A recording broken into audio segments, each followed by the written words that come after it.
Por favor.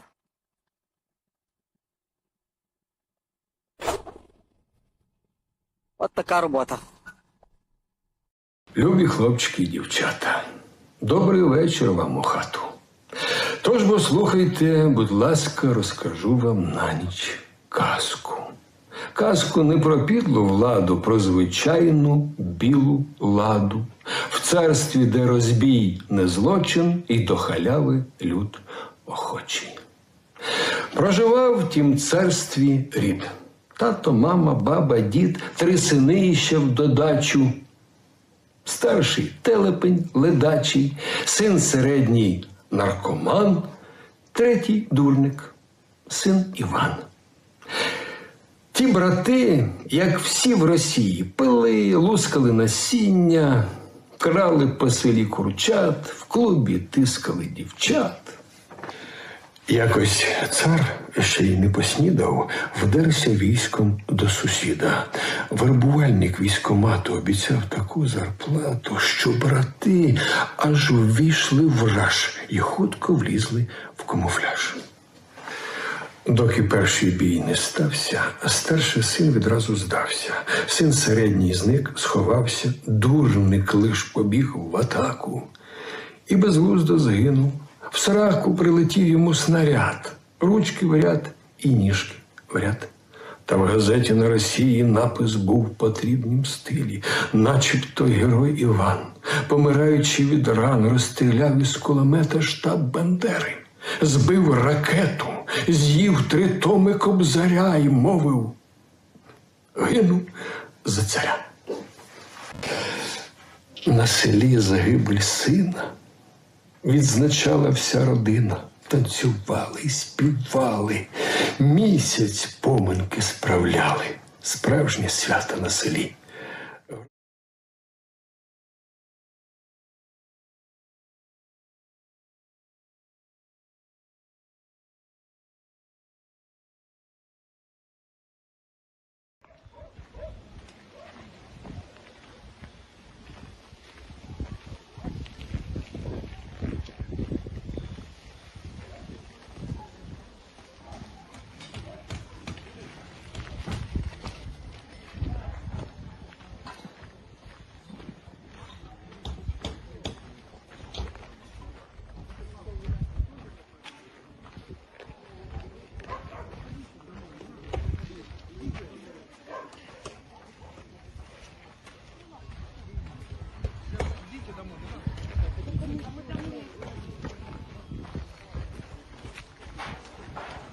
Бабушка, где вы живете?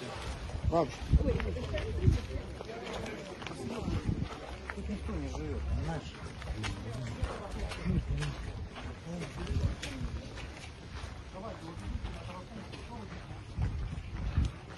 Ну а зачем вы тут снимаете? Что говорите? Нет, они там тоже были.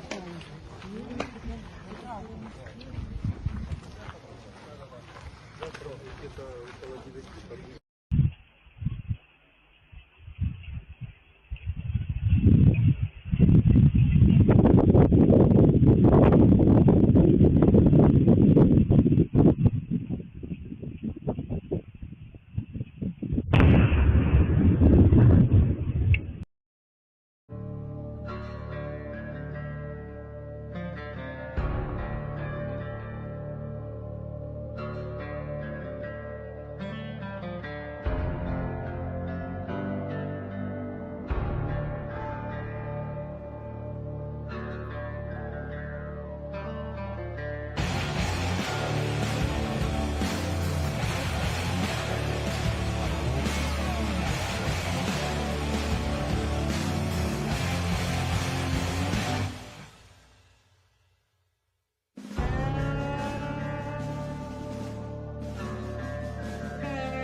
немалі.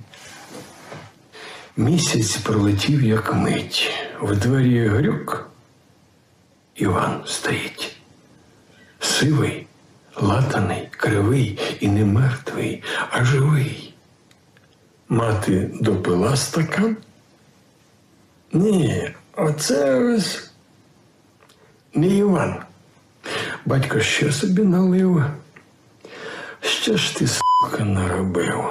Як людину відспівали, нову ладу вже придбали. Я тату набив на спину. Син, спасіба за машину.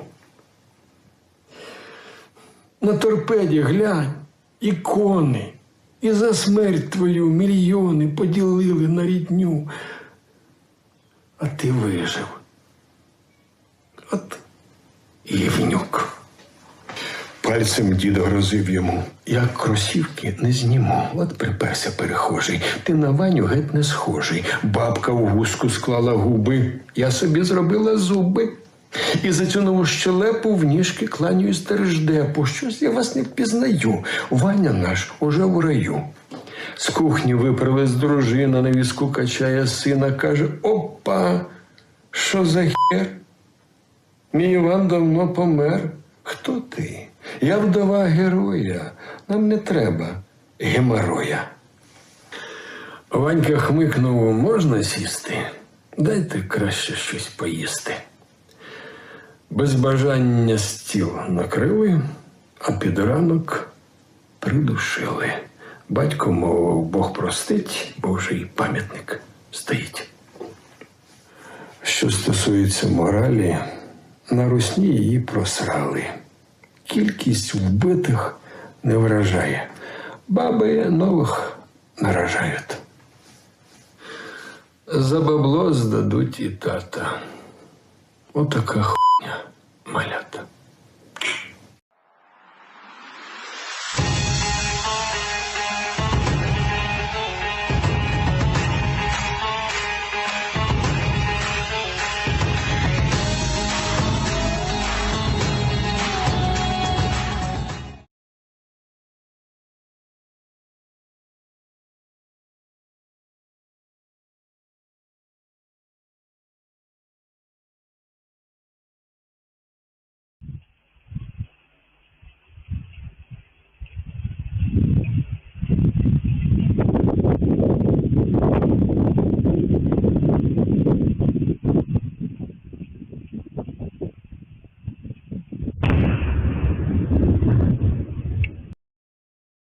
Гуманитарная миссия от Министерства обороны Российской Федерации при поддержке Народной милиции Донецкой Народной Республики продолжает доставляться по прифронтовым населенным пунктам.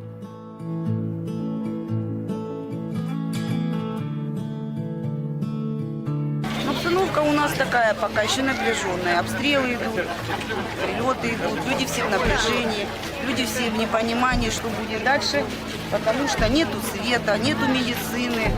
Детям не знаем, как мы будем, дети будут идти в школу, как они будут учиться, как мы будем зимовать. Угля у нас нет, электричества у нас нет, медикаментов у нас нет. Продукты, конечно, спасибо, гуманитарка идет. Обалденно, да, спасибо за это, спасибо, пока никто с голоду не умер. Но медицина нам обязательно, медикаменты, у нас нет врачей, у нас нет... У меня... Сука, это надо сфоткать и Путину посылку отправить. Я им зеленого, здорового. Дорогие украинцы. Цей год был хуёвый. Вот следующий будет. Нихуя себе! Нихуя! Да иди нахуй. Я это не, я нормальный пол. Ебаная сука. Вот тут мені що, блядь, на того бені не трогай.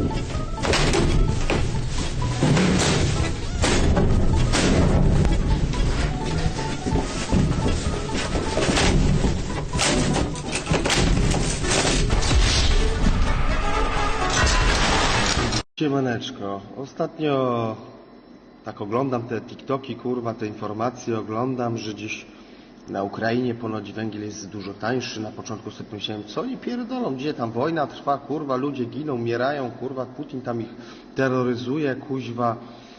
i w ogóle, no to jest niemożliwe, żeby oni tam mieli jeszcze, kurwa, węgiel pod dostatkiem. No ale sprawdziłem to, byłem, kurwa, zszokowany. I tutaj na przykład u jednego...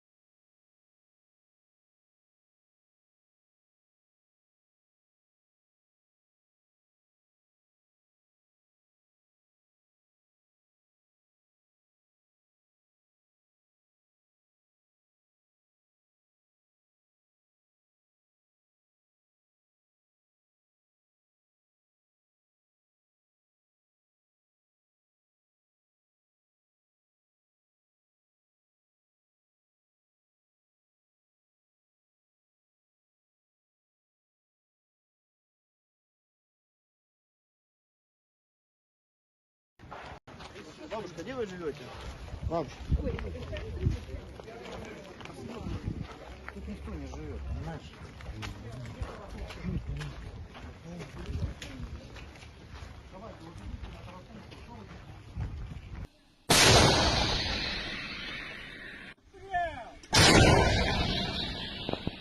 Выстрел!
Классика – это жизнь. Мы с вами, как ни странно, промежуток. Или промежность, если угодно, да? Я, может быть, не для камер, но, как говорил один классик в своей песне в шансоне: «Опа, опа, с чем-то срослась опа». Этого, говорит, не может быть. Промежуток должен быть. Поэтому промежуток, начиная от эпохи Александра Невского,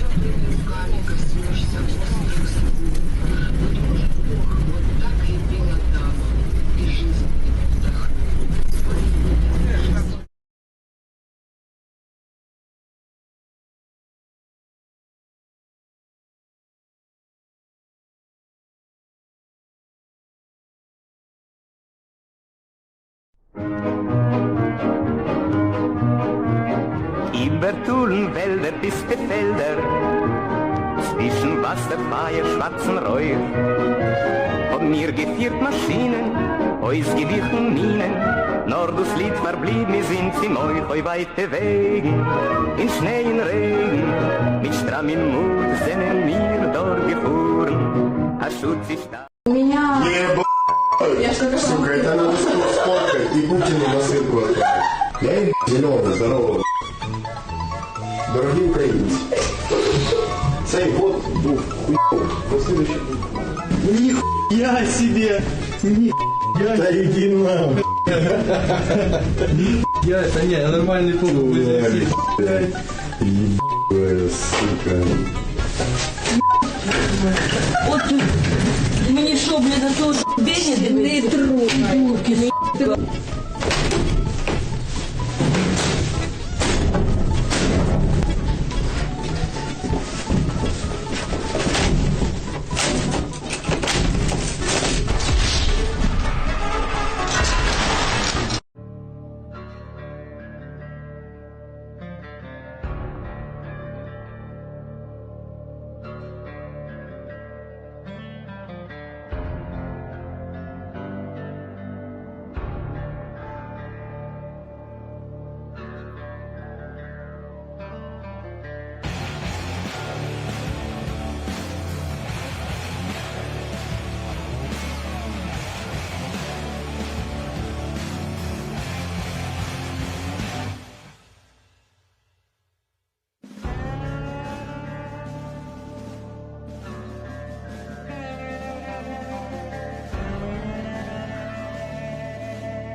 Гуманитарная миссия от Министерства обороны Российской Федерации при поддержке Народной милиции Донецкой Народной Республики продолжает доставляться по прифронтовым населенным пунктам.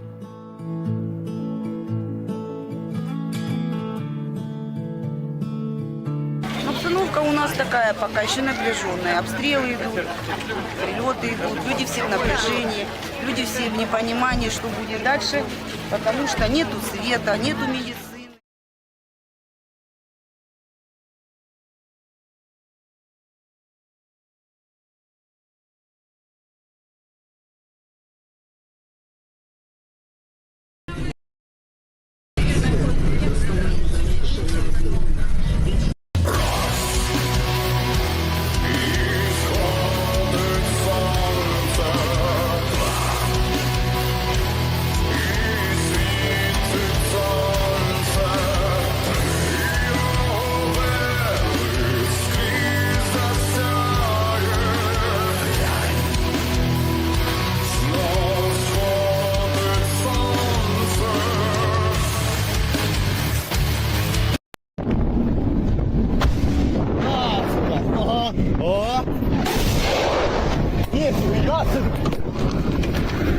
Нихуя себе уебало! Батя, газу давай! Кто, сука, хочет за 100 тысяч, блядь, газа?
Бабушка, где вы живете?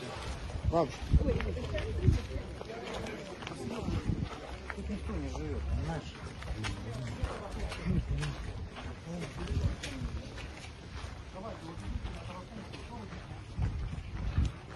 Ну а зачем вы тут снимаете? Что говорите? Нет, они там тоже будут.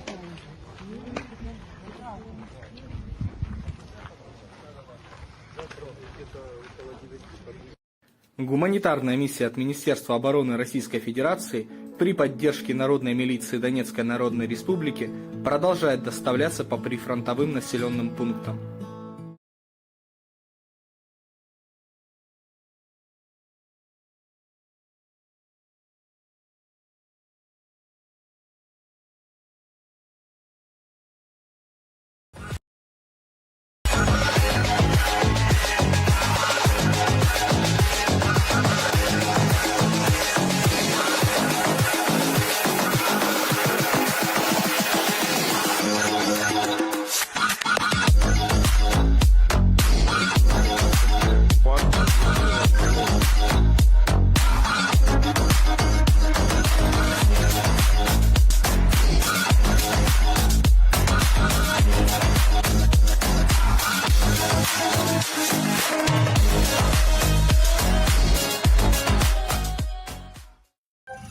Дорогие подписчики, мы кое-что забыли, когда рассказывали вам про основной груз. Нам наши товарищи, дорогие из города Ростов, передали вот такие вот лопаты.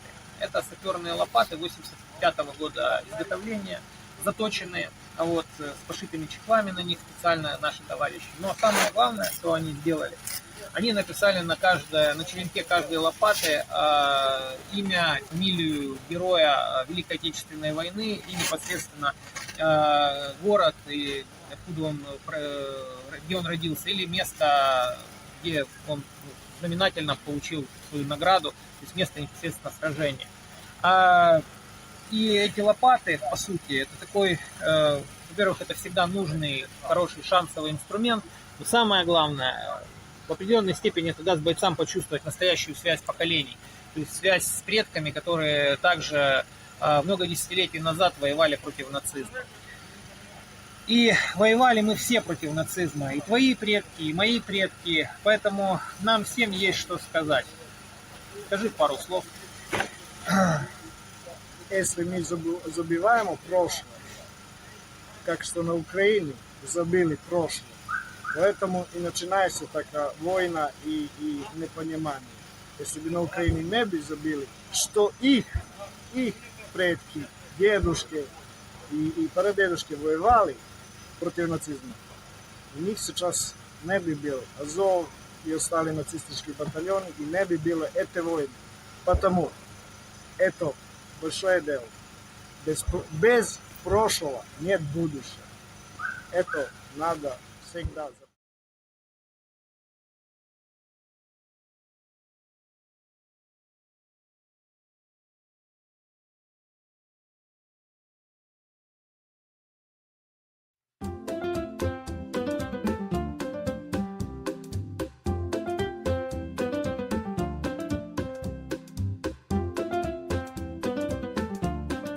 Ой, а кто это у нас тут в кустиках притаился? Маленький БТРчик.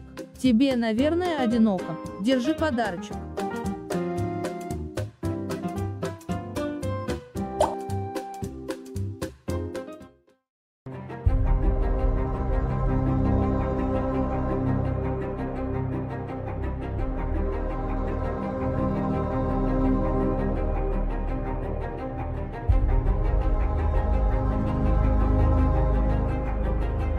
Мы находимся в Песках.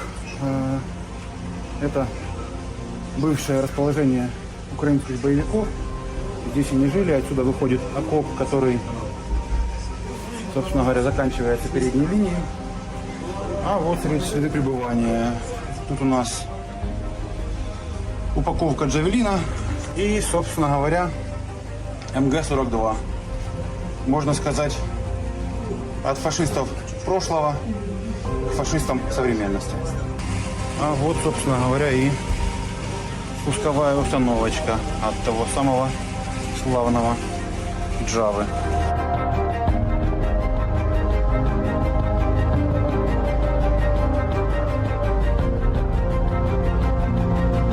Везде все усилено, много переходов, подходов. Наши впереди идут, будут не пробивать. Медленно, но уверенно.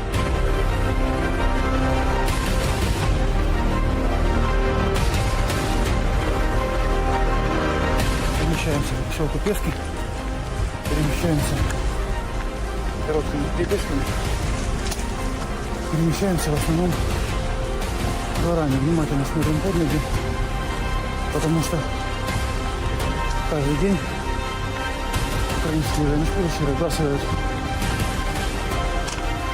с помощью ураганов по поселку Лепестки. До одного целого здания слева от меня находится школа, здесь здание института. И в принципе каждая из них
Доброго вечора, ми з України. Штурмують постійно позиції наших захисників на тих околицях Луганщини, яка досі тривається. Вже стільки часу пройшло після заяв росіян про те, що вони повністю контролюють область, але щось вони там досі гинуть на околиці Луганщини. І це не може не радувати. Ну і ми постійно зараз отримуємо інформацію про роботу партизанів. Дуже чудово вони працюють на Луганщині. Буквально вчора від взриву газової установки в автомобілі, ну поки що в лікарні важкі, але сподіваємося, що все ж таки він потрапить до Кобзона. Це якраз на Старобільщині.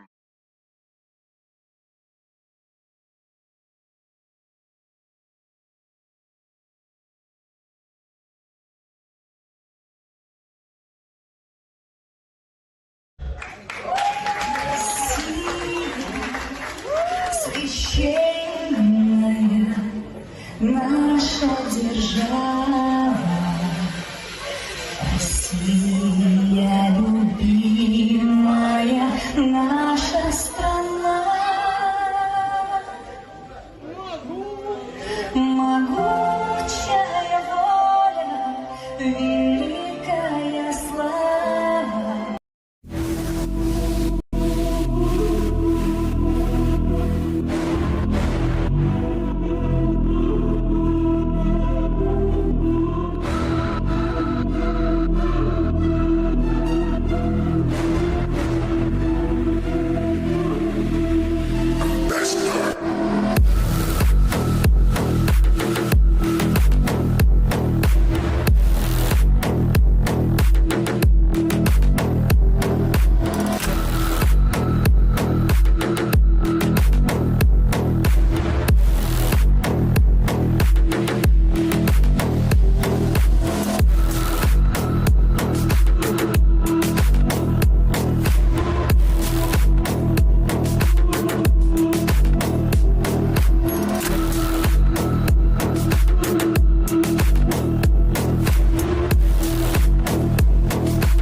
Ой, а кто это у нас тут в кустиках притаился? Маленький БТРчик.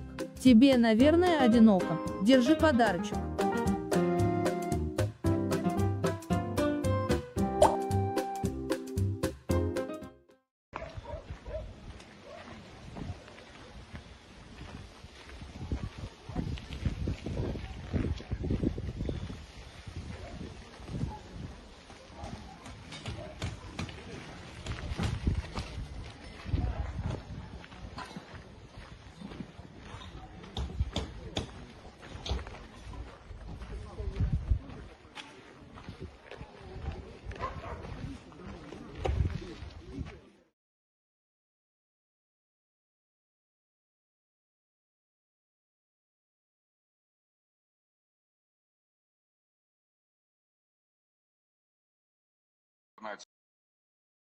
Року почав співпрацювати з окупантами.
Почули?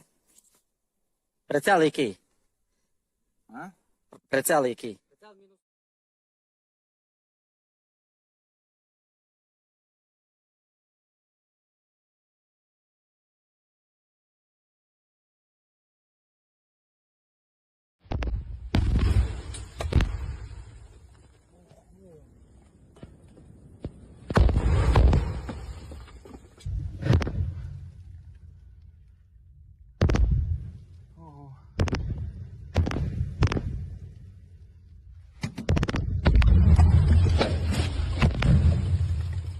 Я ебал нахуй. А, сука, нахуй.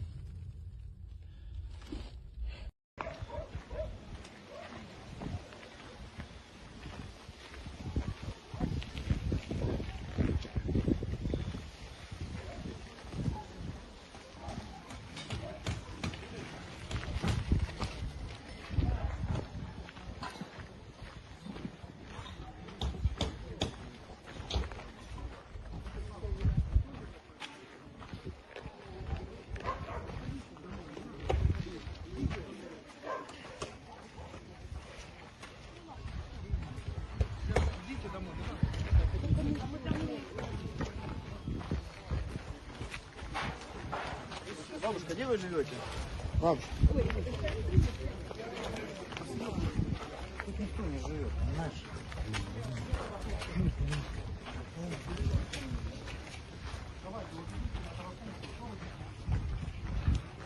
Ну а зачем это снимать? Что варить? Нет, они там тоже будут.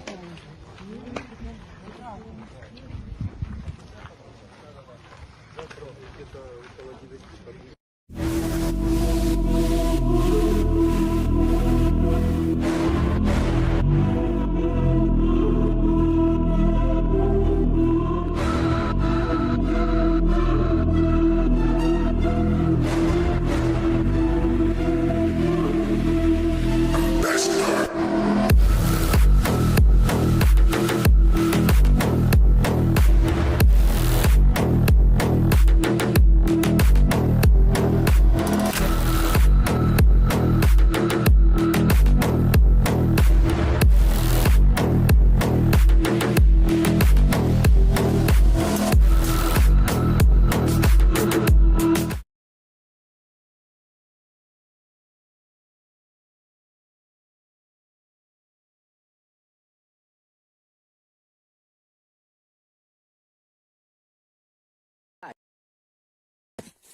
А поворот який?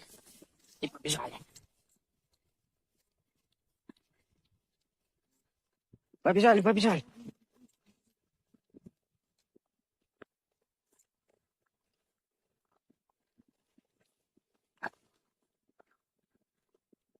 Смотри, прицел, меньше 5. Право, 003.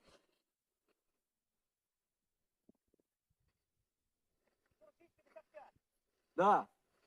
Так, підривник казали класний? Да, класний. Підривник класний. По московським підарасам. Погодь.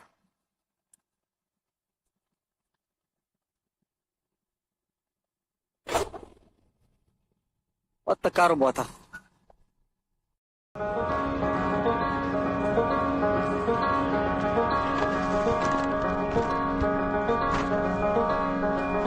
Looking at the Ukrainian flag made out of approximately 5,000 cereal boxes, and the previous record was 4,000, so we broke it by a big amount.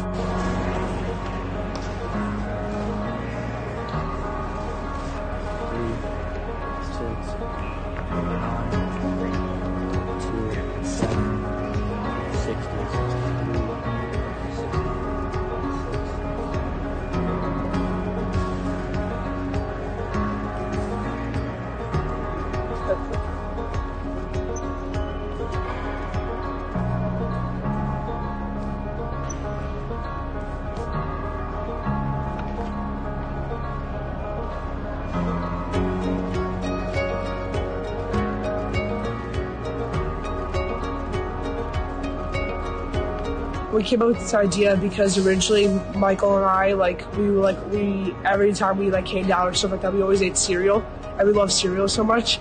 So we decided, we were like, oh, let's use cereal as the perfect food to create the mosaic, the cereal box mosaic. And when we decided that, we were like, oh, what are we gonna do with the cereal boxes when we're done with it? And we were like, oh, we should donate it to a charity or something like that. So we decided to donate it to the Greater Chicago Food Depository.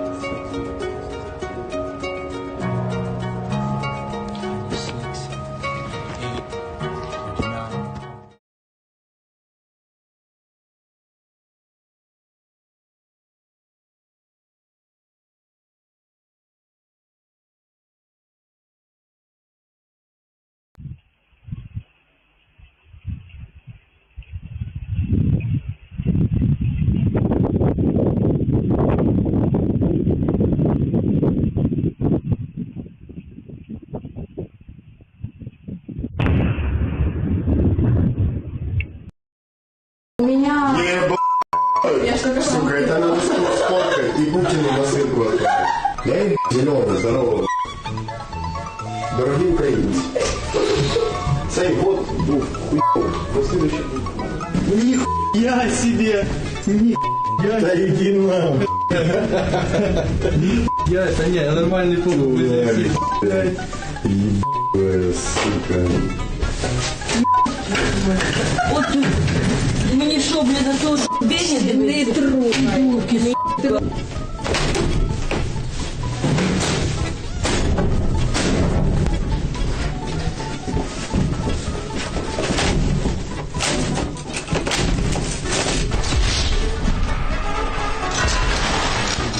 Гуманитарная миссия от Министерства обороны Российской Федерации при поддержке Народной милиции Донецкой Народной Республики продолжает доставляться по прифронтовым населенным пунктам.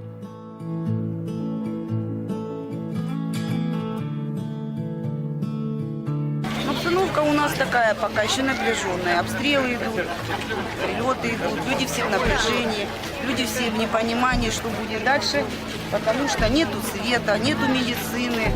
Детям не знаем, как мы будем, дети будут идти в школу, как они будут учиться, как мы будем зимовать. Угля у нас нет, электричества у нас нет, медикаментов у нас нет. Продукты, конечно, спасибо, гуманитарка идет. Обалденно, да, спасибо за это, спасибо, пока никто с голоду не умер. Но медицина нам обязательно, медикаменты, у нас нет врачей, у нас нет скорой помощи, у нас ничего нет.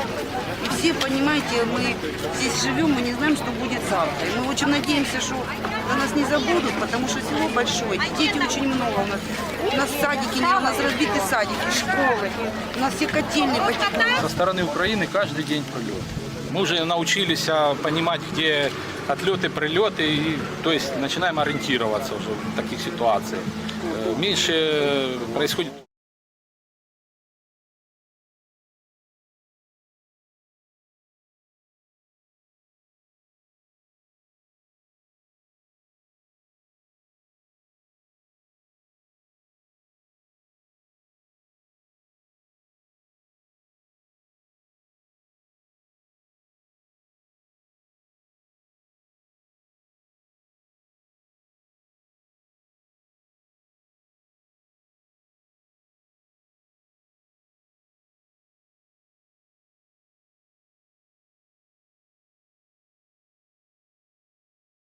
Классика – это жизнь. Мы с вами, как ни странно, промежуток. Или промежность, если угодно, да?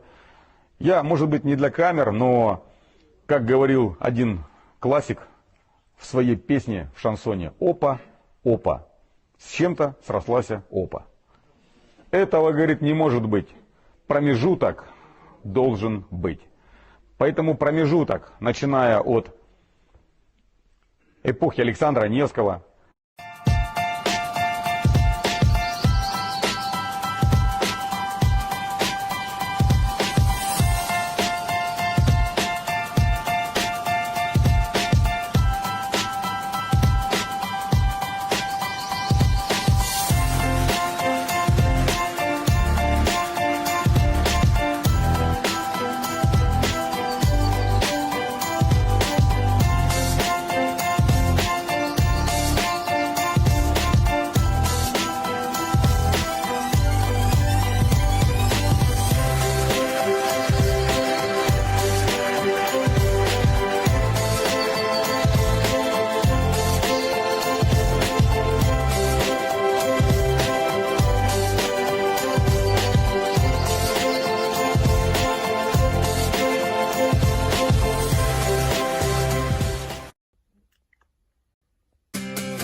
Ішов москаль по Прилівську, шукав собі пригоду. Світило з неба сонечко, прекрасна погода. Аж раптом гіпанула і здригнулася земля. Волонка прилетіла молодого москаля. І москаля немає москаля, немає ніхуя, вообще сама.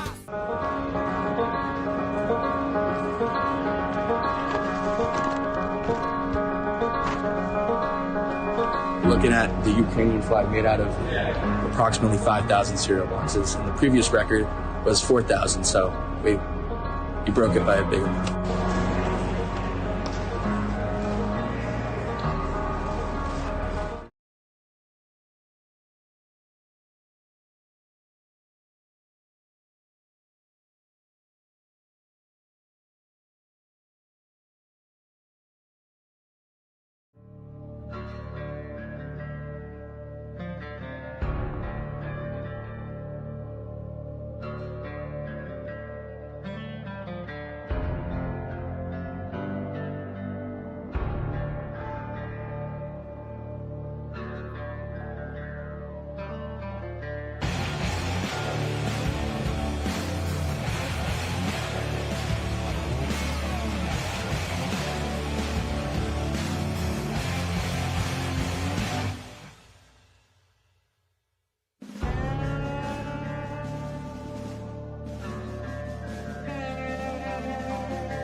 we came up with this idea because originally Michael and I, we every time we came down or stuff like that, we always ate cereal, and we love cereal so much. So we decided, and we were like, oh, let's use cereal as the perfect food to create the mosaic, the cereal box mosaic. And when we decided that, we were like, oh, what are we gonna do with the cereal boxes when we're done with it? And we were like, oh, we should donate it to a charity or something like that. So we decided to donate it to the Greater Chicago Food Depository.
Почули?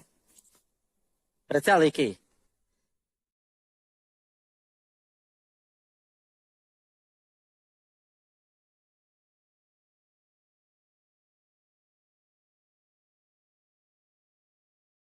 Air siren alert update. Dnipropetrovsk, full alert. Zaporizhzhia, full alert. This message has been generated with municipal data.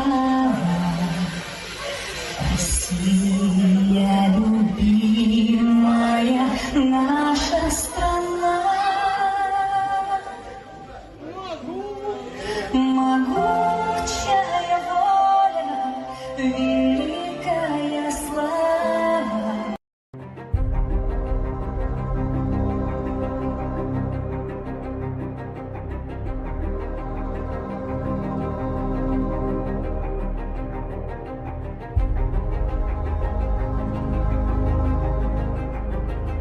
Мы находимся в Песках.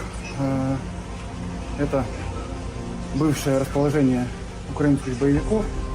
Здесь они жили. Отсюда выходит окоп, который, собственно говоря, заканчивается передней Air линией. siren alert update.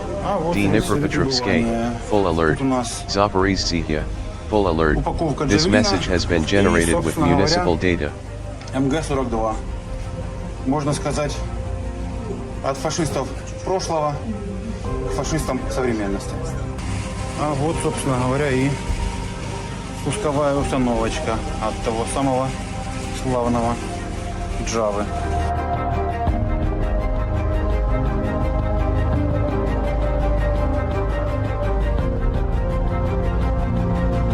Везде все усилено, много переходов, подходов. Наши впереди идут, будут не пробиваться. Медленно, но уверенно.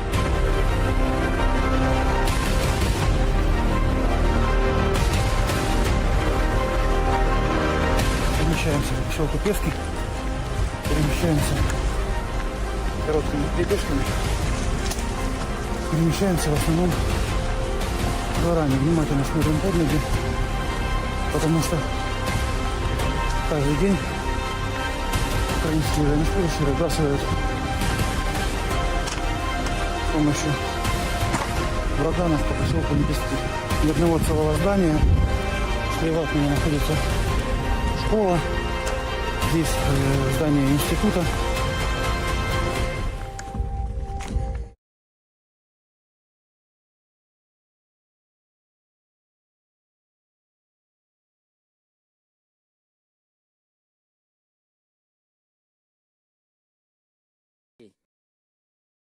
Минус 5? Минус 5. Минус 5. А то було такий. І побіжали. Побіжали, побіжали.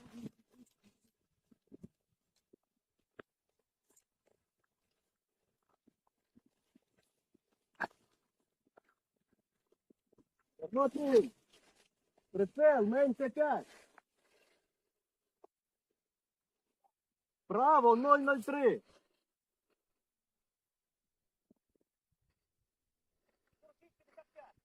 Да. Так, підривник казали класний? Да, классный. Підривник класний. По московским пидорасам. Погодь.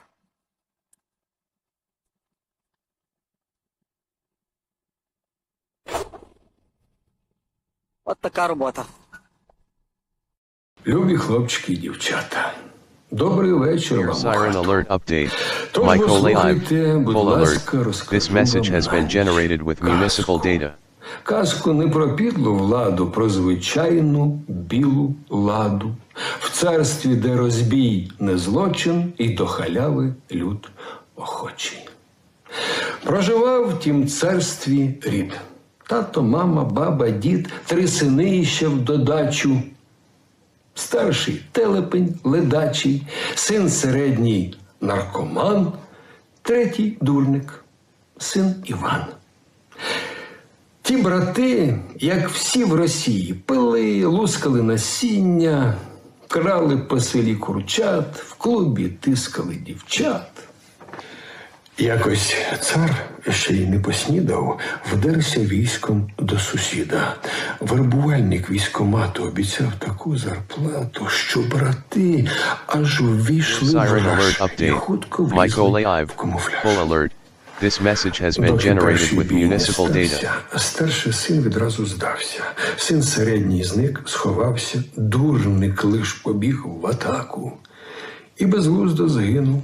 В сраку прилетів йому снаряд. Ручки в ряд і ніжки в ряд. Та в газеті на Росії напис був в потрібнім стилі. Начебто герой Іван, помираючи від ран, розстріляв із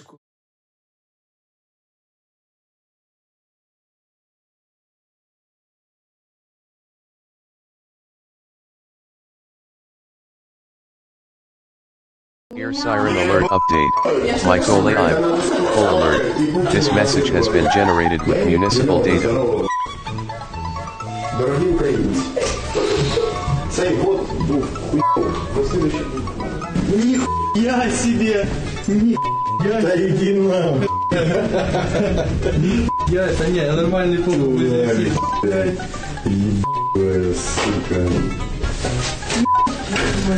От мені що, блядь, на того беня не трогай.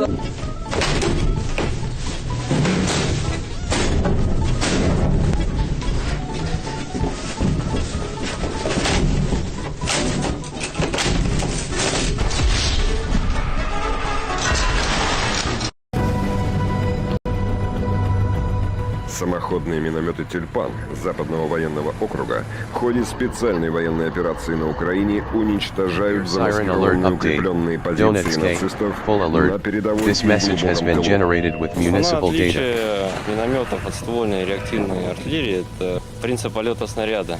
Принцип полета снаряда ствольной артиллерии – это навесная траектория. Принцип работы минометов – это мортирная траектория.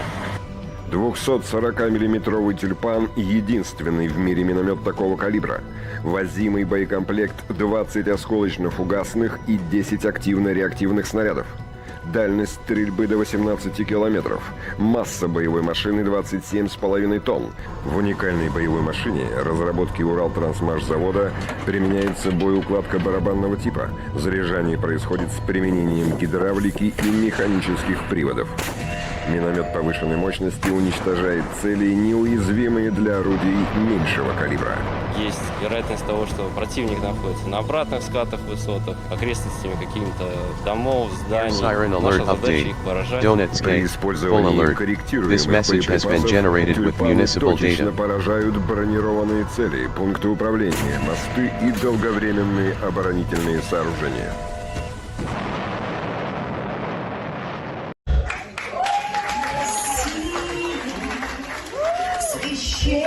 Священная наша держава Россия.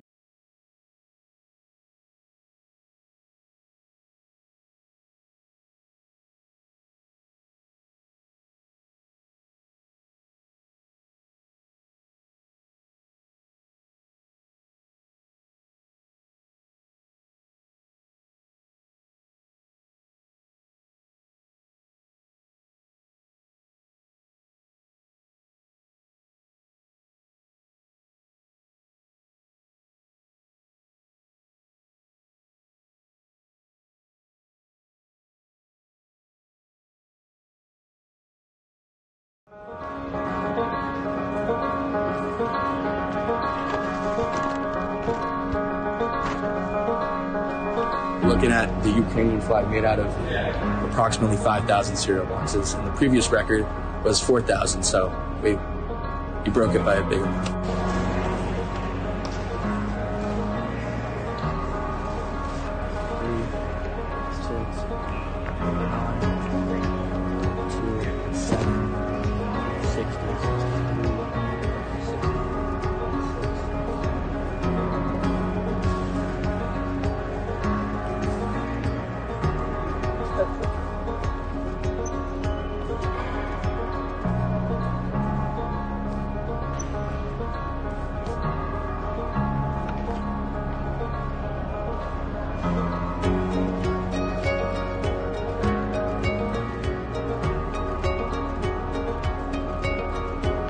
We came up with this idea because originally Michael and I, every time we came down or stuff like that, we always ate cereal, and we love cereal so much. So we decided, we were like, oh, let's use cereal as the perfect food to create the mosaic, the cereal box mosaic. And when we decided that, we were like, oh, what are we gonna do with the cereal boxes when we're done with it? And we were like, oh, we should donate it to a charity or something like that. So we decided to donate it to the Greater Chicago Food Depository.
Über Tulenwälder bis die Felder, zwischen Wasserfeier, schwarzen Räuer, haben mir geführt Maschinen, ausgewichen Minen, nur das Lied verblieb, mir sind sie neu, heu weite Wegen, in Schnee, in Regen, mit Stramm im Mut, sind wir dort gefahren, a Schutz ist da.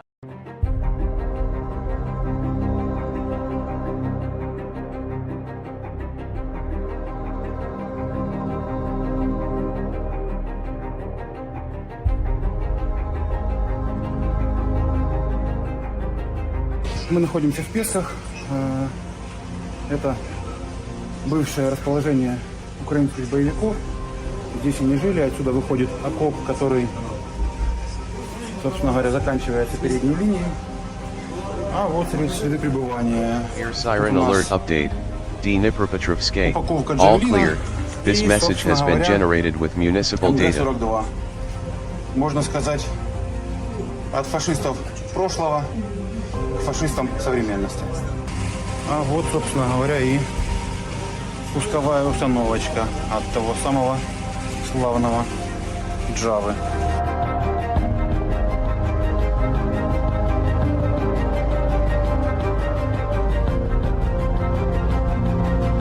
Везде все усилено, много переходов, подходов.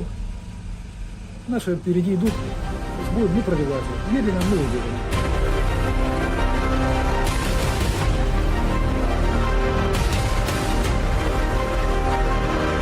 Перемещаемся в поселку Пески, перемещаемся короткими перебежками, перемещаемся в основном. Air siren alert update. Dnipropetrovsk. All clear. This message has been generated with municipal data. Украинские военнослужащие разбрасывают с помощью ураганов по поселку Лепестки. Ни одного целого здания. Слева от меня находится школа. Здесь здание института. И, в принципе, каждая из них несет следы присутствия украинских боевиков.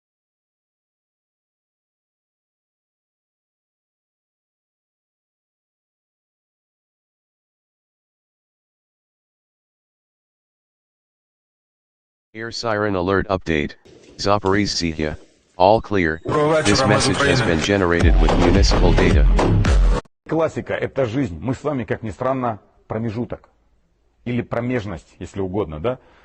Я, может быть, не для камер, но, как говорил один классик в своей песне в шансоне, опа, опа. С чем-то срослась опа.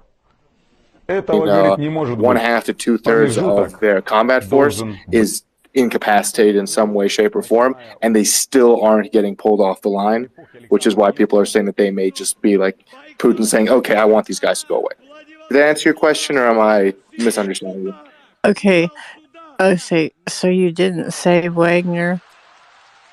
No, I mean, so, I mean, yeah, as it's understood, this was a, it was generally an ethnic minority all clear. Group. This I want to say from message the has east been of generated Russia. with Not that municipal that data. excuses or legitimizes any of this or demonstrates anything, but that it was a member, it was a unit of the conventional Russian army that operated under orders to commit some pretty horrific atrocities. Right. And then Russia said, was it Russia that said they don't plan on building it back because it was nothing? There was no, there wasn't. Okay. I just hope that, when Ukraine wins, that some of these little villages that they don't build back, they put some sort of can't talk tonight, some sort of memorial there stating what town it was, just so that they have that Siren for alert remembrance update. and Kiev the City. people that were Full there. alert. This message has been But no, generated my with municipal question data. about the Wagner Group was, and I don't know if anyone else read this somewhere, that they were looking for recruits, and they would take ex-convicts and would look over their record and make their decision from that point on. So, in my mind, the first thing I thought was, well, they're gonna want murderers and rapists probably. Did anybody Siren else see alert that? update. Kiev City. So they Full have alert. opened This it up message has been to generated with prisoners in municipal Russia, data. to basically, hey, you can get your sentence commuted if you come and serve. It's just more examples of them trying to pull from every aspect of Russian society, including the most desperate. That's why we've seen a lot of these ethnic minority regions overrepresented, because they tend to be less cared for by the ethnic Russian central government and are hence more impoverished. And people who are impoverished can be made to do things they may otherwise not. There was a talk before. I think we talked about this like a month or two ago. I remember people talking about, are the Russians intentionally trying to be a horde because that's going to cause a psychological victory over the Ukrainians? Evidently, that hasn't worked. I suspect that while that may be more of a feature than a bug, they're not going around saying, we only want the baddest criminals to come kill Ukrainians. They're taking 63-year-old men Kiev from their City. fishing villages Full on the alert. coasts This of the message has Pacific been Ocean generated and with saying, municipal congratulations, we'll pay you money if you live 90 days. Here's a rifle. Good luck. It doesn't Jeez. scream to me that they're looking for anything. They just want to put bodies on the front line. And if it kills people that they don't care for in their prison system, well, then they win either way. Right. Yeah. I also figured too, so much of their forces are getting wiped out. The Russians are getting wiped out because they're the way they operate is pretty poorly managed, and so, like you said, desperation. They're going to all kinds of these off countries that are willing to, and like anything really. Siren alert update. Ivano oligarchs and Frankivsky. Full alert. the Kumel creme de la NYTSKYY. creme Full are alert. not going Volin. to Full be alert. going out there, Cherkasy. and Full everybody alert. else outside of Venetia. that Full alert. means nothing to Zeidemer. them. Full alert. This they message don't has been value generated human with life municipal as data. it is anyways, because you see them getting rid of each other. But yeah, it's I don't know. Like you said, they're pulling them from everywhere, just to show numbers, I guess. So, okay, thank you for Siren alert answering that. update. Ivano Frankivsky. Full alert. Kamel Thank you, NYTSKYY. Full alert. Valen. Hi, I was wondering if Lisa Sheer was Casey. referring to Papazna, Full alert. where the Venetia. Wagner kind of Full wiped it out alert. into the town is going to be Zhaidamer. rebuilt. Full alert. Isn't that the town? This message has been that's generated it. with I municipal couldn't. I knew it data. was a P, but I couldn't think of it. Yeah, because it wasn't the Buka or that group that massacred in Buka, but yeah, it was Papazna and Wagner went in and just smoked the place. That's what I was reading anyway.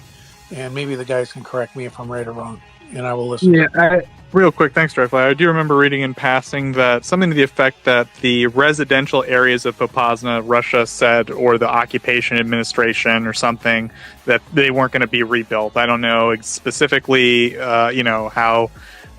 They said specifically the residential Here's areas siren from what I alert remember. update. So yeah, I don't know. Chernobyl. John, did you have any more Full alert. information on that? Rivne. Full alert. Yeah, Chernivtsi. Pisinchik, Full alert. whatever the hell his Lviv. name is, Leonid, Full alert. whatever. The, Ternopil. Full head of alert. the so-called BMR, or Transcarpathia. excuse me, LNR, Full alert. said that Kiev. at least Full part of alert. Popasna would be Odessa. rebuilt. I think Full he alert. was referencing This the, message has been residential generated portion with municipal of data. the city, although I could be mistaken on that. I have to go double check the statement or the interview. Yeah, he said that a couple days ago. Basically, that we can't rebuild the city because there's nothing to rebuild is the takeaway, and that citizens would be evacuated to other areas. Frankly, this does track with what we've seen in Mariupol in some areas where the Russians, they're not exactly in the business of rebuilding damaged homes, even ones that were less damaged than others that were being essentially squatted in Mariupol just got leveled and the people kicked out to the streets.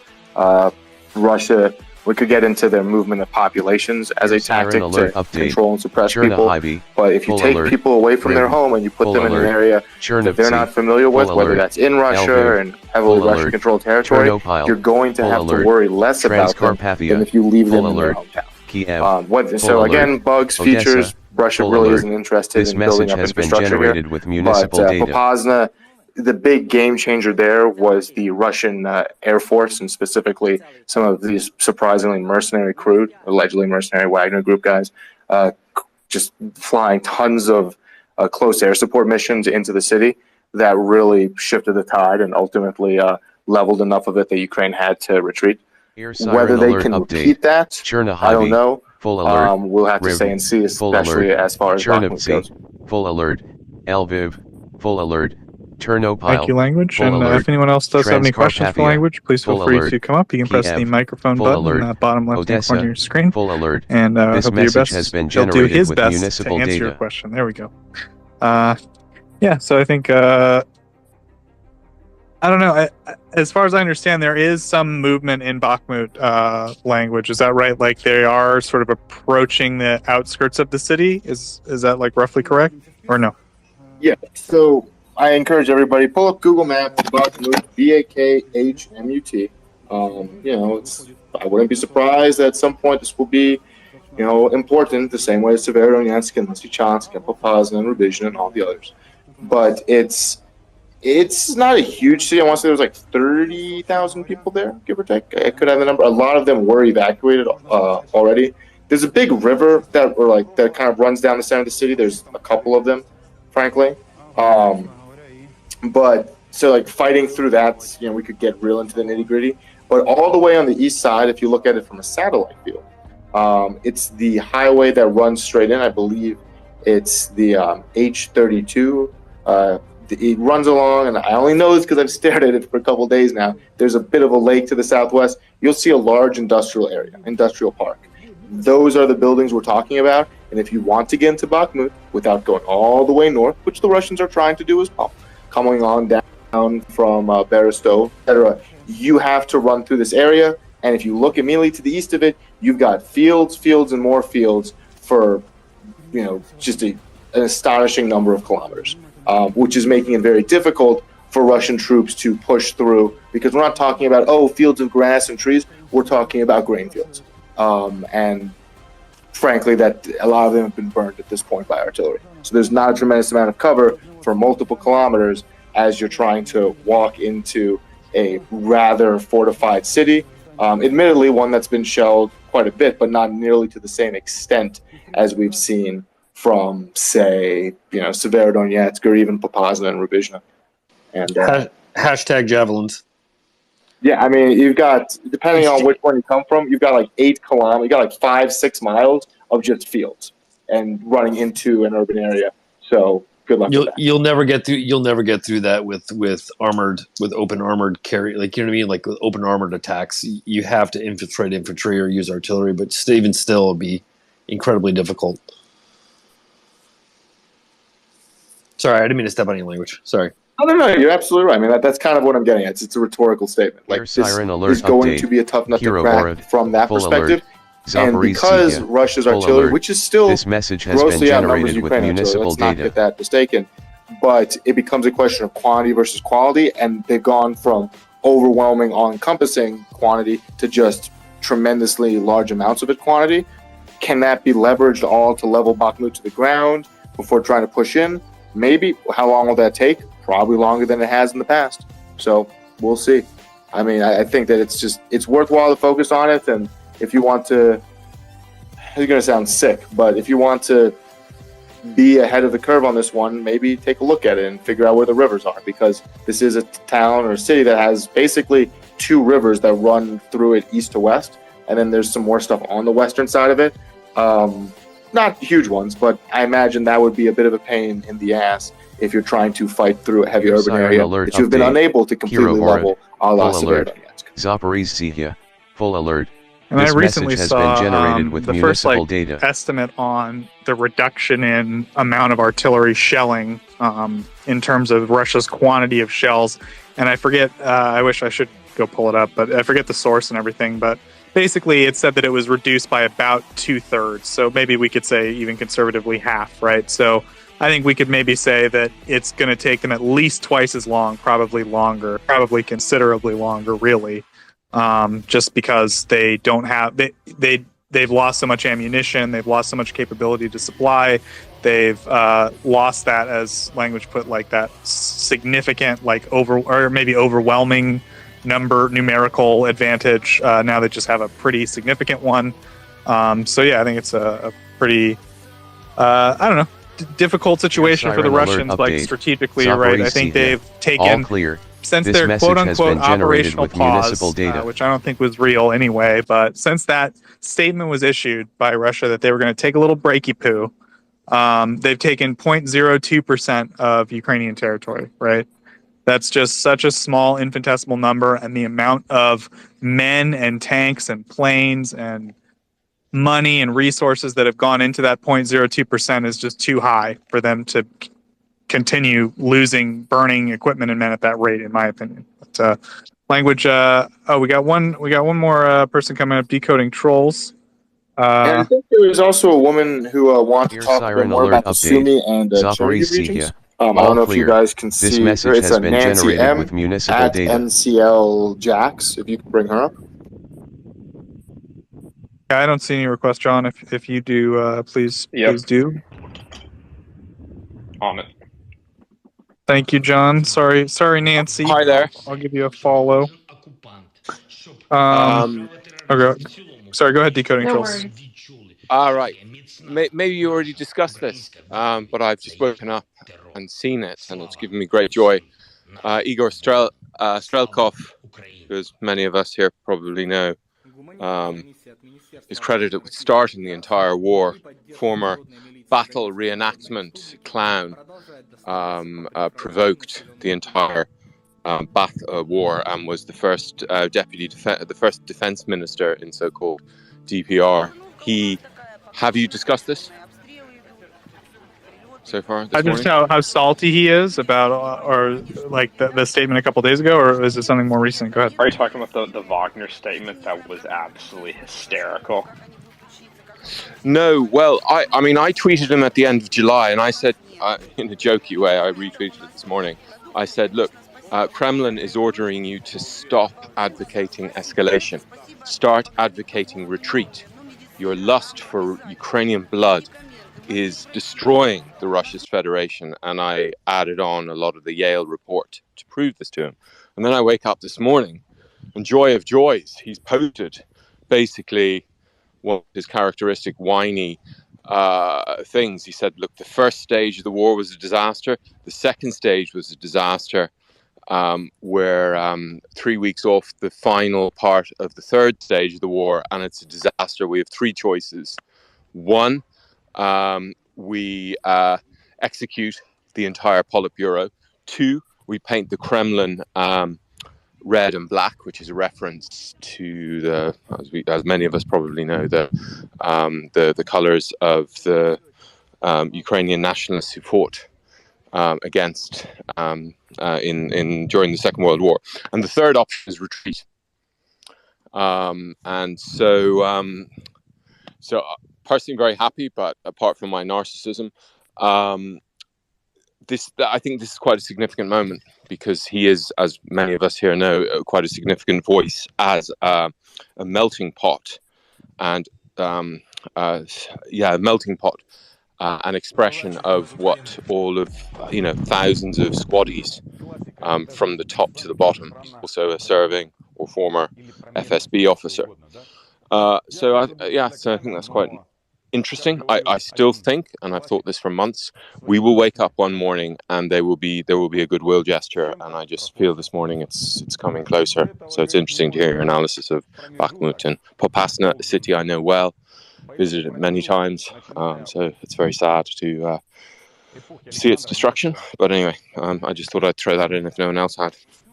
I mean, in that case, as long as I've got you here, just so that I can, make sure that I'm not repeating the bullshit. If you drive from Bakhmut to Popasna, what does that look like? What is the terrain around you? Just the main highway. Just, in general, if you can remember it. Well, we'd always go via Lysychansk or Severodonetsk. So be up that road, which you probably, given that you understand the ground very, really well. Which I don't know whether they're the Bakhmut-Lysychansk highway. Which does Ukraine still control that, or parts of it? Do the Russians have that? The Russians have surged into that, especially in the middle area, really Berestov and areas north up to like Ivano-Dorivka and whatnot is Russian controlled. What we saw there is because, and correct me if I'm wrong here, as you're driving north up that highway, you've got more hills to your left and more lower ground to your right, very generally speaking. So the Russians had a bit of a hell of a time coming up that hill from the right. And this also coincided with when the M777s, the NATO-supplied artillery, came in. And it's a good case study because Russia's big cudgel is they have a tremendous amount of towed artillery. It's cheap, it's easy, it's a big gun, it shoots a big bullet at a big distance. However, they're not fast and they're not accurate. The American weapons are. As a result, because of counter-battery fire against them, for a while there, they essentially turned off their closer range guns because they were getting struck and killed by these closer range American towed artillery, and they ended up relegating themselves to basically driving up and down to the east of that highway, hopping out the back of a truck, firing off mortars, or using airstrikes. However, with losses around Lysychansk and the pullback of Ukrainian forces further west towards that line, this and message frankly, has just been the fact they've generated leveled with a couple of those towns. Berestov, unfortunately, is essentially rubblized at this point. Russian troops have been able to make it through there because there's no real sense in defending a city that's level to the ground. And it's an unfortunate reality, but that's about where we are right now. And you are right about the distances, the fields. I've never seen anything.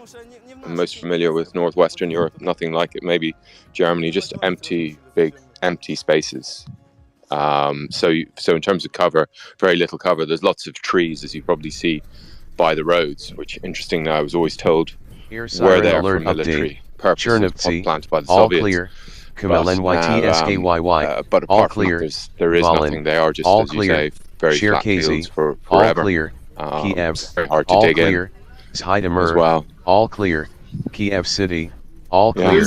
This message has been generated with municipal data. And I hate to use you, forgive me if I'm putting you on the spot. These are places where people live. This is a place where people drive through. It's not, some grand strategy game, a game of Risk or whatever. These are fields that a guy drove through for on family vacations and went, damn, those are some large fields. And now we're at a point in the 21st century where we have to discuss whether people can cross them without getting killed. And frankly, from our perspective, the ability that they can't do that is seen as a good thing.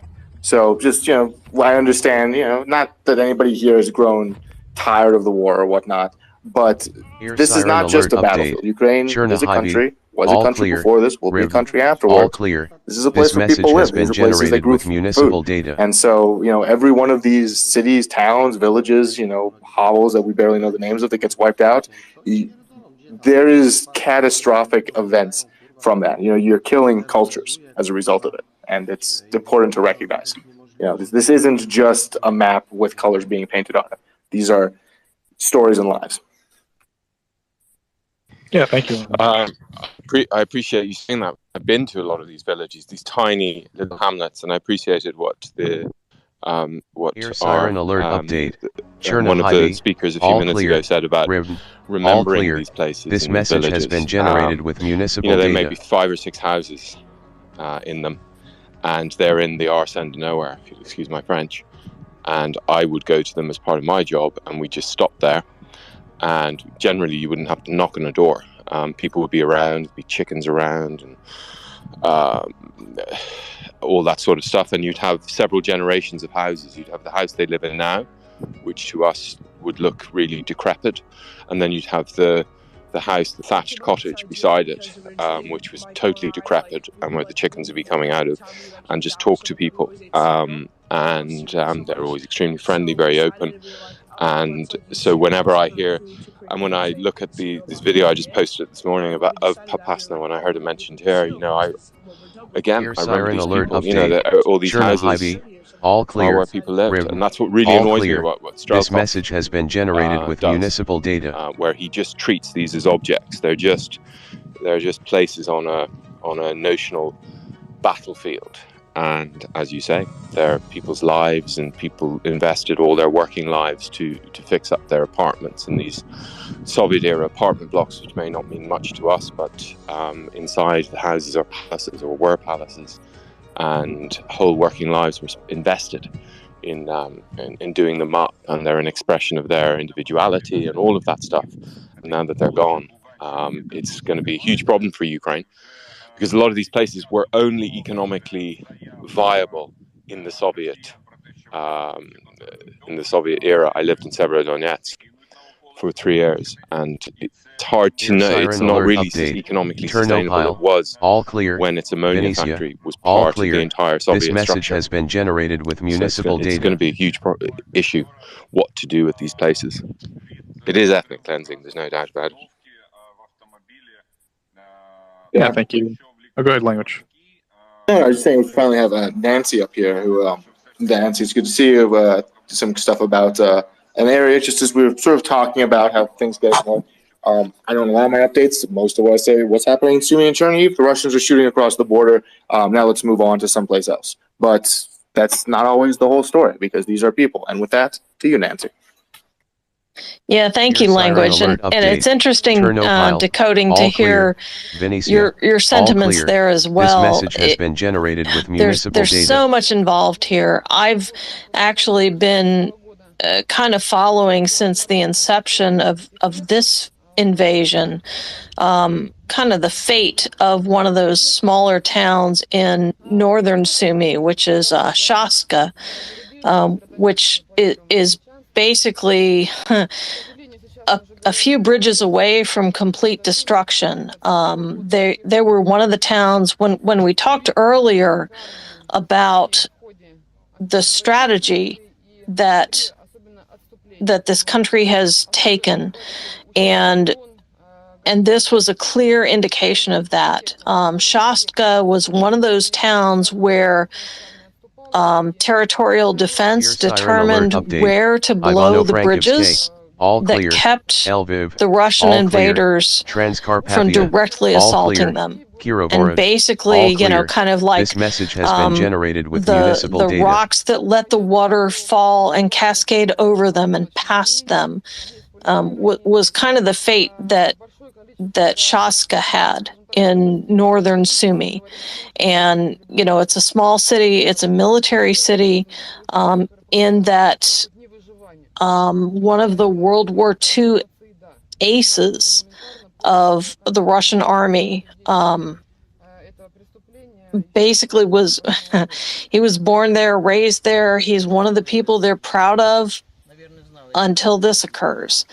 And it's a Russian-speaking community for the most part. They also are educated in Ukrainian. Air siren But alert it's been update. interesting to Ivano see Frankivsky. what All kept clear. them from Lviv. being All completely clear. overrun by Transcarpathia. the All Russian clear. troops Kirovohrad. was the fact that All clear. territorial This defense message has blew been generated bridges, with and they knew municipal what to data. do and when to do it to let them flow past them towards Kiev. I think Chernihiv actually was hurt more as a result, because that's kind of where those Russian forces that ebbed past them landed, if you look at it on a map. But it's interesting to look at the impacts to those smaller communities. Again, they had the first brush blow past them. But since that time, and language, I really appreciate you bringing out the fact that particularly those areas in northern Sumy, they are not behind the red line. Although, honestly, in March, they looked like it. But that was the period when Russia had only the highways. And everyone thought, are they occupied? Are they not occupied? They weren't occupied, but those are areas in this country that are harassed and assaulted every single day by the Russian forces. They are not behind the front line. They are not at the front line, but they are harassed and assaulted. They are attempting to farm their lands, and they are unable to. They've had to determine where they can pull their crops early and where they have to burn their fields to keep the Russians from doing that. There are larger towns and smaller hamlets throughout that area.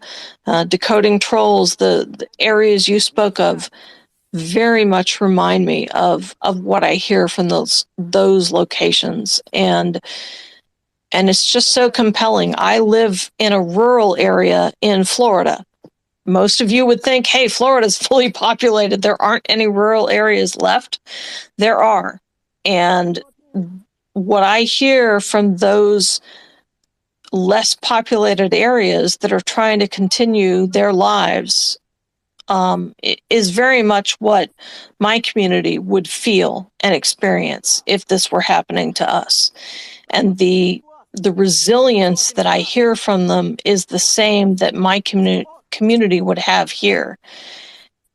And it's just, there are so many untold stories that aren't just the front line, but are people right at the front, right on the border of Russia, that are trying to survive and do the right thing every day, that are having to live with this.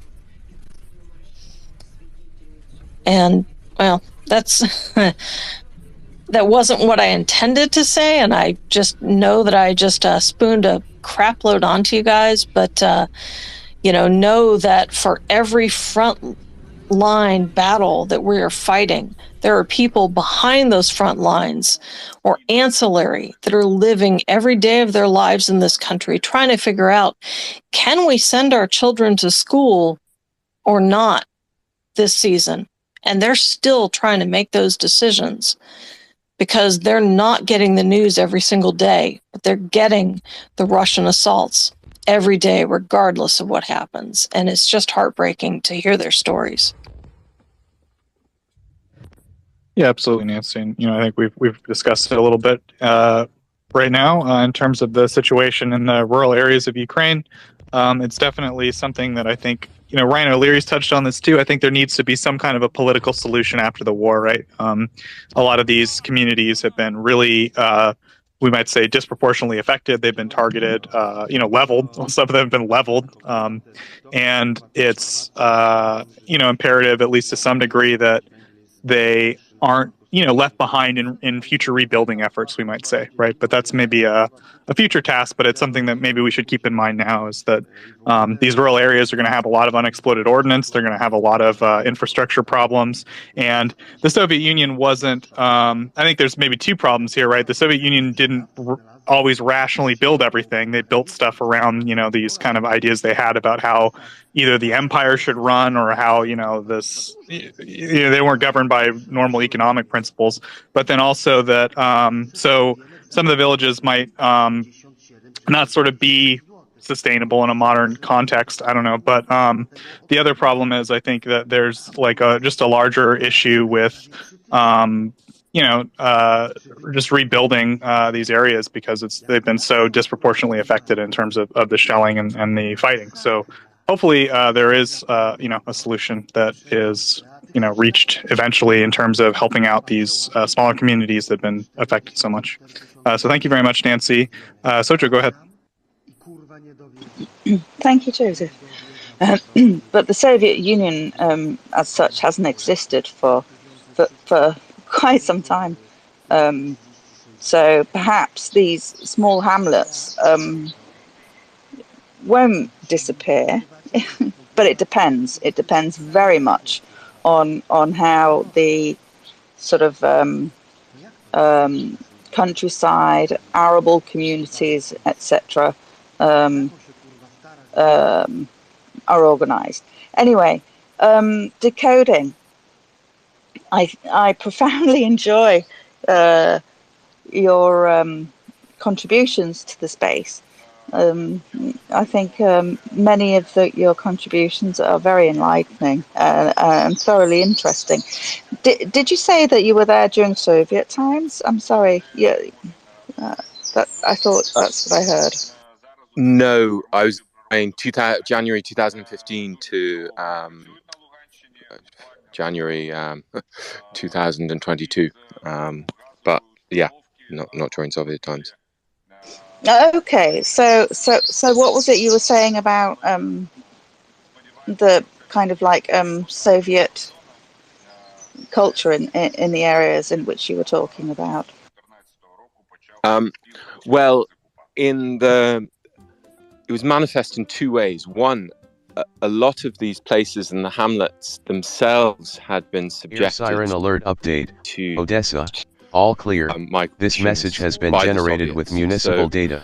A lot of these areas, and it was always Hamlet, how long has this person been here? Because they have forcibly disappeared from some other random. I'm sorry. Is it just me, or is decoding kind of like going? Are we losing his? We hear him loud and clear. Oh, it must be me. I'm sorry. Is that better? Oh, it's much better for me. Thank you so much. Sorry. I've moved closer to the thing. So a lot of these areas themselves were part of these forced migrations. I mean, as all of us know, everything we see in Mariupol and those 2 to 3 million people forcibly disappeared. This is the same model they used Odessa. in Crimea in 2014. This message has been generated with municipal data. There, many of them were voluntary, but they still, moved people in. And then you have that element in these villages and hamlets. How long people have been there, it's hard to know. Most of Ukraine was Ukrainian language speaking, but then the Soviets got rid of them and eradicated them and forcibly disappeared them to Kazakhstan and all over the place to mix up all of the different, what they call nationalities, but really they mean categories of people that they just wanted to move around. And then the second element is in this, say, Severodonetsk, which is, and can I just say it's a great joy that everyone here will have heard of these places. And many people have heard of these places because no one had ever heard of these places up until February 24th. So it's really nice that people know now of these areas. I couldn't even pronounce Severodonetsk for about a year after I lived there. And there they were arranged around as we know, the Soviet Union was arranged around like Severodonetsk was the largest ammonia plant in the Soviet Union, and every city of its size had that kind of accolade in some area of the economy. And so since then, since the demise of the Soviet Union, it's been kind of a managed decline situation, because the ammonia plant might have made sense in the context of an empire that stretched 1/6 of the world's surface, where economies didn't matter. But in our world, it was hard. So the factory itself, in concrete terms, would have Azot would have employed maybe a third or less of the people, and many of them might have been underemployed in there. But there was a real flowering since 2015, especially in Severodonetsk, because that's where the legal administration moved from Luhansk city. And so I think I've said it before on here, the first time avocados appeared in the supermarket there was a moment of great joy for me. I was there the day, because I looked for hummus all the time in this one supermarket, Cristal, when it appeared, and then it appeared in another supermarket in Severo a few weeks later, and I took these as a few months later, rather. I took these as markers of development and of a de-Sovietization from a place where there wasn't that much money, and they were very far removed. People there would have gone to Moscow for their jobs or for university rather than Kyiv, whereas now they would look towards Kyiv. So I was just looking for the shadows of the Soviet Union in these places, anyway. I see. I understand now. Okay. Yeah. Thank you. Yeah, thank you, Sojo. Yeah, I think, maybe what I was getting at, I didn't phrase it super well, was like, I guess the question becomes, how much does Ukraine use this as an opportunity to build something new and better? And how much do they want to bring back, what was lost, right? I mean, I understand people would want to bring back what was lost, but I think there is also an opportunity to, build something new. So I think that's maybe the question. It's a larger political decision, but it's something I think, the Ukrainians will resolve using political processes, and they'll come up with policies for reconstruction with the international community involved and so forth. But I'm getting ahead of myself. I just want more HIMARS in Ukraine. Nancy, go ahead. Yeah, I do laugh at the more HIMARS in Ukraine, because I know that when we first said HIMARS will be sent to Ukraine from the U.S. perspective, almost immediately I saw on Twitter saber rattling from Russian sources going, it'll be put in Shaska and it'll threaten Moscow and we need to suppress it. So I knew we were onto something at that point, scary as it was. And it's interesting, both exciting and scary. I know for many of these communities, particularly the ones in northern Sumy that I'm following and kind of have a quasi pen pal relationship with a few people in, that, part of what they're looking at is what's next. Once Russia is kicked out and the threat is gone, what does our future look like? And it's interesting for those communities that are, right on that threshold of, former Soviet Union, you were this, Shaska in Sumy, for example, they were explosives, and there's still a place for that, even in an agricultural economy in that region. But from a private business perspective, Finance and I have talked behind scenes, the likelihood of a third-party enterprise saying, yeah, sure, 50 miles from Russia is where we want to put and rebuild plants and facilities for explosives and things like that. Probably not likely.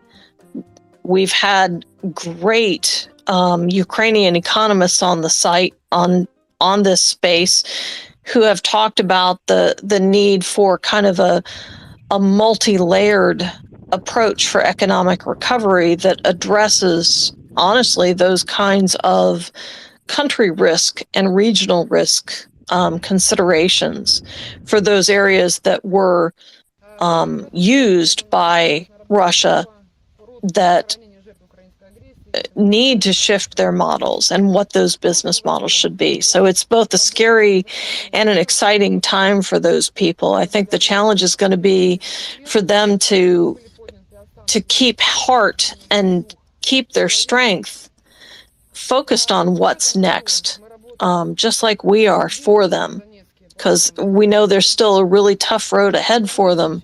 But it's also very heartening to hear and chat with people from those areas that are also very keen on what's next and how do we improve our life situation, our region situation, and our country situation. So that's pretty cool too.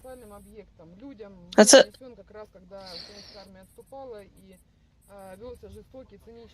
Thank you very much, Nancy. I believe we have potentially lost Joseph. I think his Twitter might have died. Language has hopped down for the night. So that just leaves myself decoding Nancy and Gurney up on the panel. Gurney, do you have anything interesting? And I'm going to leave you now too. Thanks. Thank you, Nancy. Gurney, do you have anything interesting for us? В тяжелых условиях, то есть созданы такие условия, которые просто способствуют невыживанию. То есть это один из признаков геноцида. Looks like we're getting Joseph back up. Please bear with us for just a moment, folks.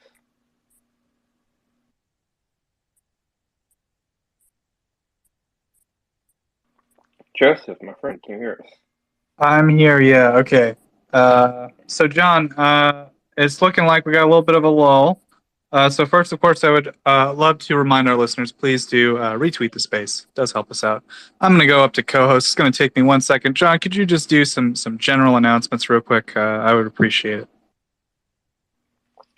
Sure. Just a reminder to everybody to kind of requesting that everybody, if you can, please retweet, share the space. Should be, depending on the specific version of the Twitter app. I believe an update just came out for iOS just now, potentially. Just hit the little purple, or the little chat bubble in the bottom right corner of your screen. That should take you to the relevant post, and, like, share, retweet that. Helps get the word out, helps pump up the audience. Really great stuff. Beyond that, I would kindly ask that everybody who is within their financial means kindly consider please making a donation or contribution to Maria A. They're the charitable organization that we here at Maria Report choose to support and endorse. They provide numerous different types of critical equipment, ranging from ballistic vests and ballistic plates, thermal optics and other types of weapon optics, drones of many varieties, including custom-made ones, medical equipment ranging from most basic bandages to tourniquets. The list goes on. That equipment truly does help save the lives of Ukrainian soldiers and civilians on and near the front lines. And every dollar that you donate, is an opportunity to save the life of a Ukrainian serviceman or woman. That was great, John. John, I missed Jessica Berlin. I can't believe it. I overslept. I missed Jessica Berlin. But yeah, just made to go ahead, John. I was gonna say downside of working the night shift. I know, right? So we do have a couple of upcoming speakers. Real quick, I did want to mention Roman Palek. He's a Ukrainian private in the 206th Battalion in Kherson. He was wounded, but he's going back to the front line to fight again. So he's going to be with us at in New York time, 1 p.m. And that's on Sunday, August 14th. And then on Monday, August 15th, we're going to have Pekka Toveri. He's a major in the Finnish army, retired. A major general. A modern major general, retired, former head of the Finnish military intelligence. Oh, geez. Yeah, very prestigious guest. I should not be joking around. Yeah, so very, very important guy. We're very honored to have him on the space. Thanks so much, General Tovary, for joining us. And then, of course, we rescheduled our interview with Vincent Touré with Ben. He will be on Wednesday, August 17th at that'll be at 8 a.m. New York time. And sorry, I don't know if I mentioned Tovary on Monday will be at 11 a.m. New York time. I'm sorry if I overlooked that. And my last announcement about guests is James Fallon. That's going to be Thursday, August 18th at 1 p.m. New York time. So hopefully we'll get some cards for all that stuff up soon. But yeah, we got a lot of great guests coming up as always. Looking forward to all of them. And I think we lost Decoding Trolls because my announcements for guests took so long. I feel bad now, John. It's just you and me and Gurney up here. But I do have a new topic, unless you had anything you wanted to throw in real quick, John. I do. I wanted to ask you something. Did you get the thing about Tajikistan that I sent you? No. Let me go check. All right. What happened, John? Let me know. I can't read Cyrillic, so I don't know. You tell me.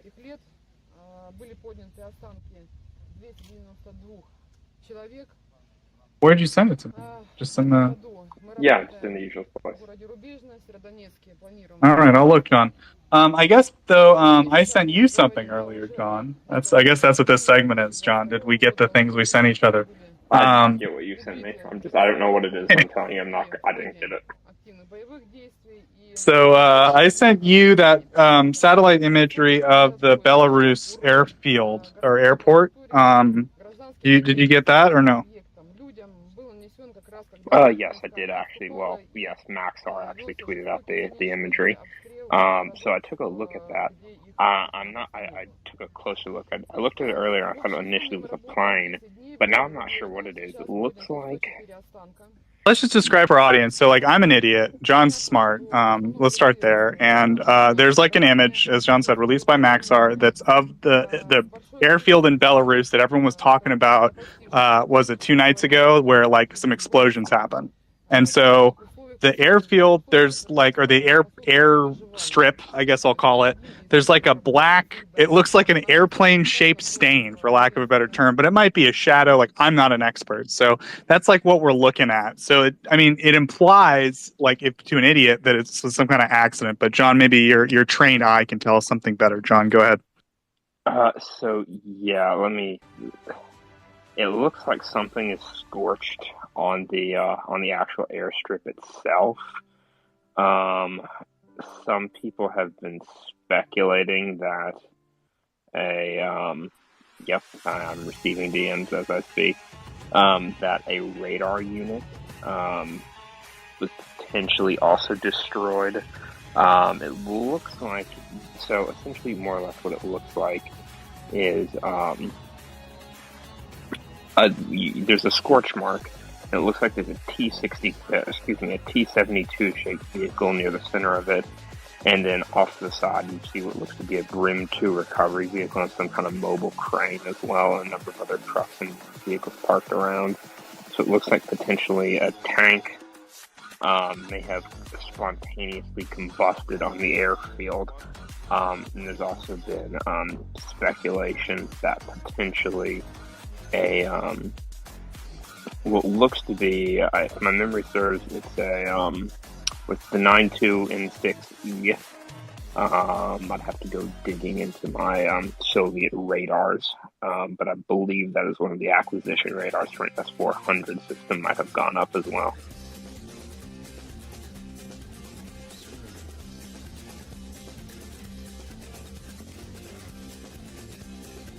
Yeah, so John, this thing about Tajikistan you sent me has something to do with a military exercise. That was the most I was able to translate and look at. I think it's like a military exercise for the CSHA countries, which I think it means former Soviet countries.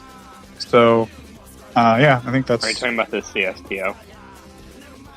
Yeah, CSHA is like sort of there. I would say that when I hear it used, at least in Tajik, it means like post-Soviet. It's like, you know, like we would say a former Soviet state or a post-Soviet state, they would say CSHA. Okay, understood. But that might be CTSO. I don't know. Maybe I'm not an expert on that type of stuff. But I'm looking at some of this imagery again. I think whoever annotated this particular image that I think the Belarusian group that the Belarusian Hygiene Project may have mislabeled their the Russian radars, because that is not a gravestone. Huh. Yeah, sorry, John. I got a little distracted with your thing to me. Maybe I should have been paying more attention. But I mean, so you think a radar blew up? I'm sorry. So people are claiming that a radar blew up. It doesn't. There's no evidence that it's actually blown up on the Maxar imagery. Just a burnt T-72 in the middle of an airstrip. But I think that was based upon some potential reports from locals. I mean, it sounds like just some kind of like they were flying a plane at night for some dumb reason, and they had an accident, right? I mean, that's like the most likely explanation.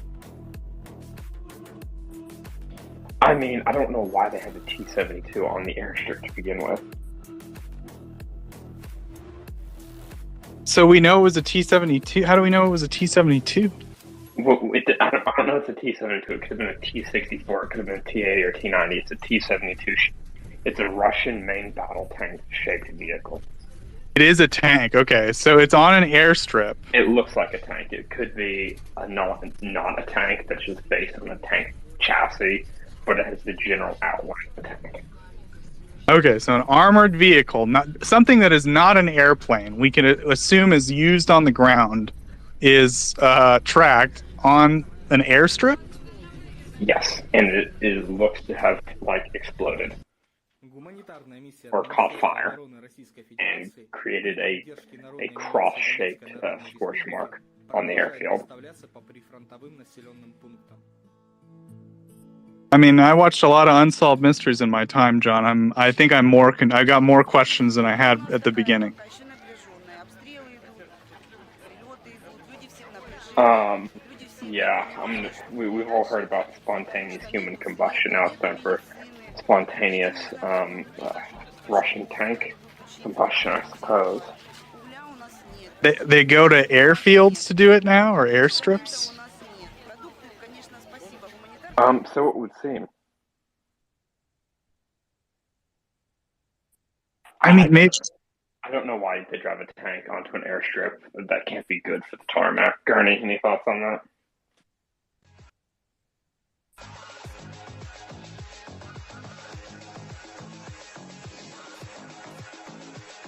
I guess just the two of us, Joseph.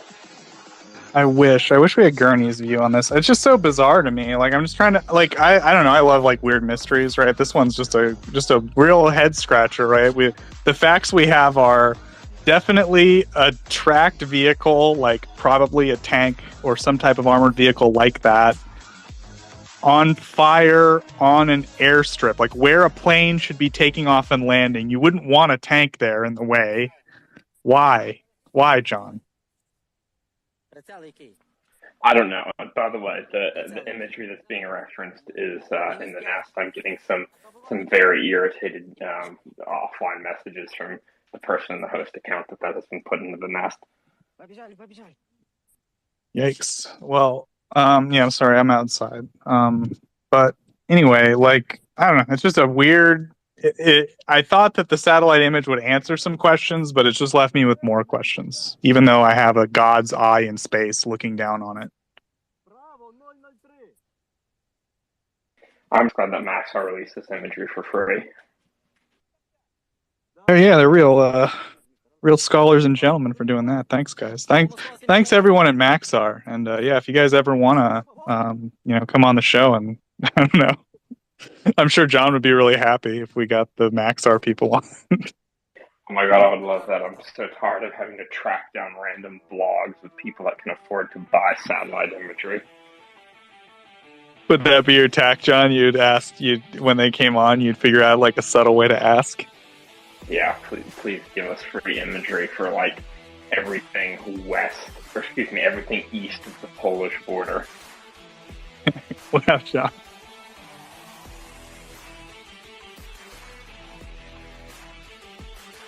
You'd start cutting class to analyze satellite imagery, John. We can't have that.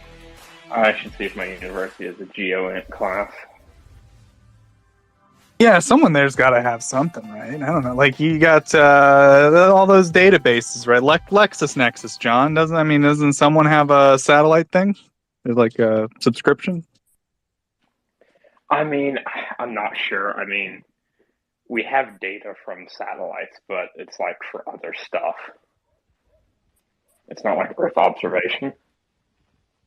Yeah, it's true. A lot of the sciencey stuff, probably the overlap between military surveillance and science observational equipment is probably not like the hugest. Yeah, the only thing with defense related we got is we have a former DoD supercomputer on campus.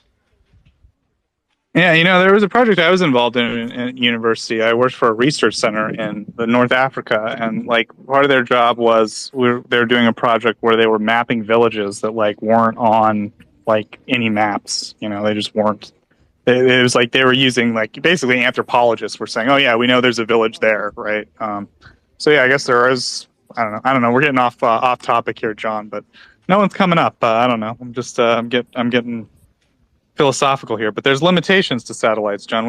There's nothing beats human intelligence on the ground, and that's why we here at the Maria Report, John, that's why we try to get Ukrainians, right, to come speak, especially Ukrainians on the ground right now who can tell us what's going on, because a satellite image can only tell you so much, as John said, it might be a tank, it might be a Terminator, it might be I don't know, like a old crappy BMP or something. Probably not that. John's probably got a little bit more of a discerning eye than that, but you get the idea. It could be anything, right? It's a satellite image, but you got a person on the ground who can tell you what's going on. That's a whole lot more color. That's a whole lot more resolution, right? That's a real person. So that's what we try to do here. Unfortunately, right now it's just me and John and Gurney pretend. But if anyone does want to come up and ask a question for the panel of me and John, please feel free. Press the microphone button in the bottom left-hand corner of your screen, and I can't see your request, but John probably can, so he'll probably let you on.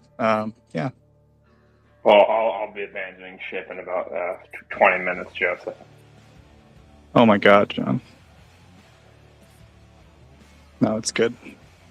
You should get. We should all get some rest sometimes. It's important, I don't know how Doman does it, John. I think they're able to do it because I think it might be less tiring if the conversation's really active, because I think the European nighttime shift kind of hands off much better to the North American shift than the North American shift hands over to the European shift. It's true, yeah. We always hand Doman like a flaming dumpster fire at like our 1 in the morning, and then Doman always brings back like a serviceable discussion with a good panel by the time we wake up. Just a quick reminder, everybody, I see there's about 250 people in the audience. I would encourage everybody to please send Doman a DM asking for a Serbia-Kosovo update. Oh, I thought you were going to ask him to retweet the space, because it's like, kind of low. Like it's we should be a little ashamed to give Doman only 250 people. In all honesty, John. I know. After the Crimea strike, we were really going strong. We handed over to him with like 500. Ooh, we were so proud that day. We were just like, Doman, we got a lot of listeners here for you, Doman. I see Alex has joined us. Ой, а кто это у нас тут в кустиках притаился? Маленький БТРчик. Тебе, наверное... Yeah, I took pity on you too. Thanks, Alex. I don't really want to hear about supercomputers anymore, so I thought I'd come up. Yeah, he doesn't really want to talk. He just wanted us to stop talking, so he's up here. I'm still trying to figure out why they're... I can't explain why there appears to be some sort of vehicle on the runway there. That's got me a bit spun out, to be honest. I mean, I don't know what the Belarusian version of Ivan is. Like, I use Ihor for Ukrainian because it's obviously not Russian. But you know, maybe he got mad, drove a tank. Like, you know, so I've done it in Grand Theft Auto. I've gotten really angry and drove a tank somewhere and shot stuff. I mean, is that what we're looking at, Alex? I'm just trying to come up with any plausible theory at this point, honestly. I'm grasping at straws here. I'm not sure that Grand Theft Auto is as precisely analogous as to real life as you might think. Yeah, I mean, a plane that could have parked something on the runway and then something came into land and hit it. Now it's happened before. That makes sense, actually. Yeah, that's the only thing I can really think of. Like, I don't know why you would park something there after there'd been a fire on the runway. That doesn't really make sense. But maybe a plane colliding, but then there would be more debris. So, like a lot more debris. So it's definitely a head scratcher. Alex, quick question for you. Mm-hmm. Do you want me to send you recent pictures of BMPs with explosive reactive armor? Cool. Has the ERA been deployed, or is it just stock? What do you mean by stock? So, like, is it like just? So, is it like factory finish, or has it been deployed? Like, has the ERA been activated? It has not detonated. Is what you're asking? Yeah, essentially. Sure, send away. There is one after detonation, though.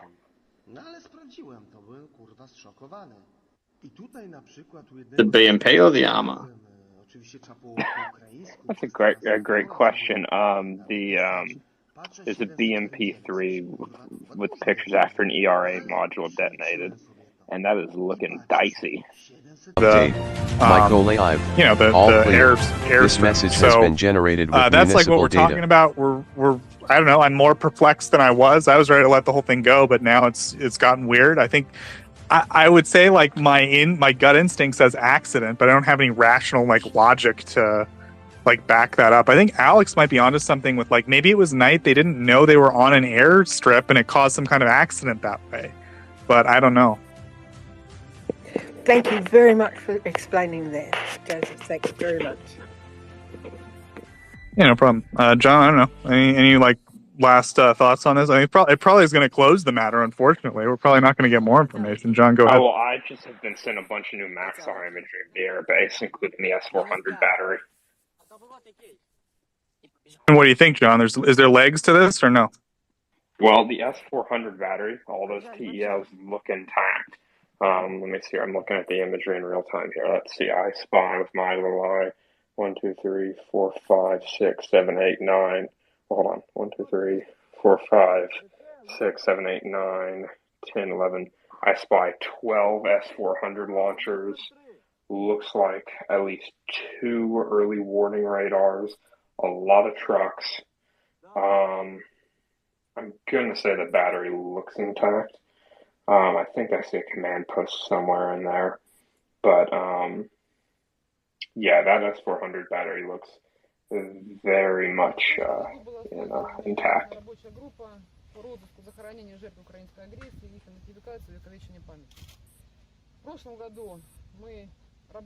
And that's what you'd go after, right? That would be the crown jewels if you did an actual strike. Yeah, I'm really digging the, how many is it? The 1, 2, 3, the 6 S-400 launchers parked in a row. Yeah, John's mouth is just watering. He wants to shoot one ballistic missile and get them all, right? Yes, sir. You don't even need a cluster munition for that. It's beautiful. Yeah, so I mean, I personally think it probably won't be solved. You know, I think something weird happened on that airfield that night. That's all we're ever going to really know, right, John?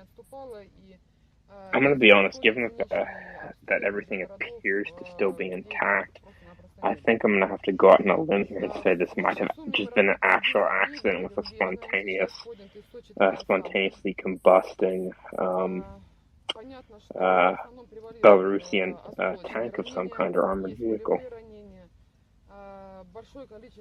Yeah, I think that. I mean, that seems reasonable to me. It seems like the most likely, right? That's all I was trying to establish. Just like some kind of. I'm just grasping at logic at this point, John. This late in the evening with this crazy of a photo.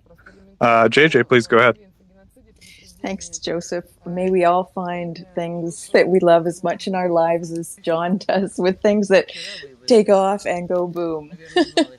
I wanted to come up and tell you about a good news story that I read about. And it's about two teenagers in Chicago who broke a world record, apparently, with a mosaic.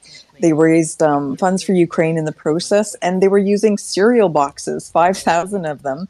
And it was corn pops and blue Rice Krispies, and they made a mosaic of the Ukrainian flag. And so far, they've raised or they've collected pledges for the amount of $15,000. So thought I'd share that with you. Nice job. Yeah, I like mosaics. I think they're cool. John, any thoughts on mosaics? I tweeted it to you guys as well in case you wanted to put it in the nest.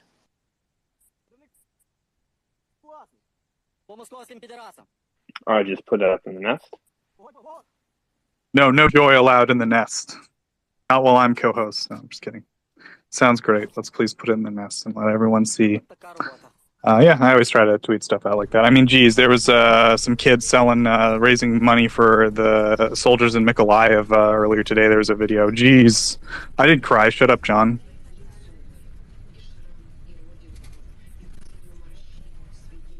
Well, it's something I would love to say.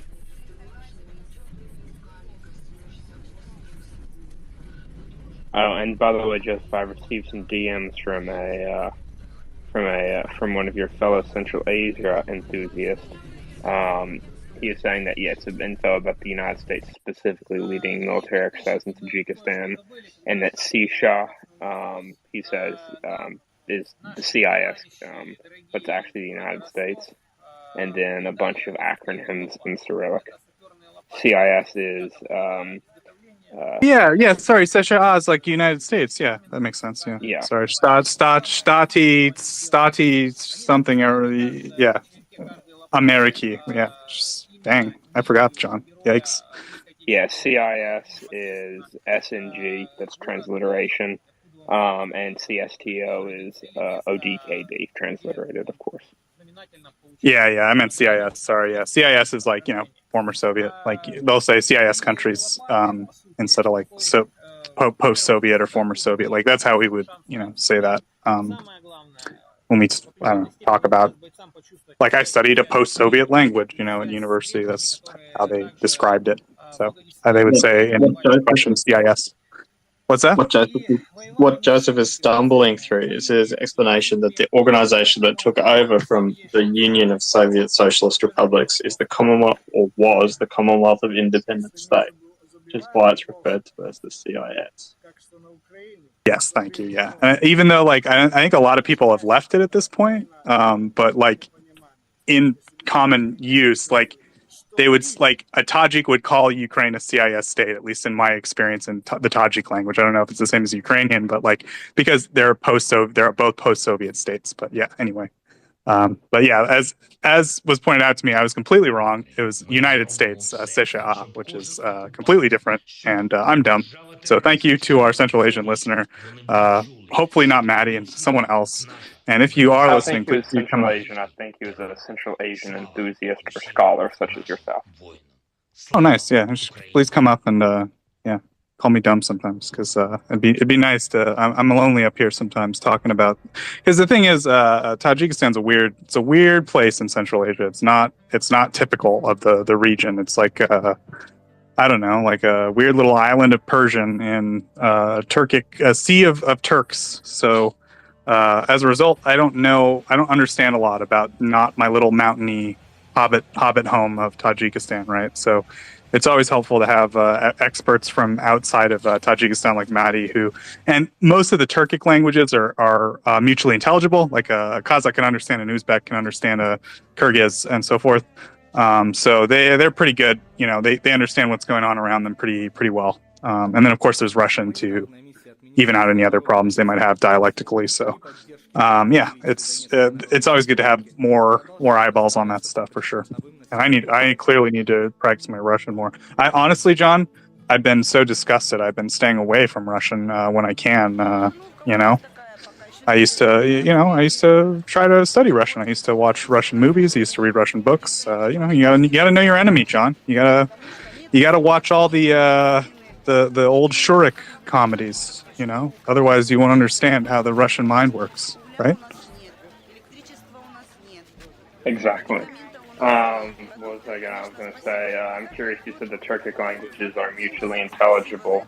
Are the Turkic languages mutually intelligible with Turkish?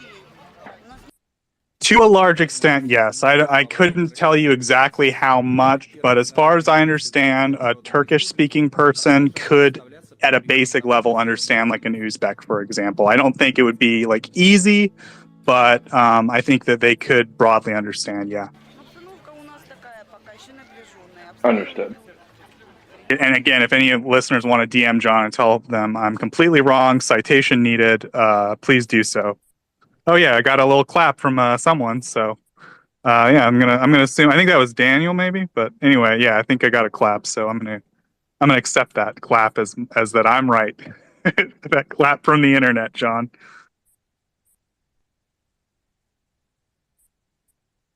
Well, with that, I have to be heading out in just a minute, Joseph. Looks like you, Alex, and JJ can hold things down until our favorite Serbia-Kosovo expert wakes up. Just a reminder to the audience, I kindly request that if you are able, please DM Doman asking for a Serbia-Kosovo update.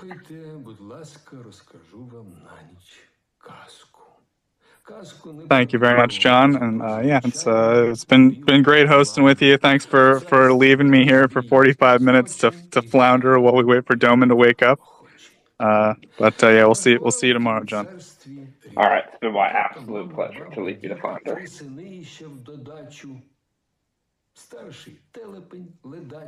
I hope Ukraine blows something up pretty quick. Otherwise, it's just we're screwed, Alex.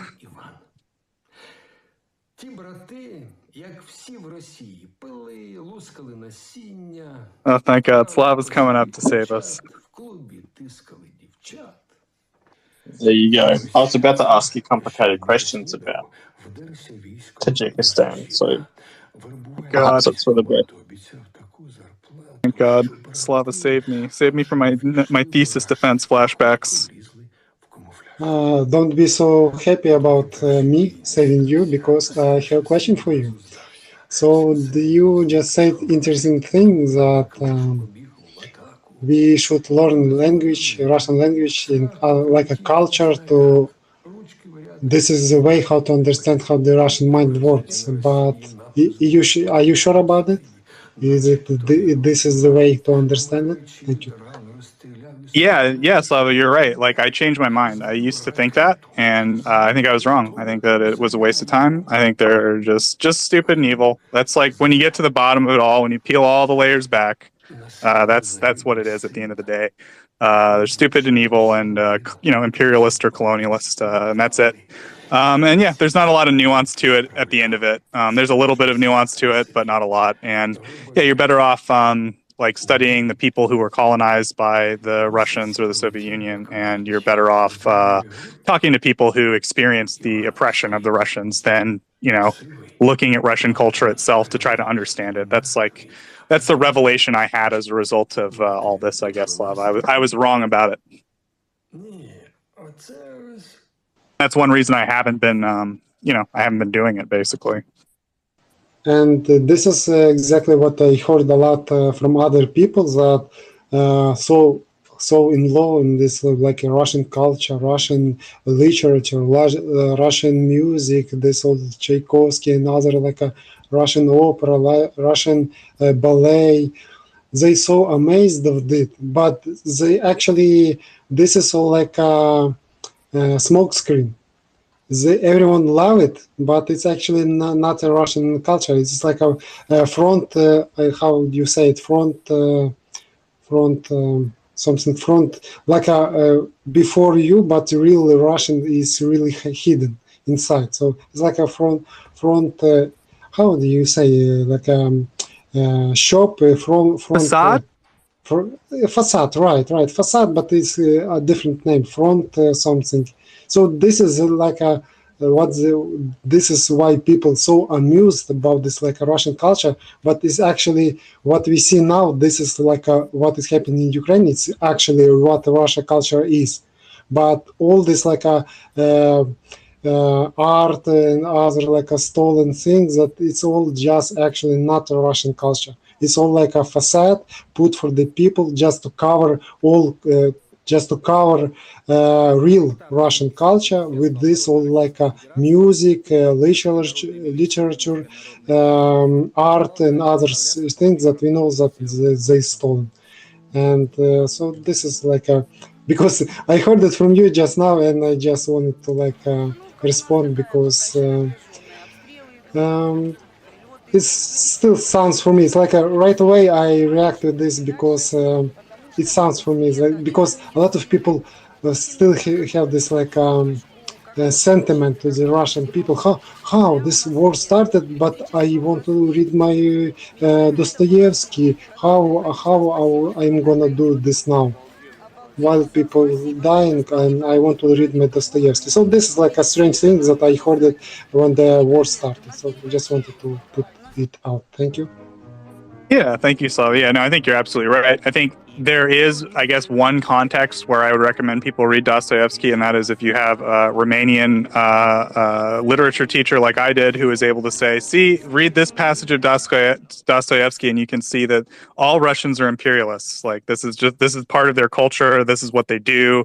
They're conquerors, they're looters, they're rapists, they're pillagers. Like, as long as you're analyzing Russia through the colonial lens and understanding them as oppressors, I think that it's okay to study, but in general, I think Slava's right. Like it's not worth the effort. I spent a lot of time doing it. I kind of consider it a waste of time now. I don't think knowing the Russian enemy is as important as I thought. I think that it's better to just talk to and collaborate with and listen to the people who were colonized by Russia and try to help them. That's like a much better, more productive use of like our energy as people in the West, right? And that's one reason, like, a lot of people come on and understandably they want to like psychologize Putin or psychologize Russia and the Russian people.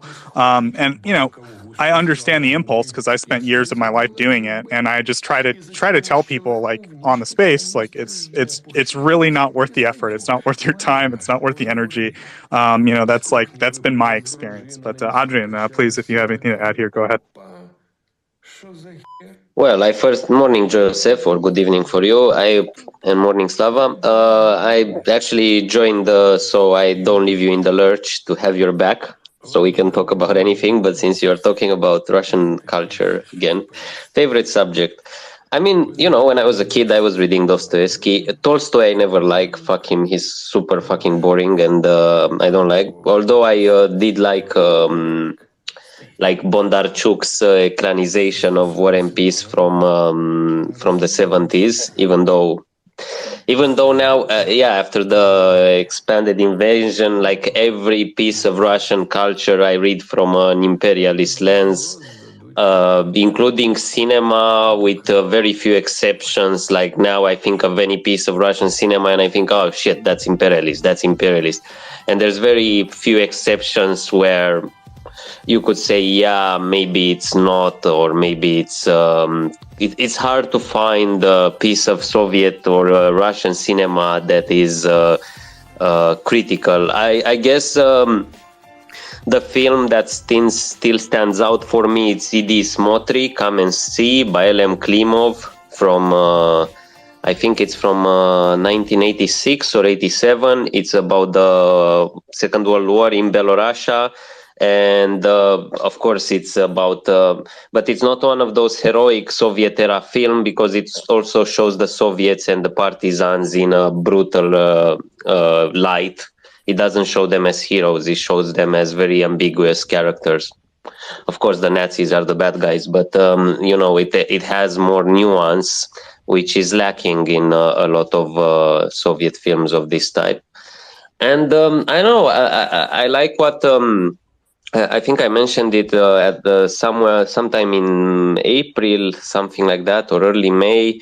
There was a film festival here in Romania, and a friend, a Ukrainian filmmaker, stayed at my place, and she was invited to speak at a conference about this Russian culture. This is what everybody asks in the culture sector, banning of Russian culture. They also cage it in this terms, banning of Russian culture, like it's the fucking Gestapo or something like that. Sorry for the effort.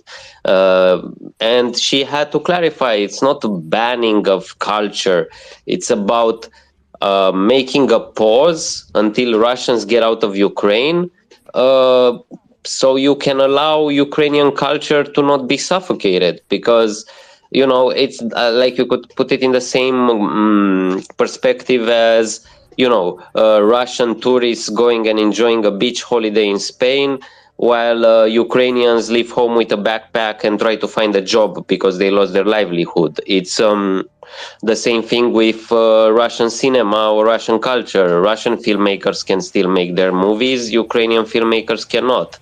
So it's a question of like European countries should ban Russian citizens from obtaining visas.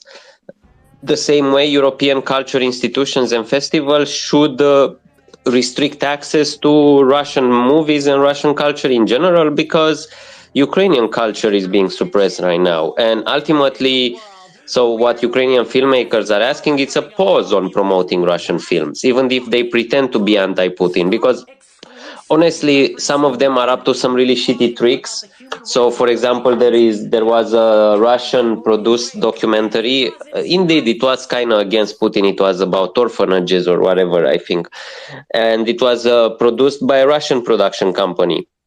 And the director and the international distributor, because it was immediately after the beginning of the invasion, it was in March, they switched the producers to Switzerland and France. So basically they buried the Russian production company at the bottom of the slate, even though the Russian production company was a majority. So it was like this shitty trick to sneak the film into festivals, which is disgusting. And there was the big scandal in Cannes, where Serebrennikov, which is a friend of one of Putin's propagandists, I don't know if he's friends with Dulgin or the other guy, I forgot his name, not with Dulgin, whatever. There's too many assholes with names that I have to remember. Anyway, and he was saying that it's such a tragedy that Russian culture is being banned, and we should feel bad for the families of the Russian soldiers that died and all this crap. So it was a big scandal that the Cannes Film Festival basically put his film on. But ultimately what I wanted to say is that, you know, the fact that Russia is a corrupt, morally degraded country that has no consideration for other peoples, and their people themselves have a poisoned mentality, it's essentially a failure of their culture. Is culture responsibility, whether cinema, theater, literature, dance, whatever you want, paintings, it's responsibility to provide a moral fiber to the society, to provide some identity, and hopefully outline some values that society should adhere to. Now, culture is not always successful in this, but you know, you create like this background that people can relate to. And unfortunately, as you discussed previously, their literature, their classical literature is imperialistic. And their contemporary art, cinema, literature is a combination of imperialistic and nihilistic, actually. And I believe it's a failure of Russian culture not to provide a moral backbone to their society. So in a way, also they were super happy to take government money. Srebrenikov himself got like a very cushy position managing a theater that brought him like a really nice income.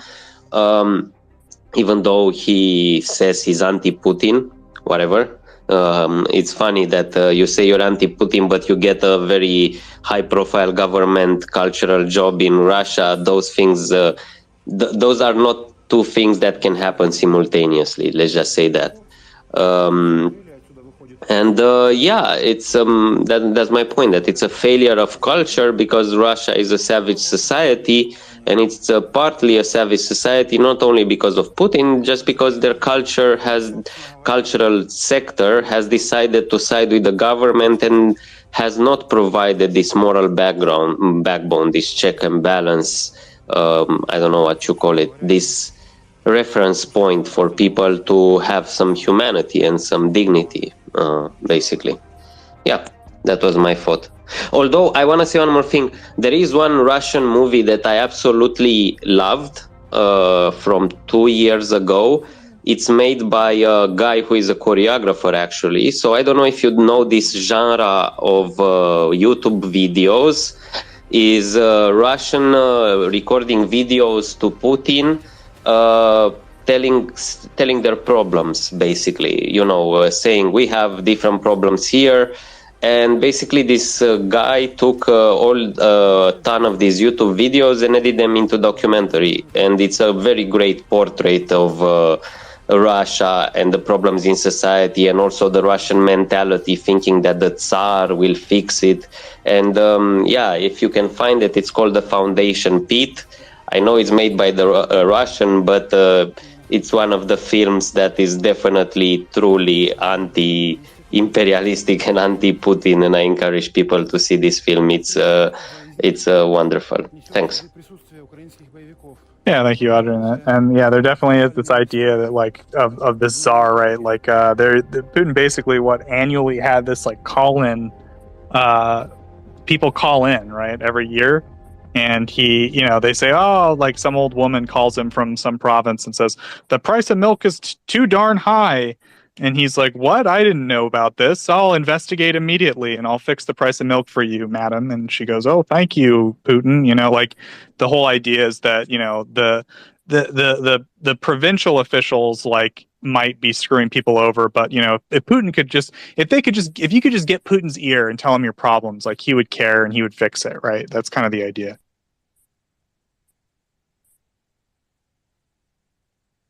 All right. I'll just, thank you, Adrian. And Slava, go ahead. No, Alex, go ahead. Thank you. Thank you, Alex. Go ahead.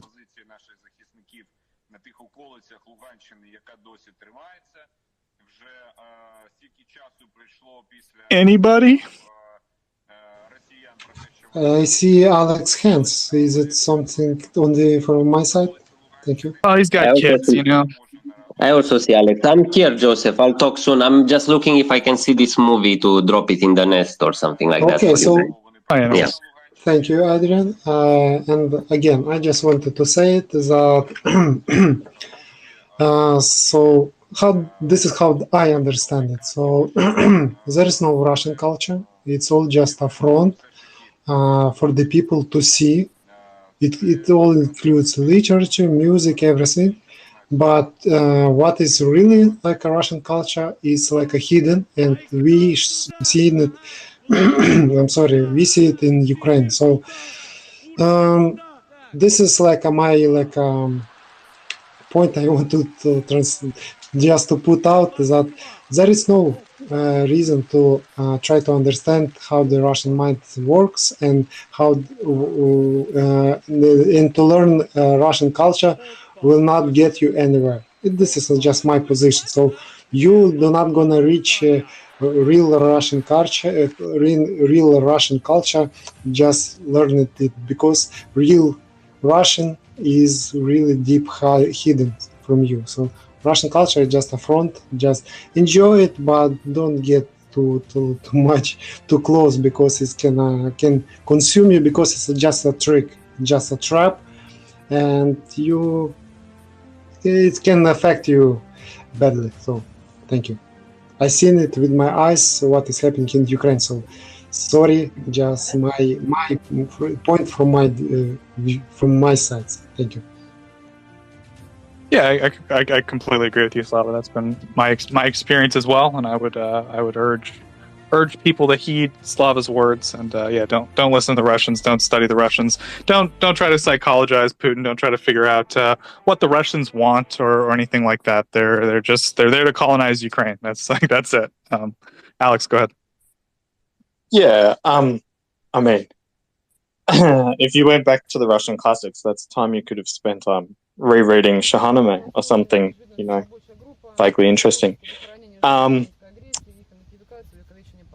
What I was going to ask you, Joseph, and Adrian and Slava as well. So I've tried, this is my experience with reading Russian literature. I've tried a number of times to read War and Peace, Crime and Punishment, and Quiet Flows the Dawn. And every time I sort of got stuck, because I can't reconcile what people say about these texts. Oh, they're so great, they're so brilliant, blah, blah, blah, with the dark, violent, coercive subtext that I found in all of those texts. And I'm just wondering if you observed the same thing. I did, but I wasn't independently reading them at that time. I think, like I said, I was I wouldn't say rescued, but I'm not completely ignorant to what Russians were doing. But I had a Russian literature teacher that was Romanian that was able to just tell me page by page, here's a Russian imperialist analysis of all of these, artifacts of Russian culture. Now, we didn't read the classics like, Pushkin or Dostoevsky. We were reading communist stuff, Stalinist literature mainly. But I think that a lot of, there's this assumption that, that literature, the oppression in that literature comes from communism, right? But, it's not just communism, right? There's other pathologies there to dig into if you want to get into it. But yeah, so I'm not super familiar with the 18th century Russian literature, but I'm more familiar with Stalinist literature, Bulgakov and stuff like that. Yeah, I guess I referred to Persian literature there. I guess it's something that I hadn't encountered reading, obviously translated or transliterated, but other texts from other periods in time and from other cultures. It's just not a theme that I had encountered unless it was a deliberate theme, I guess. Whereas this was the theme that I observed was almost woven into the characters. It was just an assumed norm that the characters would act and behave in these ways. Yeah, but I think Adrian might have some thoughts in this area. Well, I read I also couldn't finish War and Peace. Really, it's a slog. It's not necessarily about criticizing the subtext, which is there. I agree with you, but it's also a slog to read. I don't know why people say Tolstoy is a great writer. At least and I tried both the Romanian and the English translation. He's a bore. He's horrible to read. I would give this to Dostoevsky. His writing is engaging, and I finished both the Demons and Crime and Punishment. But I did that when I was in high school, and I don't think I was sufficiently developed intellectually to see the subtext then. I just read it as a story that was engaging. However, I, out of curiosity, because I've heard of it, I read All Quiet Flows the Dawn right before the war. I think I read it in December. And so that's like pretty fresh in my mind. And I finished it, so because I usually listen to audiobooks, so I cook or I do something, walk around the city or travel or whatever else I do that doesn't involve actively holding a book in my hands, and I just listen to an audiobook. So again, as a storyline, it was interesting to follow, but yeah, I did see this how to say, a subtext of yes, oppression, but also exceptionalism.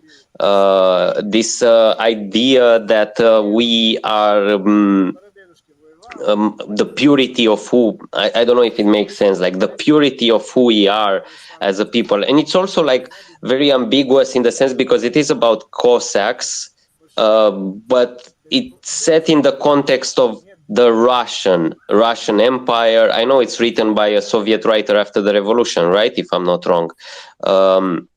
But it's set into this context of all-encompassing Russia. It's not set into the context of identity. And also, by the way, there are a few passages there that are very disparaging to Ukrainians.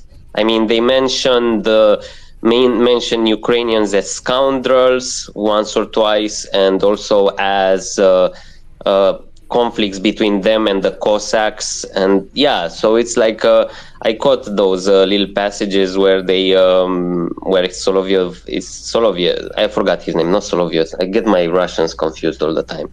I forgot the author's name anyway.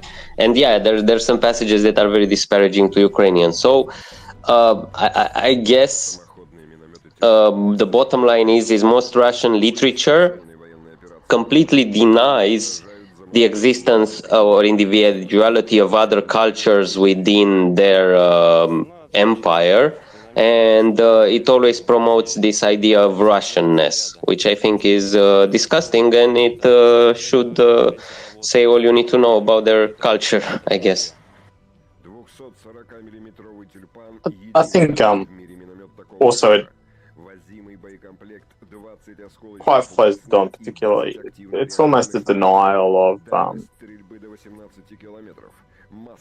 what we would regard as fundamental individual rights, almost. That might be a bit of a stretch, but the individual is always passive unless they're being aggressive, like in a physical sense, almost like there's nothing you can do, but now I'm going to kill this guy. Yeah, I'm not putting that well. I don't know if you have any thoughts on this, Adrian. I think I get what you want. It's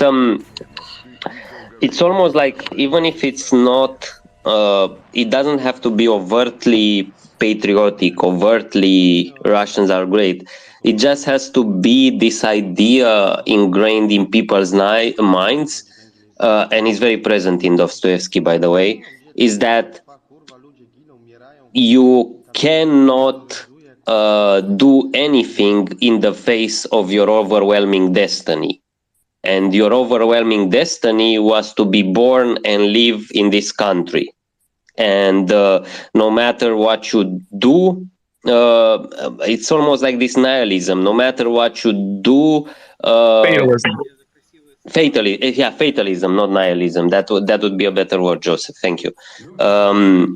So no matter what you do, it's gonna end badly. It's there's no hope for you, and I think that's a very insidious way. I don't know if the writers did it consciously. They were also probably brainwashed by this society, but it's like to inculcate in the people that there is nothing to do in the face of overwhelming power. And I think you can give a lot of examples in cinema. I mean, even Tarkovsky does that to some extent. If you think of Stalker, which is like a movie that I really like, but if you read it through this lens, it's also there's nothing you can do. In the case of Stalker, is a mysterious zone that has supernatural properties. But it's again, there's nothing you can do in the face of overwhelming power. That's like the message of 90% of Russian culture and cinema. Maybe I'm wrong, maybe not that much, but a significant amount. If I'm talking out of my ass, someone please correct me, because I honestly. No. And then you're completely correct. The individual has no agency. It is set into a timeless frame. It only is there to eat shit and die. Yeah, that's about correct, Axel. Thank you. Axel's awake, everybody. Yeah, good morning, Axel. Hey, I've been following you since the crash. I was there right after the crash. I just, at some point in time, have to do other things, you know? Yeah, we have to eat shit, die, and sleep, right? Yeah, but that little thing, that sleep thing, you know, overestimated. Yeah, Axel hates sleep. He's always telling everyone, and like, you're getting too much sleep. No, I love sleep. I love uninterrupted sleep, especially. I just know you're always saying like you don't need this much sleep. You need like 5 hours of sleep. That's all you need. That's all you should have. Any more than that, and it's too much. You're like was it Aurelian that did that? Meditations. I knew you would misinterpret my guidance, Padovan. As always. Sometimes you ask me a question and just like the most likely answer is Ukraine, so I just want to be like Ukraine, even though the answer is definitely not Ukraine. Sorry, Vixen. I saw you. Thank you. Vixen, I saw you come up. Go ahead. Hi, good morning, guys. Morning, Axel, Joe. This is just to Adrian, actually. It's a movie thing, just circling back to... it's not even a Russian film, it's actually a Kurosawa film called Dersu Uzala, which was actually one of my favourite films of all time. But I rewatched it a couple of nights ago, and it's just interesting. I was just hooked into what you guys were talking about, you know, this imperialist canvas which Russian culture is generally framed in. And the Kurosawa's film is a fascinating version of that, where, you know, there's a Russian cartographer who's literally mapping out someone else's country to build railways and to colonize. And he's helped by this wizened old tracker who turns out to be 1,000 times smarter than the rather arrogant young cartographer. It's a fascinating film, and I'm afraid it's been somewhat tainted by the recent events in Ukraine for me. Just adding to what you were saying about, you know, Tarkovsky, Stalker also was one of my favorite films. And just quickly, I'm a terrible speaker, so please forgive me, guys and girls. There's a film called Here the Dawns Are Quiet. I think it's a 70s Russian war film. It's a sort of an anti-war film where an old grizzled artillery sergeant is landed with a replacement platoon of female artillery soldiers, and that's quite an interesting take on gender politics, even back in the early 70s. I'd just love to hear, you know, I just bounce that into the court and see if Adrian's got any thoughts on that.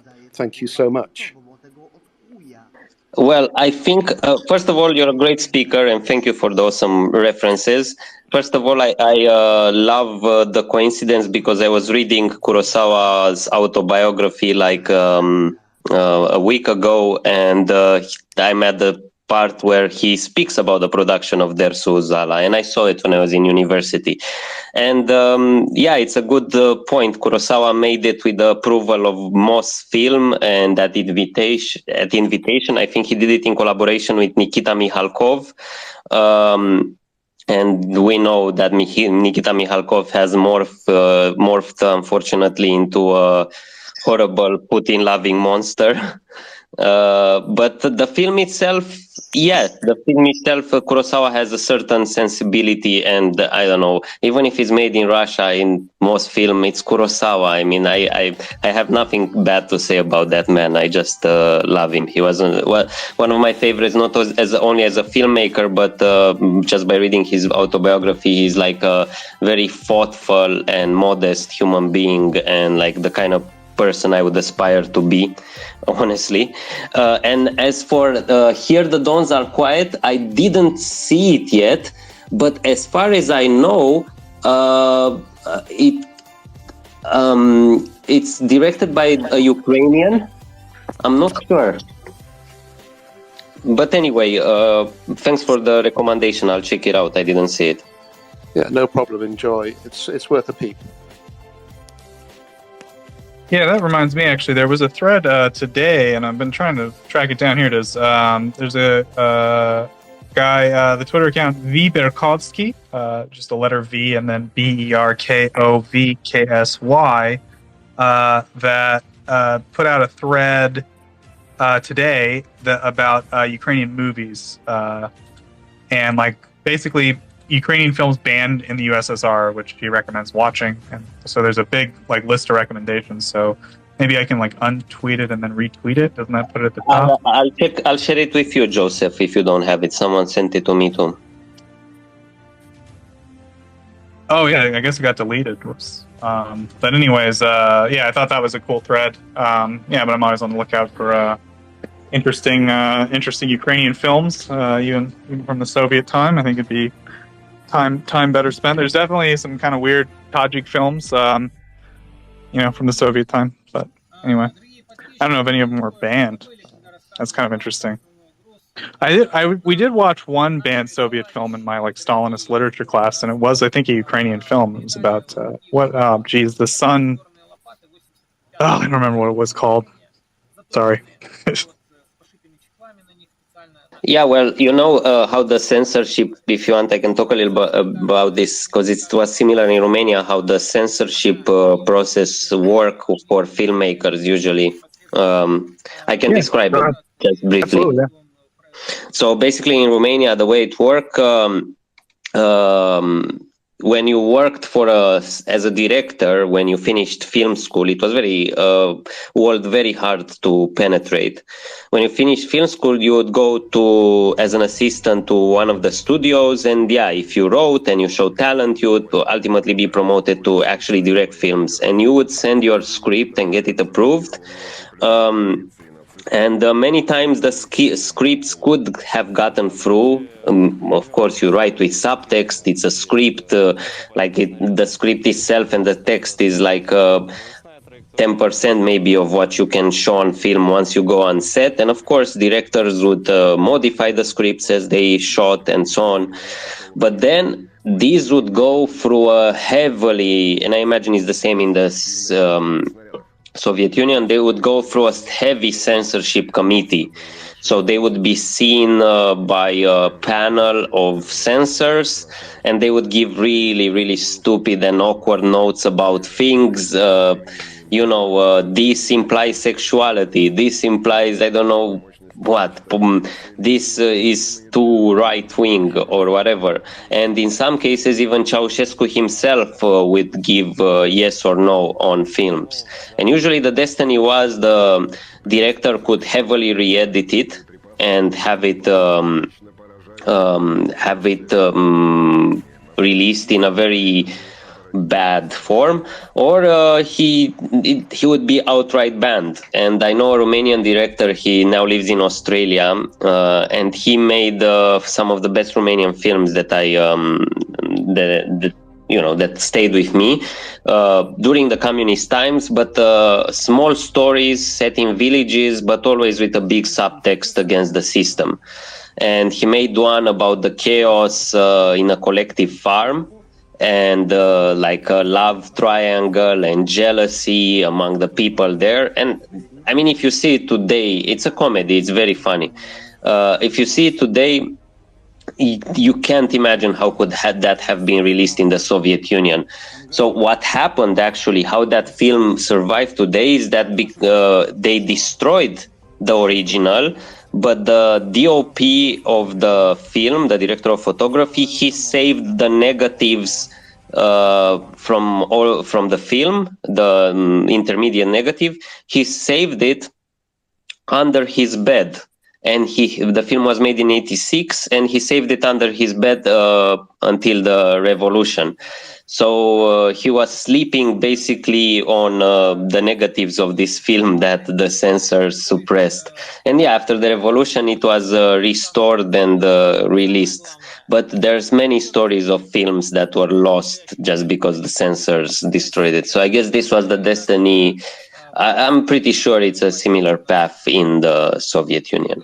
So yeah, I hope I pulled enough time until Domen comes up to talk about Serbia and Kosovo. Yeah, You definitely really waiting are for that just. update. Sorry, Adrian, are you telling us that you're really just preparing the shore to hit the ground in the sweet spot of the Balkans, somewhere between Serbia, Kosovo, North Macedonia, and Montenegro? Yeah, apparently so. Apparently so. Our listeners are waiting for an update. It's very important to them. Oh my God! Actually, I can say a little Kosovo anecdote to waste some time. A friend of mine went to a festival a film festival in Kosovo. There's a big documentary film festival there. I think it's going on right now. And when she landed in the Kosovo airport, the guard asked her if she's done Kosovo for the first time. She said yes, and he saw that he was from Ukraine, and he said Slava Ukraini. And she was very impressed because Ukraine has not recognized Kosovo as an independent country, but Ukrainians can go there as well. Romanians can go too, and we didn't recognize it either. But yeah, there's complicated reasons why that is not happening. Героям слава. Oh, thank you, Slavia. Slava Nazi. Смерть ворогам. We're doing all the right things in order to get Domen up.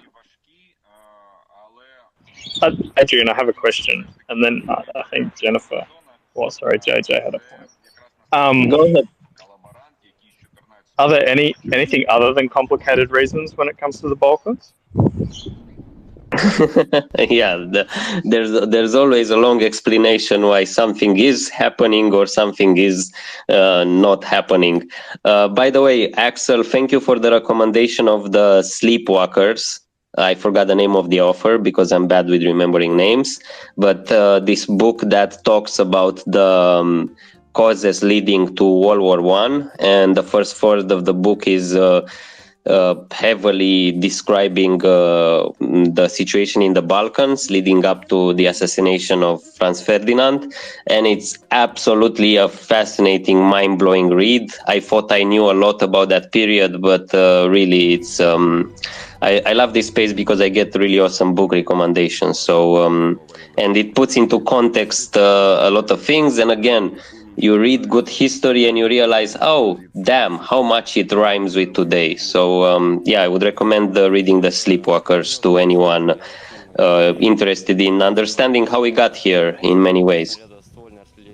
Glad you enjoyed it. And therefore, now that you've finished your first book assignment, we'll move on to the next one. Homework will be given later this afternoon. Aha, looking forward to it. No, but on a more serious note, The Sleepwalkers is, from my point of view, you just highlighted the key aspect. It's so well written on the basis of massive amount of detailed research, and never loses track of how these threads will be woven together. But everybody can see that none of these threads would have been inevitable to lead to that decision. They were only the preparation for it. It is essentially like today. Individual decisions by individual power players make a massive difference. If these two Slovenians who were at the Crown Court in St. Petersburg had not been as successful to convince a French ambassador and some generals to play ball with some in the Tsarist administration, they probably would not have been able to support Gavril Princip and others. But that they did was not necessarily the reason why everything happened or exploded. It could have exploded many different ways. The same thing is here today. The belated, or on time, however you want to see it, delivery of HIMARS systems by the Americans as an executive decision by the White House in support of a proposal by Lloyd Austin, who, as a warrior, has looked at what can be done in order to change the battlefield. because he has good guidance from many, many good soldiers in the US Army and has spoken quite literally about how much he delegates. But unless these decisions come together, there is no HIMARS on the battlefield on time to thwart the already stalling but still heavily firing Russian war machine. You can always go back and look at these individual decisions. This is why we're pushing so hard to find ways to either pressurize, replace, depose, however you want to call it, Olaf Scholz. Because as an individual decision maker, he has an inordinate amount of influence on the timelines. This is why we're advocating that our US American friends should go to all their senators, representatives on a regular basis to ensure that people understand why it is important that kit is being released for delivery early, that the state sponsor of terrorism is a valuable ticket to ride. There are many good causes, but they have to be delivered in time, preferably early. This is how sleepwalkers wove those threads together. This is why that book matters. And it describes the original sin of the greatest loss of many generations, dominating European cultures still today, the First World War. Yeah, I mean, it describes very well a confluence of bad decisions or choosing not to act. And yeah, you described it perfectly because it echoes today in a sense that since 2008, since the invasion of Georgia, because it starts a bit earlier, it starts with the annexation of Bosnia-Herzegovina. It puts into context a little bit the Russian Revolution of 1905, Russia's defeat at the hands of Japan. So it gives this historical context of and in combination with bad decisions and inaction. And then you think about events starting in 2008, leading up to today, and it's again a confluence of bad decisions and inaction that have led to a catastrophe. And it's doubly infuriating for me because we are at the point of catastrophe, and still there is a large contingent of people, decision makers in the West, who are making bad decisions or are simply not acting and basically creating events down the road that we cannot see yet, but will definitely have a bad impact because of these bad decisions and inaction.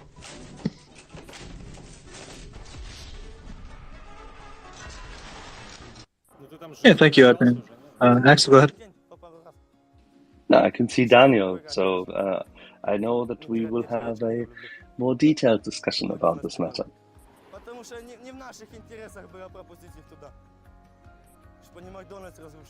Daniel, please go ahead. Some listener told about Here the Mornings Are Quiet. That movie I saw, maybe I have 8 or 9 years old. I saw at the television of Soviet Republic of Moldova in Russian.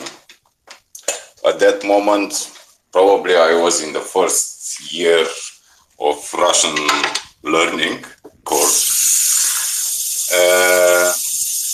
That movie is the most Soviet movie you can imagine. Yes, it's beautiful shot, and he had something which you don't see usually in Soviet movies: nudity, female nudity, some patriotic things with, I don't know how nice are the Soviet women and how they led the home, the fathers, the brothers on the front and defending the skies. Bullshit like that. It's interesting because that movie I remember very, very, very well, and tons of Soviet movies or Romanian communist movies. I don't give a fuck and I don't remember at all. That one was so powerful and I liked it a lot at that moment. I was a pioneer. I was a small child. And about Soviet cinematography, for me, was a very powerful tool. I remember I write a paper about Soviet ideology and communist ideology and their successes, and I was putting the subject in comparison with the same cultural analogs used by Third Reich. And was very, very funny because visually in the 30s and the 40s, the visuals are very similar in many points of view. Composition, how the line is used, a lot, even text sometimes. But in cinematography, things are different because the Nazis loved the grandeur of Scandinavian heritage and pagan religion. Russian and Soviets had only one religion. The communism is a dream of the future. We march to the future. We bring technology, the space race, the colonization of the solar system, things like that. That why it was very seductive and is a heritage which I bet Putin didn't understand. Because if he used the same tools, if he used the cultural instruments which Soviet had, will be a success, a very big one. They didn't fail in the 80s because propaganda was bad. They failed because Soviet Union was hungry. It's so simple. It's not only about corruption and people staying in lines for a loaf of bread, but a hunger for jeans, for music, for anything. What is very, very funny, the capitalist contact, what I made with the West, was via Soviet Union in the 80s. I saw Total Recall with Schwarzenegger on Ostankino television, which was the official channel of Moscow. What I saw, I think I saw another movie with Stallone, I'm not sure, but pretty sure Total Recall was something which shocked me from the the Soviet cinematography to the Total Recall of Verhoeven is something very shocking. Yeah, it was interesting. And I want to say this, all clear. This message has been generated with municipal data. Cinematographers ever. And I don't like it. I never like it. But you can try to see the Putin era movies, the science fiction ones. I'm big fan of science fiction, like you, Axel. And they are so bunch of crap, so stupid. Even the most gore movies of Japanese or Koreans are much, much, much better than any Russian movie made it past 10, 15 years.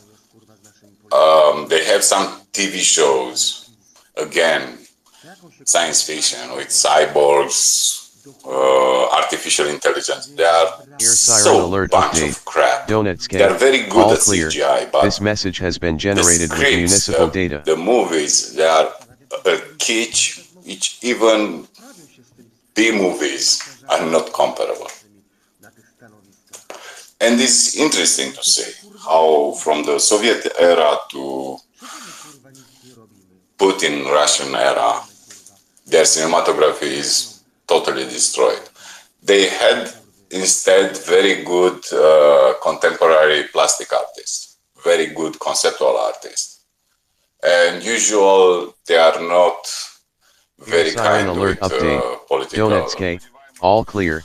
This message has leaders. been generated with municipal data. Okay, my phone is ringing. Thank you. Thank you, Ish. Or thank you, Daniel. Appreciate that. So I thought we had someone come up recently, but I guess not. But yeah, if anyone does want to come up. Oh, go ahead, Yeah, Adrian. until someone comes up and I'll shut up. I'm burning time talking about movies and other things. Yeah, Daniel makes a very good point. Tarkovsky is overrated. I mean, we were spoon-fed Tarkovsky in university, so I watched it a lot, and many of his films 2 or 3 times. So I'm not going to watch Tarkovsky movies again. And Daniel is right about what's going on with Russian cinema today. Well, the problem is that you need a lot. Sorry. You need a lot of money to make a film. That's is the only form of art that is truly. You need I guess, except theater, but that's at a smaller scale, where you need a lot of people to make it work, and you need a lot of money, and you need backing of a structure, of an organized structure to do it. And unfortunately, that means that contemporary Russian cinema is very difficult to, except for the documentary field, where you don't need a lot of money to make it. It's very difficult to be able to enter this world that is very controlled, like state financing. Most Russian films are state financed, so it's a very heavily controlled field that it's hard to get movie through. But it's interesting because the Soviet times also were a heavily controlled field that was hard to get a real story through. And 90% of it was meaningless propaganda. But, there were some artists who had some thought. And I don't know, I can think of Alexei German, for example, who got some stories that were subversive through and made these films. And the fact that none of them are today, again, shows a failure in Russian culture, shows a surrender of Russian filmmakers and intellectuals to the regime, and it shows a failure of moral fortitude and in some cases of imagination. So the fact that we don't have like a decent budget fiction subversive piece of Russian cinema in the last 20 years, that's a very telling of a morally degraded society in my estimation. Thanks. Thank you, man. I'm mixing you guys up for some reason now. I'm calling Adrian Daniel and Daniel Adrian. Thank you, Adrian. All Romanians look the same. Yeah, I don't know what's going on. I think I'm getting a little tired, a little goofy. Thankfully, Doman's here to take over soon, but I want to give Doman a little time. Well, I like to let Doman, get a little coffee in him, maybe check over the news a little bit before I foist the duties of co-host upon him. But yeah, I think Slava hopped down. He's posting some news stories. Yeah, again, there was more shelling in Kharkiv region, as well as Mykolaiv region last night, or I guess now, yesterday would be. Yeah,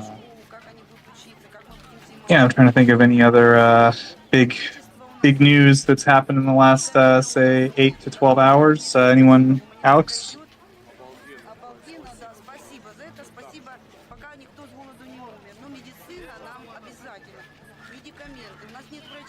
I believe the last bridge across the river from Kherson Oblast was cut, or was announced that it was cut. So that's an interesting development, if it's true. Yeah, we got a pretty reliable report from like Operational Command South. I mean, they've been very reliable, and of course, it's being reported by the Kyiv Independent or Kyiv Post, I forget. But yeah, either way, like very reputable. Kyiv Independent, very reputable news organization. So I would say we could largely expect it to be true. The kind of intriguing thing is, to my knowledge, we haven't seen any images or like direct visual evidence of the damage itself. So we can't really say for sure, but if we take them at their word, which usually Operational Command we can, that would mean that they're basically trapped at this point. There's not a good way for them to get heavy assets, heavy weapons across the water. They could maybe get some people, maybe get some supplies, but not in the quantities they would need to prosecute like a real, a war that requires like, mountains of logistics, I think.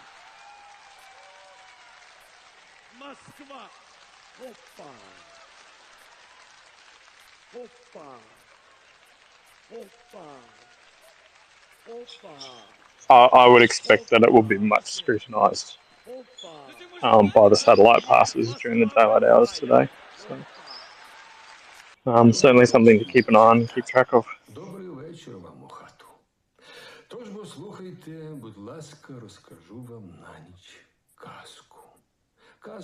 Yep, definitely. And I'm trying to think of any other.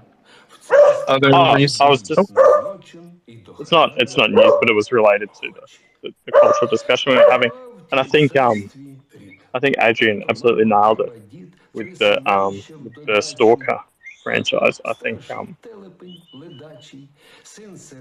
if you look at the video games and the video clips that are and the storyline and the narrative and how that's developed. If you go back and look at it now, it's quite confronting. This sort of I guess othering and sort of normalization of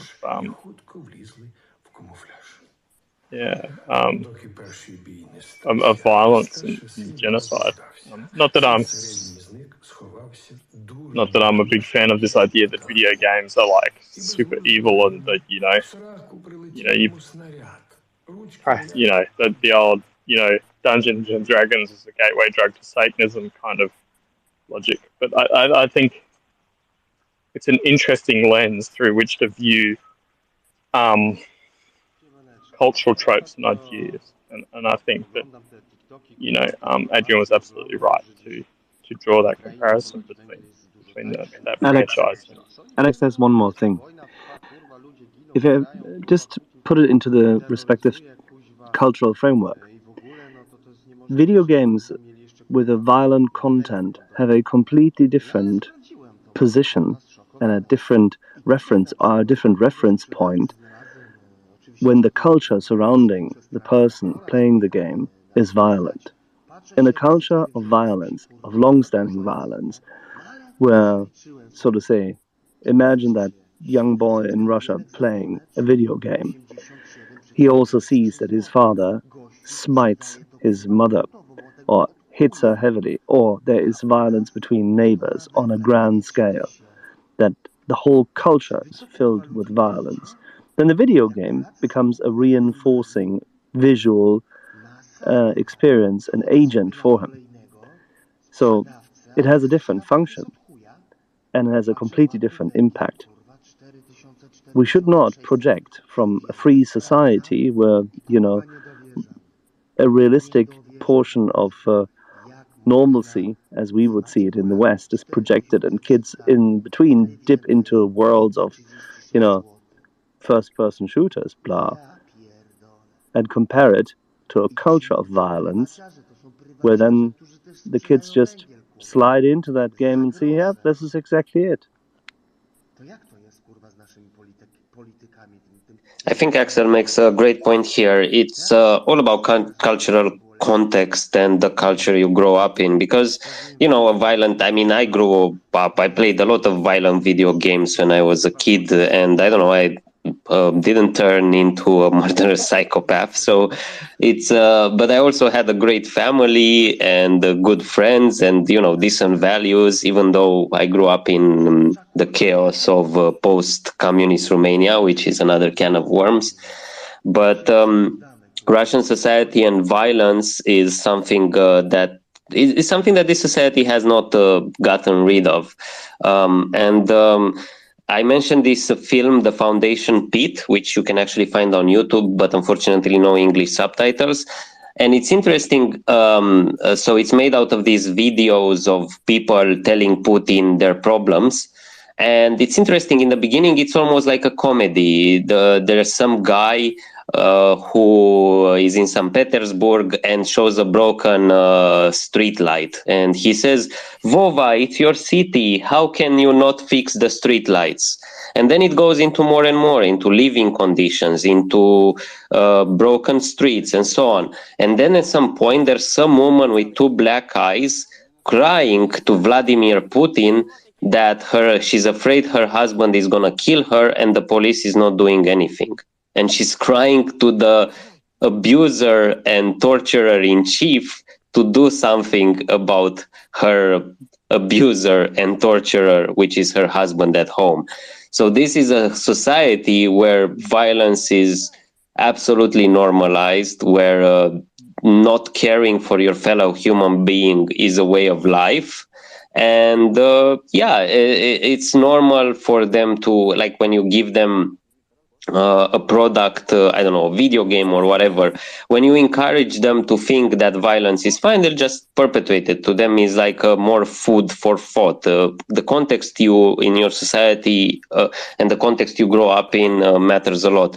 And a little comment on Stalker games. They are actually made by a Ukrainian studio.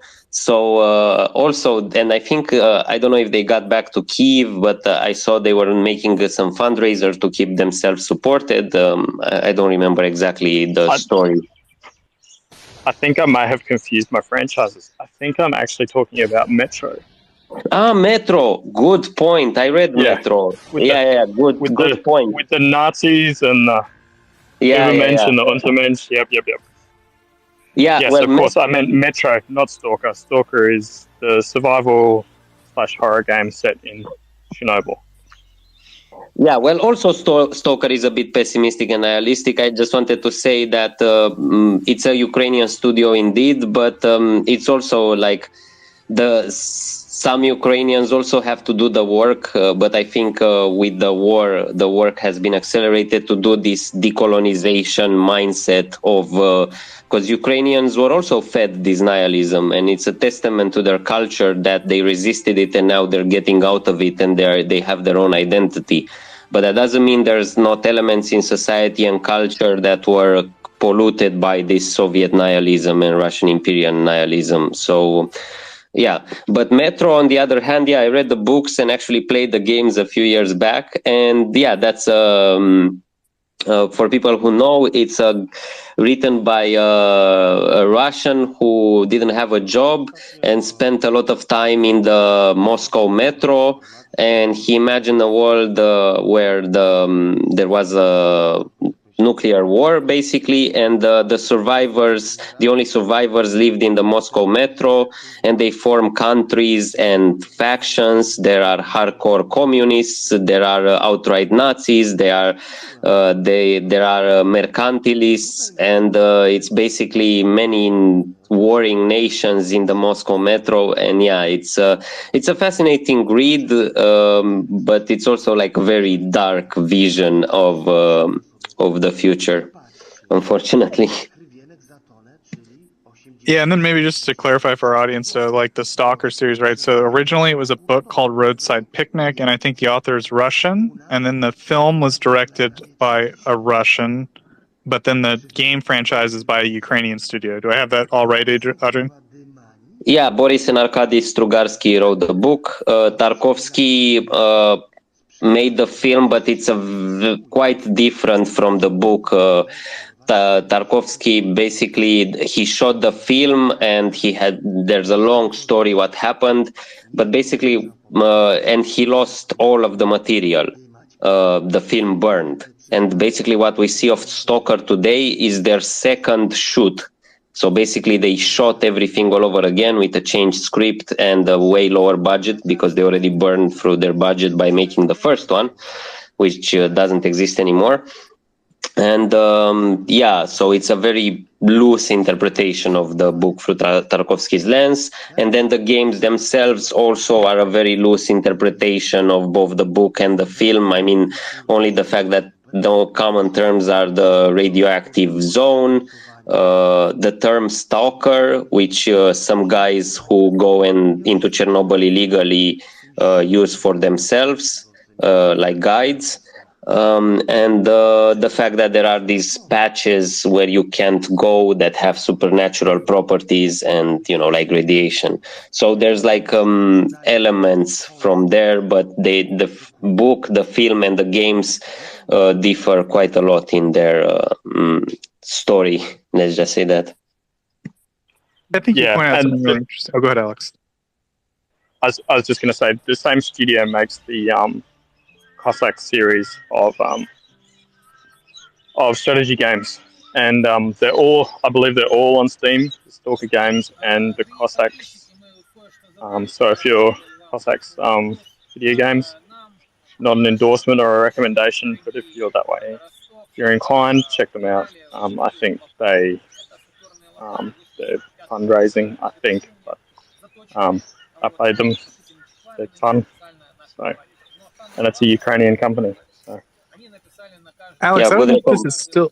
Real quick, I don't know if this is still the case, but I know Steam wasn't able to process payments for Ukrainian developers for a while. Did they fix that ever? Do you know? I couldn't tell you. I'm not too sure.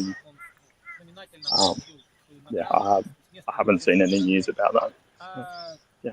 But it would be interesting to know if somebody could find out from our community whether that is or has been the case, because it was rumored. I agree with you in that regard. I can definitely tell you that our little boy here, 13 years of age, told me that some things were not available, and a number of the games have been produced, obviously, by Ukrainian artists, I would call that, because they're not just software developers, they're artists, quite literally. But then again, it's an important feature and an important segment of Ukrainian society, creating virtual worlds and being good at programming them. And with that, I think, Alex, Joseph, let's recognize the fact that we have an expert on Serbia, Kosovo, North Macedonia, and whatever else could come out of the Balkans here with us. Good morning, Doman.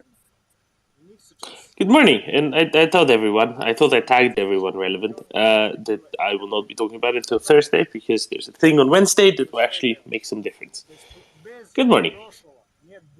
But don't you think that the decisions will be made before Wednesday, and that we could glean something from the build-up, and that we should not actually discuss now what we could expect? I mean, this is it. I mean, these are the Balkans, right?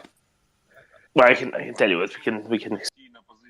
What we can expect is that Kurti and Vucic are going to sit down. We'll get the news. We'll get the news of Thursday here today. Well, it is a Wednesday, technically. Come on, David. Kurti and Vucic are going to sit down with Stoltenberg. I'm trying to get Vucic and Kurti, the prime ministers, the presidents of Kosovo and Serbia, are going to sit down with Jens Stoltenberg, the general secretary of NATO, and he's going to tell them to behave, and he's going to tell Vucic that his entire military is nothing compared to just what's already in Kosovo, let alone the KFOR, let alone everything that would get deployed within 24 hours from bases in Italy if they tried to pull any shit. And then Vucic will say okay, and then go out and make some inflammatory speeches, and that's going to be about it. That's the summary. Where does Slava go? I wanted to hear from Slava, not myself. And you shied Joseph away. I didn't. You did that, or someone did that. I think you did that. No, I just teased him. Oh, okay. Where's Slava? With the pretty puppy. All right. In the meantime, Dorman, given the fact that both you and I probably had a little bit of sleep, although, I mean, hopefully not too much, Alex, can you give us an update as to what happened during the night in terms of things going boom, especially as we have the representative of the Gurneys here with us as well? I'm not sure how awake Gurney is. Not a great deal. There was a report from Operational Command South that the bridge, the final bridge from the west bank to the east bank has been cut, which, if when confirmed, would leave those Russian reinforcements in Kherson in something of a pickle. There's been the regular, sounds awful, the persistent shelling across Sumy and Chernihiv. Apart from that, I don't think there's been any particular sort of extraordinary explosions. Doma, did you just hear this? The final bridge has been cut and leaves the Russian invading troops in a bit of a pickle, but not really much has happened. So, right? I heard this. It says something like the fourth bridge has been cut, and I was like, which is the fourth bridge? What is the fourth bridge? Do they mean the railway bridge? Do they mean the Novokakhovka bridge? Is there detail on which bridge they were referring to?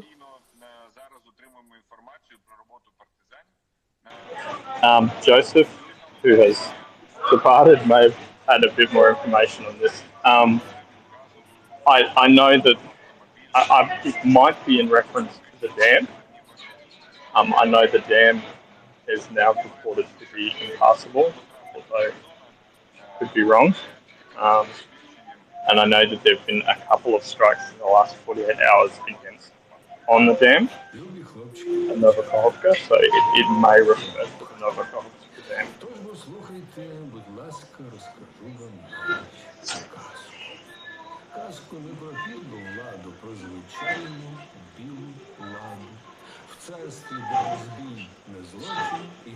Is that a cinema, Alex? It is a supermarché.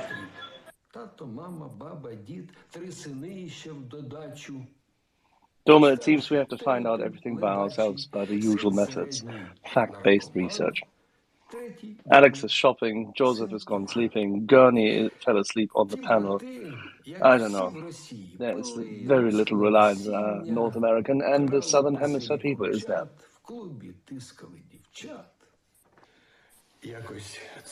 4 out of 5 eyes. I can see, however, that Jennifer is still... no, sorry. Who's this? JJ. Okay. We have Joe and we have JJ. So there is a North American presence here. And awake.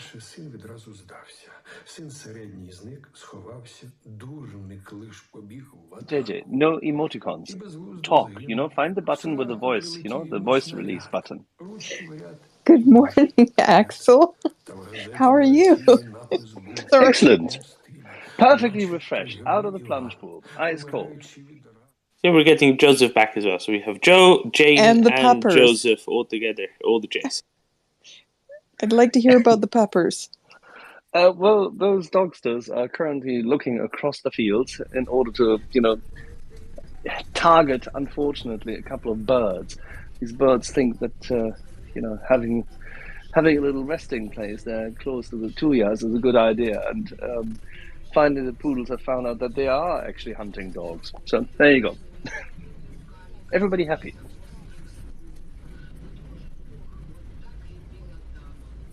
Joseph, we missed you. Could you update Dorman and myself before we have to do all the reading ourselves as to what went boom and what was the fourth bridge, who cut it, and why did Alex make the sound as if it's a nothing burger?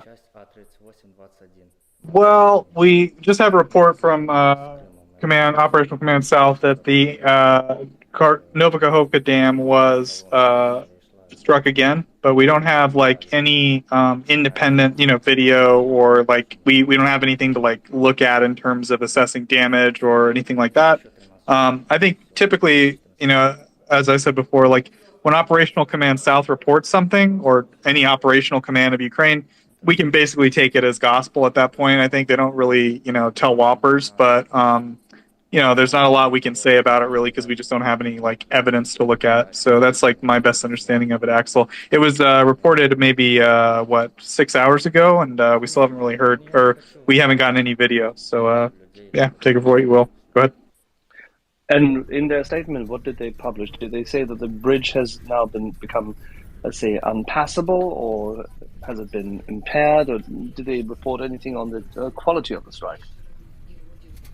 Yeah, good question. I just went to the Kyiv Independent and just let out a quick tweet kind of summarizing what happened, but I think Alex might have actually read the Ukrainian report from Operation Command South. Alex?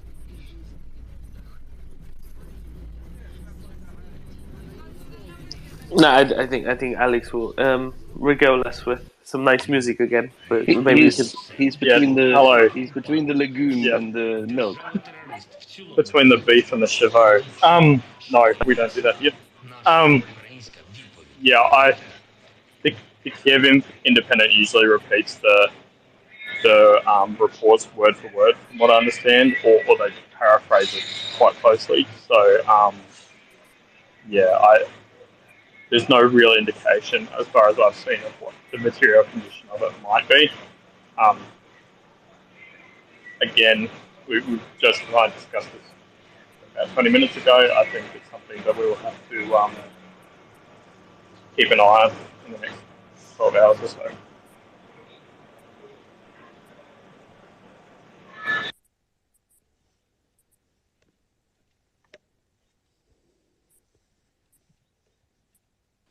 Yeah, so I'm reading a little bit of this report, Axel. So Russia managed to carry out only superficial repairs to the damaged Antonov Bridge. The two main bridges leading to the territory are now probably not being used for significant military purposes.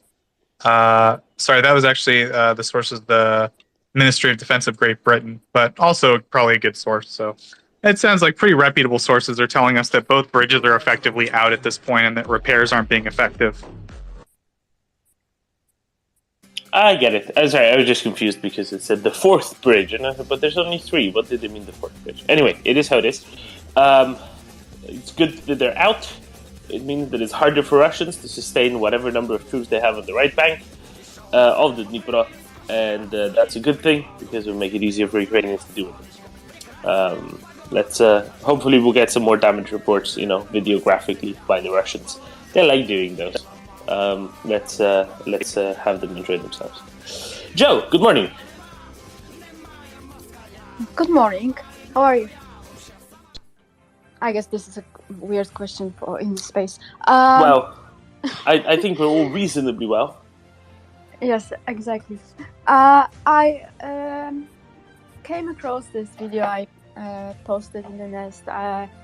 It's again Russian propaganda. I know we've been over this over and over again, but every time it strikes me, and this using a child now is even more nefarious. So I guess it's a little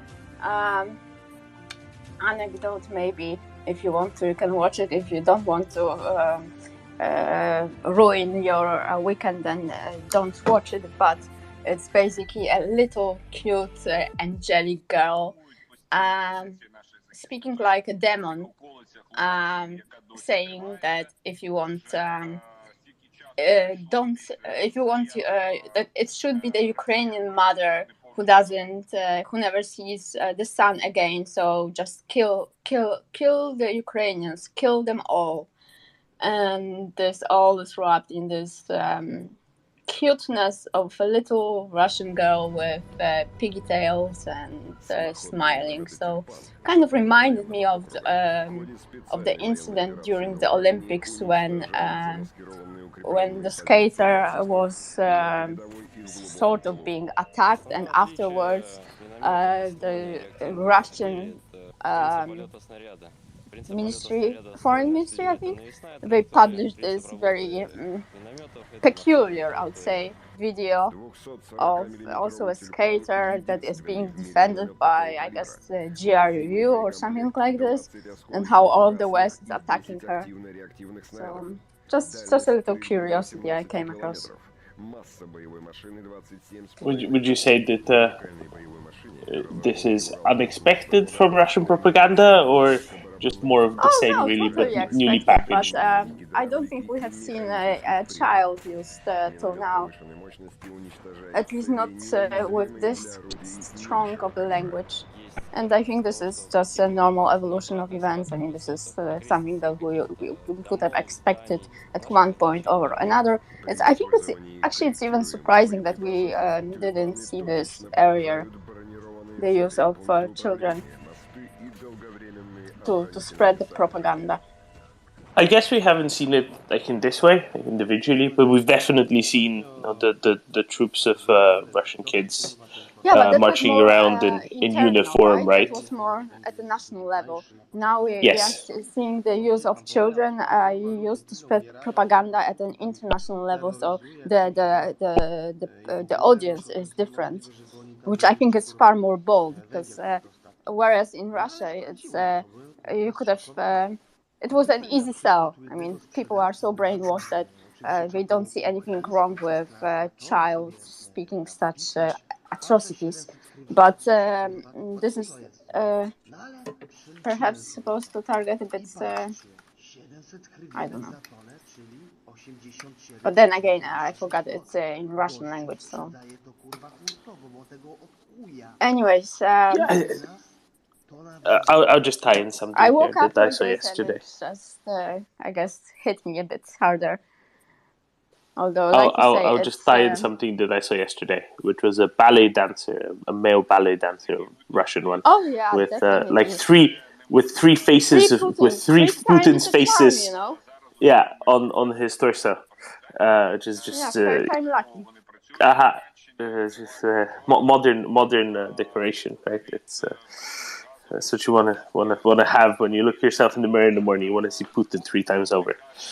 Yeah, well, better Putin doesn't die anytime soon for this guy, because he's stuck with his face.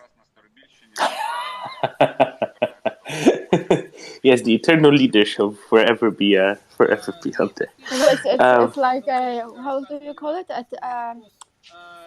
A tat. I forgot the name, but it's like when American girls would get a butt tattoo with the name of the boyfriend, and then the boyfriend would dump them. So we can more or less expect the same story for this guy being stuck with the tattoo of Putin on his pecs. Well, he'll just have to make the next one also be the next leader also be look the same, not the same name but just look the same. Easy. You'll be a vested interest. I know that's easy in Russia. That would be easier in Belarus now. Yeah, no, probably. Lukashenko and the mini-me, Kolia. Probably right. But it's easy. You okay. just have to add a pencil moustache. That's all. Yeah, exactly. Sergio, what do you reckon? Good morning, Dom, Axel, Joe, Arkan, JJ, Gurney, Sobacher, Joseph. Yeah, what do I think? I don't know. It doesn't surprise me the kind of propaganda they use and with kids and stuff. It's it doesn't surprise me, and it honestly to God doesn't affect me because I know the intent behind it. I mean, it is disgusting. It's despicable. It's, horrific. Using anybody, especially people who are not developed enough to make their own choices, i.e. children. Gosh, I'm going off on a tangent. Yeah, Joe, please. Do you know how it's called in advertisement? This is called marketing for. Jeez, I get a bit stressed every time and again. No, it's okay. No worries. Plenty of time. Advertisement pornography, because it's Yes. yeah. Yes, exactly. That describes it very well indeed. It's disgusting, it's despicable, it's transparent to those who are not susceptible to it. Yeah, it's gross. I'm not sure why I came up, Damon, but good morning. Was it to do with the bridges? Because apparently It might well have done. It might well have had to be to do with the bridges. Apparently, 27 minutes ago there were more strikes. If I say to you, Domin, Nova Kakhovka, what do you think of? I think of the large hydroelectric dam at Nova Kakhovka, which apparently 27 minutes ago was struck again with 6 or 7 strikes.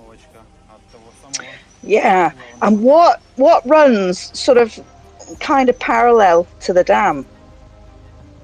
Parallel to the dam, there's a road and a railway. Axel, you sound funny today. Are you sure there's a road? Well, in principle, there is such a thing that was expected there to be a road, but I don't know if it qualifies as such anymore. Exactly. Yeah. So we're kind of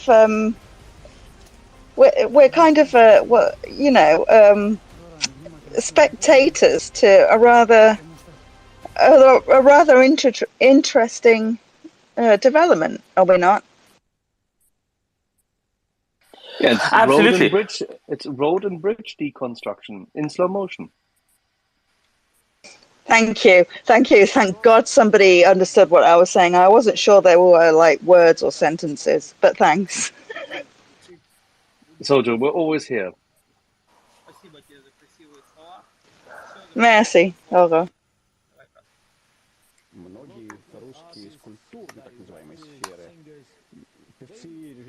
Anyway, Domin, would you like to elaborate a little bit on the said Yeah, sorry. roads? Apparently there were. The strikes apparently were yesterday, not today. I'm sorry. I mixed stuff up. Yeah, because yeah. of the time The update was not long ago, but the Yeah. strike was many hours ago. 22 hours ago. Not 27 minutes, but 22 hours. As to what is there to elaborate on? Well, let's put it this way. It is very bad for Russians not to have bridges over a really wide river, because they hold territory both sides of the very wide river. And if they can't get stuff from the one side of the very, very wide river to the other side of the very wide river, it makes it very hard for them to do things on the said other side of the very wide river. That is the extent of my understanding. Not entirely, but close enough. JJ, do you want to help me with a prompt, maybe? This was yet again the Blue Peter version of why supply lines across rivers matter, right? Yes. You cannot knock Blue Peter, Axel. I would never do that. I just highlighted the fact that Domin managed to do it. Yeah, that's how I would suggest that. I'd suggest that Axel has all his badges, Sojo. Yeah, maybe the Russians just really enjoy boating. Enjoy messing about in boats. Love the late summer. Makes sense. It is quite warm. Go on the river, sail about a bit with your tracked amphibious vehicle, dragging Some people use a speedboat to drag a water skier.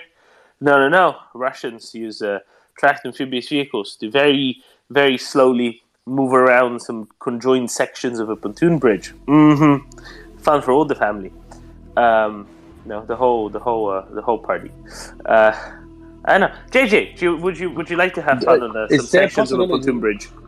But before you go to share JJ, is there a possibility that we could just sign up members for the Nova Kahovka Yacht Club?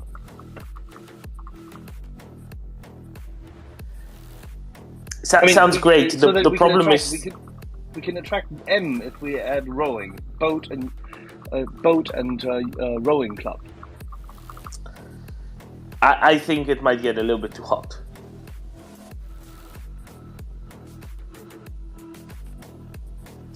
I suspect it's going to get rather crowded very shortly, so I'm not sure it'll be a very. Oh my goodness.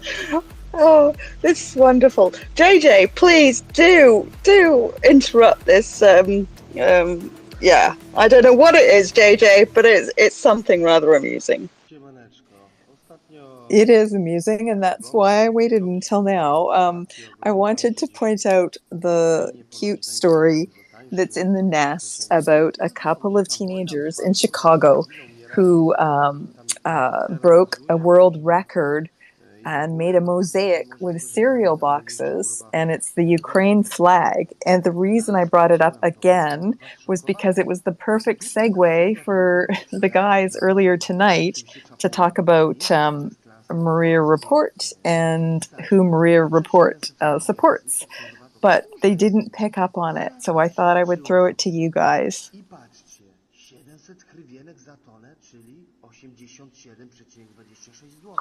Roman, who do we support? Well, we support Maria Aid, mariaaid.org, which is a organization run by, among other, several members of the Canadian Armed Forces, including the most recent head of Operation Unifier, Lieutenant Colonel Melanie Lake. Operation Unifier, of course, being the Canadian Armed Forces training mission in Ukraine, which ran from 2015 to January 2022, and is being restarted as of yesterday? I think yesterday the first Canadian trainers will have had arrived. Is that the correct answer? Will have had arrived in. They left yesterday. I mean, it depends how long it takes to swim. I think they're I have a Canadians. They're Canadians. They can swim well. Unlike the Russians at Nova Kakhovka, they will use alternate modes of transport across the Atlantic. But they do have to apologize, Delman, for not helping enough sooner. It's going to take a little time. It might take a little time, but I think they'll be very willing to do it. And also, Maria Aid, Delman, what kind of aid does Maria Aid provide the troops in Ukraine? Strictly non-lethal. Oh my god, there's so many Yehudas. Strictly non-lethal. Among other things like night vision equipment, body armor, and as of late, very importantly, pretty nifty drones, if I may say so. Pretty nifty is a technical term for, I don't know exactly why they're so good, but apparently they're really, really good. And actually right now, just this past week, there was a few people from Maria Aid, as well as a number of people from UAV Tech, the drone manufacturer from the UK, that were in Ukraine for the whole week, training a bunch of Ukrainian operators how to use these drones and how to use them best possible. And this is the sort of thing that Maria Aid does, invests specifically into things that can be very well delivered on the ground. And what's the percentage of the donations that go to the aid and the delivery of such? I mean, it's. I mean, what's the kind of percentage that goes to like administration costs, website costs, etc.? Yeah, it's very easy. So I've seen a pie chart that demonstrates this. It's very easy to remember all the numbers, because one number is 100%, and all the other numbers are 0%. So it's very easy to remember. The 100% of donations goes to getting stuff into Ukraine and the stuff that ends up on the front lines, and none go to anything else. So it's very easy to remember. 100%, despite some people really hating the word 100%, 100% literally goes to stuff that ends up in Ukraine. None goes to administrative costs, or as some people like to say, none goes for pizza parties either. Which are you saying that? Are you saying that it's entirely driven by volunteers? Entirely. But I promise, sorry, Sergio, I promise when we get to Kiev for the victory party, we're gonna go for pizza, okay? We are so much going for pizza, and I am so much looking forward to it. Also, Odessa, actually, to be fair. And we will all be paying for our own pizzas. Thank you. Very Doman, good. Yes? you just mentioned 100%, and you cracked me up. But it gave me a great idea. What if, you know how people have swear jars? What if for, a week we decided that we were not allowed to say 100%. Sorry. 99.9%. I am so much fucking 100% agreeable to you, JJ. What does that cost? And so we'd have to donate every time somebody said 100%. I don't know. We can work on it. I catch myself saying it. I could not agree with you more. I catch myself saying it, but I try to because the Yehuda thing is to just say 100%, right? And then you stop. So I try to incorporate. I say you're 100% right? So that's I have the impulse to say it, but I try to filter it into a proper sentence so it's less But bad. you have to be fair. Joseph, you have to be fair. It is significantly shorter than saying affirmative. Yeah. Well, I'm glad we... Sorry. You could have said 100% as back... Joseph. It's permeated into the emoticons now, though, too. Yeah, 100%. I'm glad you suggested that, but... Okay, go ahead, sorry. I was just gonna say, I don't know where some people get the other emoticons, because I only still have the old ones, and it's been weeks that people have been doing all manner of other things, and I've not. Anyway, Adrian? I also don't have the emoticons, except the basic ones. I just wanted to say I'm glad she suggested 100% instead of swear words, because I almost never say 100%, and I can avoid it. But if we were supposed to do a real swear jar, that would be a real challenge for me, because I do slip out a few times. I can say that all of these statements certainly capture the entirety of my feelings in this matter. Absolutely.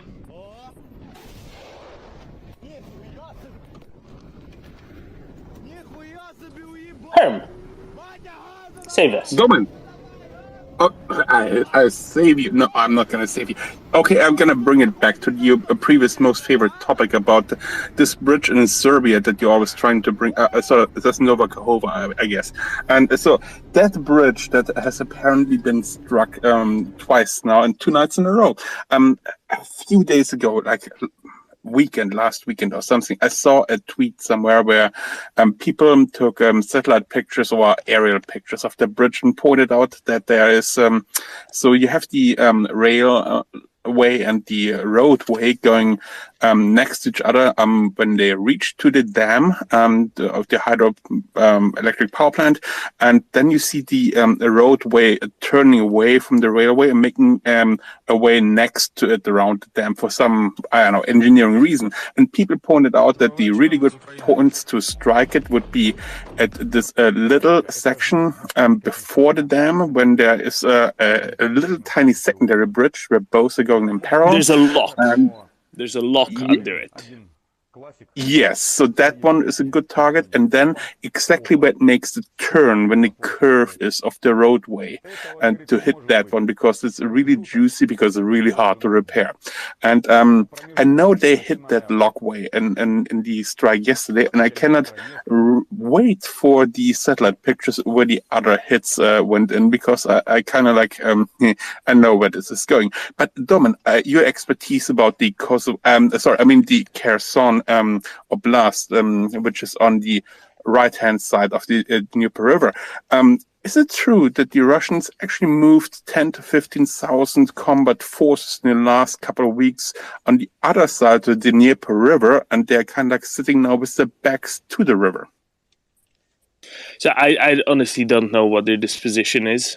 I keep reading different estimates of the Russian disposition, and between them, there's a very wide range of possibilities. So I'm happy to talk about, what if it's this way, what if it's that way, and maybe assume that the Ukrainian intelligence probably knows very well how many Russians, roughly are where. But I don't, so I will neither confirm nor deny, for the simple reason that I don't have a clue, and therefore don't have the capacity to confirm or deny. Do you at least know which bank is the left bank and the right bank, the western, the northern, the northeastern, and whatever bank there is, Domen? It's very straightforward. The right bank is the one that has the city of Kherson on it, and the left bank is the one that doesn't. Where is the left bank situated to Kosovo? It's farther away. Okay. On average. But Domen, having your backs to the river, on the other side only Ukrainian forces, does it qualify as a cauldron in a military point of... I don't know. Ask Axel. How am I supposed to know? You know everything. No, Axel's the one that knows everything. No, I'm just sitting here and listening to you.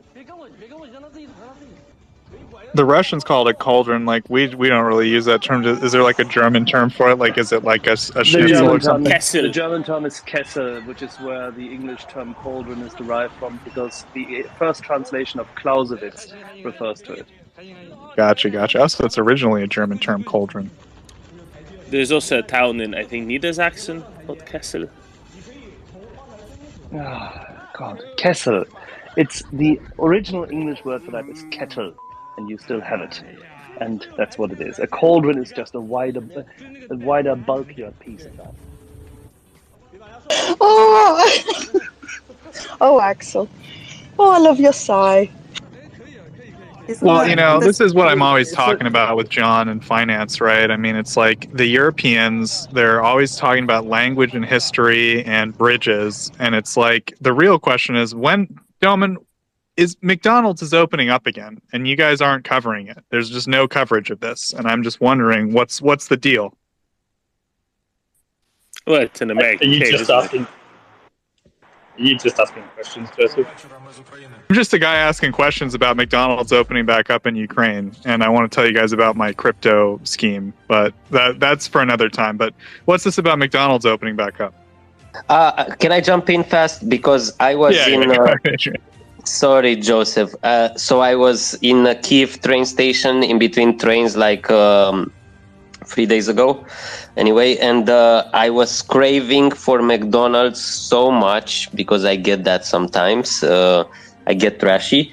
And I was heavily disappointed that it was not open, and I had to settle for a regular burger, but at least I patronized the Ukrainian business.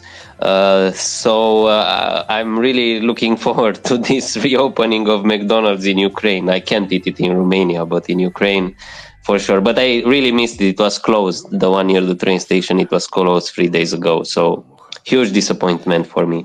Well, let's point this out, right? I'll stop talking about McDonald's in Ukraine and talk about McDonald's in Russia a little bit.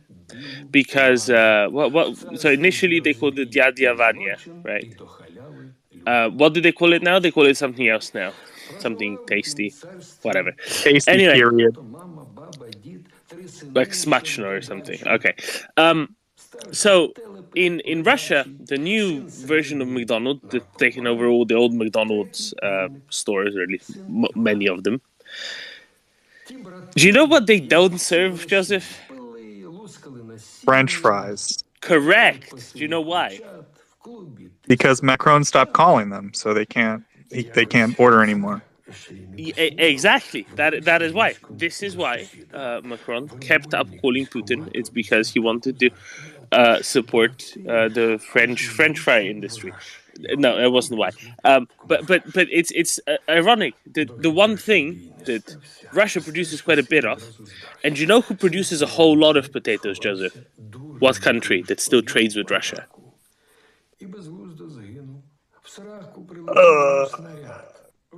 I don't know, Doman. Starts with a B, Doman. Starts with a B. Botswana. It's Brazil? run by a guy It has the same kind of economic quality as Botswana. That's true. and it's also run by a guy who looks like a walrus, if it helps. Did he recently feed Steven Seagal a carrot?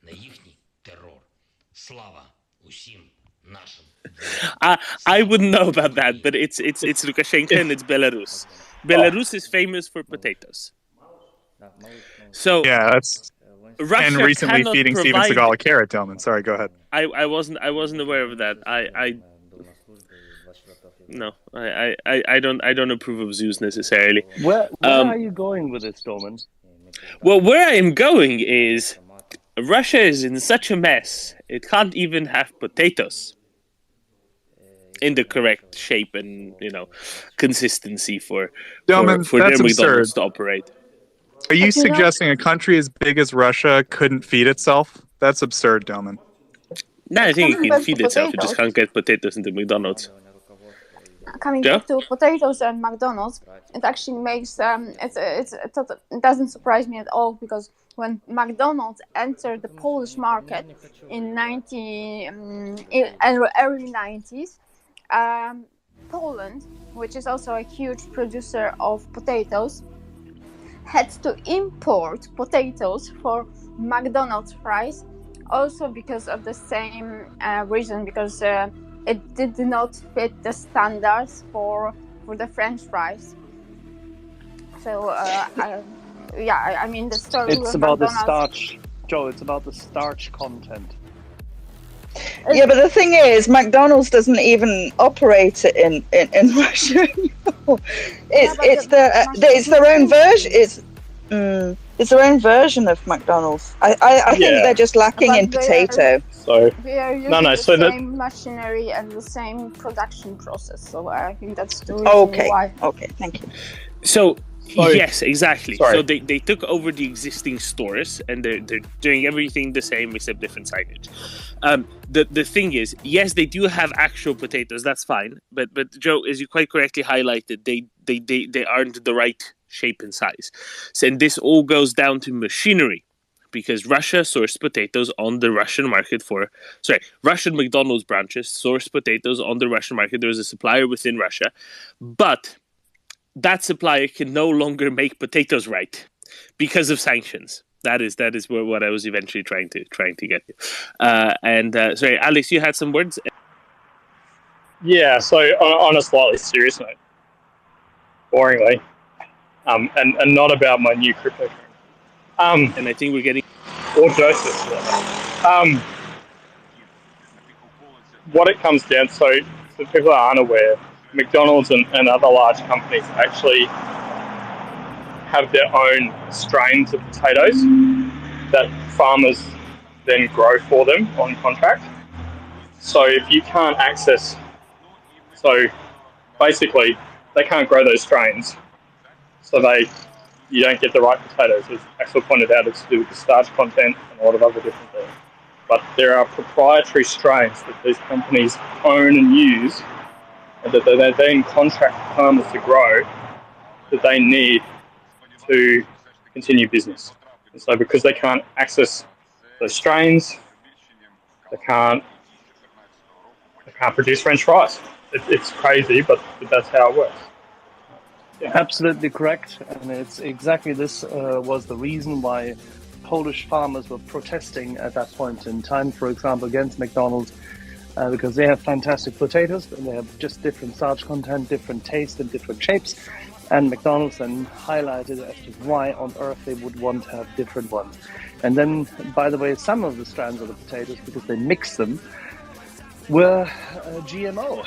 So the European Union didn't allow for certain strands to be imported. McDonald's had to try to find ways in order to still homogenize the taste of the potatoes and the, shall we say, the shape, taste, haptic content of the potatoes, to the point that the result would be pretty much the same as in the US, because they wanted to have their uniform brand, which is very, very well vested not only in the burgers but also in the quality and specific taste, shape, and function of those damn French fries, which, by the way, is a complete misconstruction, because obviously these fries are Belge. The good fries have to be dipped in twice, and they have to be made out of really good farm potatoes, and these can only be found in that part of Western Europe between Germany, Belgium, France, and the southern part of the Netherlands. Everything else is crap, of course, as we all know. Thank you, Axel, for that deep dive on potatoes. I worry that now Luxembourg feels left out, but to not make him feel left out, Decoding Chrome. Yeah, but they don't do potatoes. They pay people to not plant potatoes. Can everyone please stop saying potatoes? I'm sure Decoding has something very clever to say. I don't really, but I'll say it anyway. Freedom fries, of course. I have a different take on Freedom Fry Gate, and I just tweeted it into the thing. So at the time, the first thing, as many of us know about Russia, they're not that concerned about, the person running, Mrs. or Mr., whoever's running the McDonald's in Russia at the moment, doesn't care whether the potatoes resemble actual freedom fries from McDonald's in New York or London or Paris. They'll put anything on the plate and rebrand it as a Russian improvement. So that's the one thing. But my interpretation, especially when I saw the TASS news article about the withdrawal of Russian troops from Ukraine, freedom fries from McDonald's, the TASS news release specifically said there are no shortage of potatoes in Muscovy. But despite that, McDonald's fake McDonald's wasn't planning to get any more freedom fries until the new year. So my take on this is, and this is something I and many others probably who watched the Soviet Union collapse has predicted would happen, that when you have this common market and you have particular provincial governors who are responsible for the allocation of resources from the center, from Moscow coming in, and from their districts going outwards, as shortages begin throughout the whole of Muscovy, all the way to Asia, you will have these obviously you have the centrifugal force, if that's the right word, of the Kremlin demanding the districts and the governors responsible for growing potatoes send these potatoes around the place, in the same way that they were talking, the Soviet Union collapsed for want of a few washers. And meanwhile, you have the governor who is appointed by the Kremlin, but is closest to the citizen and the potato growers. And so when I saw this shortage of potatoes, knowing that they would put any potato on the plate, but as I understand, there are no potatoes on the plate there. Stop me if I only tuned into this late. So if I'm saying something someone said already, stop me. Or tell me after I've stopped to stop me. Just try to find a way to not say potato as much, but keep going, please. So basically, I'm arguing from first principle, fake McDonald's will put any freedom fry, anything even remotely resembling a freedom fry, like we're talking the spectrum of freedom fries here, something that that probably does, Smash, if anyone from the UK is here, they'll understand, it's kind of this dehydrated freedom fry, anything on the plate. And two, suddenly there's this shortage of potatoes, and they're not caring about conformity to standards or anything like that. They'll put anything on the plate. So with those two things in mind, it's a bit and fake McDonald's is a big publicity stunt to show that Muscovy can survive without us terrible Westerners. And then suddenly, a few weeks after fake McDonald's begins, they run out of freedom fries. And TASS says, "Oh, there's no shortage of potatoes in Muscovy." I put 4 and 4 together, and I got 9. And 9 is, this is an early warning signal that there's trouble in I don't know where that phrase comes from, but you know what I mean, and possibly to do with the distribution of potatoes around the place. So I don't mean to overthink it. Trouble within the pale. Trouble within the pale, exactly. So that's my 4 penneth on Freedom Frygate. I think that would make sense because, for example, just again from the history of Poland, it was now it's become a famous joke, but in under the communism, Poland would import beetroot. Poland is the largest right now beetroot producer, but because of allocation by not by the free market, but by the central government, it just wasn't managed well. And also another little anecdote, there was this joke that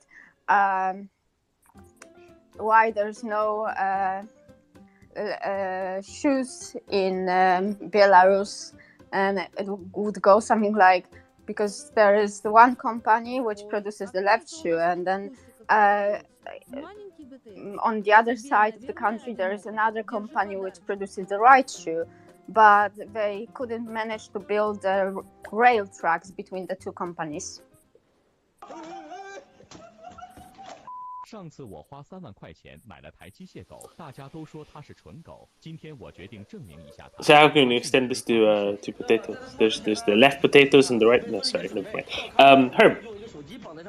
Okay, I need to take this opportunity to add and actually correct Axel what he said before. And he was absolutely right that the Belgian fries are the best fried potato sticks on the planet because they they're the original fried potato sticks, and they have a lot of experience in doing them right.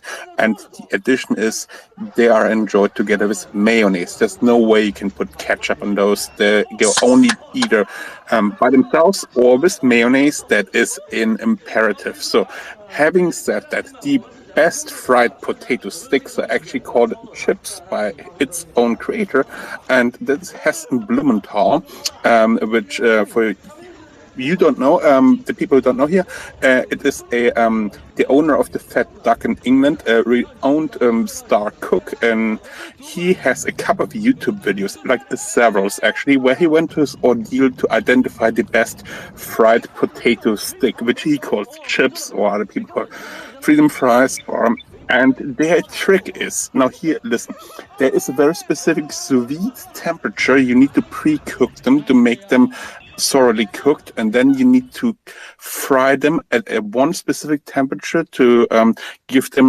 the roughness of the texture, and then fry them again at another temperature to give them the crisp on the outside. They have all the great things that go about a fried potato stick in one product, and that is something I really would like you to check out. It's easy to make at home, it is perfectionized, and Heston Blumenthal on YouTube, please go for it. And now to McDonald's for my last comment to that.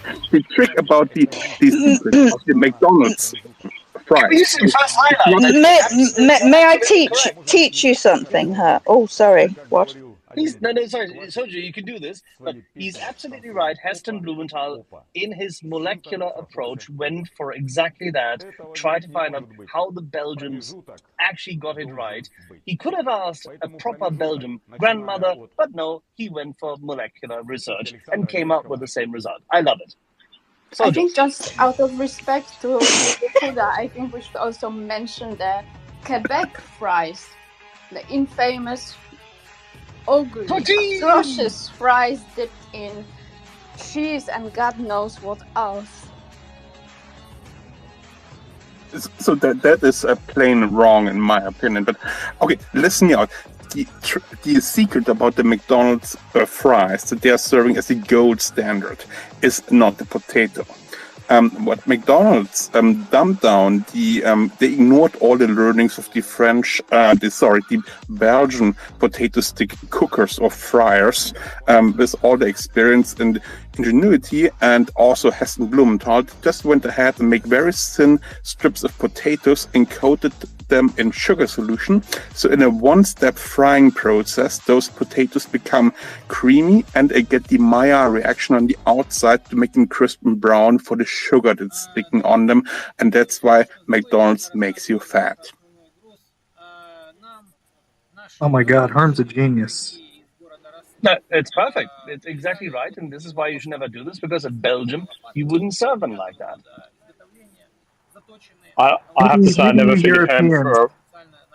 Go ahead, Alex. I never figured him for a Thomas What's-Face denier. So, anyway. We will clip it, Herm, don't worry. We will clip this segment and make sure that we pin it somewhere. The entire potato segment. Can somebody please say potato one more time? I'm starting to think you Europeans might know something about potatoes. I have a language question about potatoes, but anyway, that can wait for another day.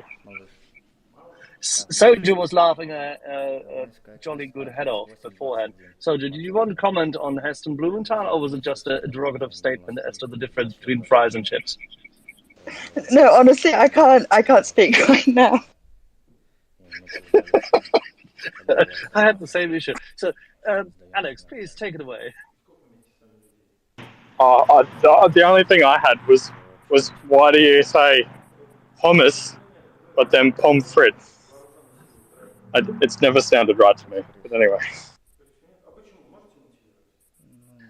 At this point, I would have our Frenchman. And at this point, I would like to call on Decoding Trolls, even though I feel wrong for calling on an Irishman with regards to potatoes. Are we going full famine? Hope not. To slightly change the subject, and maybe you've spoken about this already, but I've just been for a run, and it's preying on my mind. Has anyone else read Strelkov, Gherkin's latest wine? And basically in it, it's the first time he uses the word retreat. And I think this is highly significant in the line of the future's out there. It's just unevenly distributed. And some of the listeners here who were here an hour or two ago, I did mention it en passant, but I don't think its full significance was teased out, debated, or perhaps understood. And maybe I'm misunderstanding it, so I'd love to get people's input on it. I was just about to highlight that Strelkov is a deliberate contrarian actor with a penchant for, or penchant for, in this case, this kind of efficiency horror, this kind of, how should I say, it's never good enough, you know? He's never happy in his messaging, and I accept this. So if he now talks about retreat, what he's doing is he's teasing out the emotional reaction of his audience on the Russian side. So it's a double-sided sword of a message, I think, more than an indicator. Good to hear that, because yes, I have many times I've warned people on Twitter that he is disinformation directly from the Kremlin, and his purpose is to provoke a mobilization. It's very complex lexemes and memes which he promotes, and not to take him on face value and all that. So I have written on him extensively. I followed him, as many people here have, since April 2014, very closely. I've read everything I could find ever on him, ever. So when I say I think him using the word retreat is highly significant, it's in that context. It's not in the context of someone looking at the surface meanings of the words. and for all of us, he's the only input we have into Kremlin, senior Kremlin advisors, and he's also, as we know, he's a clearinghouse for hundreds or thousands of soldiers' innermost thoughts. So instead of calling for mobilization, which, as we know, he's been doing since early March 2022, he's been calling for a full mobilization through his wines, underneath in his wines. Here, the resignation is dripping, but the word retreat is in there. And I did tweet him last month, and I suggested that his lust for Ukrainian blood was ruining Russia. I copied him in the Yale report to show him some highlights of how it was ruining Russia. And I suggested to him very politely, in a very, I basically told him the Kremlin is threatening him. So I was Decoding Trolls was taken over by the Kremlin briefly. And Decoding Trolls communicated directly to whoever the Silovoki running that account are, that he should start advocating retreat, not escalation, as his lust for Ukrainian blood was ruining Russia, and that there will be a civil war by January, and Chechnya is where it will start, and he will be sent there as infantry, not as internet field marshal. And so now, 3 weeks later, he has used the word retreat in his Telegram posts. And obviously this isn't in a vacuum, because all of us who understand the front line, the 2,000-kilometer front line, what the Crimea strike means, and just everything, the whole universe of stuff that's going on inside Muscovy, including running out of potatoes, that now we have this voice mentioning the word retreat. And I think that's very significant. Because he wants to intensify the conflict from his perspective. That's the whole ball game. He acknowledges the inefficiency of their attack, and he acknowledges their strategic defeat. But in order to reach at least a tactical balance and force the Europeans into ceasefire, they need to increase their posture and mobilize more staff. John Harris. Thank you. Morning, all. Just in response to Decoding, that wasn't quite how I read it. I thought it was quite laden with sarcasm, because the context of the word retreat was his considering how they can hold on to their gains in Ukraine with existing forces, and then said they need to apply the proven strategy of retreating to Moscow and Stalingrad and freezing the forces there, basically in order to destroy them. So I took it as heavily laden sarcasm that they don't have the forces they need to actually maintain the gains that they've already made in the Donbass. But that still means, then, if I may, that the position which we just highlighted, that he uses this in order to mobilize or to strike at the inefficiency of not having mobilized and committed more troops, despite the fact that they may not have them quite yet. But he believes that there is sufficient troops around St. Petersburg and Moscow still, that he would like to have them in theater, right? Because it's not just retreat or a delay, action and fortification. You need more troops, correct? Did I get this right, John? No, I haven't done that, buddy. Sorry. Sorry, I completely distracted for a second. No, again, that wasn't how I read it. I read it as him reaching back to the only sort of proven successful strategy they've had as a heavy point of sarcasm, rather than anything else. But I mean, I may be completely wrong, to be honest. He's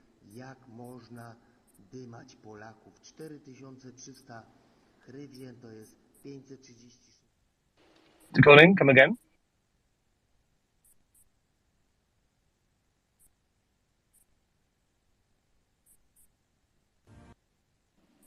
Decoding, mic check. Can you hear me? Yep. You were just about to answer something to John, so I thought.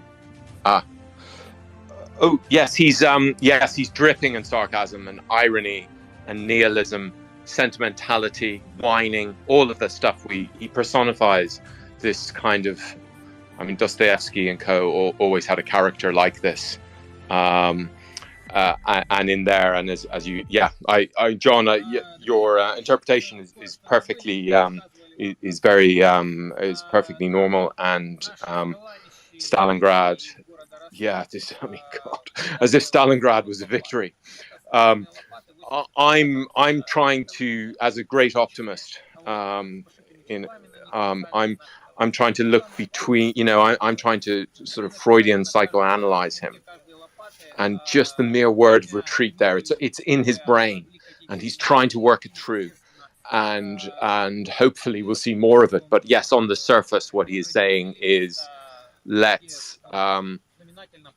What is he saying on the surface? So Stalingrad, what he's basically saying, let's do a Stalingrad with Kherson, is basically it, and Luhansk probably, and Donetsk, and we'll lose 10 million people to a famine, and we'll declare victory. That's the best he can come up with now, apart from a full mobilization?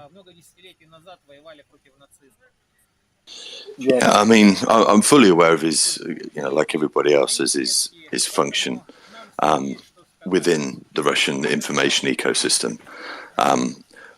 But even with that, even despite that, I think that he's deeply pessimistic, and that's a really, really good thing, because he's never been sort of boosterism, but his enthusiasm for forward progress, momentum, inflicting violence, etc., is has been 100% all the way through, and he's I think he's seeing the writing on the wall. Even taking into account, we know. I'm just repeating myself. Sorry, it's still quite early, they said. Air siren alert update. Kharkiv, full alert. Poltava, full alert. This message has been generated with municipal data. Yeah, I agree with you, John. I think he's. So a few weeks ago, their best hope was to starve half of the world, and then Europe would convince Ukraine to surrender to the genocidal regime, and then everyone in Africa would eat. And now his best hope is they retreat to Kherson. I mean, other people may have studied the Battle of Stalingrad. I mean, I think, what was it? Like they won it, but at a huge cost. Is that it? And so if this is his best hope, then I think we're, as they'd say in Northwest Europe, we're sucking diesel here, because it just sounds pretty implausible that they're going to be able to hold Kherson for very long. Air siren alert Yeah, update. I think it's Kharkiv, full alert. Poltava, full Jokhov alert. This message has been generated although with his municipal role data. within that ecosystem, that information ecosystem, is quite clear. He's a very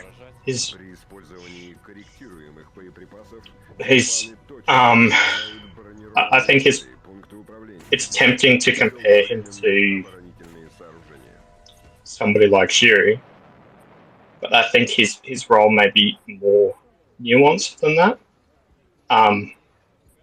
I sort of had the thought in the back of my head that whereas Shiri was a wholly owned subsidiary, Gherkin is more an independent contractor, no less 100% tied to the state, but slightly different in his Siren alert positioning. update. Do you have any thoughts full around alert. that decoding? Dnipropetrovsk, full alert. Donetsk, full alert. I don't know Zaporizhzhia, the full first, alert. the This first message name you has were been mentioning generated there. with I agree. municipal That's data. he is kind of an independent, more independent thinker, and he, he's definitely tied to the state. Sometimes some of the things he writes make me sick, because basically he's talking about, and we were talking about earlier, villages and people as if they're mere objects on one of his battle reconstruction boards. And he definitely speaks for a particular demography Siren inside alert update. the state. And full also, alert. I mean, I am Dnipropetrovsk, convinced he's, full alert. because he shares all these Donetsk, videos. full alert. The squaddies writing to him Zaporizhzhia, all the time. full There's people, alert. he's an This information message has been clearinghouse, and it's generated probably with not even municipal him. data. It's probably an office that is tweeting under this brand. Yeah, so tell me, who was the first person you mentioned there? Zhirinovsky. I'm pretty sure Dermot's put his hand up for this reason. Yeah, so I'll quickly explain. This is all about shifting the Overton window. Like Zhirinovsky, the ex-head of the Liberal Democratic Party of Russia, who passed away from some illness in early April, right? It's the same thing. It's about shifting the Overton window. It's about making it clear that what Putin is doing is eminently reasonable, because there are people proposing far more extreme solutions. Therefore, Putin is measured and subtle and considerate in what he does. Because you had Zhirinovsky always saying, he was technically opposition, but he was the sort of opposition that always said Putin is doing exactly right, except we need more Putin. We need more of the same. We need to go further. He's making the right measures. We just need to go, 20-30% further on every measure. And that's basically what Strelkov is doing, right? Strelkov, the hardened war criminal 7 times over, from 7 different wars, is doing exactly the same thing. He's saying, yes, it is correct that we are committing this genocide. However, we need to do it more. We need to do it, more forcefully, with more troops, with more, right? That's what he's doing. He's shifting the Overton window. They're playing the same role in the regime, effectively, by being kind of opposition, but obviously not really opposition. They're there to move the Overton window to such an extreme that what Putin is doing seems reasonable to people who are brainwashed by the regime already. Can I inject something here quick? So Zhirinovsky had said something in early 2000s to the effect that he stated that Hitler was technically correct, but the real Aryans are the Russians. So that's the kind of person who we were talking about just recently. Yeah. Great. Yeah. Well, yes. I mean, that's kind of what I'm hoping, is that so he's mentioning retreat in the sense of let's recreate the siege of Leningrad, and we'll declare victory, and that hopefully reasonable voices in the Kremlin, apart from Medvedev, who promised to explode a nuclear genocide Europe yesterday, basically, is how, as a lawyer, I would interpret his words. Cool heads in the Kremlin will just say, "Okay, we've got to do a goodwill gesture." I suppose that's what I'm hoping. I'm projecting into his mere words, and hoping this is an early warning of that civil war. And I hope I'm haunting his nightmares, along with all the people who died in MH17. The idea of being sent as infantry to Chechnya, the third Chechen war, which hopefully Muscovy will lose. Air siren alert update. Dnipropetrovsk, all clear. Oh, let's go into that. All clear. That next. Zaporizhzhia, all clear. This message has been generated with municipal data. Thanks.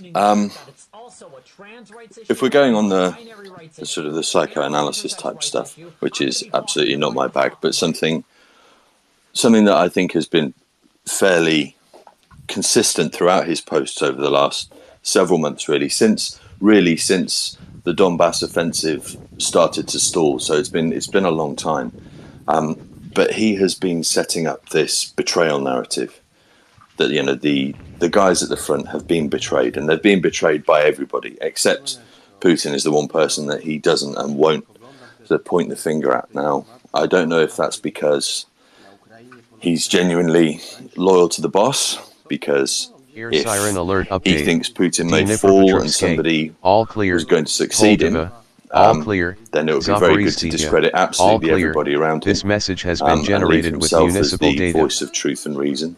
I mean, there's various sort of speculations you could go into, but I think that I think it's pretty clear that from his posting that he is actually shaping that narrative. So when Russia loses, it wasn't your fault, guys. You were done in by X.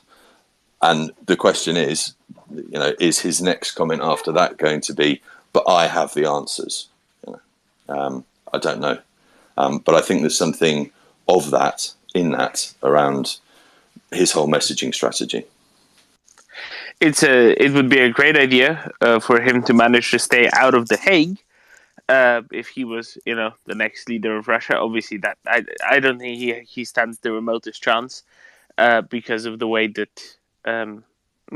He's just not Air high up siren enough. alert It update. would be a really outside Kharkiv. shot that he All would never clear. be able to make it This there. message has been generated with It would be an municipal outside data. shot that he'd be able to make it to, head of some directorate at the FSB or something like that. That one's quite plausible in the Dolan, next can we regime. just highlight what John said beforehand? This is not an individual; it is an office. Oh, It's a absolutely. department. Oh, couldn't agree more. He's the PR guy and the leader, quite clearly, right? Because what is it? The legitimacy in a mafia organization, the one that's killed the most is the highest ranked, something along those lines. Well, Strelkov Capo has di been capo. but like who becomes that, right?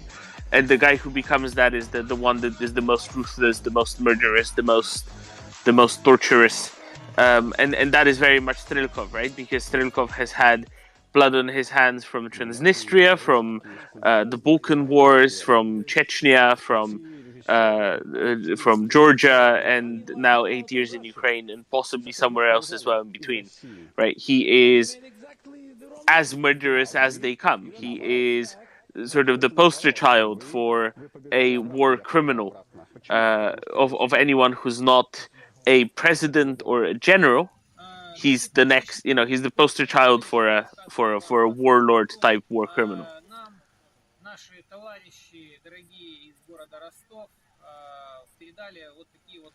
Even though he just looks like a harmless guy with a really weird mustache. I mean, how disarming. He looks like an undernourished Lukashenko.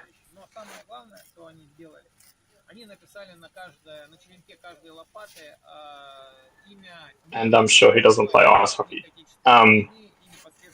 Speaking of Lukashenko and Freedom Fries, does anyone understand why? So, potato, they always refer to Lukashenko as potato. Has anyone noticed that in the Ukrainian infosphere? Is that just because he's like an elected farm leader type?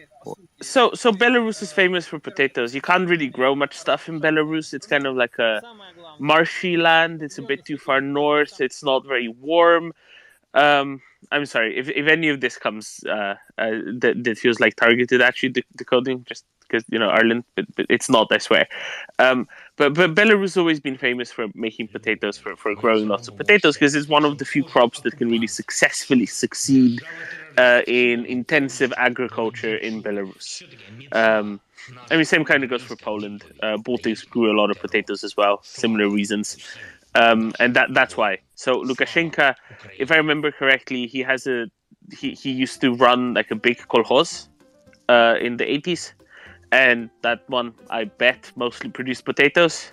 So he was kind of the potato expert. I think he also, at the very least in the 90s, if I remember reading some old commentary, he used to talk a lot about potatoes a lot in public addresses. That's kind of his crutch for a few years before he learned to talk about other things like saunas and vodka and ice hockey in public appearances. But he used to talk about potatoes a lot and do lots of metaphors and similes with potatoes, I think, as well. So it's not just that he looks like one. If you don't want to use the word potato, you could switch to Polish. In Polish, we have 3 ways to say potato, 3 names for potato. Just a little anecdote. So there's more in English as well, tubers, spuds. No, there's but more. it's a bit different because it's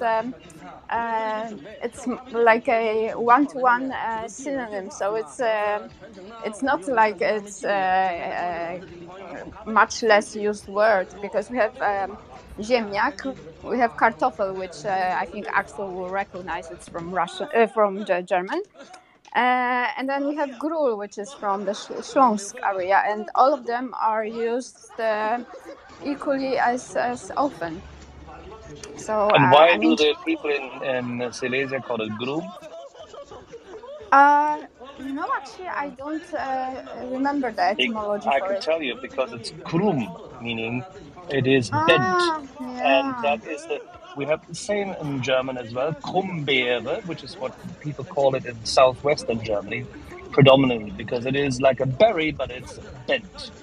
And the Silesians who imported the potato very late actually called it the same thing, krum. It makes sense. I mean, it's a bit related to French, right? I have also. Actually, Yeah. no, it's not. Krum is German, but it doesn't matter. I'm very happy to say I have now learned the etymology for the Slovenian word for potato, because I never knew why that was the way it was. Excellent. And then for ziemniak, actually, it's ziemniak Soil. means from the soil. Yeah, exactly. Excellent. And we have this as well in German, but in a different way. But it's the same tradition, which is why it's so beautiful, because it comes from the origin of the product. We call it Erdapfel. Literally from the Same terre. in French, right? Same in French. Exactly. People were smart. The peasants were smart. They knew exactly how to name something because where it came from and how it looked like. Nina, you've just joined us for the day. Finally, now that I hope your app is up to date. Do you have thoughts on potatoes? Or did you want to ask about something else? I was listening to the potato discussion here, and actually I don't have anything to add to that. It was quite well covered. But I have actually a question for you because I'm going to. What is wrong with my voice now? Sorry. Your voice is fine. Okay. So Axel, when is the you call it card or like ad ready for Pekka Toveri to put in the nest? Because I have friends who are waiting. We have it ready since yesterday. Where is it? I don't know. I can't tell you at the moment. I'm walking around the your house, estate. and I don't. Estate. I do. He's supervising the staff in the northern plantation. Are you in the eastern or the western side of your estate? This is now the southwestern. Southwestern. Okay, so I can imagine it's a long way to come back. Anyway, Axel, I talked to, or others also, I talked to Pekka Toveri yesterday, quite a long phone call with him. It was really interesting, and it will. He looks forward coming here on Monday, and the one line that he said to me yesterday when we talked about Ukraine. Ear siren stuck in alert my head. update. And he said, Donetsk, all "We clear. must This message stop has been generated with municipal now." data. This is what Yes, he said. 100%. Yes. So Real quick, Nina, you're referencing Tovun, who is a retired major general in Finland and the former head of military intelligence, who, as you said, is going to be speaking on Monday. Is that correct? Yes. Yes, and the invitation card, which is floating about, and everybody has this in the bloody thread. Could somebody please just damn well post it? Could somebody just damn well send a link to me or send it to me? Nina, you will as soon as it's up, I will make sure to send it to you. How about that? And I'm sure it's going to be up within the hour. How about that? That's great. It was Perfect. made and done already yesterday. Ear siren alert update. Well, I Donetsk, don't know. all I clear. haven't seen it, This so, message has been generated with but municipal I'm sure I data. will see it. It sounds like I have no doubt that I will see it, and then I will spread it. Thank you. Excellent. Going from spreading carbs to spreading balkanization. Decoding trolls. Earlier, you suggested that we might see the third Chechen war sooner rather than later. If it, once Ukraine wins and Russia is kicked out and the regime is destabilized.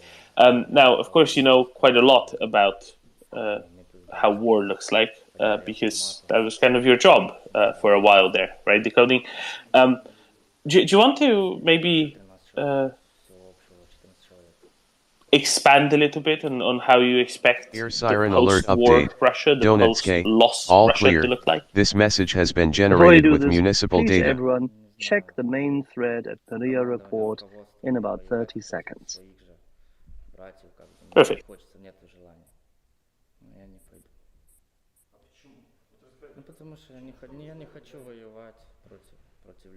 Decoding trolls, you can answer. You don't have to fall silent. It's not the regular minute of silence. We do that at 12:15.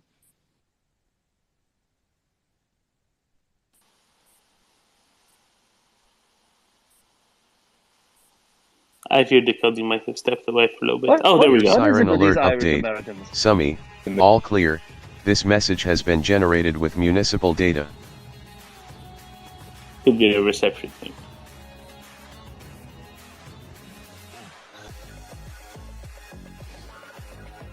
His reception is beyond the pale.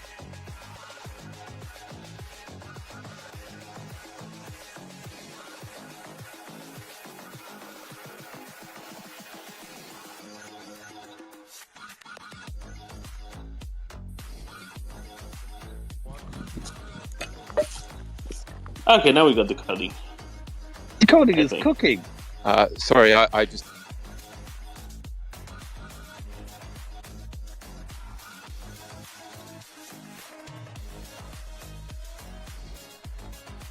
Ear siren alert update. This is the Summy, worst ever. all clear. This message Audio has been cooking generated show with of all municipal data.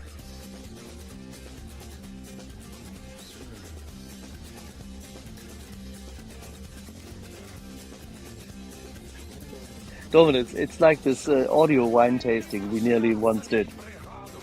Yeah, no. Do you know what doesn't work well on radio? That there's a lot of things you can discuss, but not that in itself. Decoding, we have you back. I hope.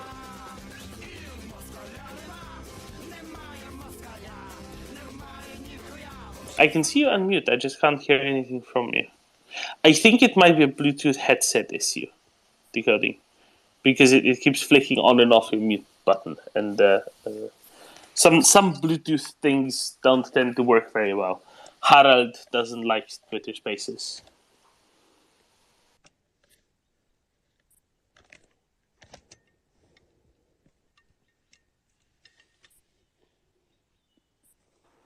The Bluetooth, the Bluetooth symbol, of course, being personal ruin of Harald Bluetooth. Yes, exactly. That's why I mentioned Harald. John.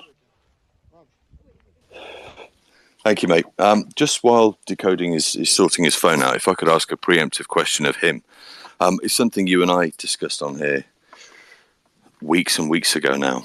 But in terms of a post-conflict Russian Federation actually breaking down, one of my biggest concerns there, aside from obviously the nuclear question, is the likelihood of the spread of Salafi jihadism into those southern regions, Chechnya being a prime one. So if he can hear, I'd be really interested to get Decoding's take on that, because he's more directly familiar with the region than I am. Can you hear me a bit better now? Loud and clear. Great. Yeah. No, I was on the distance. I was on the border of my Wi-Fi. Now I'm back in the Paris of my Wi-Fi, as it were. Well, the first thing I'd say is when I say in that communication with Gherkin, I'm suggesting he won't be an internet field marshal. He'll be infantry in the Third Chechen War. I am trying to do that for rhetorical purposes. I'm trying to decode what I think might move them. And since they pretend to like Russia, and his idea of Russia, and one of the reasons I use the word Muscovy is because I realize Russia has this emotional connotation. It's hyper-normalized as a particular model of Russia. And so I want to defeat that. And so I'm trying to think, well, what do you value? You value the Russist Empire, and actually you're weakening it. And I give you the Yale report, because you'll see in there you're in huge trouble, and this is only the very beginning of it. And therefore think through what's going to happen. But the second principle of positive trolling is ethical discipline. So I wouldn't say it if I didn't think it wasn't somewhat true as well. As a Buddhist, I hope Kalmykia rises up first and declares independence. And I note that Surkov sent a former prime minister, in quote marks, of the Donetsk People's Republic to become the mayor of the capital of Kalmykia, and there was protests about a year ago. So I hope that Europe's only Buddhist republic first declares independence. But Chechnya, yeah, I mean, I think like most of you watching the Chechens in the center of Europe, sent by the person who claims he saved Europe from the Mongols.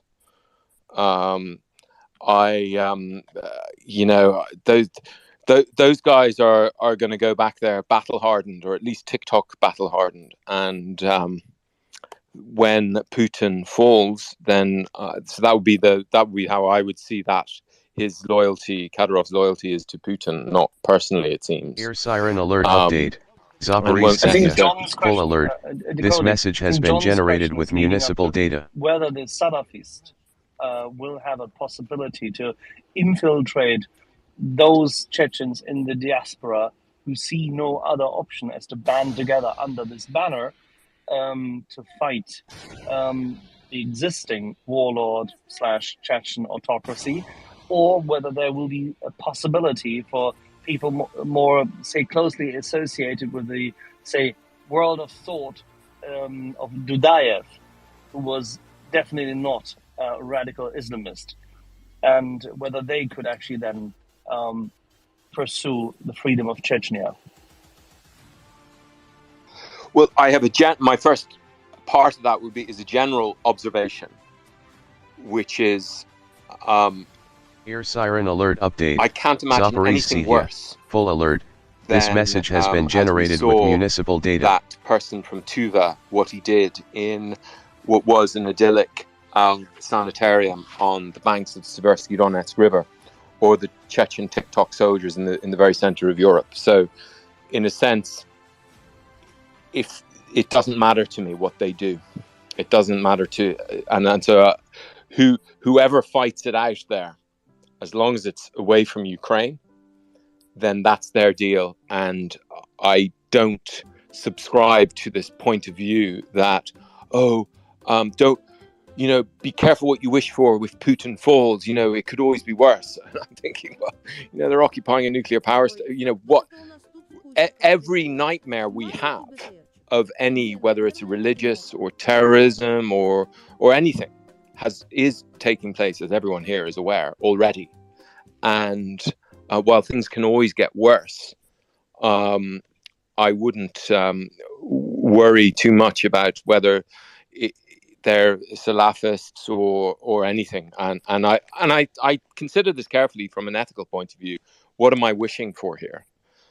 I'm wishing for the independence of the 82 federal subjects in the current Russian Federation, so that the Russian Federation is so weakened it won't again send Chechen or Tuva or people from anywhere in the Russian Federation into the center of Europe to do what they've been doing. And if it takes that, then as long as we can contain it in our borders, which then let them fight it out. That is the quilt theory of Napoleon Bonaparte vis-a-vis the central former Holy Roman Empire of German nations. Free a few, make some of them vassals, occupy a few others, and the remainder will rule itself by being in opposition to each other.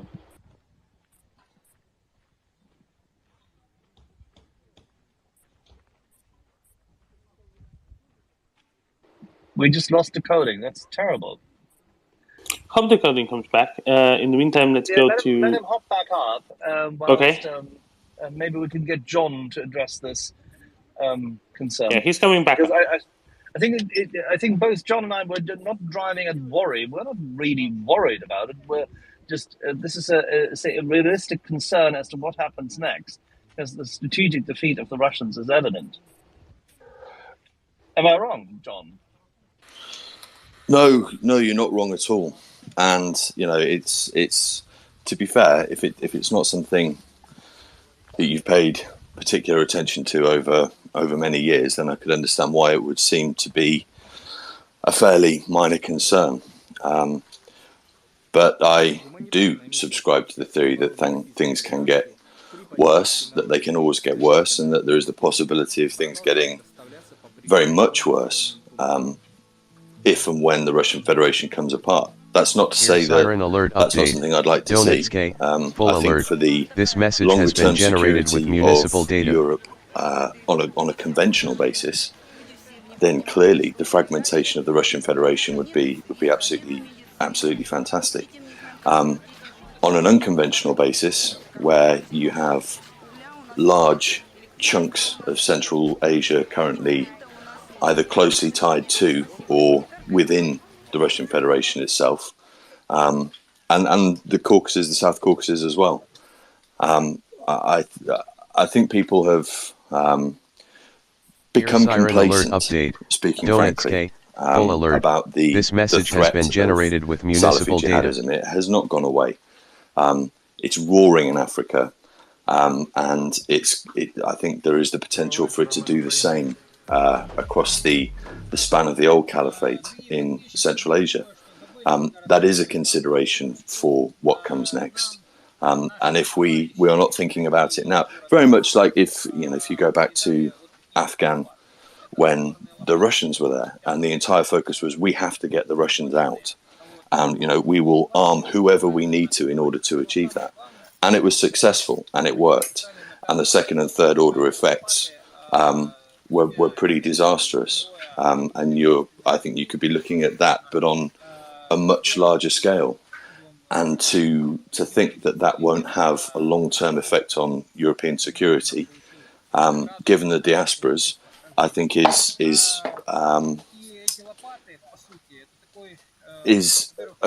hopeful. Is probably the best way to put it. Warlord carefully, right? Well, yes.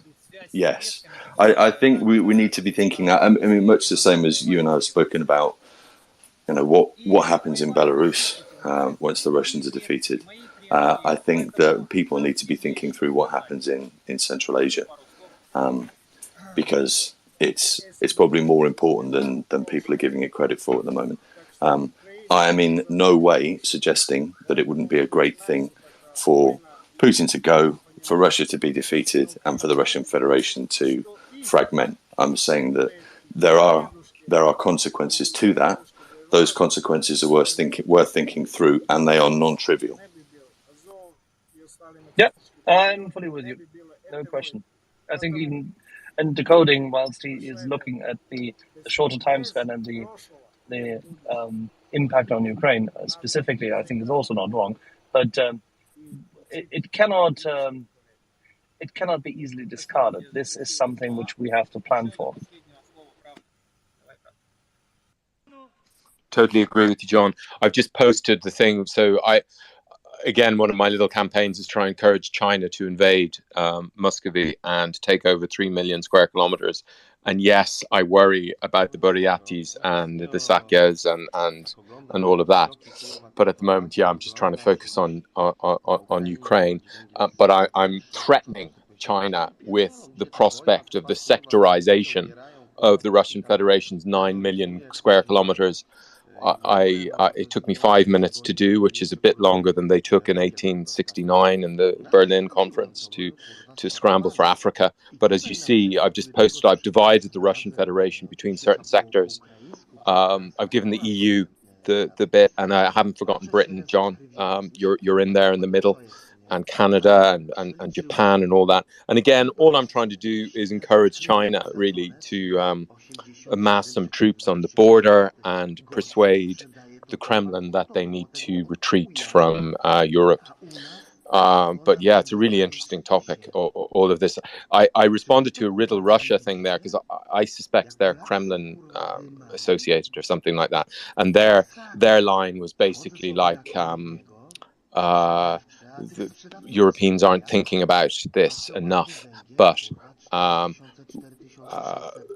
the independent state. It kind of elided the independent states, the states in Central Asia, and the republics, and was a bit mixed up. But yeah, I'm happy always to talk about this and think this through, because I haven't. I've just thinking through it generally from the standpoint of freeing Ukraine rather than yeah.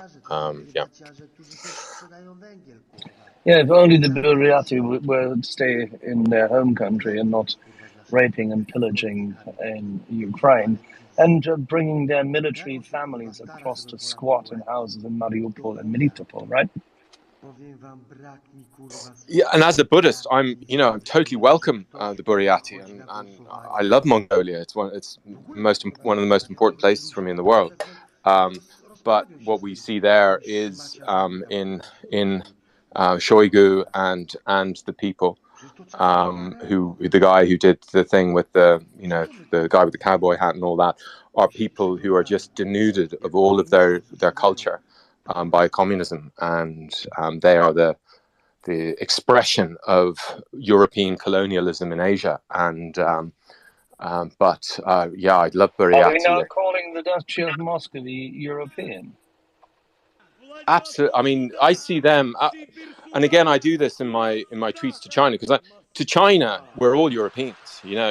Muscovy is Europeans. They'll play. Yeah, why would we take the perspective of China when we talk about free Mongolia vis-a-vis China and the impact of the Duchy of Muscovy as a vassal state to the Golden Horde, and not very European at that? I mean, they missed the Enlightenment, right? The only European continent.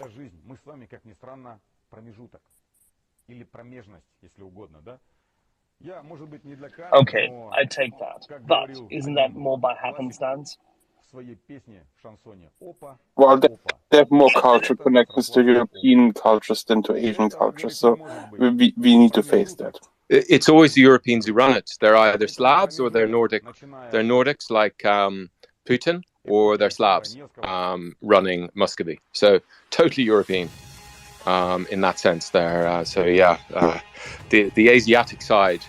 I was obviously trying to tease out a different point. From my point of view, Europe has come out of the 30 Years' War, which, and by the way, somebody said this a little earlier today, maybe it was actually you, in regard to the discussion about culture and literature and the likes, and talking about Dostoevsky and, bordering to nihilism, but there you go. The key thing, one of the worst ever things to read, but it's important to read because it's this mixture of description of violence and the likes, is the Simplicissimus. It is a document which is in a novel format about the 30 Years' War, and about someone who actually is thrown into it, is an officer, and sees and commits absolute atrocities. It is worthwhile reading.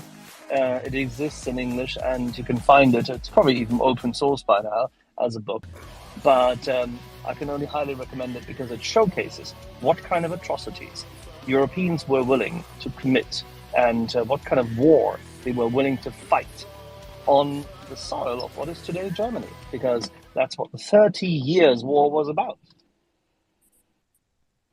And the Westphalian Peace and its order thereafter is the basis for what is today's diplomacy and our capacity to generate the state of what then became Enlightenment thereafter. Aha, I missed that. What's the name of the book again? Simplicissimus. If you DM me and I'll send you a link. Thank you.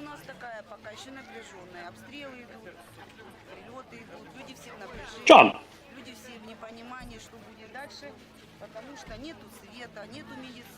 Thank you. Just while we're on the question of what is and what is not Europe, could I be the first to put down a marker for the hashtag?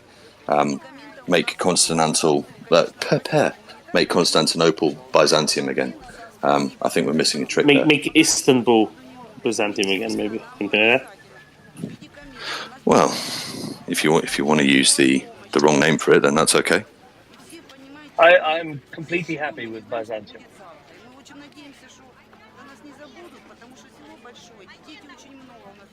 And by the way, that strait should not be under the aegis of somewhat decrepit people such as Erdogan. This should be an international strait and protected by all the powers of that little lake. Yeah, we tried that with Suez, mate. It didn't work out very well. Well, domestic politics and your affinity for French wine politics obviously played into this. Well, and you actually, should have stuck with the Americans on this one and not betrayed them. well, funny you should say that, actually, Axel, because you've now induced a 2-minute diversion rant. So I apologise, but here we go. In 1945, the Americans, basically, as they were dividing responsibilities, left the Brits in charge of energy security for Europe, and that was what was agreed. Obviously, when NASA nationalised the canal, that was a direct threat to European energy security, not just British, Europe as a whole. So, obviously, the British, the French, the Israelis got together and said, look, we need to do this. The Americans were fully aware of it, and they weren't turning around and saying, don't do this. The implication was, get it done quickly. And the Americans pivoted and said, well, actually, no, you can't do this. We're going to pull the rug out from underneath you. The Germans were appalled. And it was that decision which actually pushed the Germans to then go to Moscow less than 2 years later and begin the hydrocarbon relationship with Russia, with then the Soviet Union, that has bedeviled us, really, or put us, it was the beginning of the journey that put us in the situation we're in today. So yeah, I'll leave that one there. You are And absolutely can I pitch perfect, John, because I would have put the crucible of this and that little kernel which started it all, I would put it exactly there. And it's not a fault of the Americans, by the way, if I may just say. There I beg to differ. I do tend to believe that there was someone in Whitehall who simply didn't look far enough into the future. We're talking about Suez here. I looked at the original documents once ages ago. And basically, John, you'd be glad to know, maybe you know this, or maybe you can contradict this, but the English were innocent there. It was the French and the Israelis cooked this up. And as soon as the British found out, they were like, you have to make us a part of it. But yeah, it wasn't your fault, Gov. No, I'm afraid Macmillan was in this one up to his proverbial. My point exactly. You'll take that. My point exactly, and it could have been prevented. It was not necessary, and the discussion could have been had with the people from Washington, and therefore they would not have lost the then still in power parties who were willing to work with the Americans on it. In Germany, I mean. Right. Well, I don't know much about more than the headlines about what the cause and effect of that whole scenario in Germany. But I do know because it was a double trade-off. I've been. They wanted to secure, of course, not just energy. There was a discussion a long time before about the repatriation of soldiers and graves and whatnot. Right. Okay. But I do know that discussions between the UK and the Americans were ongoing prior to Suez, and the Americans pretty much gave it a nod and a wink, and they pivoted 180. So, and I've looked at a lot of these documents as well, including the cabinet documents. So that's my take on it. And more importantly, bringing this back, yeah, absolutely. We should not have Asian occupying powers on parts of European soil. Perfectly said. And by the way, John, if you could, please write a thread on this and highlight what this all meant and where, so to say, do we come back to the model of the discussion about the Sleepwalkers as a book, how this one thread of all the decisions made in the past has contributed to the situation as we have it today. If I wrote anything even remotely seeming to justify any element of colonialism, I would not be welcome back in my place of higher education. I didn't say that. I did not say that at all. What I'm saying is that at that point in time, there was a possibility to find like you create free trade zones and free ports and joint operations. I mean, unless, of course, it's the Panama Canal, where there's absolutely nothing else to be done at that point in time, for various good reasons. But I think there could have been a sensible multinational port authority, if you want to call it this way, to operate the whole dang thing. It, by the way, would have relieved our friends in Egypt a lot of cost.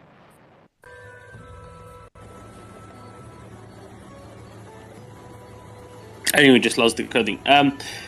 Since we're talking about major international waterways, should we go to Daniel, who lives by one? I don't think you want to talk to me about this. I want to talk about Syria and Afghanistan. John Howard said. Daniel, we hear you particularly poorly this time around. I don't know why. Poorly? Let's see. Yeah, I can't hear you very well. I'm trying to figure out what it could be, but I can't quite make it out. Are you next to an industrial zone? No, I'm in a hypermarket. Oh, okay. Maybe that's why there's such a bad reception. When you're outside of the hypermarché, Okay. Can we try then? Thank you. Okay. And let's try G. Raphael, who hopefully is not in an hypermarché. No, I'm not. But you've kind of moved on from what I was going to say. I was going to talk about John's point. You mentioned about South Caucasus. I find that very interesting. But it's okay. Nothing for now. Oh, very well then. Where should we go then? I still want to hear from Decoding about, Tatarstan and Bashkortostan trying to make their way out. Not just the Caucasus, not just the North Caucasus, but other parts. And also, Decoding, you highlighted... That's the main risk. We highlighted this. Exactly. No, I know, but we haven't discussed this with Decoding specifically, and I want his thoughts. As someone who has experience as a, ceasefire observer, so to speak. Specifically, you mean the dissolution of the current Russia's federation and how that's going to play into how that would happen.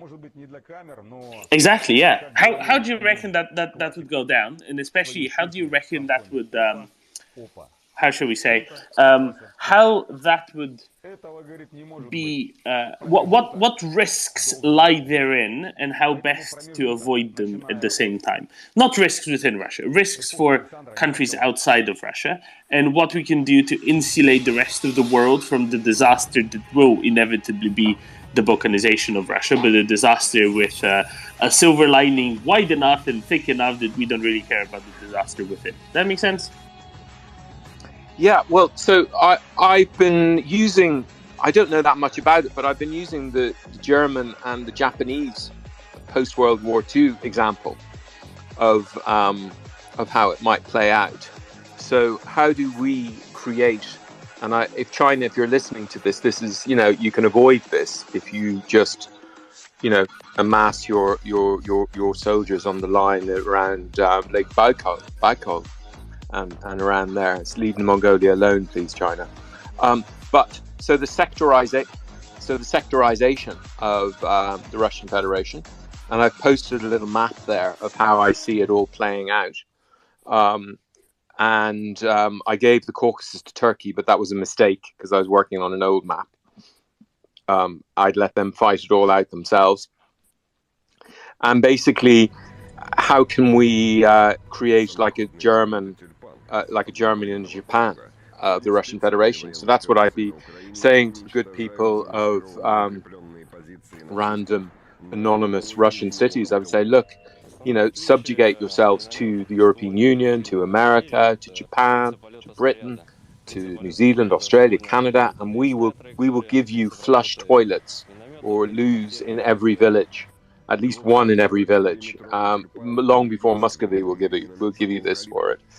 So that's my optimistic scenario. I hope someone with more power than me is thinking this through in Brussels.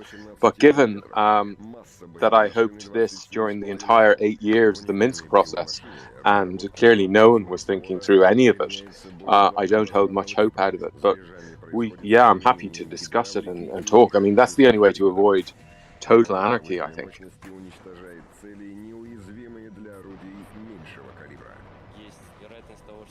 G?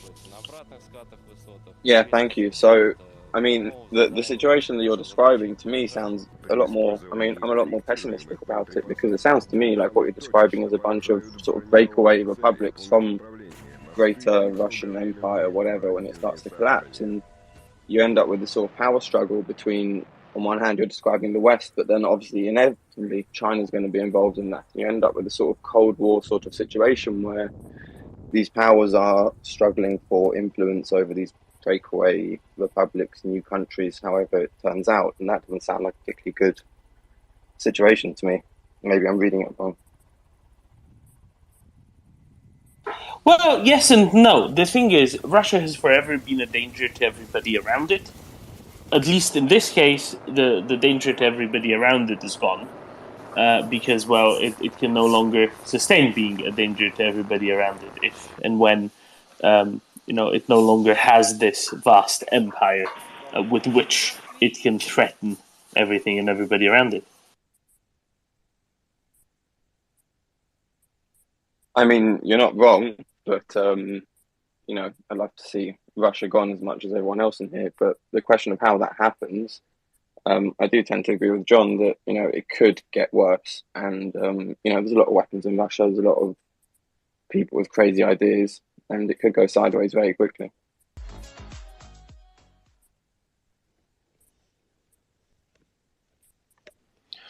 Yeah, I just wish they had thought this through properly. I mean, the equilibrium is the borders as they were in Europe in February 2014. And if the Russian regime buys into that, then things may stay the same. But they should have thought this through. And yeah, I mean, whatever way we look at it, it's a total nightmare. And we have to create this fortress around with Ukraine as the borders of what's left of civilization. But there's no good options at this point. The Russians having unleashed these forces, we either surrender to their madness, in which case it continues this anyway. Message has been generated with municipal data, which Medvedev has said he wants his Eurasian Union from Vladivostok to Lisbon, or we get it. We keep our Pax Europanicus to confront the Ruski Mir, but there's no good options at this point at all. John? Yeah, I mean, I can't agree more with what Decoding's saying there. Apart from one aspect, which is I don't think a return to the pre 2014 status quo is on offer anymore. I think too much has changed now. Air siren alert update. And it's just a question of how all clear. This message has been generated with municipal data. Chaos, as far as we can, as far as we're able to, because we have to be realistic about our level of influence and ability to project, particularly when it comes to Asia, which is not easy at all. So for me, the focus would be not to expect anything democratic or cuddly or liberal to emerge from the geographic landmass we currently call the Russian Federation, and to use the opportunity of their dislocation after this war to bring into the fold as many of those people who are contiguous to Europe, who wish to be part of Europe, and rebuild the frontiers and rearm and wait for the next round, basically, be that in 10 years, 20 years, 30 years, whatever. Learn the lessons from 1990, 1991, that actually we're not living in the world that many people would like to imagine that we do live in. And although we should not be spending all of our hard-earned taxpayers' cash on arms and planes and what have you, we certainly should be maintaining a robust defensive capacity, particularly robust enough so that were the US ever to walk off the reservation, we are capable of looking after ourselves. I think that is one of the absolute take-homes that must come out of this war. And I'm very, very fearful that it won't.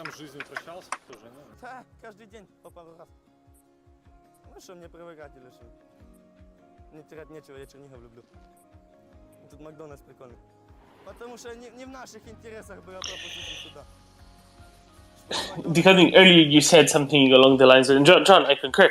And Decoding earlier noted something along the lines of, well, they haven't really thought this through, right? What they really haven't thought through is the prospect that they were not going to win. And we touched upon this extensively, back in March and April, when it started to become abundantly clear to everyone, even the Russians, that their push for Odessa has failed, and now they're retreating from Kiev, etc. Right?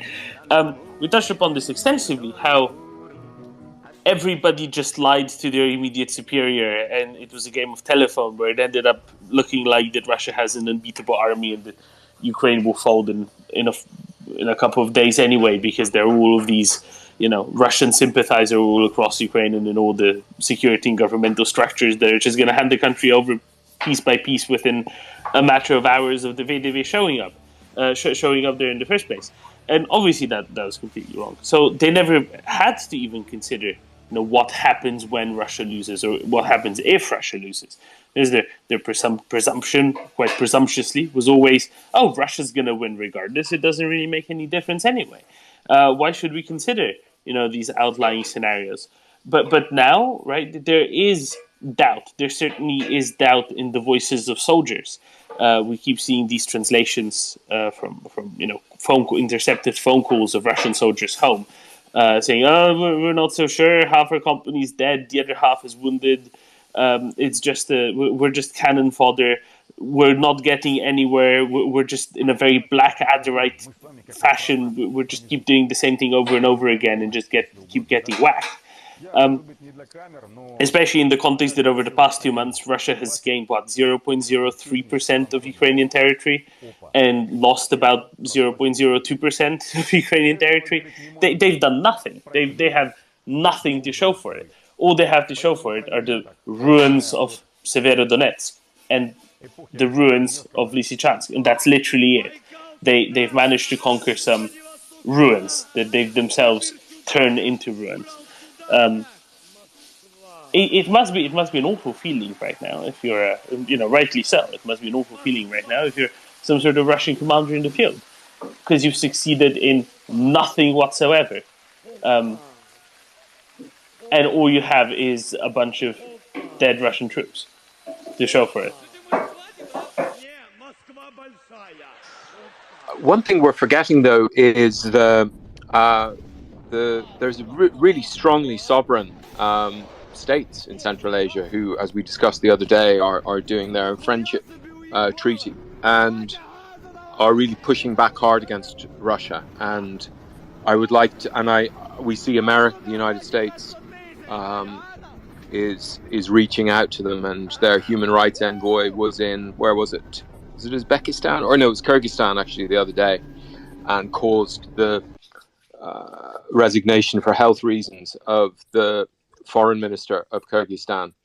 And then it would be they agreed to do an agreement, a USAID agreement to help gender equality in Kyrgyzstan.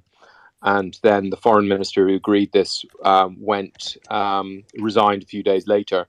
And then sources told, I think it was the Wall Street Journal, that they had resigned for health reasons after an intercession from Muscovy. So I think that basically they were going to be Novichoked if they went forward with this agreement.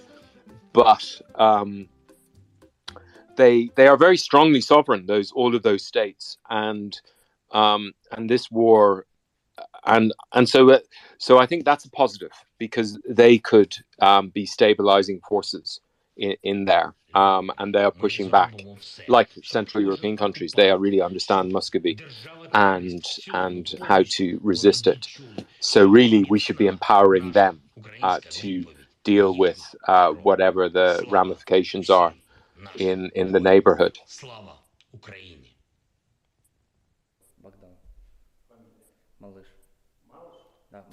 And this is really, I think this deserves a little bit more airtime. Like, Russia went into this, and what did, in order to expand their empire and to regain imperial control over Ukraine, and what have they managed to do? They've managed to lose the control that they had over Kazakhstan, that they had just reinstated a few months ago. They've managed to lessen their control over Uzbekistan and Turkmenistan and other Central Asian countries. They've managed to lose a lot of influence that they previously had in Armenia. Good job. Really good job. All they've managed to do is somewhat consolidate their control in Georgia. Fantastic. And that's just because they have an appeasement, semi-client government currently running Georgia. Other than that, they've managed to roll time backwards. I see Marius Fossum is among the listeners. Marius, if you want to jump up, since we're talking about Central Asia, that'd be obviously greatly appreciated, because I know you have quite a bit of expertise in that. If you have the time, no worries if you don't. But they've just rolled back everything that they've tried to do over the past 2 decades. And what did they have to show for it? 42,000 dead Russians.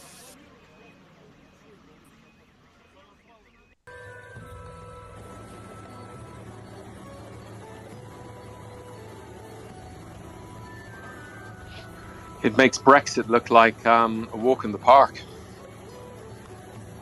Ha! That's certainly one way to put it. That's absolutely true. I really wonder if there's going to be more. There's already been, right? Weeks ago, we saw those videos from some Russian soldiers on the right bank of Kherson saying, "Oh, let us out! Get us out of here! We don't want to be here anymore."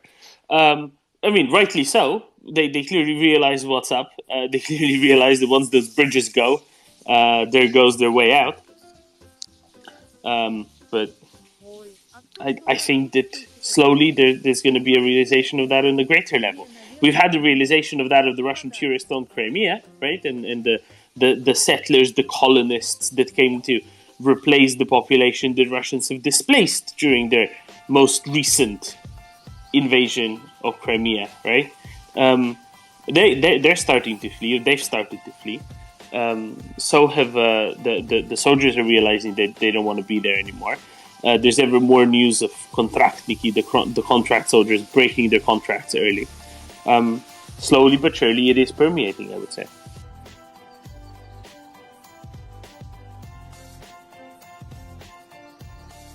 Does anyone here know about Stalingrad?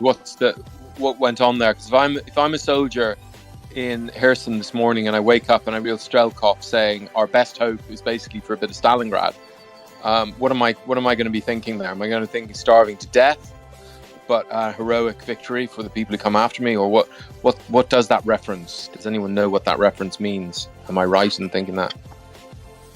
Axel, you're the Second World War history expert here, as you know, for most other things, but certainly Second World War history.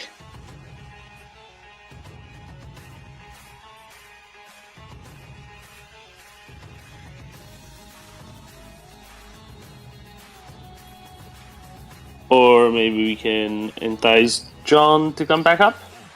I'm sure he knows his Second World War history very well, and the disposition of forces and how that looked like. Because I broadly know that there was I know the Blue Peter version of Stalin. Okay, I'll rephrase. I know a bit about Stalingrad, but I can only explain it to the Blue Peter standard of how Stalingrad went. Is this the one time in the history of this space that nobody wants to talk about the Second World War? What is this? This is a new. This is the first.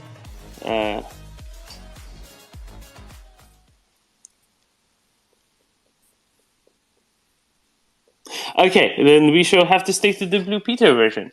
It is the ultimate stand. My understanding is that Stalingrad is widely taught here in Russia still today as this, glorious, self-sacrificial, do anything to defeat the Nazi, and not just do anything, but to do it in this very gruesome hand-to-hand combat, fighting not just street to street, not just building to building, but the ultimate example of urban warfare, fighting for room to room, for a floor of a house that you would just lose and have to retake and retake and retake time and time and time again, over the course of weeks and months with barely any movements, and all it being this very gruesome attritional warfare, where you kill and are being killed again from room to room, not just house to house, not just street to street, but room to room, again and again, taking and retaking and losing again the same little bits of territory, but doing all of this for some sort of a greater cause, I guess, kind of a heroic last stand of sorts, an Alamo of sorts, but for the Russians. Stephen, did you come up to talk about Stalingrad? Yeah, I just find it fascinating. I mean, there's a great book, and they made a film about it, Enemy at the Gates. The book is much better, but you just see the Russians sending their troops in with one gun and 3 bullets, and they are forced to charge into machine gun fire, and the few that survive and try to retreat are gunned down by other Russians. It was a crazy last stand, and yes, the Third Reich was defeated there, but at huge cost, and it's the best example of urban warfare that we have going, if you want to go back to World War II. I mean, we're saying urban warfare enough to hopefully rouse Colonel Spencer and Major Giroux from their sleep. Absolutely. Because they'll feel that somebody is discussing urban warfare and they'll pop up and educate us, inevitably, immediately, on the finer points of it. My understanding was that the whole, the urban warfare was the attritional part of it, that nothing really momentous happened for a very long time. It wasn't until, if I remember my history correctly, it wasn't until the German allies, mostly the Romanians, being outflanked on the edges that anything happened. Oh goodness! Finally, we're getting somebody up to teach us about this properly. Let me just, before they speak, just repeat what Strelkov said yesterday. So he has 3 suggestions. 1, shoot the entire Politburo. 2, repaint the Kremlin in yellow and black color. I thought that was yellow and blue, which I don't quite get. Yellow and black or yellow and blue? Yellow and blue would be Ukraine, right? Yellow and black would be Imperial Russia or Imperial Austro-Hungary, actually. Yeah, well, that's what he's saying. Repaint the Kremlin in yellow, black. And then 3, start implementing a proven retreat strategy to Moscow and Stalingrad in order to freeze the adversaries on the outskirts. So generally, as I've learned, I think in Anglo-Saxon world, if you give 3 options, basically you're trying to hypnotize the person who's taking the third option. If you're German, you're hypnotizing them into taking the first option. I don't know what it is for the Russians, but if I'm a squaddy waking up in downtown Kherson this morning, open it over my cornflakes, reading this, I'm thinking, and listening to your Blue Peter version, which actually I never heard that kind of thing on Blue Peter, but I love your references to Blue Peter, having grown up on it. Yeah, I'm really looking forward to this starvation 3 bullets. It's wonderful to hear. Let's go to Scandi, because Scandi Naval knows a lot about military history and the like, and maybe he'll be able to help us out on this. Scandi Naval? Yeah, Good morning. I wonder if Strelkov is actually the reference to Stalingrad is referring to the fate of the German Sixth Army, led by General Paulus, which ultimately got completely encircled, cut off from supplies and help, and ultimately surrendering to the Soviets. So is he referring to the fate of the Russian forces around Kherson, that they should be preparing for a Sixth Army sort of a outcome? I don't know.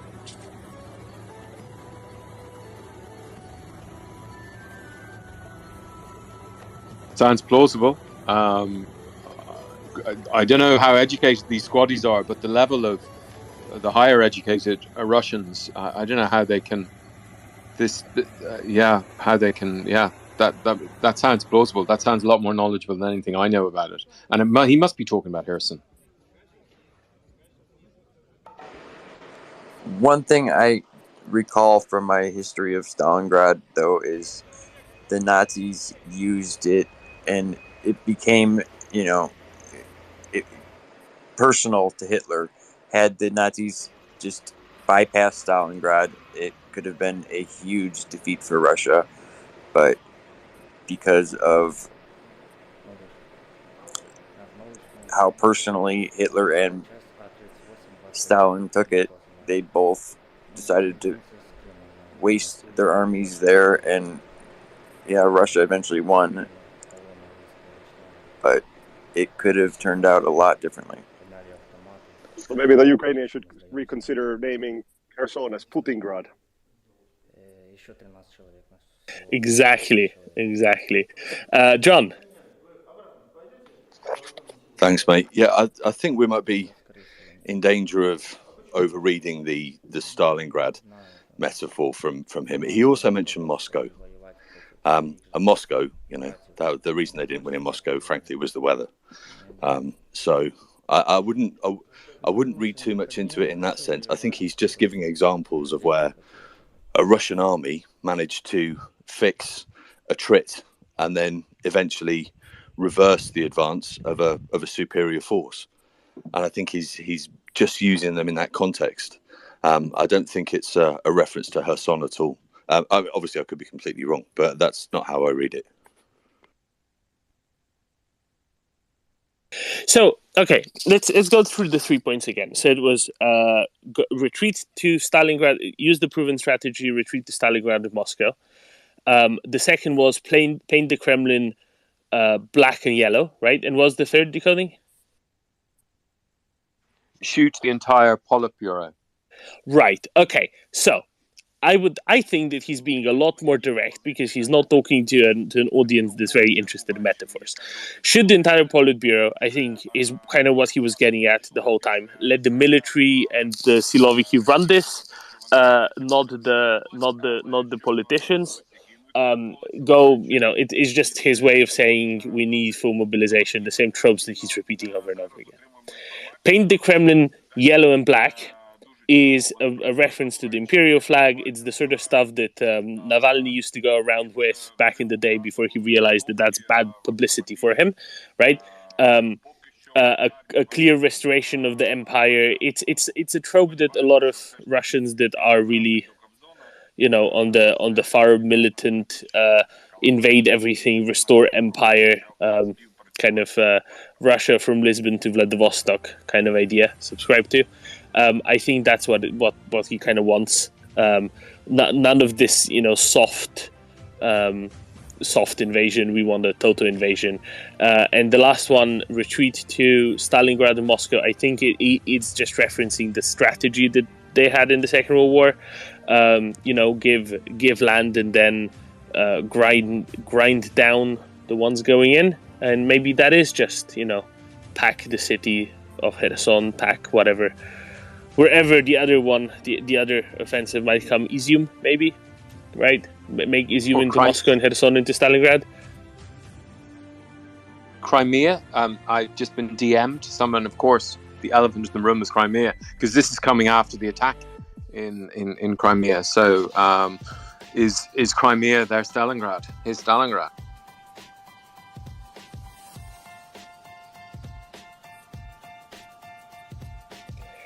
Maybe. I mean, Kherson makes a lot of sense as a Stalingrad, right? Supplies over a river on a ferry. Very important for Ukraine to retake, just because it's it would be a big victory. Maybe I think that's what they're referring to. And for Russians, it's the city that they have and they don't want to give up. I think it might just be as simple as that. John? Yeah, what they don't have around or behind on the east bank of the Dnieper is several million men waiting to envelop the Sixth Army, as it were. If we're really pushing this, they have it. What they have in Kherson is a relatively small force, and then they have, according to one of the maps I saw, something like 20 to 25 quote BTGs in the area of Kherson. Behind that, on the other side, on the east bank of the river. So I mean, again, Stalingrad worked because they fixed the Germans in one place and then enveloped them. Unless Russia's got a lot more pontoon bridges and is hiding several 100,000 soldiers underground, I just don't see it at all. They're also not going to have the advantage they had in Stalingrad of the water freezing and being able to resupply via train over water and ice.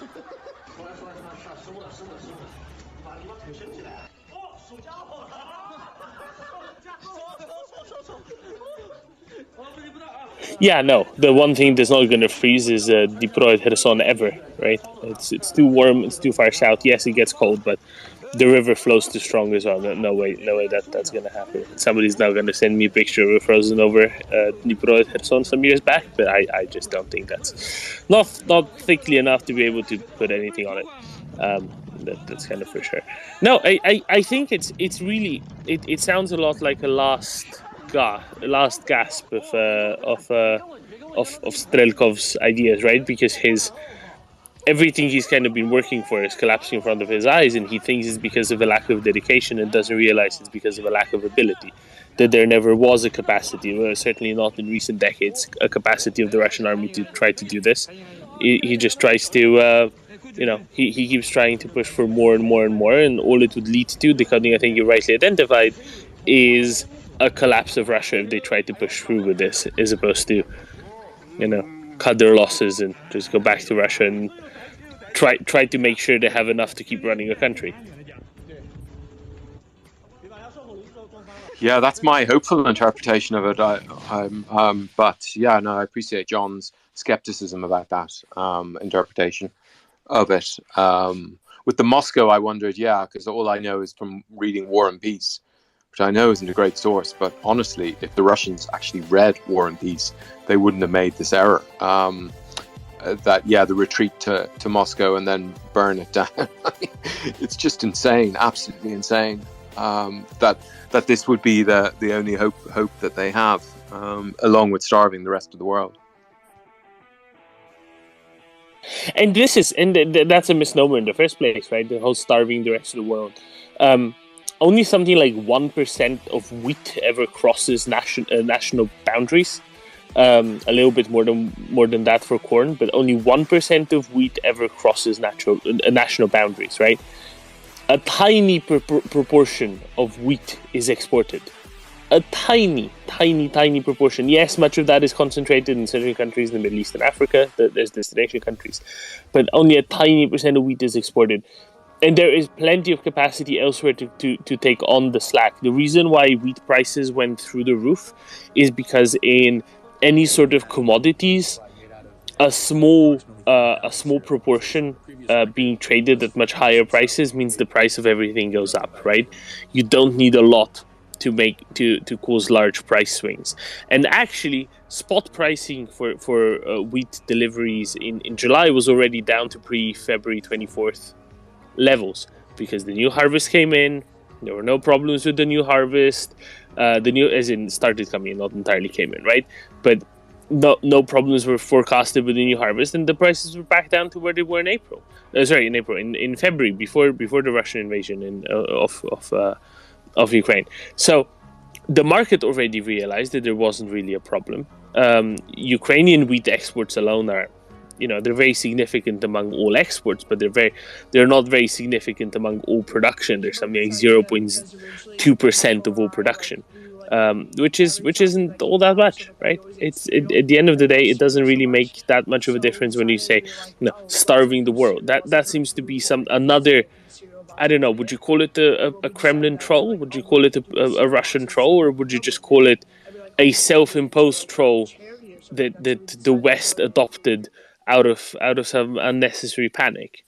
No, I think it's clear it came from the Kremlin or originated there, and was the one place I saw it promoted by one of their talking heads on their TV.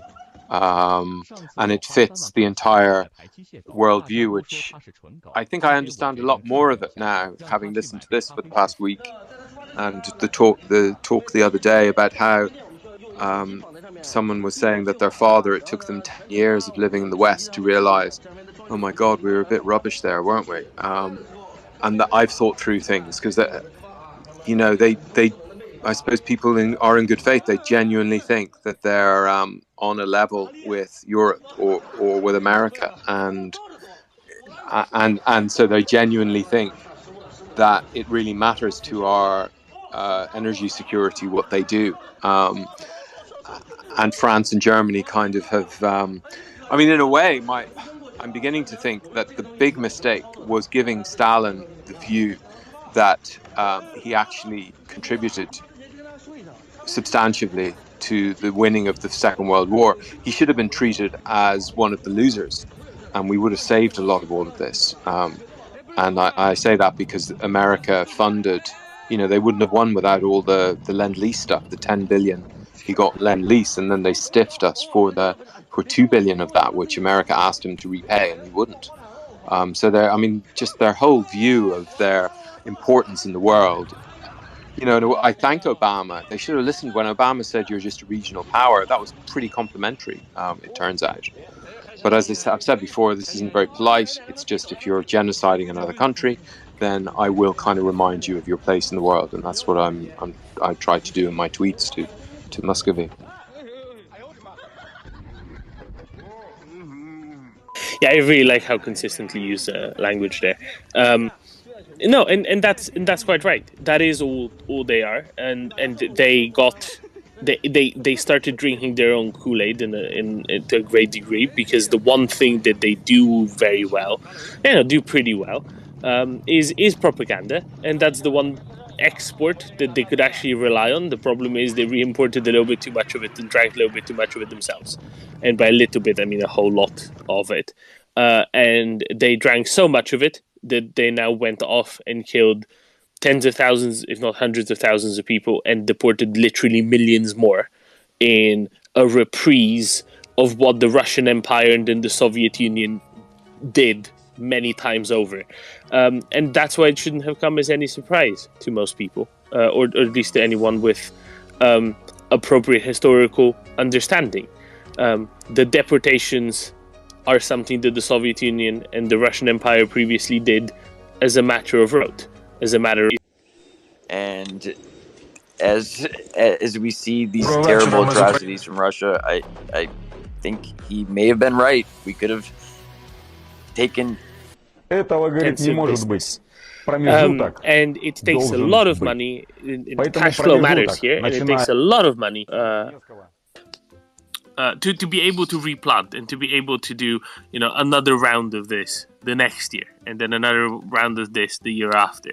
And this is why it's important for the Ukrainian farmers to be able to get in the money for last year's crop, and then to get the money in for this year's crop, and to be able to do that, to be able to then replant this autumn, and have a crop the year after. And this is why it's important to have the ability to export and the ability to get that money in. That's why that is the principal reason why that is important. It's not as though the Great Plains in the US and Canada and as well as to some degree Australia, as well as to a great degree the European Union can't supplant between.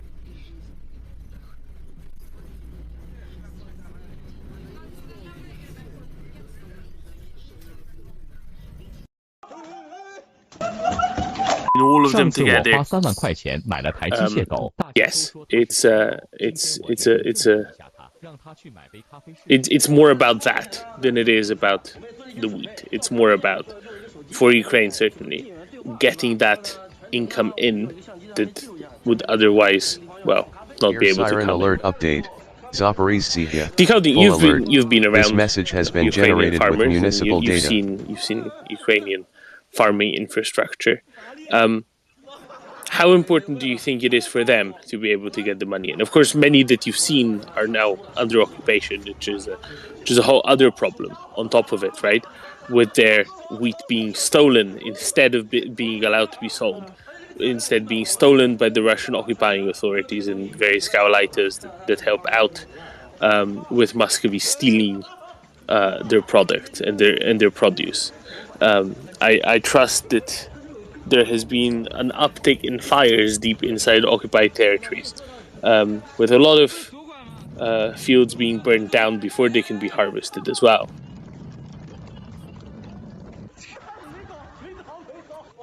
Air siren alert update. Yeah, I don't have so much of a Zaporizhzhia. read on that. Full alert. This message has been generated with municipal data. And the recovery is extremely important. I mean, I do think that the Russians selling this stuff is out of desperation. It's not so much as I used to think it was punishment, and it's because of this. The rumors that Melitopol, the occupiers, were going to start making chocolate, and then it was hinted that they got the cocoa beans in exchange for the grain which they had stolen and exported, which gave me to believe they're exporting out of desperation and they're making really bad bargains for it. Something that was it Stephen who just said about the General MacArthur? Is that the whole the Korea thing? Which so now you remind me of this. Now I'm on the side of that guy, the general, the crazy general. General Patton. Was it? Is it? Go all the way to Moscow. We shouldn't stop in Germany. We should continue on, is what he was about. Air siren alert update. Right, okay. Well, whenever I've seen that all before, clear. I've always thought, well, this message has been generated with municipal I've data. only been thinking about this the last few days. I've been thinking, we just, we're partly, we indulge them in this fantasy rather than helping them come back to reality. And, the way Stalin, that picture in Yalta with Stalin and Churchill and co. And they just took the whole thing to heart. They believed it a bit too much, and this is probably a lesson to anyone who's a parent. Just be careful you don't overindulge and empower your child, because this is what happens. Interesting.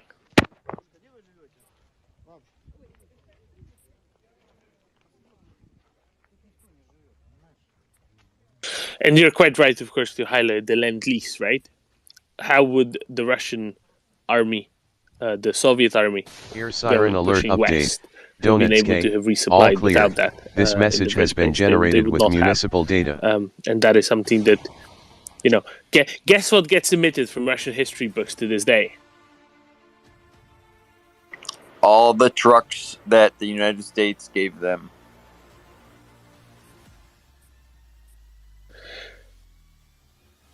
Exactly, because it... Sorry, Decoding, go ahead.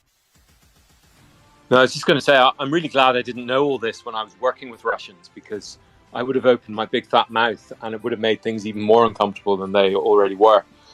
I looked at the numbers the other day with Lend-Lease. So it was like 50 billion in total, and 10 billion of that went to Muscovy.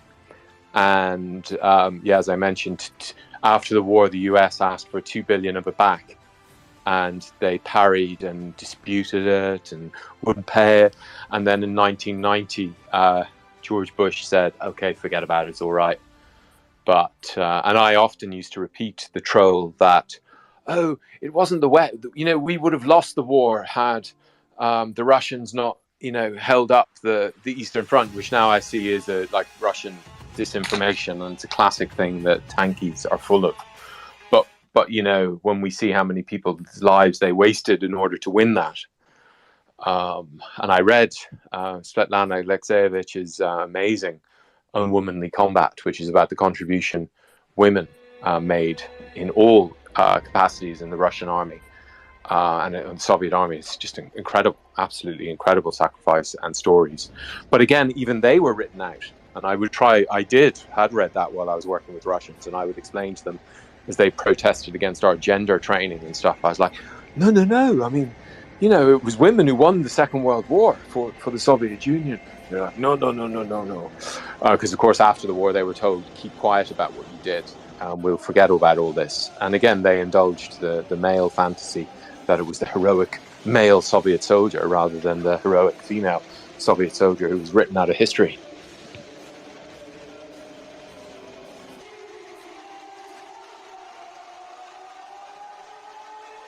Maybe you can help us resolve this a little bit. Why was the export of Russian propaganda, or as you might frame it in terms of trolls, but either way, why was that so successful, and why did, more importantly, Russia manage to inherit all of the positive fuzzy feelings among the tankies in the West, especially after the dissolution of the Soviet Union?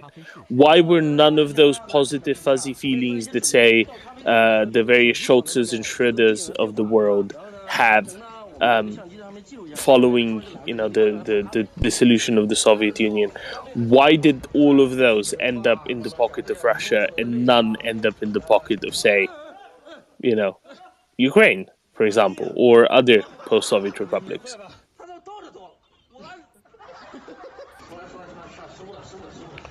Like, did they luck into it, or did they do something in the 90s that made sure that they would be the ones that get to keep it? It must go back to, that's really the story of Surkov, or focused on Surkov, and theatre studies, and this realization which my godfather was Robert Kennedy's press secretary, and I spent a summer in DC in their house, and I remember I spent the whole summer reading this book on circuses. Who was the guy who founded circuses? I can't remember the name of it. Anyway, famous bar. There's like a play about him. I can't remember his name. And I read this whole book, and it was really shit. And it was only recently I realized why he had this book, because it was Surkov's realization that politics and TV is all just a theater, like you were talking about the German chat shows yesterday, that basically the whole thing is a theater. And the Russians, and that's what I watched in Eastern Ukraine, them mobilize this idea. You just create the illusion of a theater of discussions and debates, and everything takes place on TV. Whereas I don't think we mainstreamed, our leaders didn't, maybe they're getting it now, but they didn't really mainstream it. Obviously Berlusconi did, and a few others. But so they were able to just create this theater, and we didn't do that. We weren't psychologically astute enough. And perhaps also going back to the post-World War II and Adorno's work on the authoritarian personality, which then went into the Frankfurt School and became until recently, quite niche understanding about the followers of authoritarians. Whereas in Muscovy, and the Soviets, they continued along that track. There wasn't a break. Whereas, of course, there was a break in Europe after the Nazis and Italy. And then we tried to work out what happened. Whereas in the Soviet Union, now that you ask that question, I guess there's this continuity, the cult of personality, and using these psychological tricks to motivate the 30% of any population which are high on the right-wing authoritarian scale. And now we're seeing, say, with Trump and other leaders, we've seen them try to motivate this, and we saw it in Britain recently. But they've kind of, it shows that it doesn't work that well. But in the Soviet Union, it's just been this long continuity, and then Surkov and co reinvented it with their sovereign democracy and all of that kind of thing. But I suppose Air democracy siren defeats alert it. That's the update. short answer to your Zaporizhzhia. question. All clear. If This you have message true has been democracy, generated with municipal data. these nascent dictators just get eliminated, and freedom of speech. So I have a theory on all of this, if you indulge me a little bit. My theory is defined. This is a domestic Russian propaganda theory, but I think it ties into how well it gets taken up outside. Back in the Soviet days, Soviet propaganda had one fatal flaw. Even the people inside of the Soviet Union couldn't possibly believe it. Because the propaganda was everything that comes from the outside is just the worst. All clear. Absolutely awful. This message has been There is generated nothing with good municipal about data. the West in the slightest. But people inside the Soviet Union couldn't possibly believe that, because the only contact they had with the West was the occasional traveler from the West that, would drop off a newspaper somewhere, and that would end up being, translated and copied in a samizdat fashion. And there was the sort of Radio Liberty, Radio Free Europe that permeated through, and people listened to it, in the dead of night with volume on the lowest possible, on a crackling ham radio, or a crackling regular radio that somehow managed to pick up those airwaves that went through the anti-radio array that was kind of preventing the Soviet Union from getting much of Siren those alert radio update. waves. Zaporizhzhia. All clear. This message has been and all generated of that with municipal just didn't data. make sense, right? And the probably minority of people who engaged in that, it just didn't make sense to anyone. So whenever some Western music came in, it immediately got copied onto all the X-rays, and the entire population knew that all of that propaganda is actually nonsense. And that's because the little bit of the West they got just didn't gel at all with, this is all just the worst. Because the Soviet propaganda was relatively simple. The Soviet propaganda meant for internal consumption was relatively simple. The difference between that and, say, the 2000s was that in the 2000s, people in Russia could get access to all manner of Western stuff. Western films, Western music, Western culture, Western everything. And that just made it easy. It was easy for them to get access to all of it, all the time. The difference being that suddenly Russian domestic propaganda had to evolve, and did evolve considerably. Evolved in a way where they started pointing out small individual elements of the West and posing it as decadent and corrupt and perverted, right? And they didn't do it wholesale. They could point out the individual little bits of this much broader the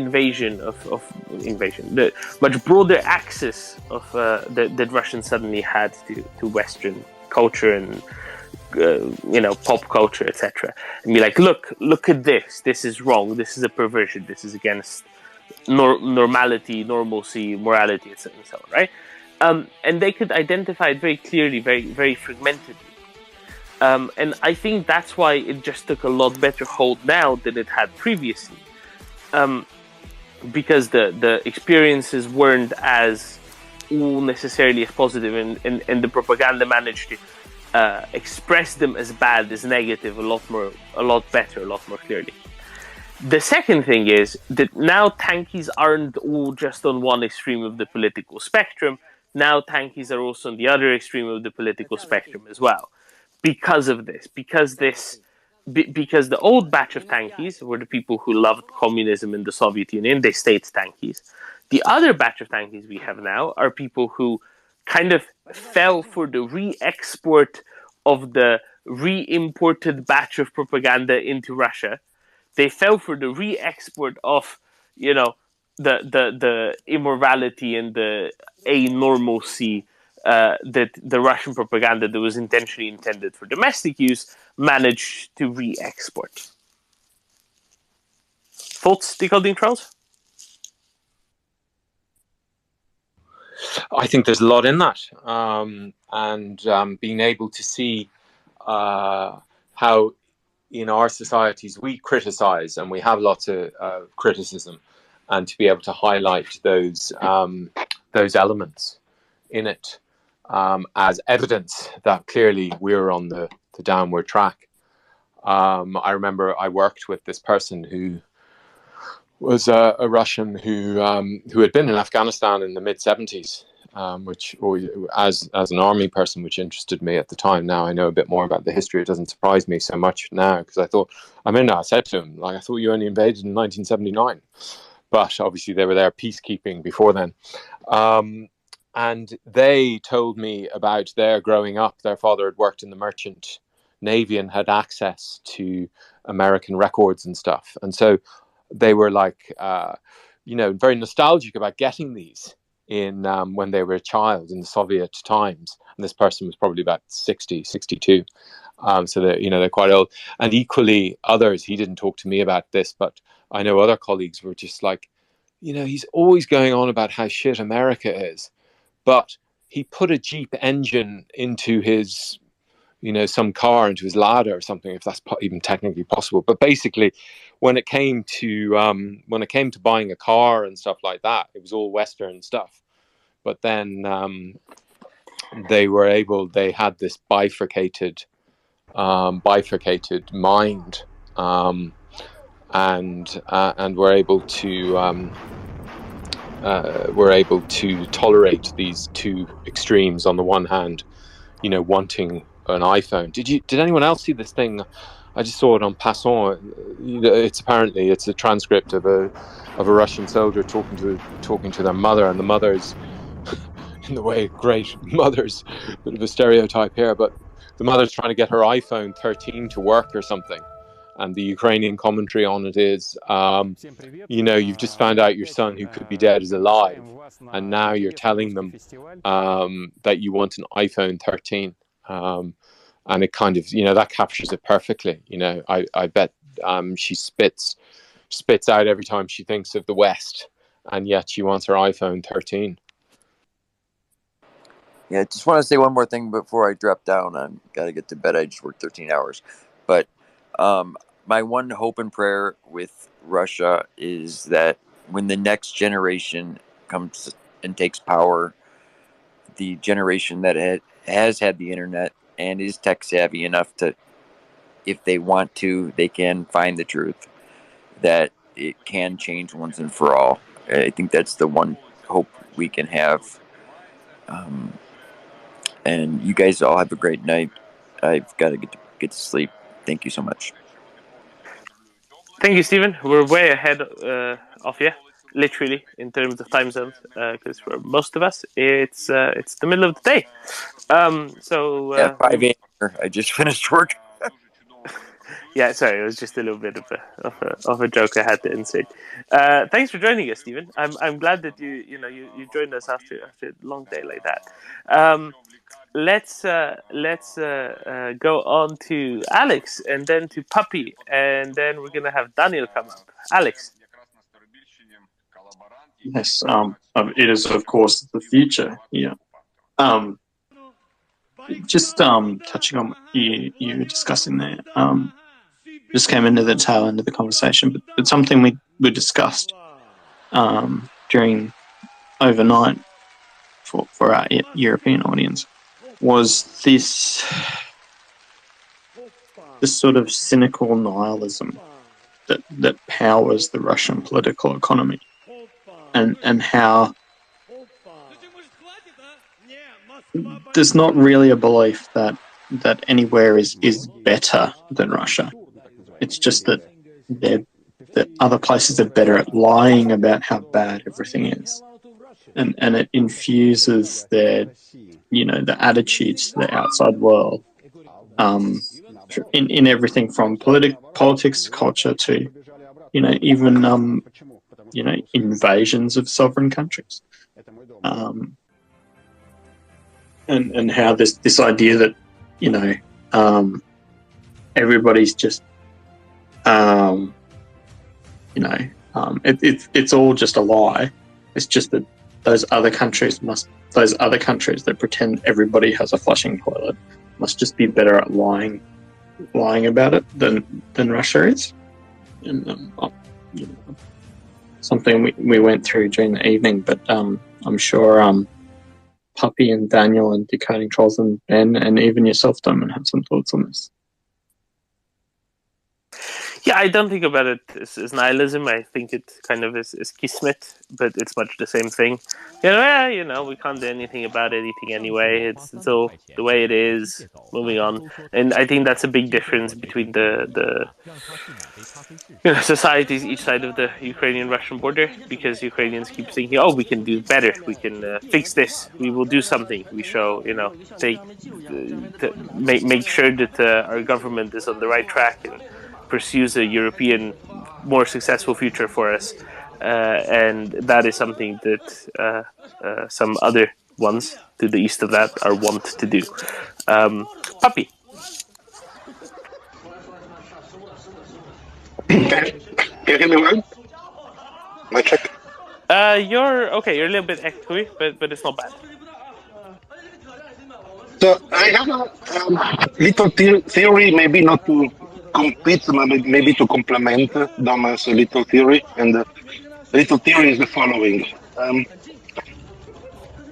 In most organizations, the successes are often, the specific field of successes are often a reflection of the specific skill set of the very top, right? So a company that has founders that excel at design, for example, will often end up, even if it becomes, Apple, still being a company that overall excels at design.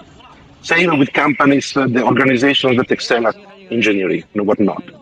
And the same is often true, not only for private organizations, but also for countries. So you see countries that have leaders that excel at engineering, ending up as successful in their economy at the engineering. So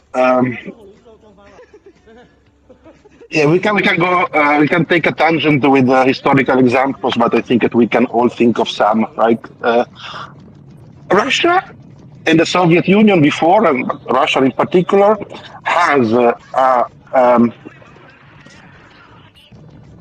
Silovki elite at the top.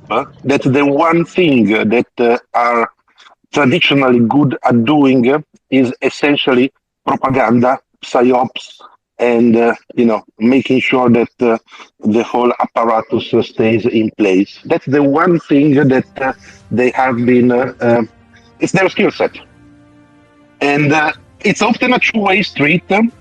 It's the same in private organizations, because the way it works is that Steve Jobs will hire some good designers, and then in turn they will find other people that are having the same skill set, and it spreads. So the fish not only stinks from the head, but also smells nice from the head.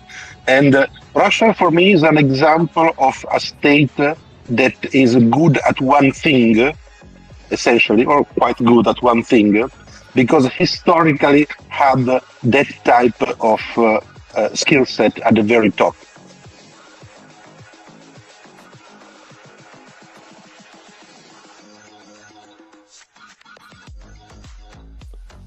And the one thing being? Well, the one thing being violence. Spying. But violence is too broad. Many societies have violence as one of the reason of being. But I would say that specific type of violence, they are not good at military violence, quote unquote violence. That's a form of violence, but apparently that is not the one thing that they are showing to be able to excel at. But that particular insidious violence, the violence that is perpetrated not by the military, but by the KGB and its successors. That type of violence is the one skill set that Russia has shown time and again in their history, recent history. I would say relatively recent history, meaning a couple of hundred, maybe less than that. Certainly 100 years. Certainly from the 20s of the last century. That's the one thing that they were good at. They were able to convince the West that the system, not the West, but a large portion of the West that the system was working. And the same Sinovki, after the fall of the Soviet Union, were essentially the elite in charge, starting from the very top. And it is not that much of a surprise that this is the one thing that they ended up being relatively good at. If you had engineers there, they probably would have taken a different path.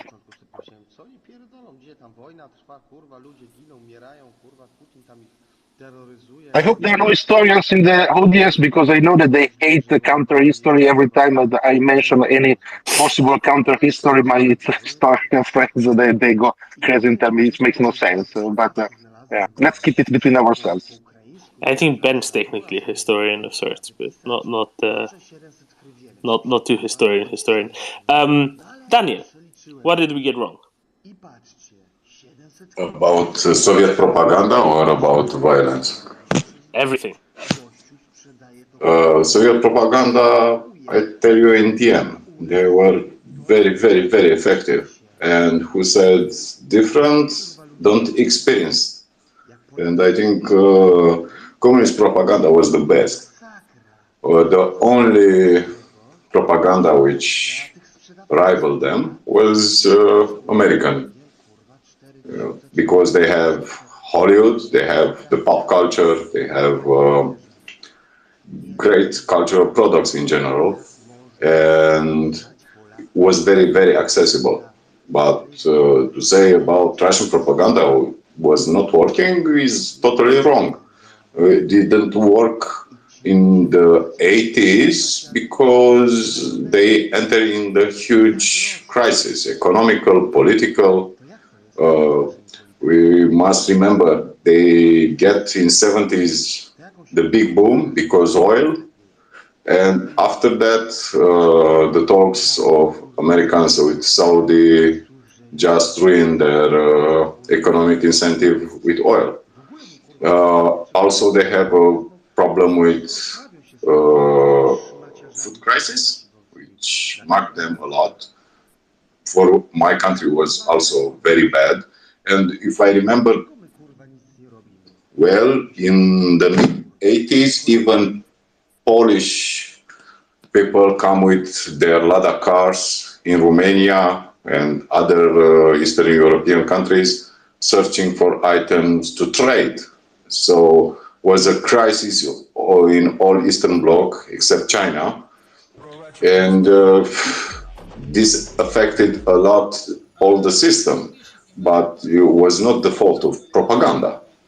I think propaganda worked very, very, very well, and I remember I was a young communist believing in that shit, because they don't appeal to things which now look for us logical and important. One discourse which was very present in the 80s was anti-nuclear, anti-imperialistic discourse, and this was very, very well delivered. For example, if I remember well, any political stuff in the shows, we can call it the shows, but was nothing show at television, always were some destroyers or American cruiser launching missiles, a lot of airplanes, bombers, even maybe a nuclear blast somewhere behind. And never you see the might of the Soviet fleet or the Bears, the big bombers of Soviet Union. So was something like we are pacifists and these imperialists are very, very warmongers. Other thing you saw very well, poor people in the United States searching for food, homeless, bad homes in bad neighborhoods. This tradition was taken very well by Russia Today, the RT, and that's why Russia Today had a very, very effective propaganda, because they emulate the Soviet one on this particular stuff, looking the problems in the West. People in the streets revolting, burning tires, the protest anti-G7 or things like that, Detroit and I don't know, how will look Louisiana after the hurricane. And that is a good imitation of Soviet propaganda, and that's why it worked. Also, remember when Eurovision, some Austrian undefined gender won the prize, and that was just gold for Russian propaganda from now. And it's very easy to say it was not effective. It was very, very effective. How many revolts did you see in the Eastern Bloc? We have the Budapest, and in the Budapest problem was Hungarians believed in some socialist stuff. They don't want Stalinism, pure Stalinism, which Soviets imposed in Hungary. They wanted something more close to what Gorbachev tried in the late 80s. And the spring in Praga was something similar. The Czech wanted plurality of voices, wanted people to talk a lot, even in the party. So the Communist Party of the Czechoslovak Republic was more liberal, too liberal for people like Brezhnev. And that destroyed the image, and people imagine, wow, will be a breakdown. It was nothing. In all the countries sent the troops in Prague, for example, except Romania, no? And this doesn't look, propaganda doesn't work. And was something which we forgot. All the communist bloc, for example, North Korea lived better than South Korea until 70s. Now we can say, look, South Korea is a very powerful country, capitalistic, democratic even. Yeah? The democracy of South Korea is not similar with what we have in Europe, but we can say is more open society. They have other cultural stuff, not necessarily political stuff now. But in the 70s, you lived better in North Korea. And people who think what I say is a heresy, look up the stats. South Korea was a total military dictatorship. You can do anything. People live worse because in North Korea was not famine. They have a lot of help from the Soviet Union. China would look bad at that moment until the late 70s, early 80s, when, Deng Xiaoping changed a lot. Vietnam was not so bad after so many years of fighting and after invasion of China. Vietnam was never a proud country with problem with food, for example. And they are very proud. They had clear military status. And in Eastern Europe, problem appeared in Poland first because Solidarnosc, and Solidarnosc asked some basic things. Let's open something. this thing doesn't work very, very well, and they get military dictatorship until the first free elections. And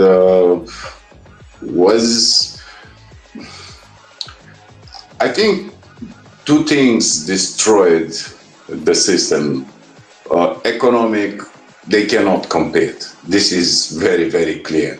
In the 50s, in the 60s, Soviet Union was very, they have enough trust in themselves. They will beat United States and their allies because they had a big technological boom. Not all the German scientists go in United States. Some got in Soviet Union. Korolev was not a stupid boy. They start building the city dormitories, and this was a huge boost because people not live 4 families in an apartment. From now you had a young couple, young family, and they get from the state a home, a small one, an ugly one. I live in some communist apartment also, but you get your flat with running water, with toilet, with everything you can imagine. It was a huge boost for them. After that, they start to export a lot of things, mostly like a banana republic, resources, but for them was great. And also they have agriculture system. Yes, was cooperative, was bad for peasants, but for people in the big cities it was totally great until the late 70s. And we have the oil crisis, which made a dent in United States and Western powers. We have the Suez crisis, which again was not good. But America had luck. They elect a guy who was not even close with previous president, but Ronald Reagan was the biggest scarecrow Soviet Union imagined. And also Soviets had very bad leadership. Old guys, former KGB bosses, very old guys, very weak.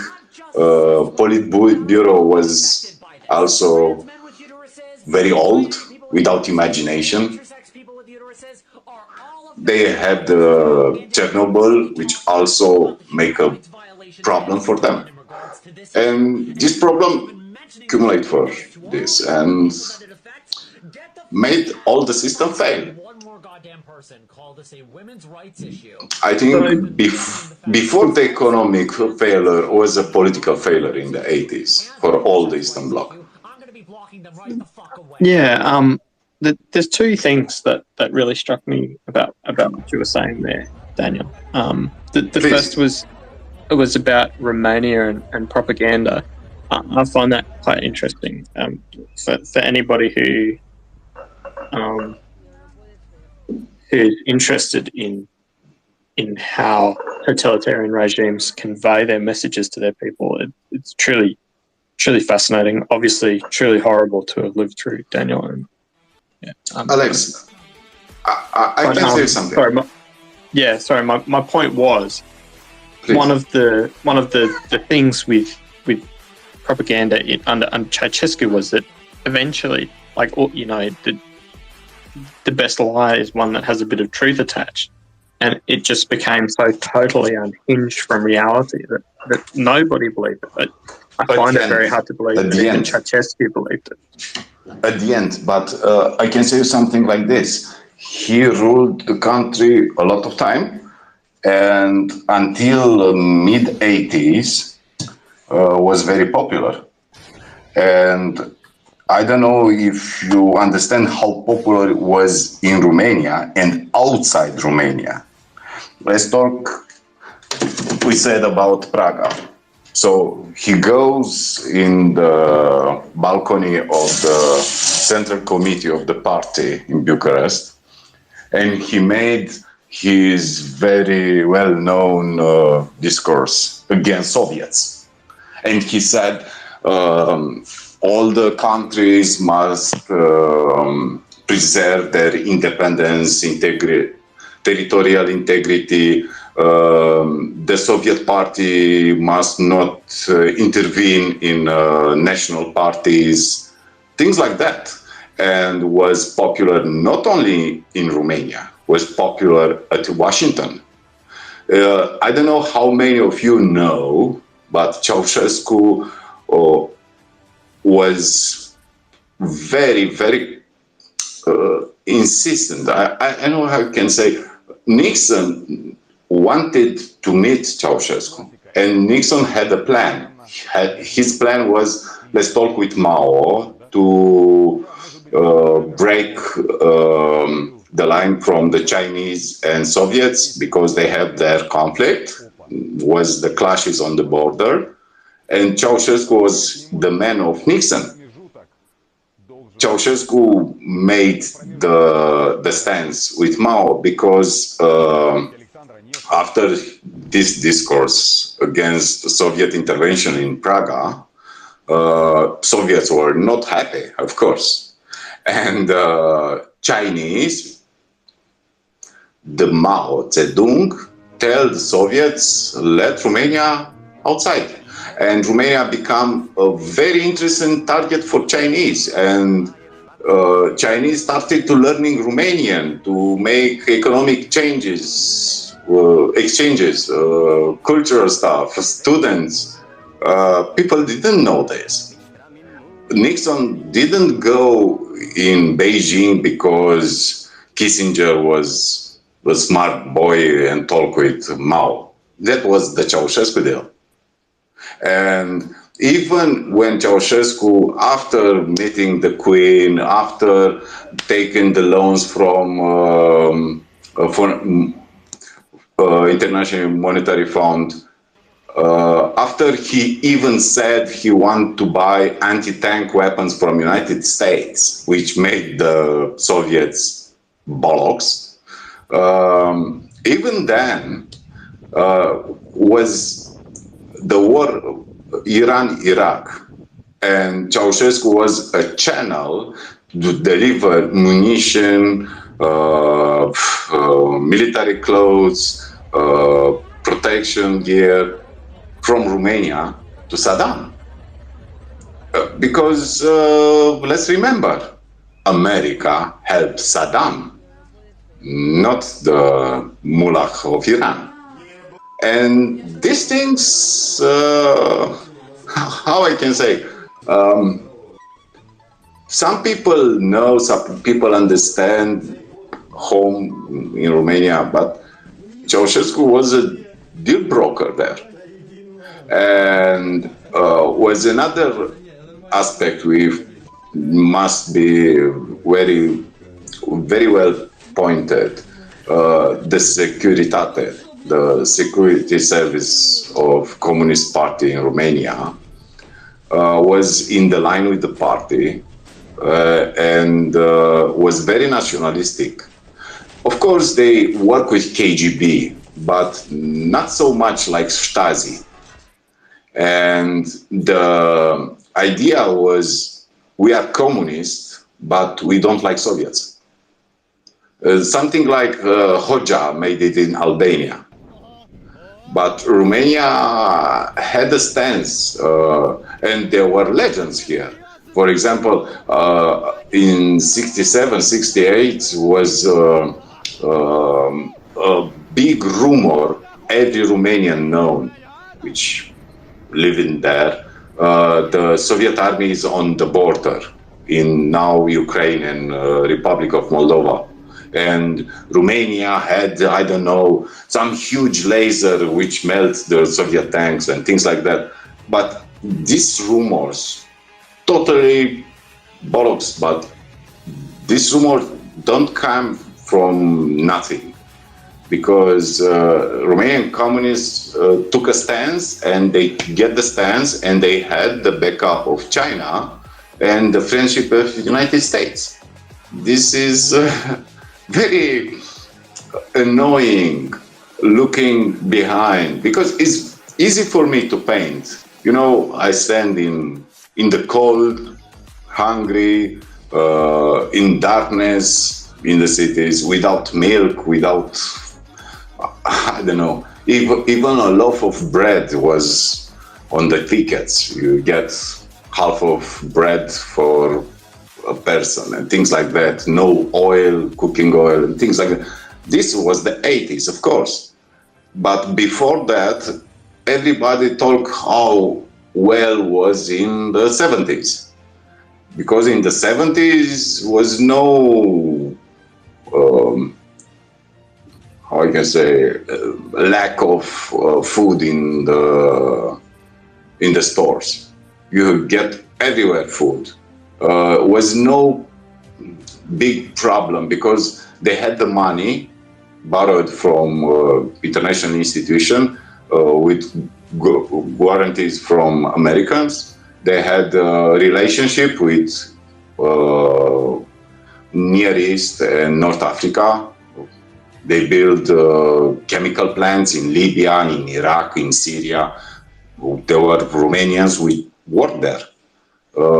Even in Ukraine, the Kryvyi Rog, they made a steel mill. And there was economic prosperities, but in the 80s, things go sideways. And it's interesting, was bad for Romania, was bad for Soviet Union, for Poland a bit.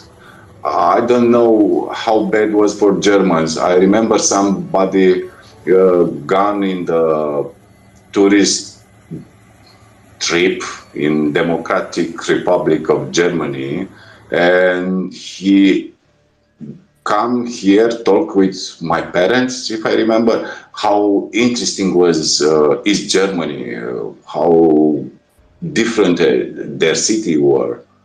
And for example, the communist German cars here were appreciated, Walburg and other things like that, or the Skoda from Czechoslovak Republic. And was a universe in itself.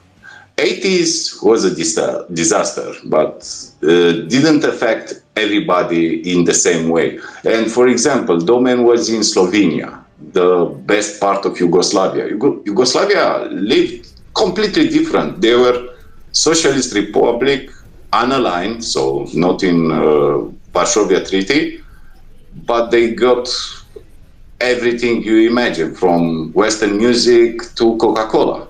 And that's why Romanians don't get access to Yugoslavia, for example. You can go to Hungary in a trip or St. Petersburg, but you can go to Yugoslavia. You go in Bulgaria to get shampoo and rose water, but you can go anywhere else. And was a different thing to live here and understand the system, and other thing to have, I don't know, the son of the ambassador of Moscow in the 80s, and he explains how bad was in Moscow. Of course it was, but he gets the time frame from the 80s. If he talks with a babushka, she will say to him, "Oh, but I have my own flat." In America, you must work for 15 years to get your flat, right? In Soviet Union, the state give you a flat. And this was a huge advantage for propaganda. Now, in Eastern Europe, most of the people get their own property. They don't have the problem, we don't have a home, like in Berlin, for example. And these are communist heritage. And is another communist heritage which they were very, very, very proud. How was so the woman in society? We had a bad law which stopped abortions in 70s, which got a lot of unwanted childs, and women would die because of abortions, which were not made it in hospital, but also the woman gets same wages, can get any career she wanted. She can be even leader of the party and things like that. Which, remember, when the feminist movement started in the United States or France, we had the 60s. These problems in the 60s in the West were not in the East, and the East always pointed fingers to the West. Look how they treat their women. Look how they treat their minorities. Look how the Africans live in the United States. Things like that. And always be very, very careful when judge the Russian Federation and Soviet Union. That's why the Russians now talk about Soviet Union like a great thing for them, because it was a society who stand on moral ground for them, and they feel it, they were better. And don't forget that they feel it better. Of course, it was interesting to get blue jeans or I don't know, some Led Zeppelin records. Of course, they wanted this. They wanted bananas in the 80s, which were not missing in the 70s because, you know, Cuba and a lot of South American countries exported to Warsaw Treaty countries. For now, what make me wonder is why the old Soviet guys had some experience, stopped to work in the 90s in press and I don't know. It was an economic crisis, but they get the know-how for propaganda was not get their heritage, their experience to the Putin regime. With some, like I mentioned before, Russia Today, which in my opinion is the best hair of the Soviet propaganda, with their problems, of course. And I look at trolls, Russian trolls, which make me sick very easy. But they don't get the subtle attitude, the finesse of the language to be enjoyed by their audience. If you look at how they talk now, ignoring reality, you can say, oh, but they do the same when the Chernobyl reactor exploded. Not even the same. Because maybe they ignore a difficult case like Chernobyl, for example, or the thing like the grains crops are bad, so we import cereals from the United States. Just ignore the issue and get your own issue very valuable. Now the people say, sanctions don't affect us. Well, clear lie, because they feel the pain for this. And they didn't use the tools they have it. That's why they lose the propaganda war. The propaganda war of Russia in Western Europe and North America is so bad, I never imagined them can be so bad. And you see pointing fingers from China and India, which get their water and say, oh, Russia is winning, things like that. Even there, I don't feel a powerful statement, a very powerful attitude.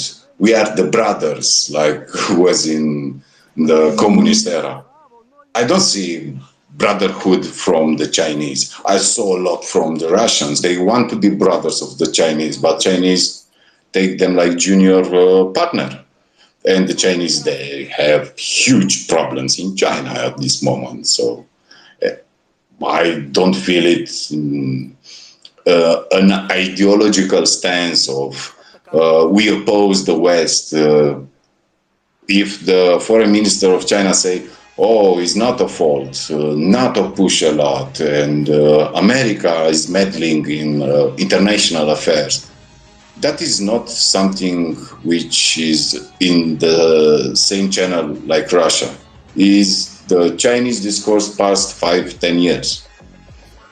And India loves to bash anything is not Indian. And they have that problems too. And they are in big problems. And they are not also aligned with Moscow in ideological political stance. There is no alignment there. And can you say is important what Ecuador or Bolivia says, or I don't know, Uganda and Ethiopia? They are totally irrelevant in this. Russia now is much worse, much bad, and less subtle than Soviet Union was. Soviet Union was a strong, very, very strong opponent. They can claim parity with not United States, all the West. They don't fight just United States. They fight Canada. They fight West Germany, France, Great Britain, Australia, everybody. And they feel they can beat them. Ideological, political, military. Don't forget, when Challenger, Discovery fly to the orbit, they build the same shit. They had their rocket, Energia, the best and the most powerful rocket in the world, and things like that. They had the first space station. They had things which was perfect for propaganda, perfect to claim moral authority, technological advancement, and somewhere they work. The cars were crap, but the submarines were great, no? Okay, I think I talk again too much. It was great. Yeah, not at all bad. One thing, the other thing I was going to draw out before we go to hands, Ben and George.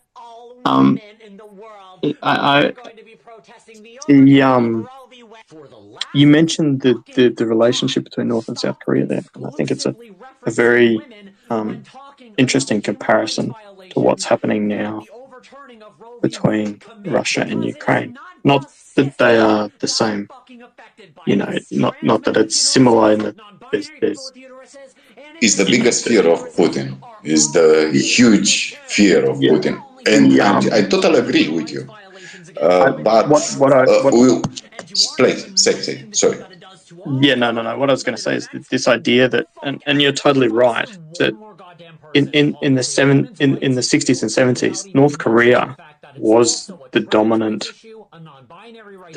power of the two. It could industrially outproduce South Korea. It had access to foreign currency through the Soviet Union and through it basically played off the Soviet Union with China, and so it had access to foreign markets through both of those.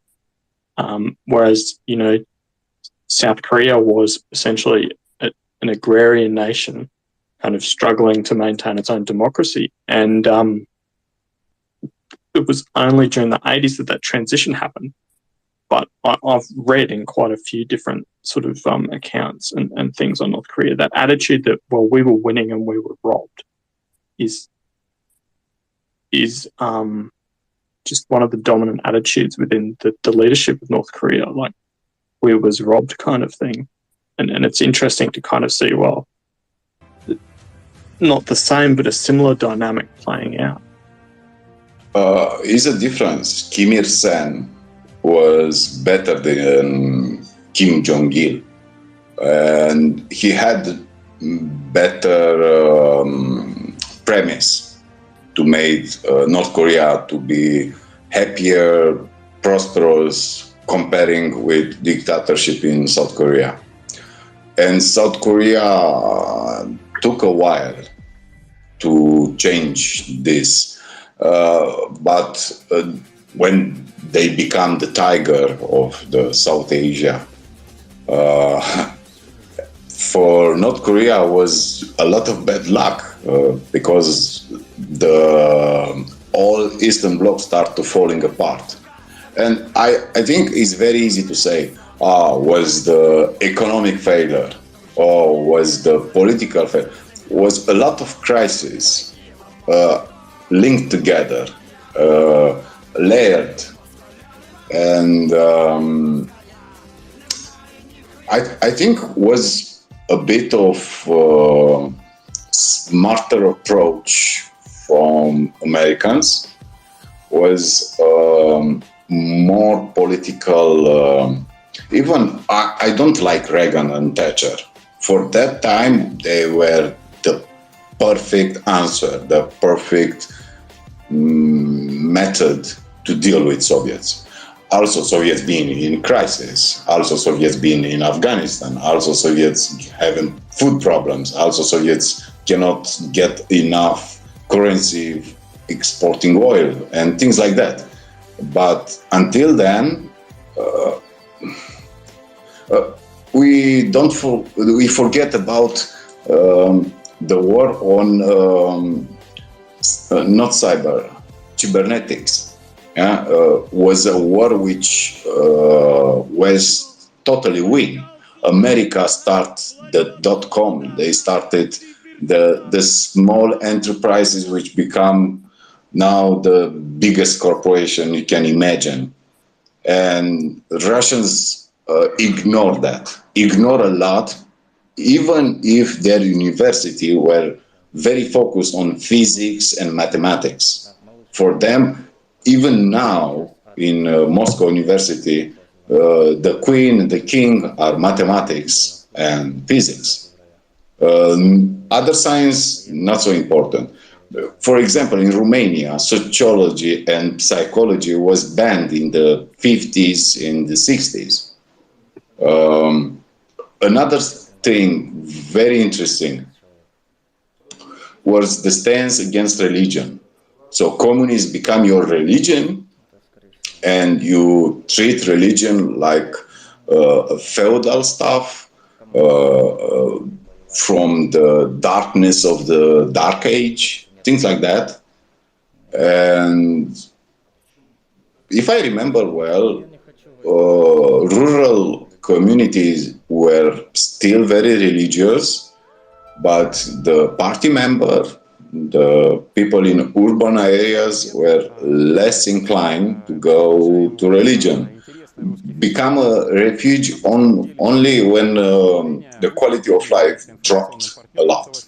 So when you have things like that, you need some sideways to get religion, mysticism, yoga, things like that. And it's very interesting because people usually take the grand scale, not the small stuff. For example, in the 90s, in Romania, we have a big problem with criminal elements. In the 90s, the criminality just exploded, and we export a lot of criminals in the Western countries. But this come like a comparison, because people who had 40s or 50s in 1990 will say, oh, in the communist era, there were no crime, no rapes, no robberies and things like that, which was false, because you don't get statistic about how many banks were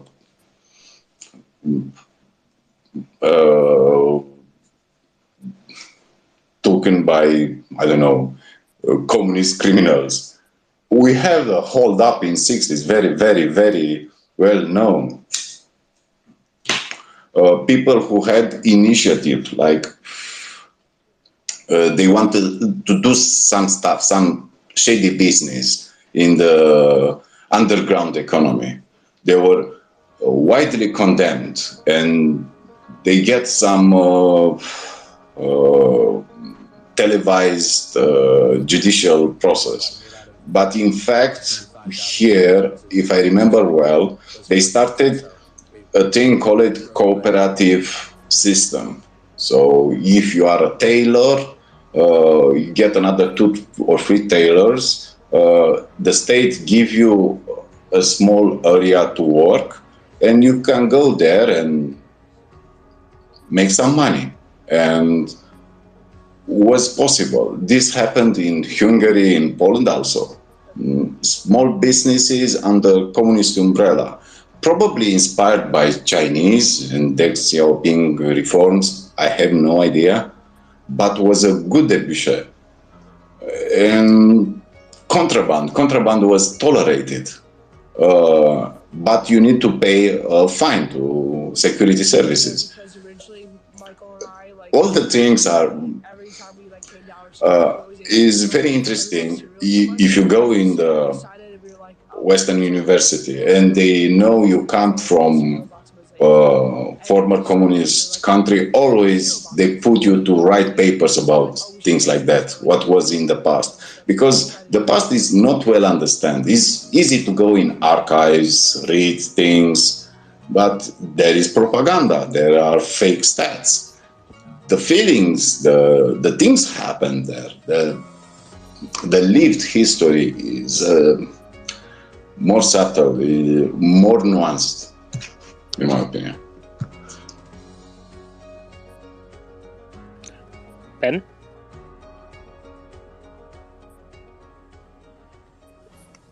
Sorry, Papia just reminded me that it was lunchtime. I think Daniel is very, very right, but in a more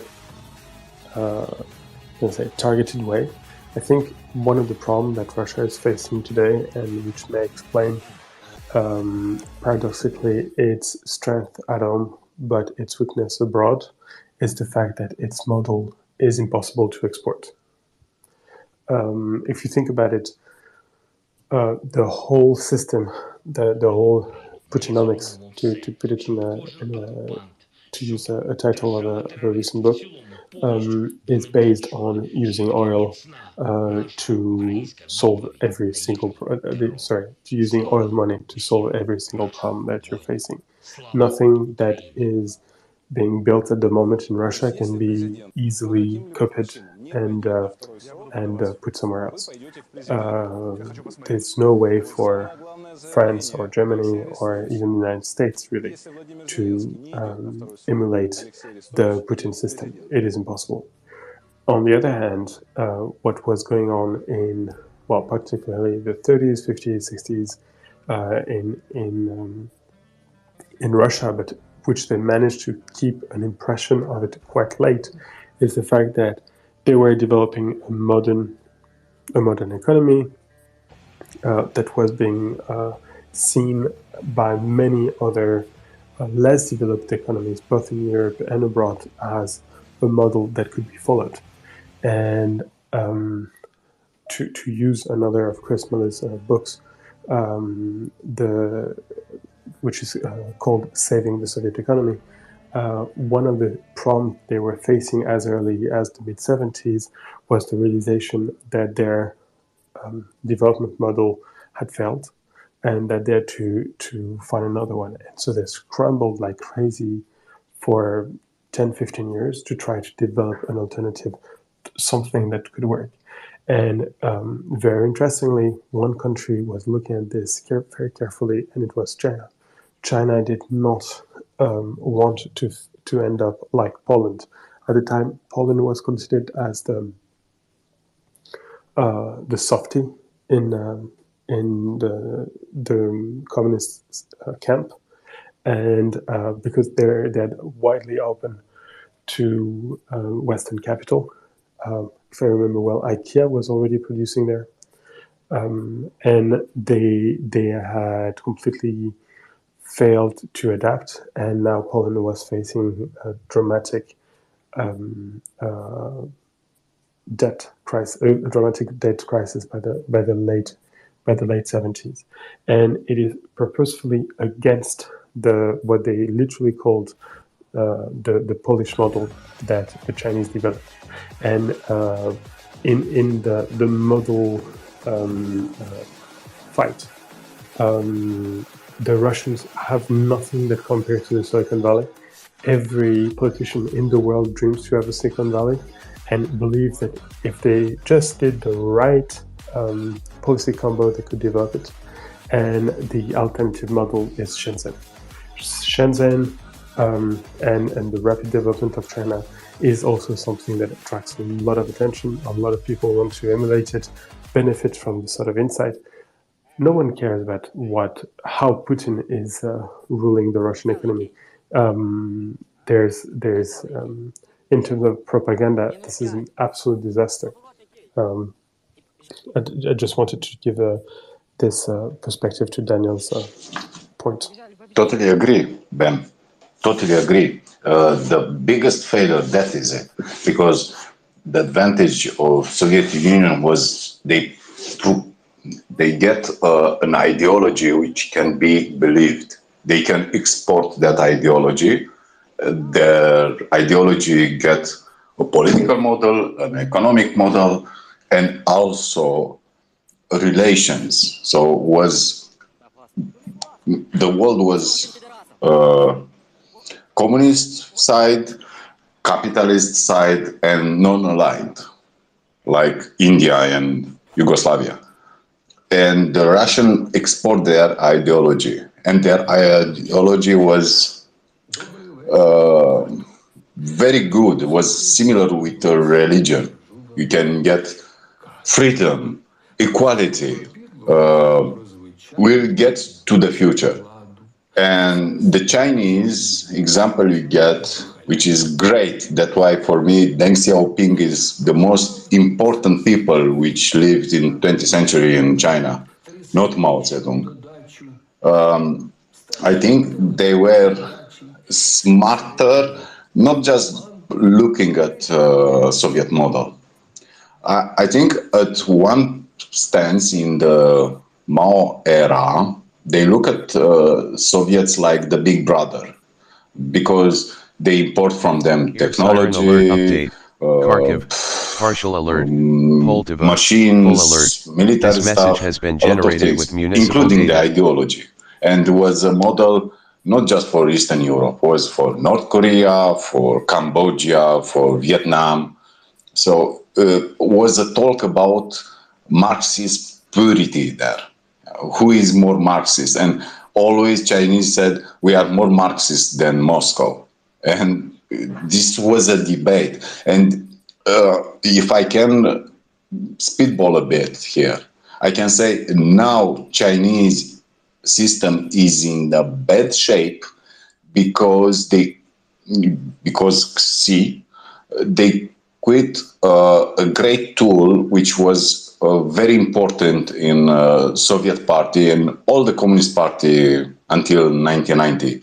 The idea update. you Kharkiv, like partial alert, member of the Poltava, party full alert. can go and This say, message has been great generated leader, with municipal data. there is a mistake to do this stuff because I modeled, I tried, I experiment, and I find out if we do that, we get these bad results. And even if you are not taken serious, even if you are in a bad faction, your point of view was heard. Now, the communist regime of China in Beijing, you cannot go to put, they had a box when it was the Congress, you put letters there and said, I think we need to do that. Was a move which was very encouraged by Deng Xiaoping. And Xi Jinping just cut this relationship with low levels of the party. That's why he's This dictator. message has been generated Because with municipal he data. doesn't listen even the members of the Communist Party of China. And that is the problem which Putin faces now. Because you don't have a critical point of view. You don't have an alternative, not only politic, but in idea world. You know, when you get people who criticize you, if you had the power to criticize and they don't get summarily killed. Because Ear siren alert when you update. say Summit, authoritarian full and alert. dictatorship, Kharkiv, full authoritarian alert. This message is has even been the regime generated of with Jordan, municipal for data. example, or Egypt, right? Algeria. But dictatorship is a one man, and everybody look at him like he's Kim Jong-un. Yeah, he's the guy who cannot be touched. His poop doesn't smell, right? No more critics, no more deviations, no more contest on ideology. And for Russia, for example, you said very well, is no example for anyone. And I think Putin is too much in love with La Cosa Nostra and maybe watch too much Godfather than trying to offer Siren alert a update. perspective, an Chernobyl, horizon full for alert. This anyone message has who been wants generated with to municipal be their data. ally. So if you are Indian to watch Russia and say what they are, they some Saudis with talk Russian and they had I don't know, less hot climate because they import everything, cars, computers, phones, everything. What they do, even paper, they don't get paper. They don't have toilet paper, paper for fax and printing, which is laughable. And you cannot seduce an entire world when you cannot produce paper. You cannot use your bigger ruble banknote, no?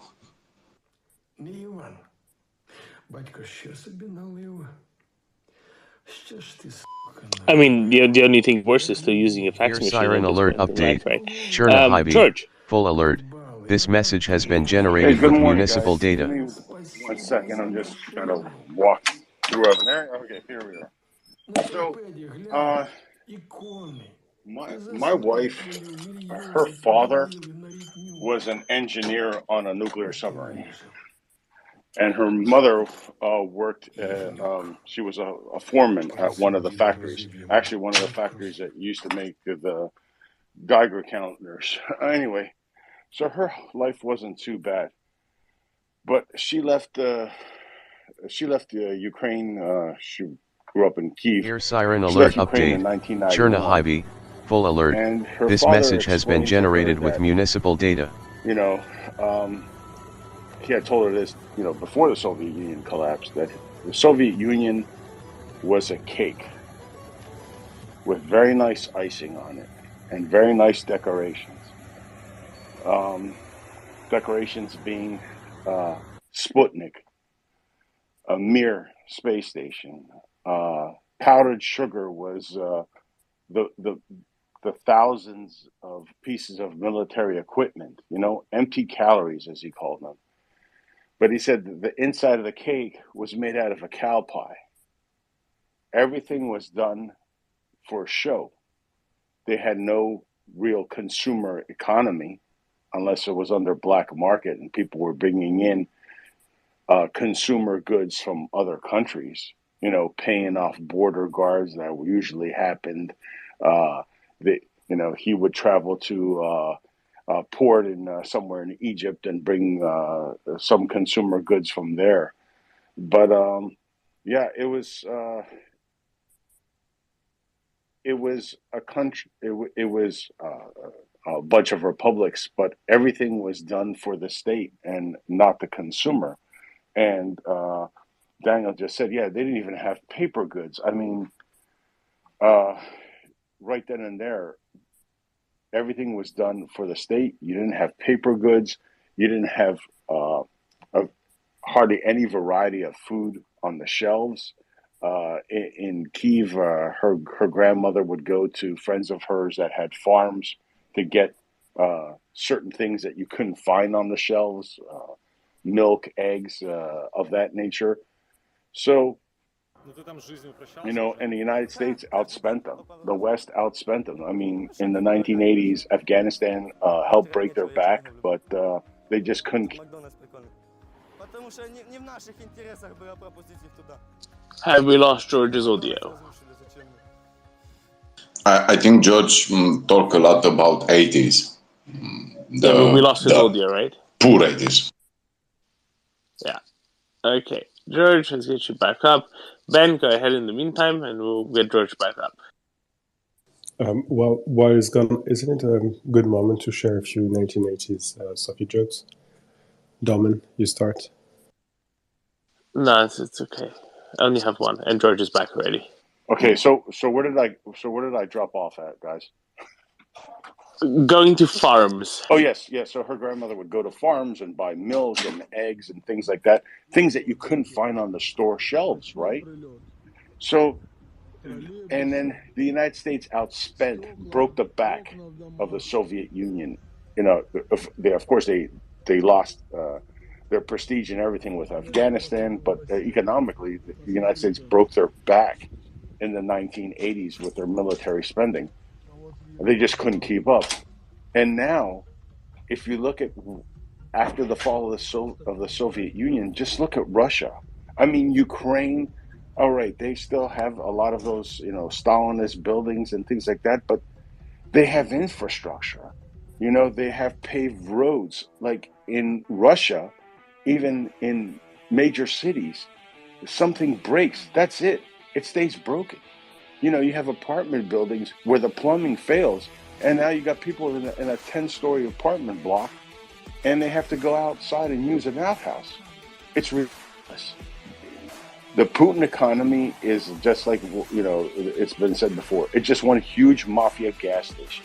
There is no money flowing into infrastructure other than, gas pipelines and supporting the Petrogas mafia. And, it's just crazy that the Russians are, nostalgia, it cuts two ways. And the dark side of nostalgia is what you see now, is them, yearning for the days of the Soviet Union. Now, for us, it's like crazy. Like, why would you? Well, they were actually better, even though they didn't have anything on the store shelves. At least their roads were somewhat decent, and the plumbing worked. Albeit not the best, but it's been broken now for 30 years, and it's not going to be fixed.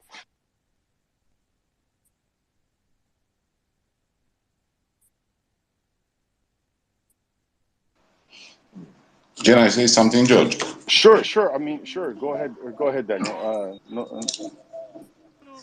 In the 60s, in the United States, was a program made by, I don't know, FBI, I think. Everybody who come from Soviet Union was scrutinized, because what you said now and is applied only for the 80s, late 80s, when all the Soviet thing failed. They were scrutinized because the discourse was usually exactly like this. Everything is broken there, you can find anything. People who want to run, to not emigrate, because you must cross border with bullets fired at you. But reality, which FBI known, was you must test the real feeling of a Soviet citizen which want to apply for asylum in the United States.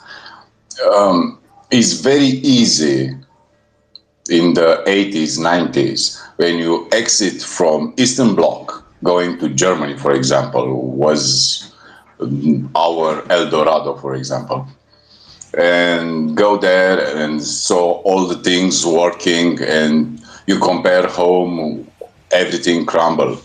But that crumbled because at that moment, things start going down. You said about consumer goods. That is very, very American point of view. For me, for example, even I live in a capitalistic democratic country, what America is doing past 1950, for me is a crime against the environment. Consumer economy was perfect for 50s and 60s. Now is just a crime. I don't think it's okay 350 million people to eat, drink more than other billions. It's not okay in any level. No, I agree with you 100%.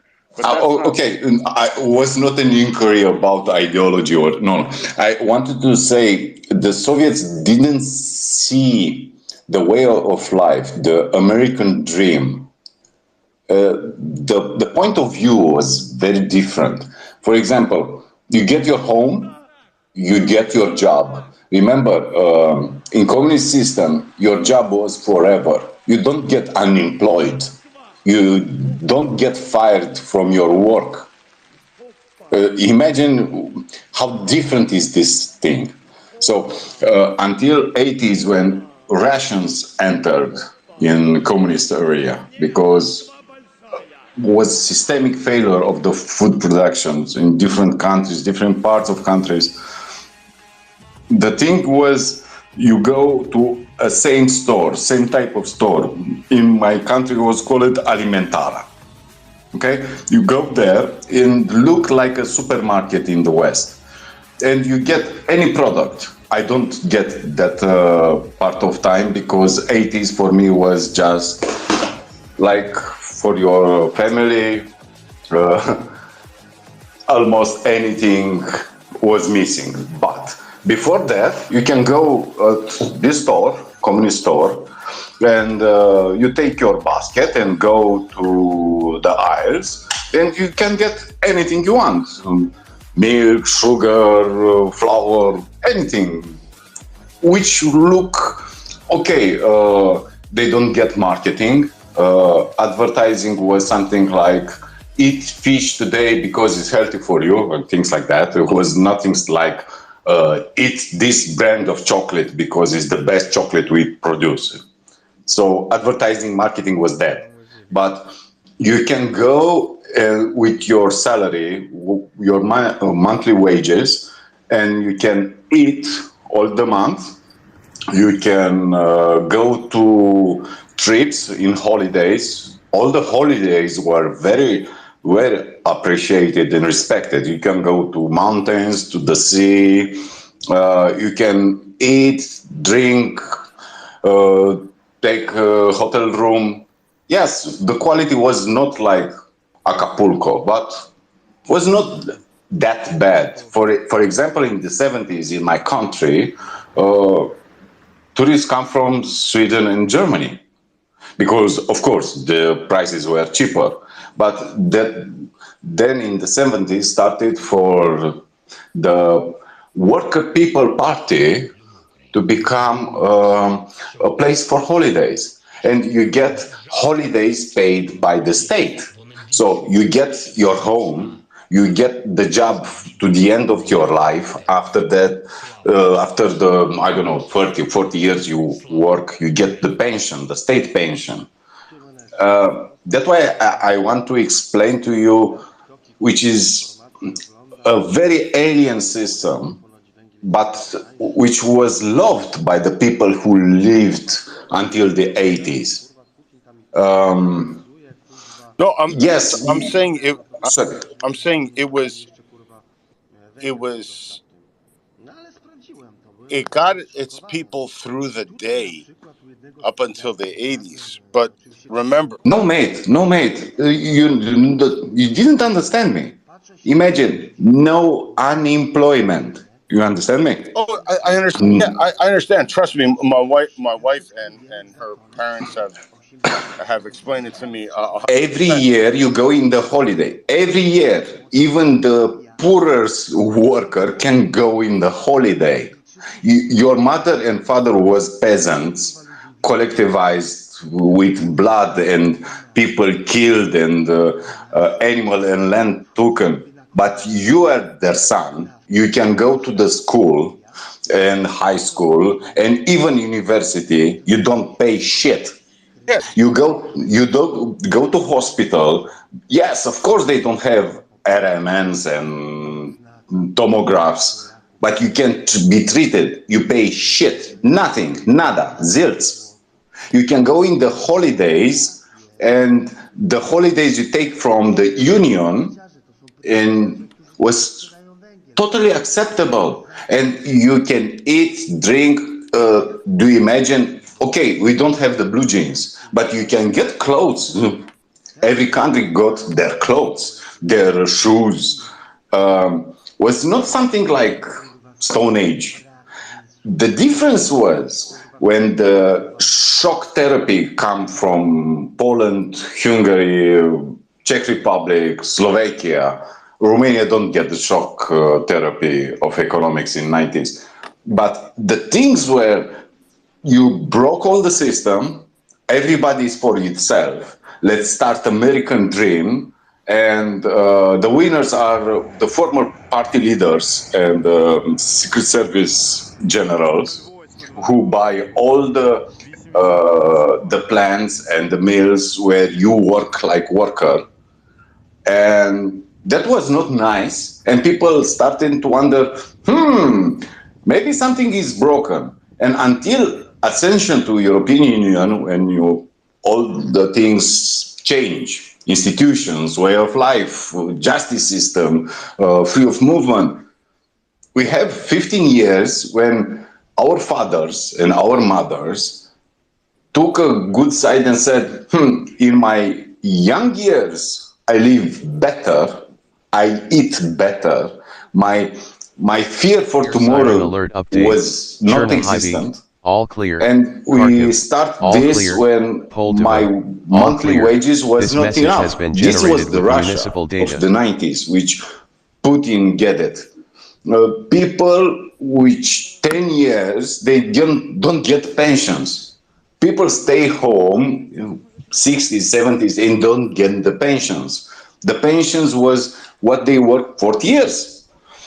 And is very different approach looking from American stance. When you are American, you know how the things work. The state don't come to you and say, okay, free school, okay, free treatment for your hospital. It was very, very, very different. And 80s was the approach when American propaganda just kicked the balls of Soviet propaganda. Until 80s, they had no chance. Kharkiv, all clear. You saw a mass movement of people trying to break the borders to go to the West. Was small, was people who were enlightened, read it, very well educated, with high aspirations, who wanted something different, because in every society you get people which try things, but the majority of people look at some things, they look interesting, but like I said at the beginning of this talk, we saw about America with siren alert update. People living on the streets. All clear. You know, Kharkiv, all clear. The bad sides of America. All clear. This message has been generated with municipal movies data. In the 40s, because American movies from the 40s were okayish. We can see how the New York looked in the 40s, but we had no imagination about how it looked a mall, United States. We have no idea how the mall looked. We don't saw American movie in the 80s. So we don't even understand why the cars are so big in America. It was like different planets. And judging these different planets from the point of view, I know, they don't have consumer goods, is a bit different. Sumi, all clear.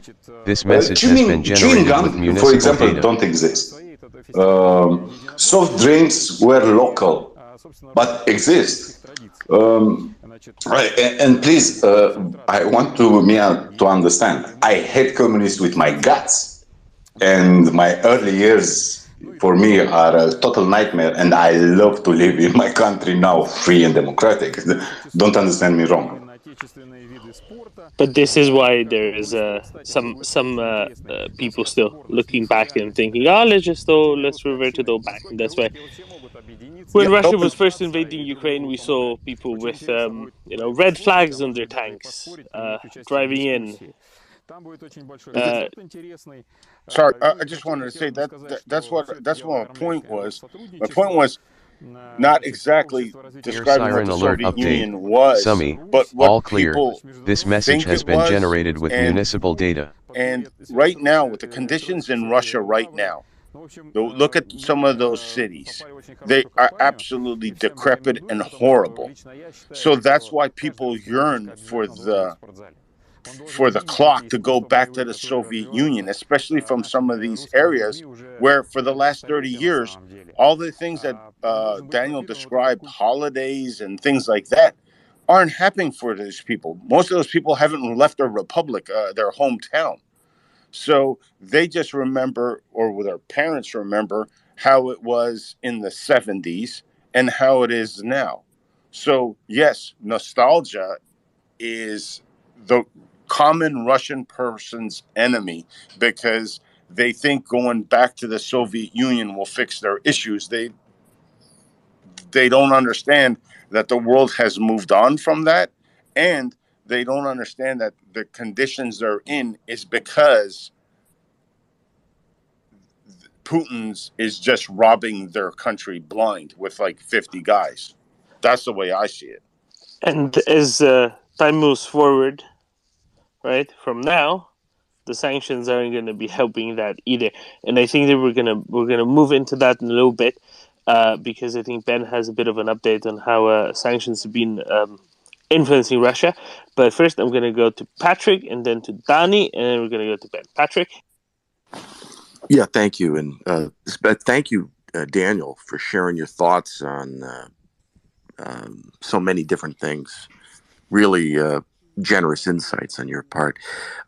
Daniel, you were making a point, I think a critical point, about consumerism, and I think with respect to the United States, and I didn't quite follow it, and I was wondering if you would maybe elaborate on that a little bit. I can try summarizing it maybe, and then you can tell me if I'm on the right track. The expectations, the wishes were much less. Therefore, it didn't feel like deprivation. Whereas now, with availability of more stuff, even having more stuff in fact than you used to have, but it feels worse because you know that there's a lot more that you could be getting. Whereas back then, when you could go to Alimentaria, and the only stuff you could get was from there, well, everybody could get that stuff, so nobody felt left out. The same with holidays, etc. Daniel, was that about right? Yes, we are. And the difference now is, for the Russians, for example, but also for Turkmeni, Kyrgyz, Kazakh, they face something different, which made them to feel very, very, very bad. For example, we import everything for cosmetics, clothes, cars, computers, everything is imported. And I think for a while, they feel it a bit integrated in this international system, which even Chinese love it because for them is a lot of money. But after 24th and sanctions, which rhymed with Putin discourse, was wanting to break this chain, this idea we are at the West hand. We need their technology. And for a bit, for some months, they feel it, they can make a payback we'll get our alternatives. We get replacement goods. We'll get India and China in our side, and we will win this because we are the great Russia and things like that. And Kamil Galev always talk about how important to keep people in big cities like Moscow and St. Petersburg happy and cosmopolitan and educated people to feel all the things are the same. But things are not the same. When you put butter in anti-theft devices, things are not the same. When you search for oil for your Toyota, or even better, Infinity, or I don't know, imagine some luxury car, and you don't get brakes, you don't get tires, you don't get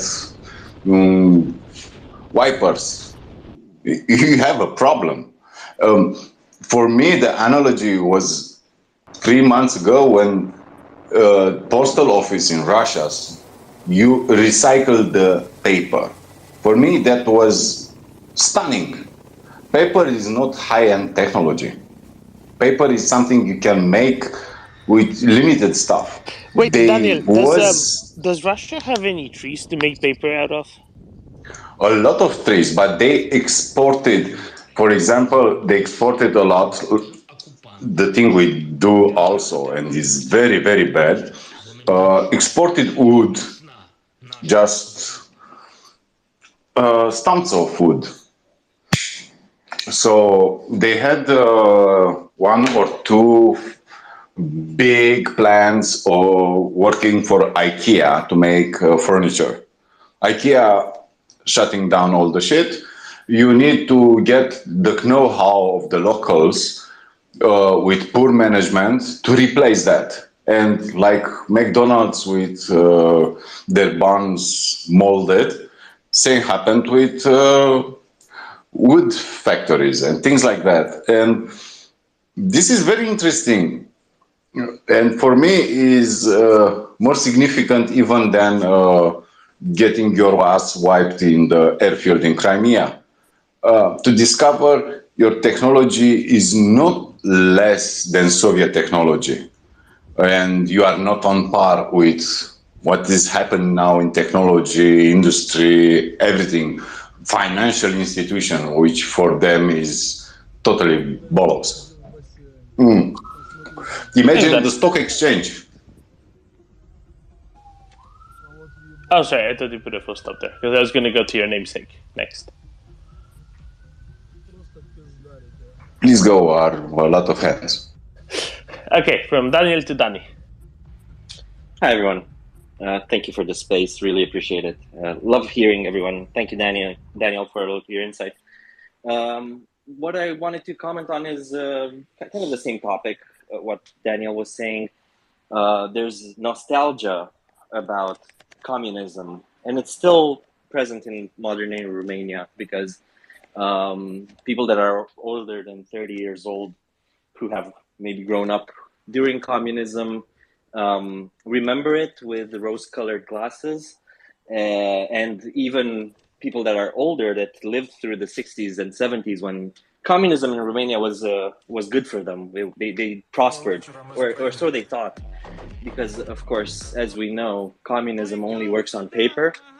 It started to falter, didn't it? And no system is perfect, of course. He spoke about consumerism, which was the model that America used, and that comes with its own problems, mostly against the environment, which of course you can argue are very bad problems to have, but which we might be able to solve if we focused on them. But imagine this, communism was easy for you as a citizen. You were born, you already knew that you were going to school, so you entered the first stages of education. Then you found a sense of community. And there were organizations such as the Pioneers, which offered you a sense of camaraderie, right? You had your comrades you could lean on. If you were failing in a subject in school, they'd help you shepherd your way to a successful life. And then you didn't have to think for yourself a lot. It was quite comfortable, but in a numbing way. So you would kind of get born and you went through life not having much of the problems that you have in modern day society, right? You went to school where you were told, you got a job, depending on your skills, of course, but you got a job in the city where you were told, you were given an apartment and told where to live. You were told what you could buy and what you could not buy, where you could vacation or where you could not vacation. Everything was kind of programmed by the state. You had very little to think about, and it was comfortable, I'm sure. You didn't have to worry about tomorrow because you knew that you'll have food, you had a job, you had a home. So it caused everyone to be very complacent. And equality sounds good, and I'm talking about equality in the sense of socialism, right? Everyone gets a slice which is equal, but that only works on paper because you will deal with actual human beings in real life, right? And things like corruption would interfere, and you would see that your neighbor, which is supposed to have the same job as you and the same salary as you, suddenly has more stuff than you'd have because they managed to do a deal under the table and get some blue jeans, right? And cracks would start appearing, and people would not be as equal as you think they would be. And people in positions of power started getting more stuff for themselves. And as quality of life declined towards the 80s, this rift in society started building, right? Where you would see people in positions of power having milk, having toilet paper available to them, having eggs available to them, and you didn't have those things because you did not adhere to the notion of, oh, maybe I can get something under the table. And that's what started happening is everyone started cheating on socialism, right? Because it's only good on paper, again. And everyone started doing a little bit of on-the-side stuff to try to get more resources for themselves. And as things declined and as energy became scarce and people would stand in line for hours in the 80s to get milk and eggs and everything, life wasn't as rosy anymore. But people only remember the first part. When they were just born, they lived their life very comfortably. They went on holiday every year, and that's what they remember. If I tell my parents today how difficult it is to get a job, and you have to go to 7 interviews, it would blow their minds. You know what I mean? They don't have that competitive side to them. If you don't fight to be the best in your domain, you will not get hired. And that meant that in the socialist times, there was no competition and therefore no motive to do better at your job. So people would turn up at their factory work and barely do the minimal amount of work so that they met their quotas. And even if they didn't meet their quotas, they would sign on the dotted line that they did meet their quotas, because that information would never reach the upper layers of management, right? And you would think, oh, I have... our factory has built 500 tractors this month. And in actuality, there were only 250 tractors built. And the iron used for the rest of the 250 were traded under the table to get other goods, etc. So it was something that was deemed, was destined to fail. And it did, but of course, people that only lived that time when it was easy for them will have nostalgia for that time. It's just common sense. If they were young, people are often nostalgic about when they were young. Doesn't matter if they lived well or badly, they're going to be nostalgic because that's how our brains work. Yeah, I guess in Russia, it never changed to a more democratic system where you would understand that you have to be competitive, you have to learn, you have to go to that job interview and do your best. And that never happened over there. Yeah, that was it. And Danny, now we're kind of tying back to what Alex W was going on earlier, right? About the nihilism that exists within a certain society that makes it much easier for that society to go and wage genocidal war against their neighbors. Alex? Do I have Alex, or am I all alone? No. I'm here. Yes, absolutely. I think it's very interesting. That idea of that nice orderly life, but it also involves like trade-offs. So conversations I've had about nostalgia, like there was childcare at every workplace, so there's free childcare for everybody. Just because 7 out of 10 people were working directly or indirectly for the Stasi, that didn't matter because you had childcare. And sorry, that was just something that occurs to me. But yes, that idea that the system is the way it is, and everywhere else can't possibly be better. I think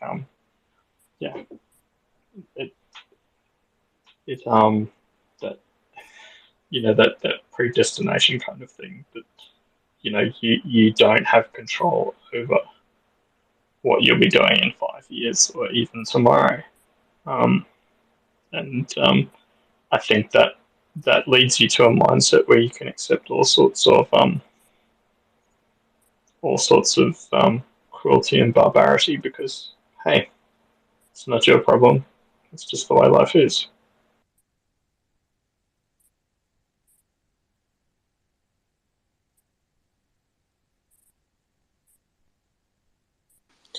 Okay, let's see if we got Ben with us. I don't think we do. And then let's go to F Sunflower. Hi, mic check. Loud and clear. Thank you. Very good discussion. So I guess the picture that Daniel drew is very fascinating, right? Of the 60s, 70s,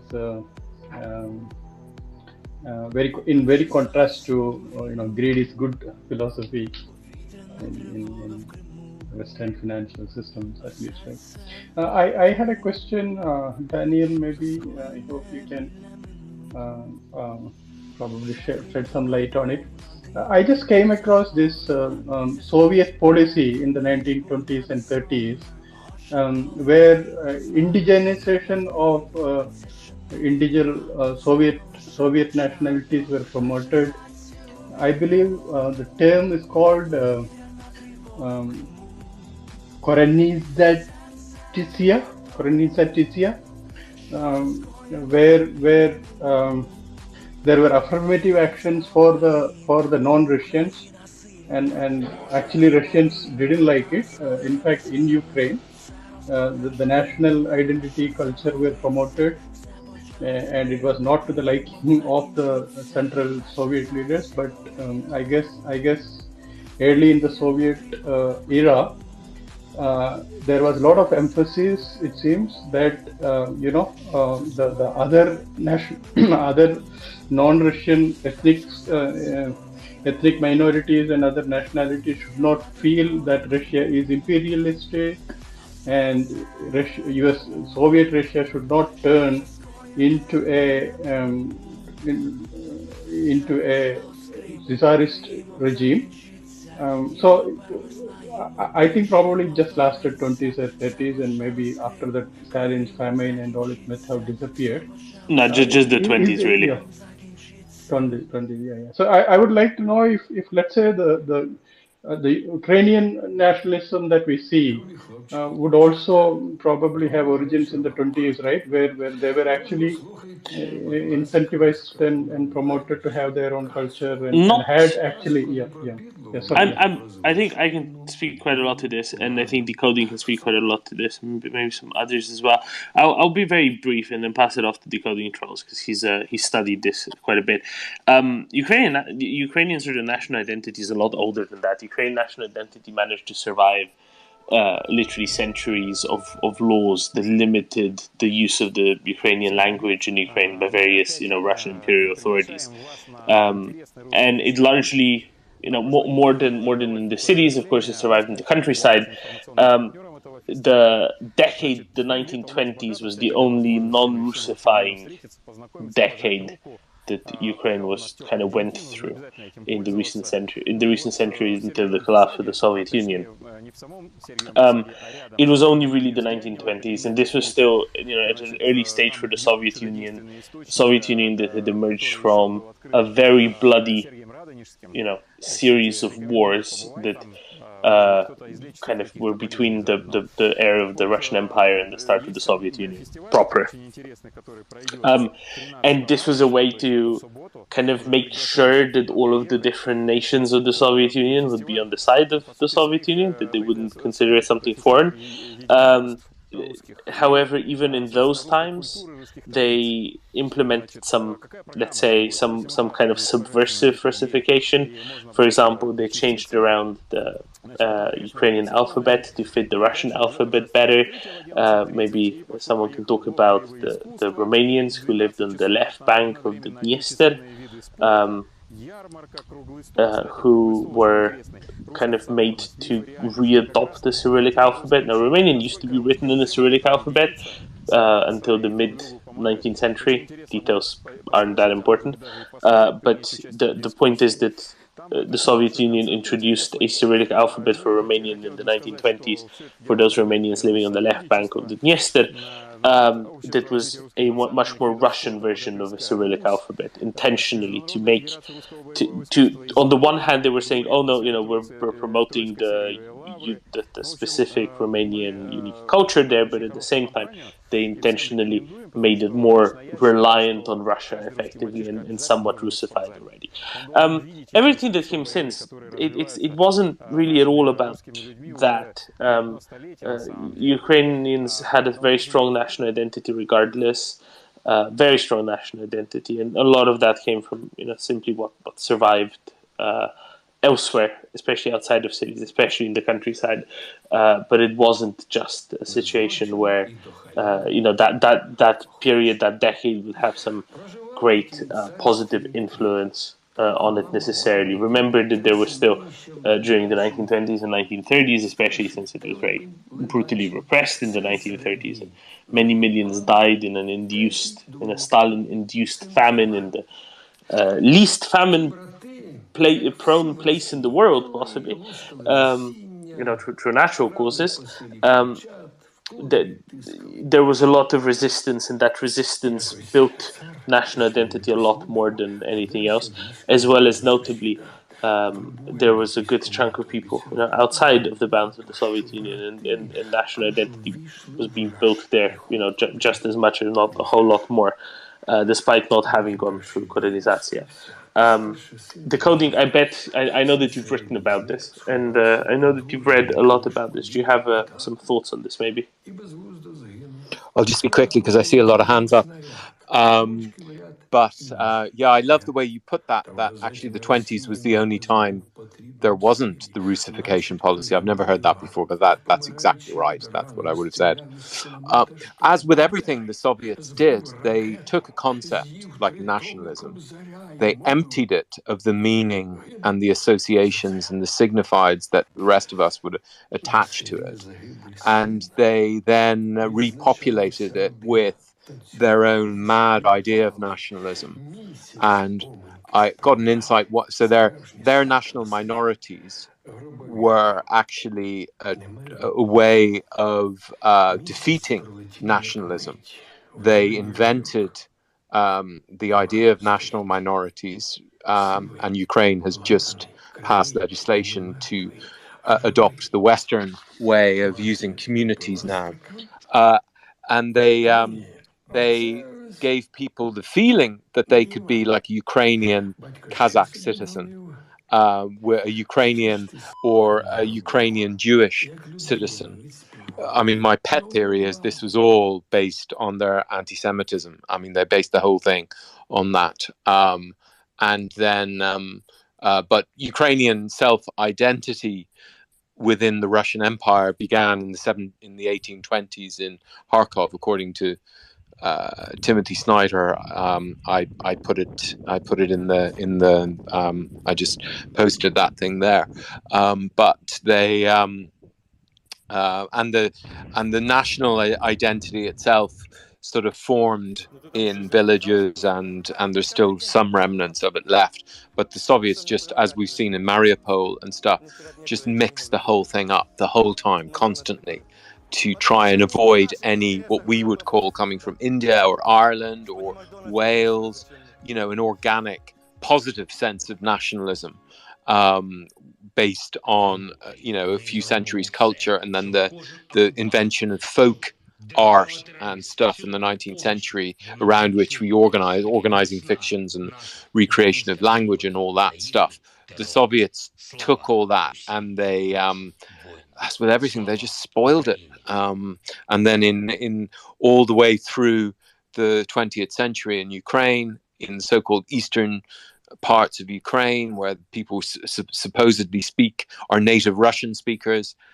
Actually, in Dnipropetrovsk Oblast, you can see in some work being done, the university students arriving to Dnipropetrovsk University, one of the top universities in the Soviet Union, within some work I read, that within a year, they stopped using Ukrainian language and started using Russian language, because Moscow was seen as kind of the London or the New York or the New Delhi or the Bombay or Mumbai of the Soviet world. And that was they created this mythos that you were basically a provincial if you aspired to speak Ukrainian. And a lot of Ukrainians were convinced of this until 2014. We've seen the biggest de-Russification. But I'll leave it at that.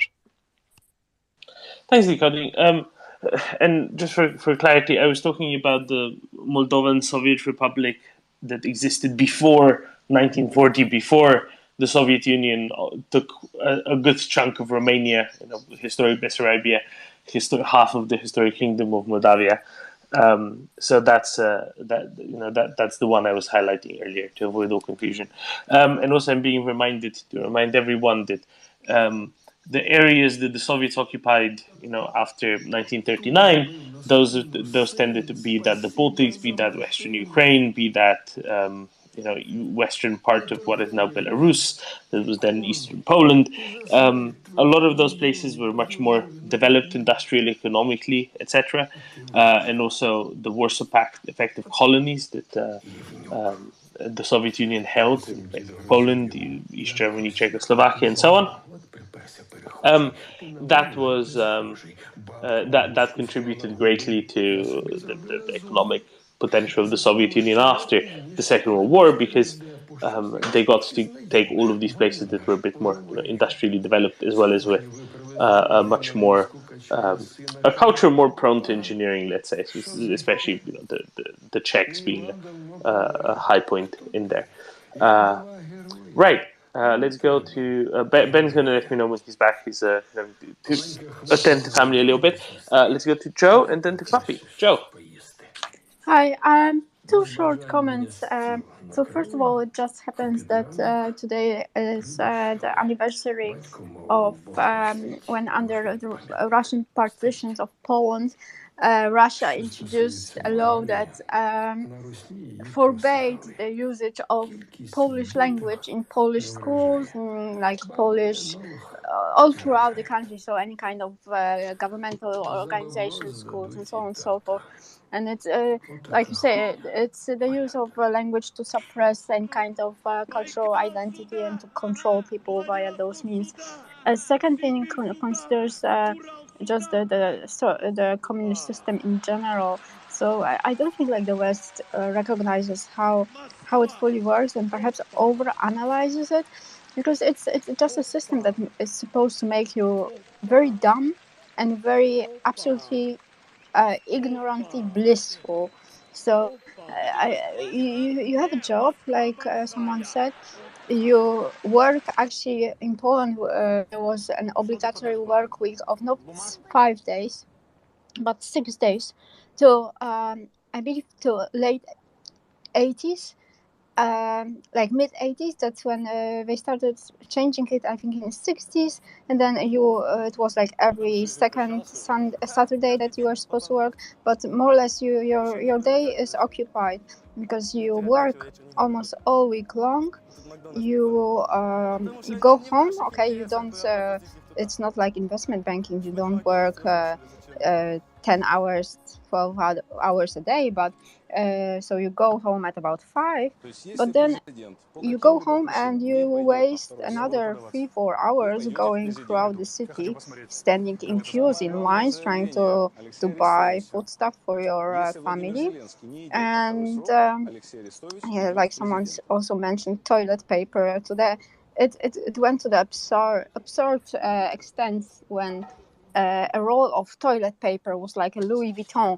You can find photos of people walking in Warsaw with toilet papers, like 6 rolls of toilet papers hanging around, like a handbag, and it was almost like a status symbol. I mean, it was you were the lucky one who managed to get the toilet paper.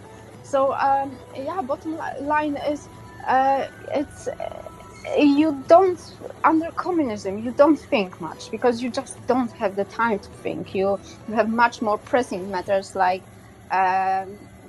bringing food onto the table and wasting your time in queues, and that's it. You don't have access to foreign media. It makes you, like I said, ignorantly blissful. You don't have much worries, but you also are unaware you can have much worries. So that's all I wanted to add to the previous speakers. Thanks, Joe. There's some interesting points in there. I really like the assessment of how you just didn't have time to think in the first place. I think that's a wise point to bring up, and a way that a society could propagate more effectively, or the motives of the society could propagate more effectively. Papi. So I had some quick thoughts to offer on the previously mentioned apparent paradox of Russia transitioning from communist system to an ethno-fascist one, and still preserving the same core funds, right, internal and around the world. It sounds paradoxical, but bear with me 1 second. I hope it does not get too philosophical. Just to stop me if you feel that it is too philosophical. So here's one thing. Humans, by and large, like a few things. They like material possessions, they like power, and the systems that work best are the ones that are able to channel those basic human tendencies towards prosperity and freedoms, right? And there are a few different ways to do it, and I would say that Denmark and the US do it differently, but they're both quite successful at it. The similarities between Denmark and US are greater than the differences on this metric. And we have seen time and again in history that communist and fascist countries have more in common than US and Denmark have. So in this sense, communism and fascism, various types of fascism, are just simply not systems that are able to channel the basic human tendencies towards a greater good expressed in terms of prosperity and freedom. They tend to be, instead, conducive to dictatorships that often, history permitting, in fact, become hereditary dynasties. The point is that I could myself be living a happy life in Denmark or US, and I would frankly be much less happy in a place or a system where collective freedom and prosperity are not incentivized. And I frankly don't care if you call that particular system that is not incentivizing freedom and prosperity, if you call it, communist, fascist, or, there are different ways to express this type of dictatorships, the religious dictatorships. So you can call it North Korea, you can call it, Mussolini's Italy, you can call it Iran. But in the end, there is a very, very clear core set of similarities. And frankly, one of the things that I would like to mention that I blame on the French, I'm looking at you, Ben, is that they invented the system where members of the legislative chamber sit on the right or on the left of the chamber, depending on whether, well, let's put it in modern terms, on whether they sympathize more with Denmark or with the United States. That is really not the point. The guys that in those chambers get inspiration from Mussolini or from Lenin, to this day in Western countries are typically sitting at the opposite ends of that same chamber. And they should, based on this metric, really be close to each other. So if you look at it this way, the evolution of Russia from Soviet Union, Russia from a communist country to an ethno-fascist one is not that much of a big leap. I don't think that the continuity based on that is that shocking. And the fact that you have non-liberal sympathizers, both inside Russia and around the world, that are sympathizing for both Russia and the Soviet Union, so both ethno-fascist country and the communist country, is just like, well, of course. I guess this is possibly one long way to say the center must hold, which is a recurrent theme of this space. I would object maybe, however, a little bit with the topographic idea of center. I would rather say that liberal democracies must hold. That's all I wanted to say. I'm happy with you there. Decoding?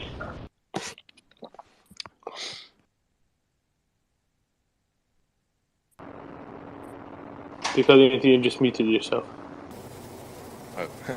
On the left-right thing, we do attribute this to the French Revolution. However, I discovered this is a troll, and it goes very deep into Indo-European culture, way actually beyond ancient Rome, where, of course, sinister, meaning the left, was pretty sinister. And as we, I think generally speaking, everyone here opposes tankies. Those of us who've just learned the phrase even opposed them before. Although I was reflecting earlier, I mean, I wasn't to some extent a bit of a tanky until the invasion of Crimea. But anyway, let's leave personal confessions out of this.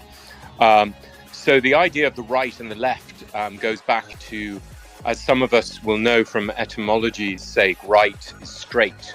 And it comes from, again, ancient Ukraine, because Reg and RG, Reg Vida, for our Indian listeners, of course, 1000 BC in India, and then around 5 centuries later in ancient Rome, right, and begins to mean straight.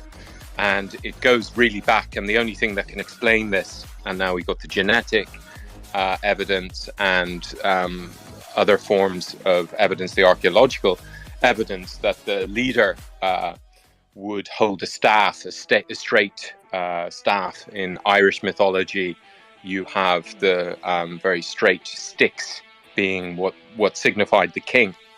And that developed into maces, which to this day in the British Parliament, as the Parliament comes into sit each day, what they call a mace is there to symbolize the sovereign. And it's this idea of right, rig, straight, coming from stick, and as opposed to sinister, left. And so the French Revolution was just intuiting or using this ancient Indo-European trope, which comes from ancient Ukraine, so we can blame it all. And I reflected the other day as I watched a farmer with his stick trying to keep some cattle in the way. And if we know something about what I call ancient Ukraine, which is 3,500 BCE to around 2000 BCE, we know that cattle and horses were the key to the economy there. So I just reflected, oh, maybe that's where the whole thing came from, because as part of their chiefly complex, which they exported as far as India to the east and Ireland to the west, was this idea of a patriarchal king, a reg, a local leader. And that replaced the old Europe idea of a much more egalitarian society, which is reflected in archaeology with all the people in a village buried together instead of one reg or king or ri, as in Irish, in ancient Irish, who was buried on their own in a mound, covered in a mound. So that the left-right thing. I was also reflecting on a conversation. One of the reasons I like this talk space is it reminds me a bit of sitting for 7 hours in the car with, some complete stranger from a really strange country like Hungary or Romania or even Russia, God forbid, and them explaining, you have chats about things. And I remember one Hungarian colleague who was a very senior, who had been retired, very senior military officer, and he was always very mouthy, as we'd say in Northwestern Europe. Not my idea of a communist era army officer. And I once asked him, I was like, how did you survive in that system? I mean, did you just become mouthy after freedom, or what was the story? And he told me a very long anecdote about how in his village in Hungary, the children were chosen. And there was a woman he described and maybe this would either chime with people from Romania or Hungary who are listening, or Poland. There was basically a spotter in the village, which was a very sought after position, and only some very loyal to the party would get the job.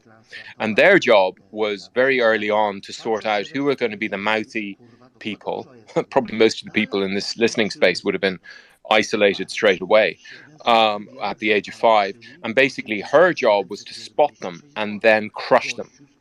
And he said his way out was somehow he got noticed very early on, and he was sent to military training facility, which meant he escaped this localized suppression of all spirit and things. So basically, anyone with a bit of spirit in them, as they'd say in Ireland, was noticed early on and crushed through the system. And he described how all of the people in his village who were left in the schools there, he was sent to a military boarding school and escaped this system. They're all now alcoholics and totally humiliated and crushed. And I wonder, does that chime with anyone? That's one of the mechanisms that stuck in my mind about how do they create this set of people who are just crushed by the system and have no time to think. If I can add just to the crushing, I'm not aware of this system in the very early years of development, so for young school children, but certainly for university students, there was a very well working mechanism whereby if you were spotted in any way of opposing the government, participating in any kind of opposition activities, you were just kicked out of university. And not only you were kicked out of university, but it was called Czarna Lista Gończa. So it was like you were put on a special list available to all academic institutions, whereby you were denied re-entry to university anywhere in all of Poland. And what's more, you going abroad was not necessarily an option, because prior to joining the EU, the diplomas were not recognized. So you would have to get nostrification of your diploma or that you completed some kind of courses, and of course the government would not give out your grades if you, for example, if you concluded a year of university and your idea was that, or maybe a way out after I'm being kicked out of university would be to go abroad and so on and so forth. That was also not an option because of denial of you wouldn't get your papers. One more thing, I think somebody also mentioned it, passports were always taken away. So whenever you wanted to go abroad, so it's another just mechanism of oppression and of making you blissfully dumb, because you wouldn't be aware of what's abroad. So in order to go abroad, you would have first of all to apply for passport. So they would check, for example, if nobody from your family had any kind of activities connected with protests and so on and so forth. And next, after getting a passport, you would only be handed out the passport after submitting your travel plan, and also saying which borders you would be crossing at what day. And if you were late with your return, you would never get your passport ever again. So you had to, every time you would come back to Poland, you would have to return the passport. And if you didn't return the passport on time, then you would never get the passport ever again. And no member of your family and distant family would also be able to get a passport as well. Same applied also for what I said, like a brain drain. So what happened actually later in Poland is that there were quite a lot of smart people doing very manual work because of this mechanism. So yeah, that's another oppressive mechanism that was put into action by the communists. And fundamentally, one more way to disenfranchise as many as possible, right? And to make sure that those who can't do anything, those who might have then some political power, that those are also loyal to the regime at the same time. Yes, and also you would suppress those who wanted to protest, and those who were spying on, helping out the government, spying on people, those would get sort of like an extra credit. So you would get a better apartment, a better job, so on and so forth. So a very, very wicked system. Absolutely. Just quickly, since you mentioned the passport, and now I remember this anecdote this Hungarian told me, it again reminds me of the significance of what Ukraine did since 2015. By the villages, the first thing they did was reinvent their schools and invest the extra money they got from their decentralized budget on making the schools a positive learning environment, like, as they put it, Europeans. And then also this really boring thing that I didn't notice the significance of until older people, I heard the stories that they used to have to travel hours to get a passport. And now they could just, the leaders, the elected leaders of these villages would proudly show me the administrative services center, and Estonia helped them with all the computerization, and they could just print the passports there, and there wasn't any bribes, or it was just a normal modern way of doing it, and that was fine. And I suspect in Muscovy, and actually reading what's going on in Melitopol and Kherson at the moment, where you now, if you want to change the number plates of your car, you'll get your 10,000 useless rubles, then you have to get this useless passport, etc., where they make all of these things contingent. They haven't changed. They're the same model. Oh, they're terrible. Yeah, it doesn't change. Russia just stays the same for centuries, and it's always, I'm mind blown by why people are so surprised by what we are seeing right now with Russia and what they are doing. I think part of the problem is that in the Western system there was not enough education placed on part of Russia's atrocities. You just in the Western system you don't really get in history lessons, you don't really get a good dose of what Russia has done and how the system works. And I think right now we are seeing the effects of it, that Western Europe kind of woke up a bit too late. I'll tie this back to something I keep saying, right? There was this assumption in Paris and Berlin for decades that, Russia is a normal country and should be treated as a normal country. Russia is not a normal country. Russia never has been a normal country. Russia imposed abnormalities on its various colonies through time that pretty much everywhere else would have balked at, right?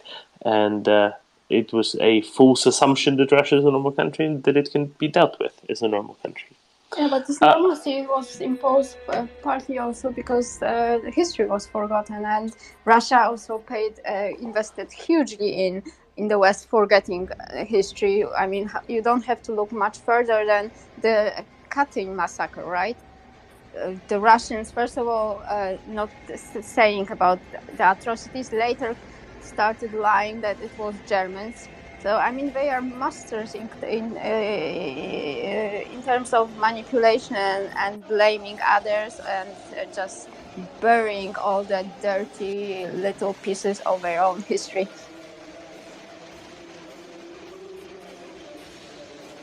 Oh, absolutely, right? Until very recently, Russia didn't even admit that Katyn was committed by the Soviets.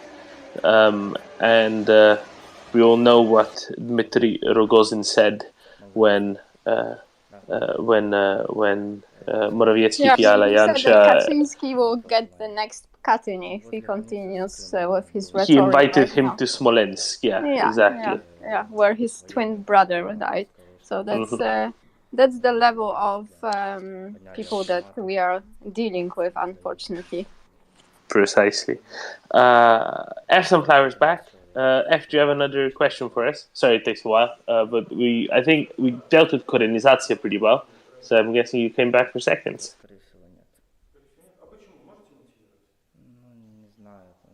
My turn, is it? Yeah, go ahead. Okay. Yeah, I just wanted to share this rather mixed experience of India's flirtation with communism or socialism. I think most of you would know that Indian society is deeply structured around caste, and the caste system had these 4 functions primarily. Right? One is the Brahmins who are the knowledge keepers, so they would generally be the teachers of the village, advisors to the king, ministers, administrative functions of the state, etc. So they would dedicate themselves to knowledge gaining, intellectual pursuit, philosophy, spirituality, etc. You had the Kshatriyas, who are the warriors, who would either be kings or military personnel. The third was Vaishya, who were the merchants. And the fourth were, everybody else, right? Which is, you could be a porter, plumber, or any of those skilled or semi-skilled set of people. The fifth were the people who were called untouchables on those times, where they don't have a caste. So they would basically be outcast and do the kind of jobs that generally require activities that would bring them in contact with bacteria, etc., which probably, scientifically looking back, probably they were trying to avoid pandemics, etc. So they were kept outside the village, and they would do the activities of cleaning the village and stuff like that. So in a strange sense, India's, at least in some parts of India, the transition of society to some extent to modernity from this deep-rooted caste-based society had some influence, at least from this communist thoughts, right? The people on the blue collar, blue collar part of the society, it did have inspiration from Soviets, and even up to 2004, communists had a very good representation in the parliament. It did held back India economically for about 30-40 years, but at least in some part of India, a large amount of transformation to modernity is somewhat socialist influence. I wouldn't say communist, but socialist influence. 1971, India abolished privy purses. The privy purses were financial allocations that were done to upkeep the living styles of the royalty, the Indian kings. So in 1971, the federal government that was formed was, formed with the support of communists in 1971. And one of their first demand was we have to get rid of this special status for the princess, and while they had no formal titles, the titles were abolished at the time of independence. But 1971, we got completely rid of any sort of state sponsorship of royalty. We had affirmative action. So the affirmative action in India is one of the strongest probably in the world, where 50% of educational institutes, in the educational institutes, 50% of seats are reserved for the non-upper caste, as they call it, anyone other than Brahmins and Kshatriyas. So affirmative action in government jobs up to 50%, affirmative action in almost all educational institutes up to 50%. So I believe that in a transitional stage of the first 10 years or 15 years, I guess at least in India, and I'm sure in other countries also, transition from a feudal state to a somewhat of a meritocratic state. At least India had some positive influence, but of course we just lost some 60 years of economic development. We had terrible famines in 1970s, very terrible, and as you know, any communist system, they cannot respond to change, right? So that's the most unfortunate part of having everything work on a license permit kind of a place. That when change is needed, you cannot bring the change, and the system would try to cover up the failures, and it just leads to disasters. So I just wanted to share that. Thank you. Thank you, F. Yeah, I mean, we've I don't know. I think it's beyond me to try to draw parallels, because I would undoubtedly say something that would come back to haunt me because I don't know enough. But Decoding probably knows enough, and then I see that Nick has joined us as well, and maybe we can talk about something non-nuclear this time around. Decoding. So I see F. Jataka tales. So for those of us who haven't studied Buddhism, the Jatakas are the stories of the Buddha and his life.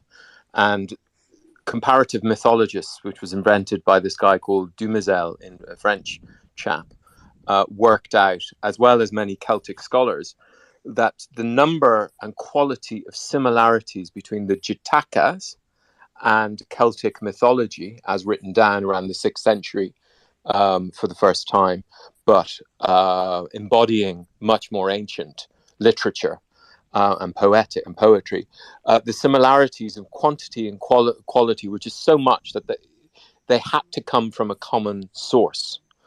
And what F has reminded me of is the caste system, which he has just described, is a reification of a common structure of which began probably as a religious structure in eastern Ukraine, and spread outwards, westwards, and eastwards. And it became preserved in the Rig Veda, which are some of our earliest texts, as that evolved from Iran, ancient Iran.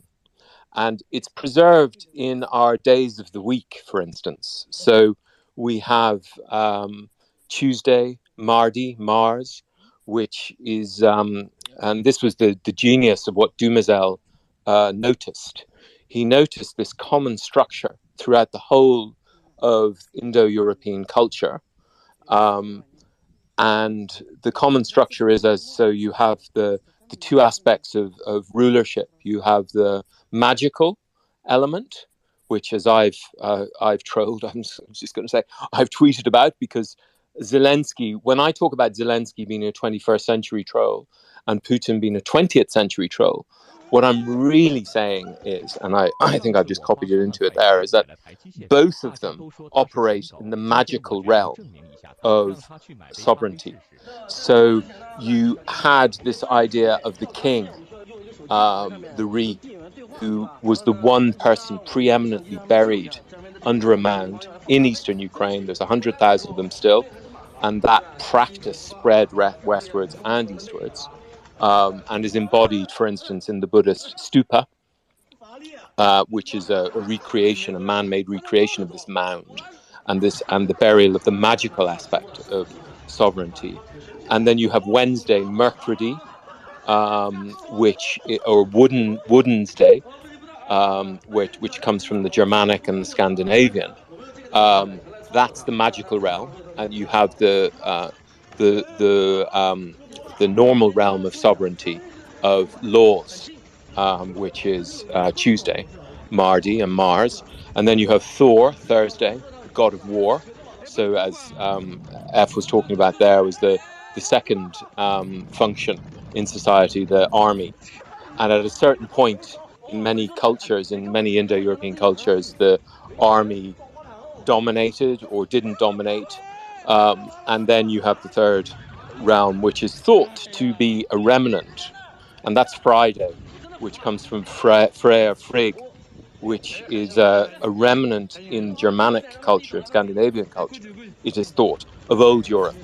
And the only old Europe culture left in Europe after the Ukrainians spent their 2,000 years converting us all to Indo-European language is Basque, of course. And so Freyr Frigg represents this,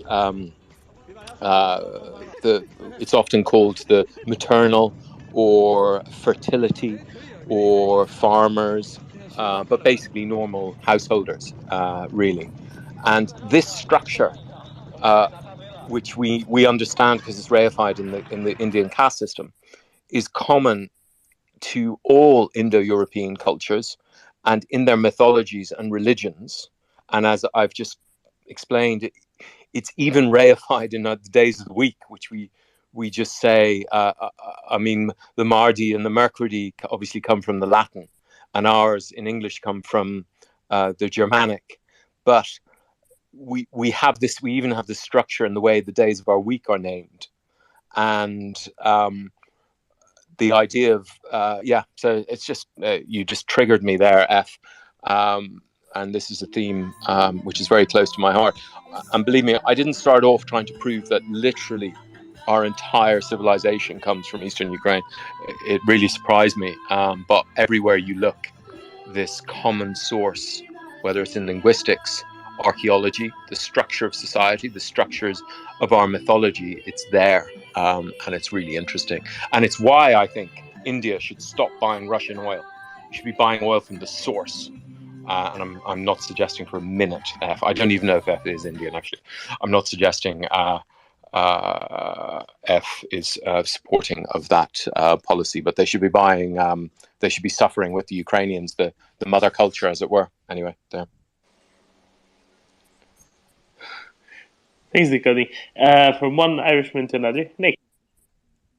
It's an interesting story, but in French and Spanish, all of the days of the week are named after planets. And my understanding is that they were named after planets essentially by the Babylonians. Planets, moons, or the sun. And that all of the planets, the days of the week were named after planets by the Babylonians. And it happens that in English usage, we absorbed 3 of the days of the week from the Vikings, Wednesday, Thursday, Friday, from their gods. But I don't see how that works, independent of the rest of the discussion. I don't see how that works in any other language apart from English. English has this strange mongrel, as usual, structure of the days of the week. But in French, the days of the week, with the exception of Sunday, which the church named, are all directly named after celestial bodies. They just got rid of sun day and made it dimanche, domingo in Spanish. But the other days of the week, lundi the moon, mardi Mars, mercredi Mercury, jeudi Jupiter, vendredi Venus, and samedi sabato in Italian is Saturn. So Saturday in English. So I'm not quite sure I think the story may have been extrapolated a little bit far when it comes to the names of the days of the week, and it sounds rather Anglo-centric, English language centric to me. Oh, the days of the week in all Slavic languages, they come from rather from Christianity, because it's the Sunday is in Polish is niedziela, so the etymology is niedziela, don't work. In Russian, the names of the week are also very similar, apart from I forgot which one, but one of these sounds a bit different. But so niedziela is don't work, so coming from Christianity, and this originates from the Christianization of the Slavic region of Europe. And then poniedziałek is Monday, which means after Sunday, poniedziałek, after Sunday. And then wtorek, which means Tuesday, is wtóry. It comes, or etymology is from just the number 2. Środa is the same as in Russian, środa, number 3, because it's in the middle of the week. Czwartek is Thursday. It's czwartek from 4, which means to 4.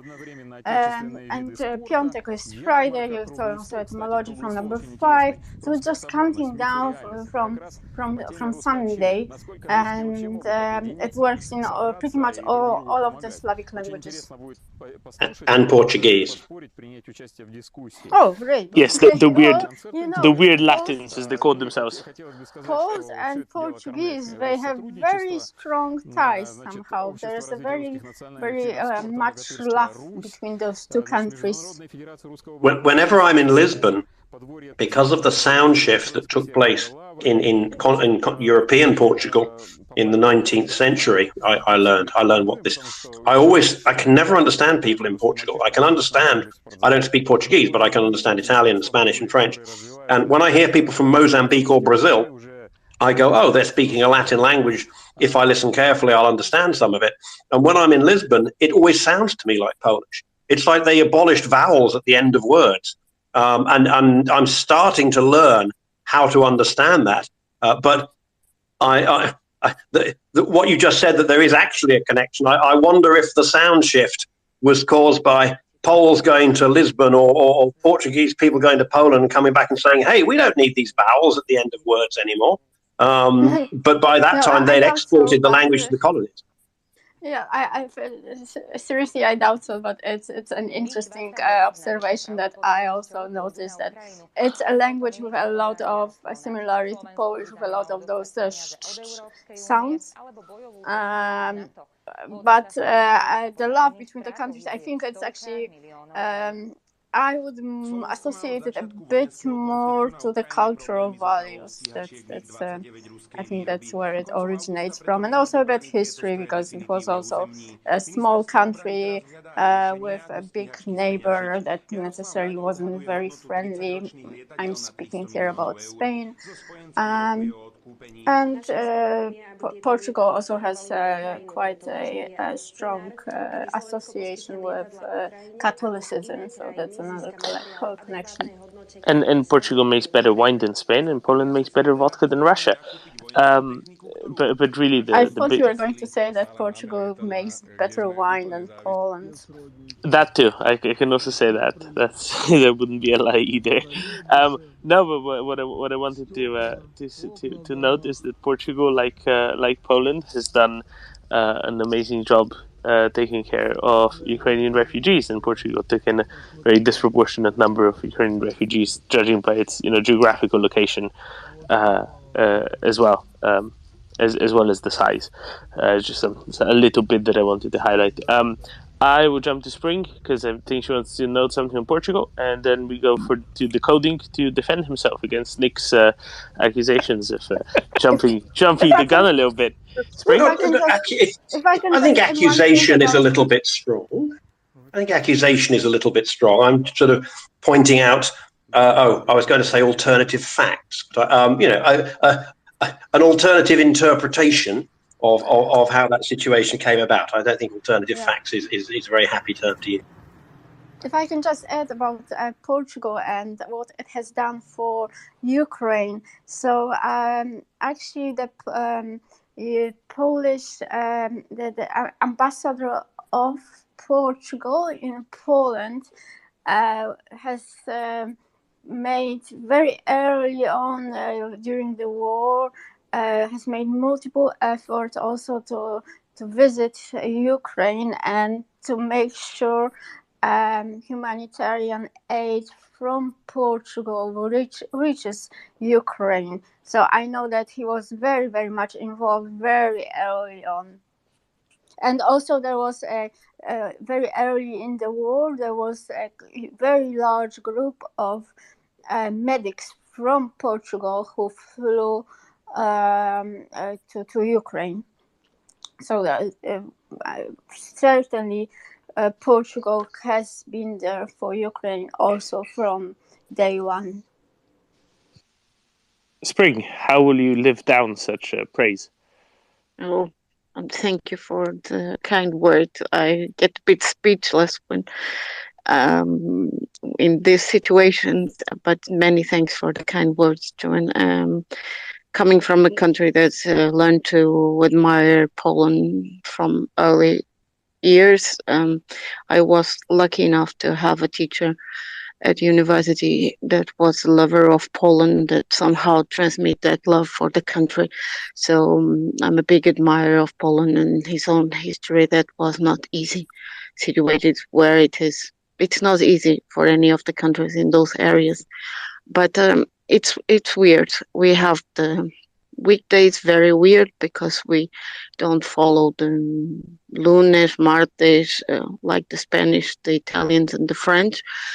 So we are going to segunda-feira, terça-feira, and that is means it comes from the Latin. I don't know where it comes from to Portuguese language, but for me it's always a nightmare. I have to sing 2 or 3 times before then when another Latin country people tells me the weekdays, because I have to translate that. Okay, they have different systems, so I have to sing twice. In English it doesn't happen because it's well in my head, but I was laughing. I have to confess, I was laughing with Nick because it's nothing in common.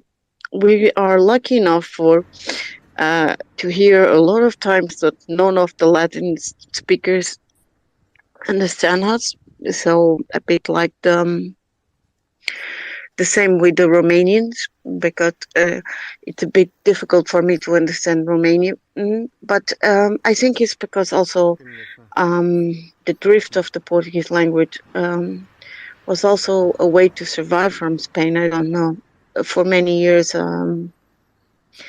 I think I thought about it that was probably a question of survival. Although I have to highlight that there is a very weird thing.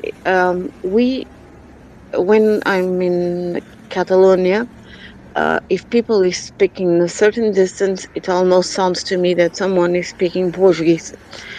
And it's what Nick said. It's we hear a lot of times that we sound like a Slavic language. That we have exactly.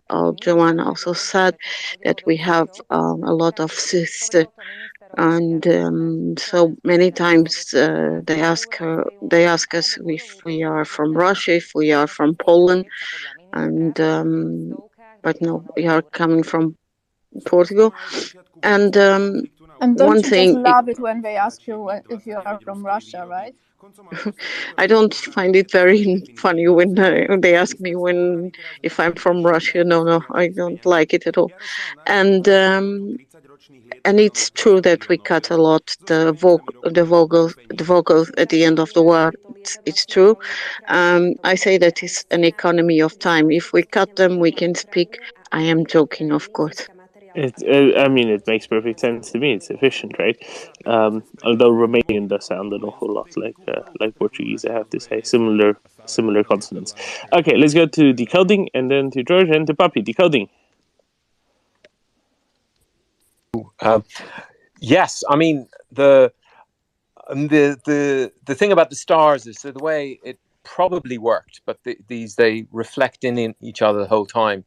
You start off with a human who is celebrated after they die, and they become a god, and eventually that god is there's a remnant, a mnemonic created of that god, and at a certain point of time, the Romans fixed these mnemonics on certain stars, and they passed through. And the real failure of Christianity is it did not get control over the days of the week. And as we know, in the French Revolution, they tried to do the calendar, but they didn't manage it. And so it's the structure. The days of the week in all the different languages are mnemonics for these really complicated religious ideology, which itself is a reflection of how the ancient Ukrainians innovated to organize society, and somehow we have all ended up speaking Indo-European languages Siren alert from update. Portugal to Zaporizhzhia. India.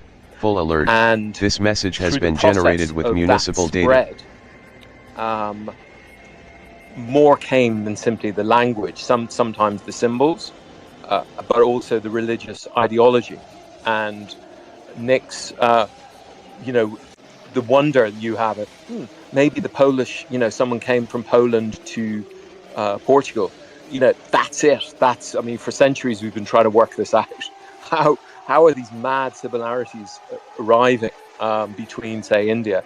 But it's a really deep sense of similarity. So in the English context, you have, the moon and the Muni. So the measurement in ancient Ukrainian, or what they call Proto-Indo-European, moon essentially ends up, it resolves itself as measure, and the moon was used to measure, is the way I understand it. And then you have all of these words containing this component, from menopause to monarch to communism and there's a whole universe of these words which contain this essence, mana, which means power. And it's really fascinating. It's a phenomenon. It's an empirical phenomenon. And it's all about Eastern Ukraine. And I'm hoping people will be interested now because they're interested in Ukraine. No one was interested in it before because they weren't interested in Ukraine.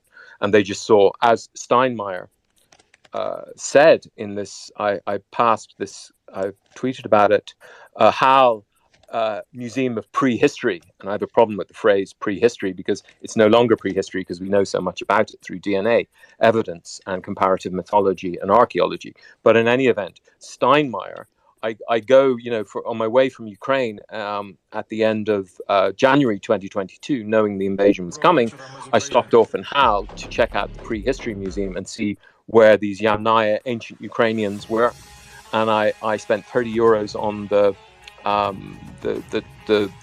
museum catalogue, And in it, who's fucking there? Steinmeier, who's been the bane of my existence since February 2015, when he and his special advisor agreed on the second Minsk agreement and sent us chasing tanks and fields and rainy days. It was just a nightmare. And so I open it up in the preface. I'll tweet it now into the comments here. In it, in the thing, Steinmeier talks about how, a mysterious people came from the southern Russian steppe and settled in central Germany and I'm like, oh my God, this is how deep your lack of understanding of Ukraine comes. He is referring in 2022 to the southern Russian steppe. The southern Russian steppe is Ukraine, is Zaporozhye, occupied Zaporozhye. And this is precisely the territory where we now know the Yamnaya, who were the first to speak an Indo-European language, were, and they forged the language. Then they went to the Dniester and the Bug, and then they went. And this is what I tried to get the German ambassador to Ukraine interested in, as a kind of thing to say, look, as a teachable point that, look, I know you look at Ukraine as a kind of like the America of the world, compared to Russia, but actually our mother is Ukraine. And if you want to start the mother culture, it's in Ukraine. And for Steinmeier, his Soviet era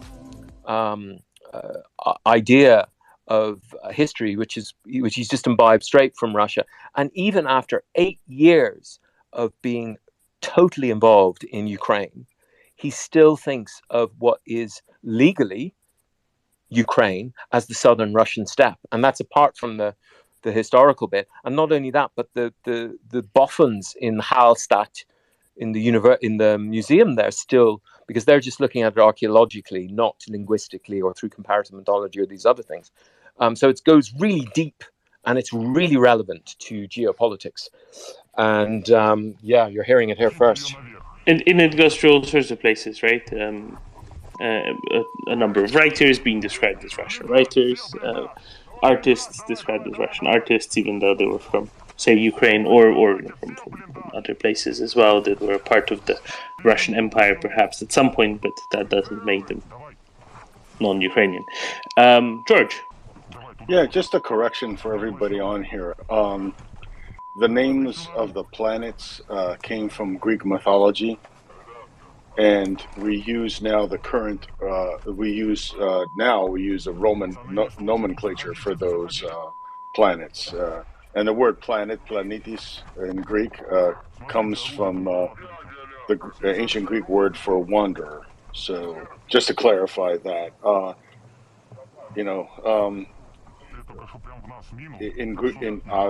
still in Greece, we still use the names that are of the 12 gods for the planets. I know there's only 9, we've kept those names. Days of the week are just numbered. What's that? 8, George. 8, 9. Pluto is back. Pluto's back. Pluto is back. Pluto is back. However, in ancient times, we only knew about 7 planets, and 2 of them weren't planets. There were 7 heavenly bodies that were known to move around relative to the stars: the sun and the moon.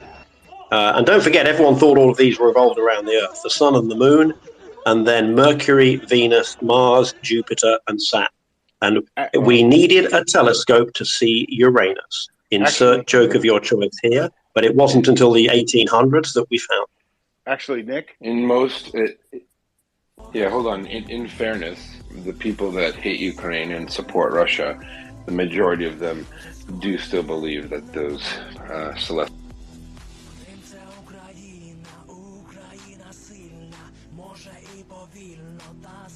Okay, I think you could have got a call because that's too quick for... No. There we go. No, there I am. I was saying that most of those who detract from Ukraine on Twitter happen to also be flat earthers. It's a fun fact. I just wanted to point it out. So the jury's out, Nick, on for some people about what circles what. You missed a Uranus opportunity there, Yehuda. Brilliant. I did, but I haven't. I will go to the park. Yeah, that's why I couldn't say it. Family friendly. Can't corrupt him at this age. We got to wait for the more adult jokes later. But yes, I'm glad. Air siren alert update. doxed Mykolaiv. for all of us. Partial to alert. see. Thank you. Odessa. Hey guys, Full alert. really quick, Dnipropetrovsk. Full one alert. guy This message has been generated with municipal data. That was Archimedes, but his works were lost till discovered in a text in the early 1900s in France, in a book that had been repurposed by a Byzantine monk to write prayers in, but it was discovered in the early 1900s, and with modern technology, they've been able to decode the original writing in that book. I could be very mean to George and compare him to a particular film character, but I am surprised and confused now additionally because there are so many Yehuda avatars around, but now Yehuda has V's avatar instead. Air siren alert update. Mykolaiv. Partial alert. Odessa. Full alert. Dnipropetrovsk. Full alert. This message has been generated with municipal data. Some bad types. Just for the record, I guess we're getting people demanding answers with funding, and then they close their replies so no one can reply to their question. So I find it really weird. I don't know. Just an FYI, I had sent a message to Doman. Sometimes things are damaged in transit, or they're, for whatever reason, a specific lot or something wasn't tested at the factory. Somebody's oops. And there's no way to knowing that till, you put the batteries in and turn something on. So, what they say, shit happens. And unfortunately, we rectify it moving forward. And that's all we can say from that. Yeah, I think it's clear. And again, I'm not going to talk about people, or even I won't even speak about them in the third person because they're not worth it to talk about, but it's not worth it to detract. But it's interesting that all of this smearing came from one misguided person who's probably duped into writing a post, and someone else.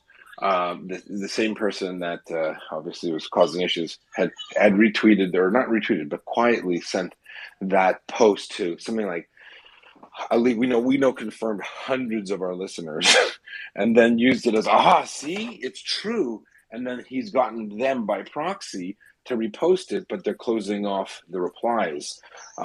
If you want to know what happened to Maria H. Shipman, go to their website. They have it on their page. It's not.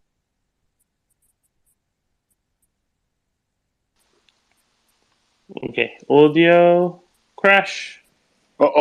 Twitter box. Twitter box, right? Okay, you could have got Twitter box. We'll drop them down, bring them back up. That's what you need to. Oh god, another Yehuda's requesting now, but this one's not Yehuda. This is so confusing. Yehuda, you got Twitter box. You need to come back up. There we go. I don't know Twitter box. You were, but Twitter Pox is what we're calling the audio issues now. Yeah. So you're saying if you want to know, go to the website. They have it on their page. They have it on there. I mean, it's much ado about nothing. I know they don't like saying that because they're perfectionists. But it's it just we have people who listen to our space who one unfortunate I think she's been duped listener in our space retweeted it but closed the replies. I want to know what happened to the money I said. Well, they're telling you, and if you ask, I mean, usually, maybe some people aren't very good at Twitter, but when you say, I want an answer, and then you siren alert replies, update. guess what? Share no Casey. One can answer Full you. alert. Hero Vorov. We're not Full trying to alert. be difficult This here. message has I'm been not trying to be generated with mean, municipal but data. let's put it to bed. You want to make a feast out of a nothing burger. I guess you can. It's getting silly. Tom made a comment. Hey, can the people who did the stop our look? It's not about both sides. It's not one side is doing nothing. We're not commenting as a group. If our supporters, we can't tell people what not to write or what to write. If 100 people are mad and they want to comment on lies and say, hey, this is nonsense, that's on them. I mean, the reason why we don't want to do it at Maria Report is because we just don't want to add fuel to the fire. And in a way, I'm not doing that here. I'm just explaining, just clarifying. We might have to do little, clarifications here and there for Siren alert some of our update. listeners, because I'm Shir getting messages KZ. well after Full the alert. fact saying, hey, what happened? Hero Vorod. I get it. Full I get alert. it. I wanted to This finish it message all has off in been one day generated with yesterday municipal in data. like an hour, but it looks like obviously not everyone is on at the same time. So it's even more of a reason to listen and stay tuned for up and coming latest and greatest on Ukraine. But yeah, George is right. I'll just briefly say it. Out of the thousands of shipments successfully brought, super happy. There was one order of 30 NVGs that didn't get to North America for acceptance testing because the Ukrainians wanted it right away. So the aid organizations, which we love to support, decided to send directly to Ukraine and basically test on delivery, and that's when some of the issues came up. Air Siren alert instead update. of just saying, "Oh, Myko it's not the Live. best," and move on, Full alert. Maria Aid This said, message "No, has it's been not the best. generated It's with not what we municipal wanted, and data. we're going to tell the whole world about it because your money is important to them." Wow. Okay. And unfortunately, in a perfect world, normal people and reasonable people would say, "That's great. Wow, thank you for being so transparent." Strange people who, you have to question their motives.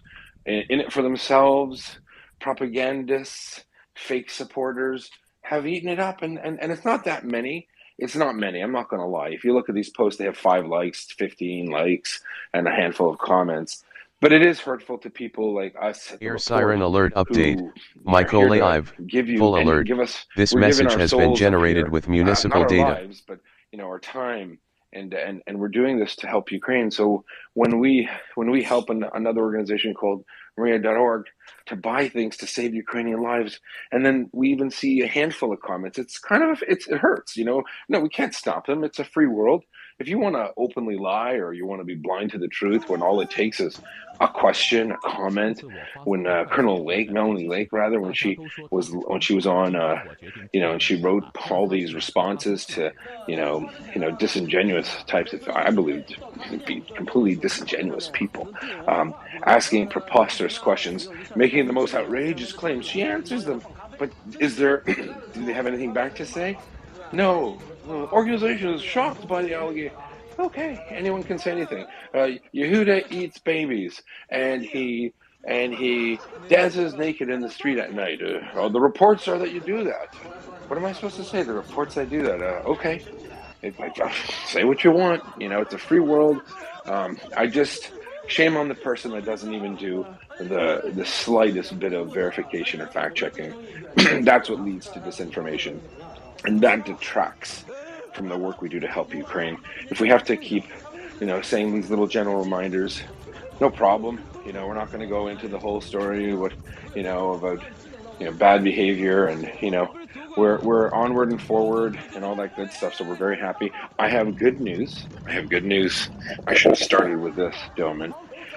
Woohoo! Yes, very good news for the audience. Please listen up. Remember yesterday I talked about some great things that Maria Aid was able to do on the ground vis-a-vis drones, UAVs.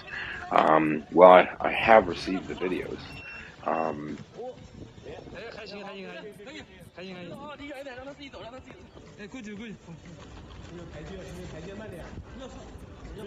Okay, Yehuda, you got Twitter box again. You said that you have received the videos, and then we couldn't hear anything after that.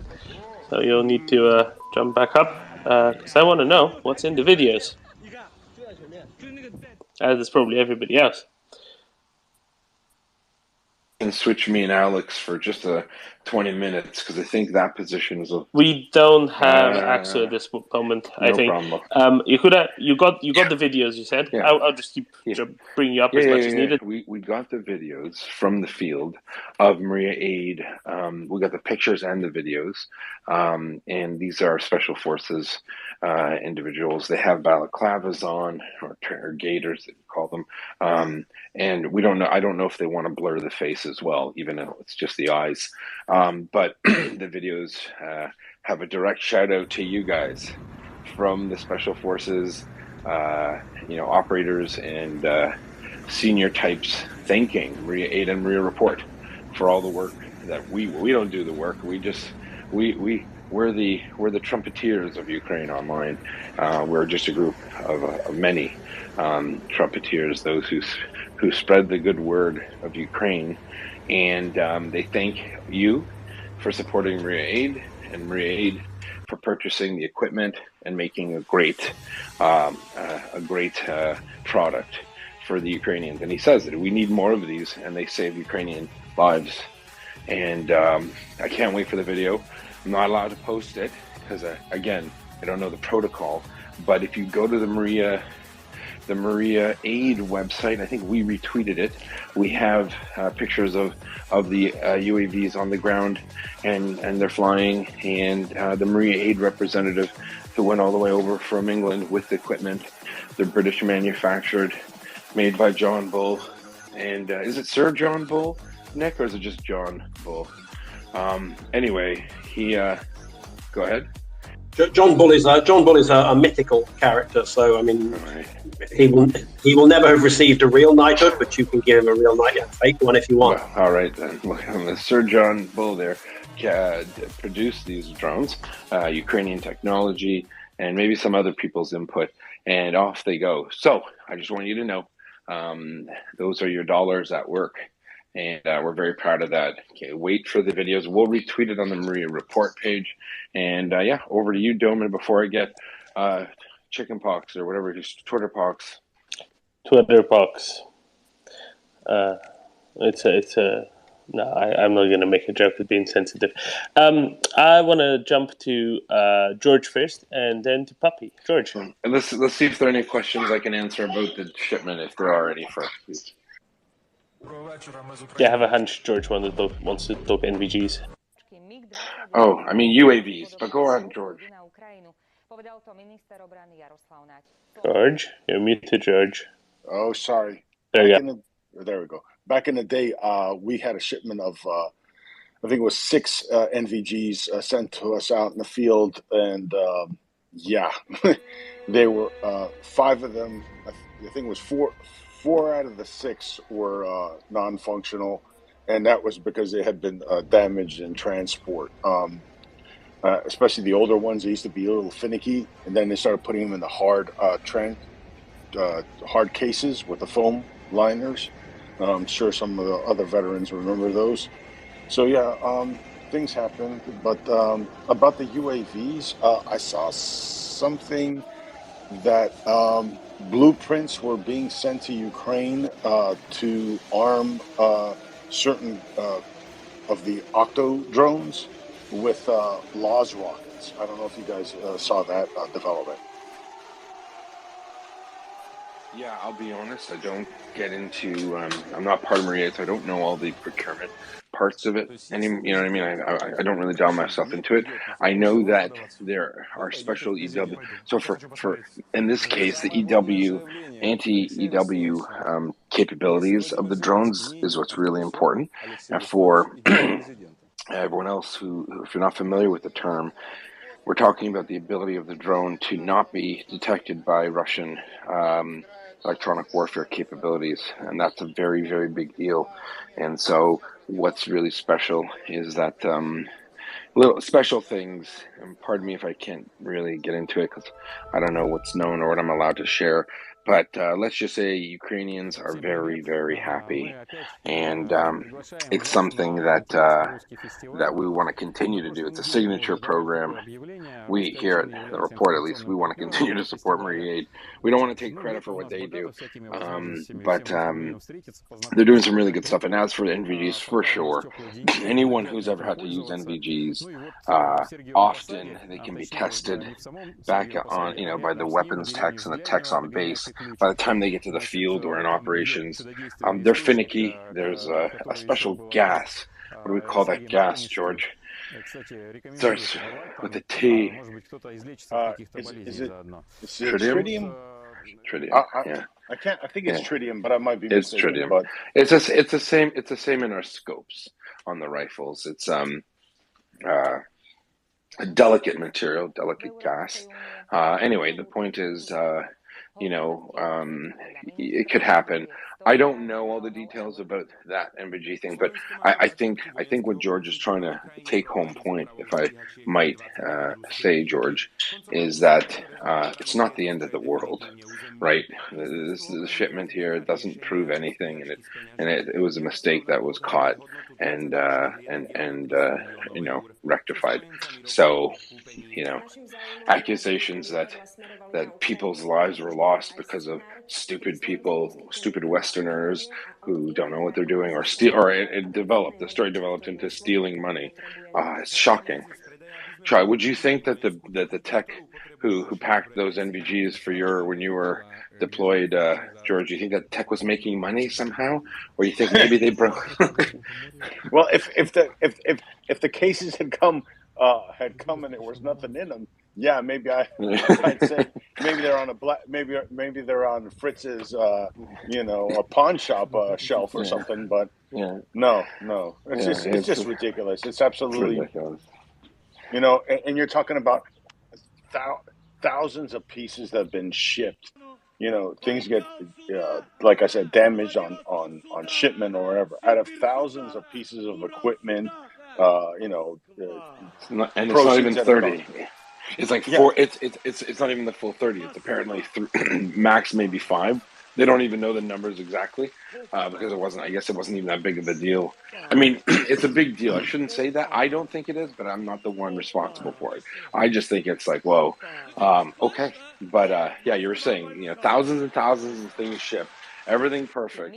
A shipment of 30, and less than 20% of that is problematic or didn't work or whatever. I mean, wow! Like, call the presses. Straight breaking news: something broke or something isn't to standard, and it amounts to 0.03% of an NGO's output. Okay, you've done the world a great service with your reporting, and I'm putting little bunny ears up. Reporting. Over to you, George. And meanwhile, Amnesty International, is putting out their bullshit. And then, just to follow up on those goobers, I saw a report today that when they were going through the filtration camps and talking to people, they're doing their research, if you want to call it that, the FSB had to approve of what research they were allowed to do. So that's not research. Obviously, you can take the word research out of your stupid, press releases or whatever the hell you want to call them, or your reports. Because when the FSB is controlling what you're putting out, that's no longer research. That's just propaganda. 100%, yeah. All right, so here we go. I'm getting all sorts of requests, and I'm not going to say who. I will donate $1,000 if we stop talking about it. Done. We will not talk about it. I will wait. I will ask Alex if he can. No, I'm just kidding. I'll take your word for it. Whoever offered that. Yeah. No. We're happy. We're strong. We're moving forward as a team. And then if there are any questions about UAVs, though, in particular, please ask away. And if not, I will just head back to the listeners' booth. Oh, I'm trying to get the UAV folks back on today sometime. We'll see what we'll be able to do with their communication situation and the like. Bertrand Russell's puppy, do you have any questions for Yehuda by any chance, or something else? Oh, well, I had actually raised my hand for the most completely useless topic, which is etymology of the days of the week, which took half an hour of time in this space, and I will reserve that particular topic for another day. It's an interesting topic, but it's not for now. So, since I had my hand up and I am having the microphone now, then I will take my chance to say something else, which is orders of magnitudes more important, which is the following. So, for anyone who is listening, I am not involved in the organization. I am just a random guy on Twitter, right? I know the following. I know that senior military officers with a hell of reputation are vouching for this organization. And if you think that the senior military officers, for whom, frankly, reputation is everything, it's more important than, the food on the table on the day. If you think that they would risk their reputation for an organization that has less than stellar credentials, then you are deluded.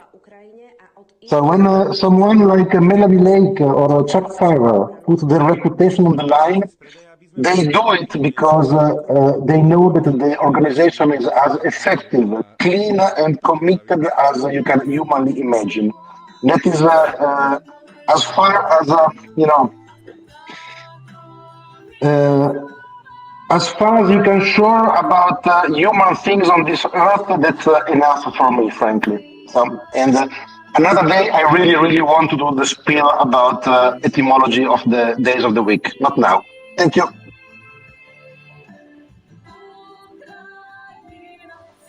Thank you very much, Papi. Anon UKR, do you have anything on drones? No, actually, sorry. I have a quick question for Bertrand. He mentioned something about procuring water filters for people in Ukraine, and I wanted to DM him about it. I have some insight, information, maybe how to scale that, make it a little more cost effective. So Bertrand, if you could follow me and shoot me a DM so I can talk to you about that, I think you'd be super interested in regards to the reverse osmosis filters and how we can work with that. Thank you.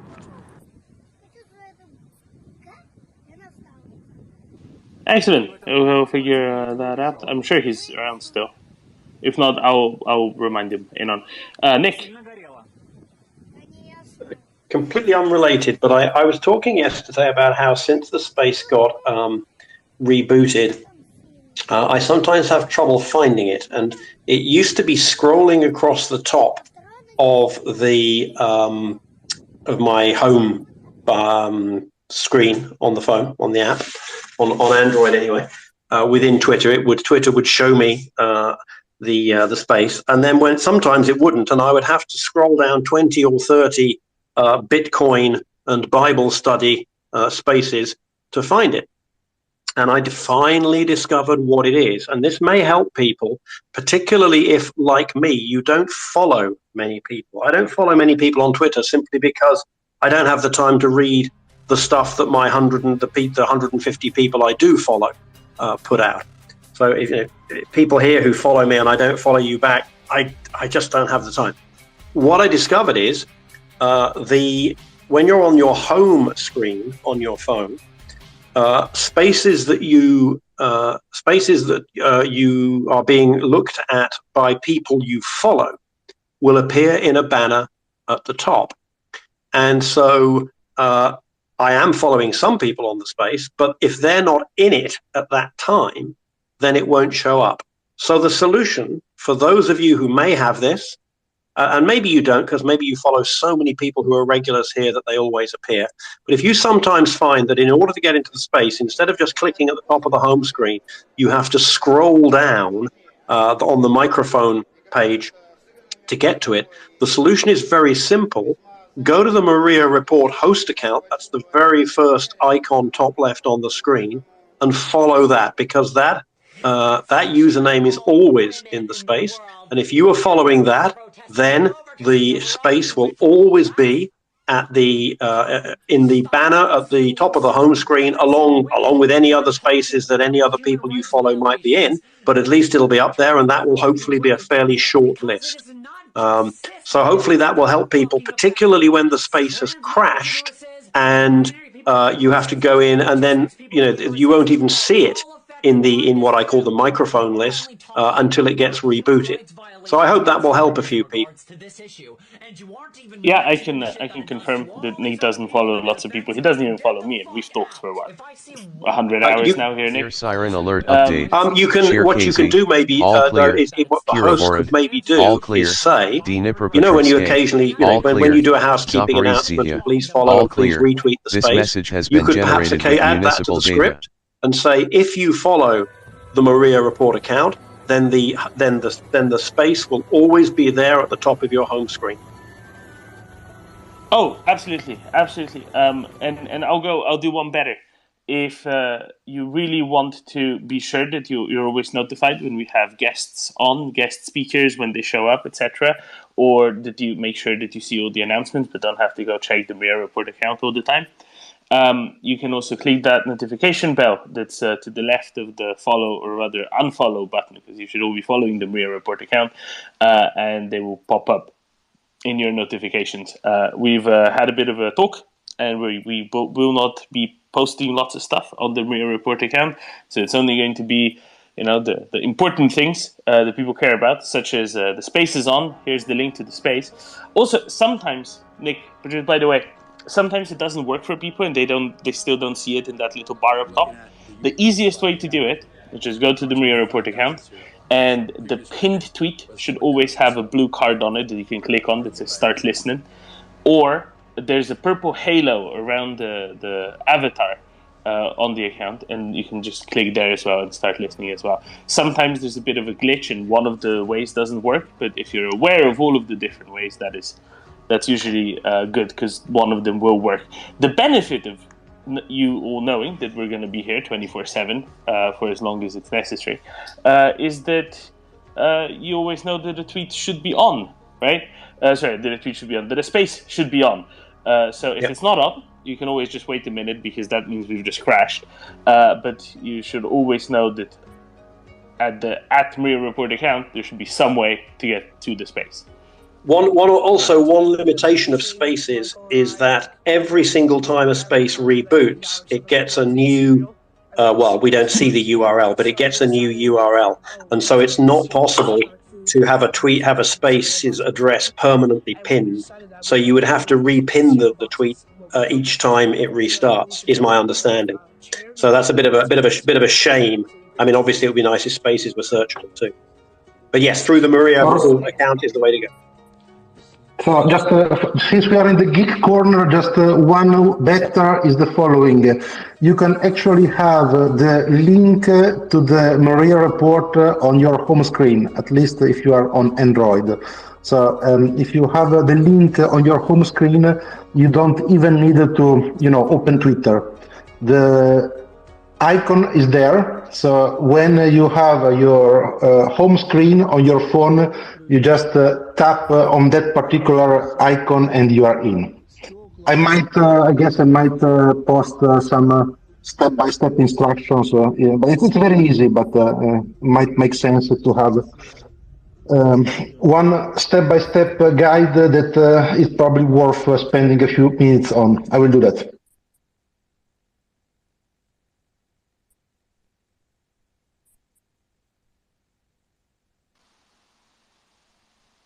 George. Yeah, a really quick question. You guys were talking about water filters. Is this for the guys on the front line, or is it for the general population because they're having issues with water? Can you just clue me in really quick?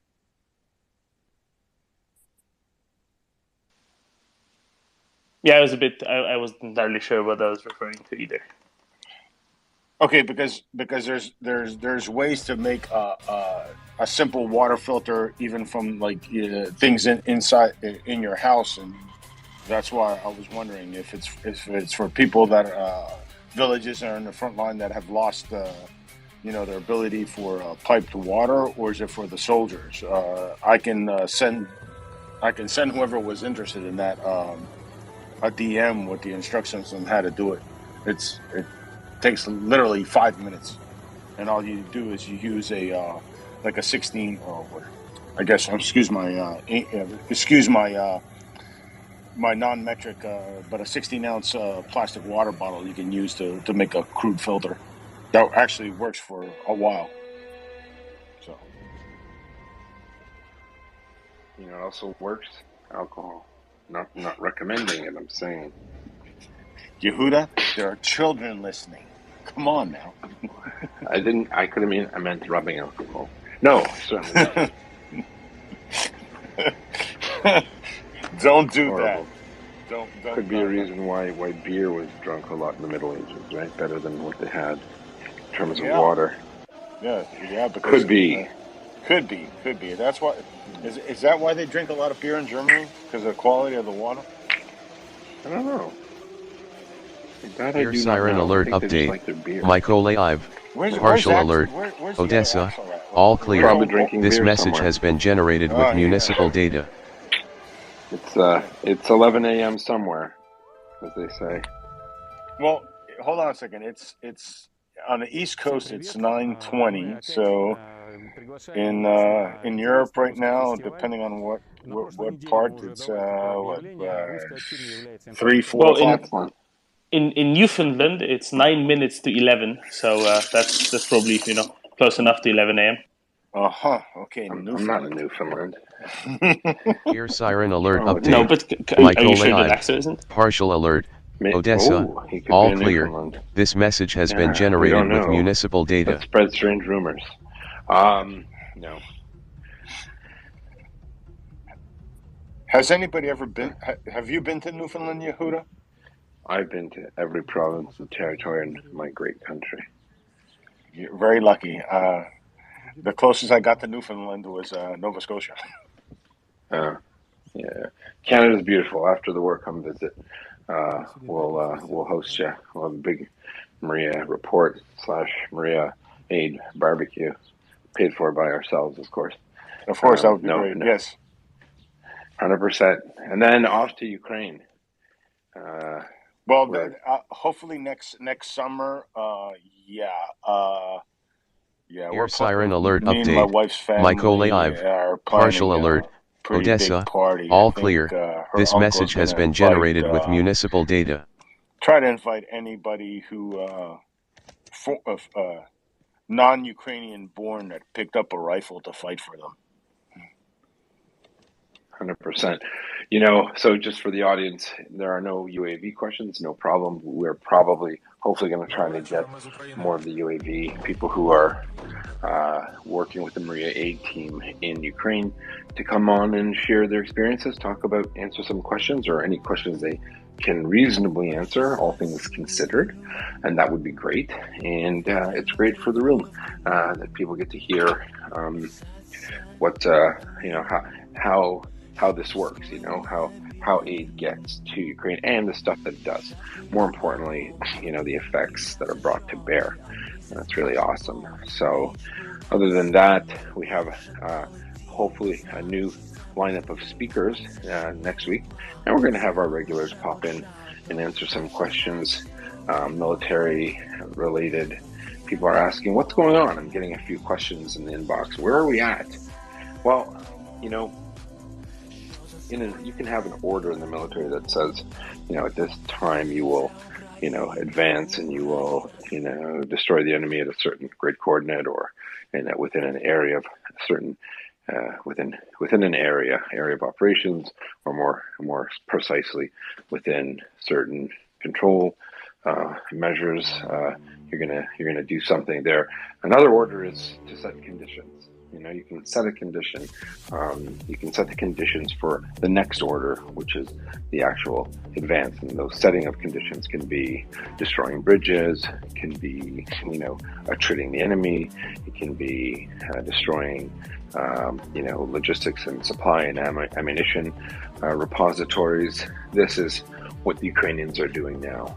They are setting the conditions for future operations, and they're not just going to go and guns blazing and doing a thing without having the ability to follow through. So you're seeing, when you've heard, because basically I think the insinuation was, what is Ukraine doing? Because they said they're doing counterattack. They're making progress, but they're tightening the noose around the enemy. But you want to obviously increase survivability, and since the Ukrainians have time now, the Russians don't have time. It used to be the other way around.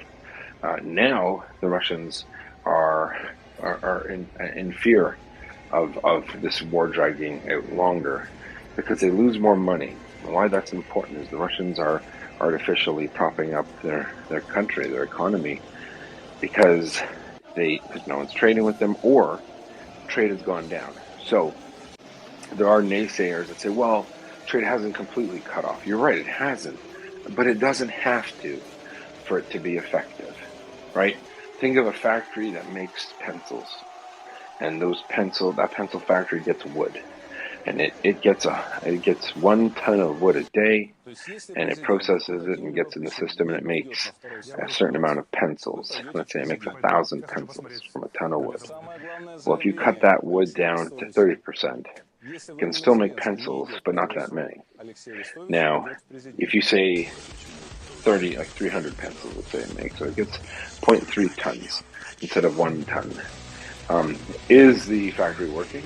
Well, yeah, it's technically working, but are there enough pencils being made to send to whoever buys those pencils? Well, certainly not. So the hit isn't immediate, it's gradual, and then it builds up, and then it builds up. And then eventually, to keep those machines running, you need maintenance, and you need this, and you need that, and you need workers. And to run the factory, which is made, it's not scaled to scale down that much, it's made to scale up. If it's making only 30% of what it used to, eventually that factory can't operate because it can't cover its cost to operate. It's built on a model that considers it's getting a ton of wood or even more. So people sometimes look at the sanctions and they get depressed and say, well, this country is doing, okay, that's fine. You're right, not 100%. But when a business is running, and industries are businesses, and industries run countries, when they're running at a far lower capacity than they were designed to run, eventually something's got to give. Maybe they have to break up into smaller companies. That takes time. Maybe they have to, change. Maybe they have to find other markets. That takes time. That's what Russia's doing. So I figure that the calculations done by Mr. Putin when he started his illegal genocidal war was, this will be over in a week or two. Americans will get mad. We'll have all of Ukraine because everyone will just capitulated. And I got $600 billion in my pocket that I can use to make the price of eggs and bread and cookies and cheap vodka the same price. That's not going to last forever. So the Russians, if you remember, even when it came to May 9th, they were so eager. You will take every. They work on these ridiculous, bizarre timelines. They don't make sense. They don't serve Russia's end state, but they do it anyway. So you don't have to have World War II style Ukrainian, thousands of Ukrainian vehicles and hundreds of tanks flying over the ridge and pew, pew, pew. The Ukrainians can go slowly, methodically. Why would they do that? They want to preserve life. So they can gain territory in Kherson by just inching up, and in the process they shape the enemy. So in other words, they can inch up in certain areas so that they can create an opportunity to hit a Russian position on the side as opposed to in the front. And they're doing that slowly but surely. They keep moving around and they keep advancing, and they're just firing for effect. Boom, boom, boom, HIMARS, boom, boom, Gimlers, M777s. They are pounding the Russians to the point where when they do get to the Russian soldier in the trench, he's got maybe a piece of, one tin of canned beef or whatever they eat. He doesn't have many rounds. He doesn't have a lot of food or water left because everything gets blown up. And a demoralized and a broken enemy is a far less dangerous enemy than someone sitting there good to go. Say, no, I'll stay here. I got 10,000 rounds for my platoon. We will hold this position and we will die if necessary. If the Ukrainians drag that out, starve out those Russians, make their lives miserable for a month or two, when it comes to roll up on them, guess what? I'm done. My own country can't even supply me. Now we got a superior Ukrainian force. All right, guys, we're not going to win this at all. Just give up. And that is strategy. So don't ever wonder for a minute if the Ukrainians aren't fighting the fight. They are. They just don't have to show off. Hope that helps answer some of those military questions that I've been getting in the DMs.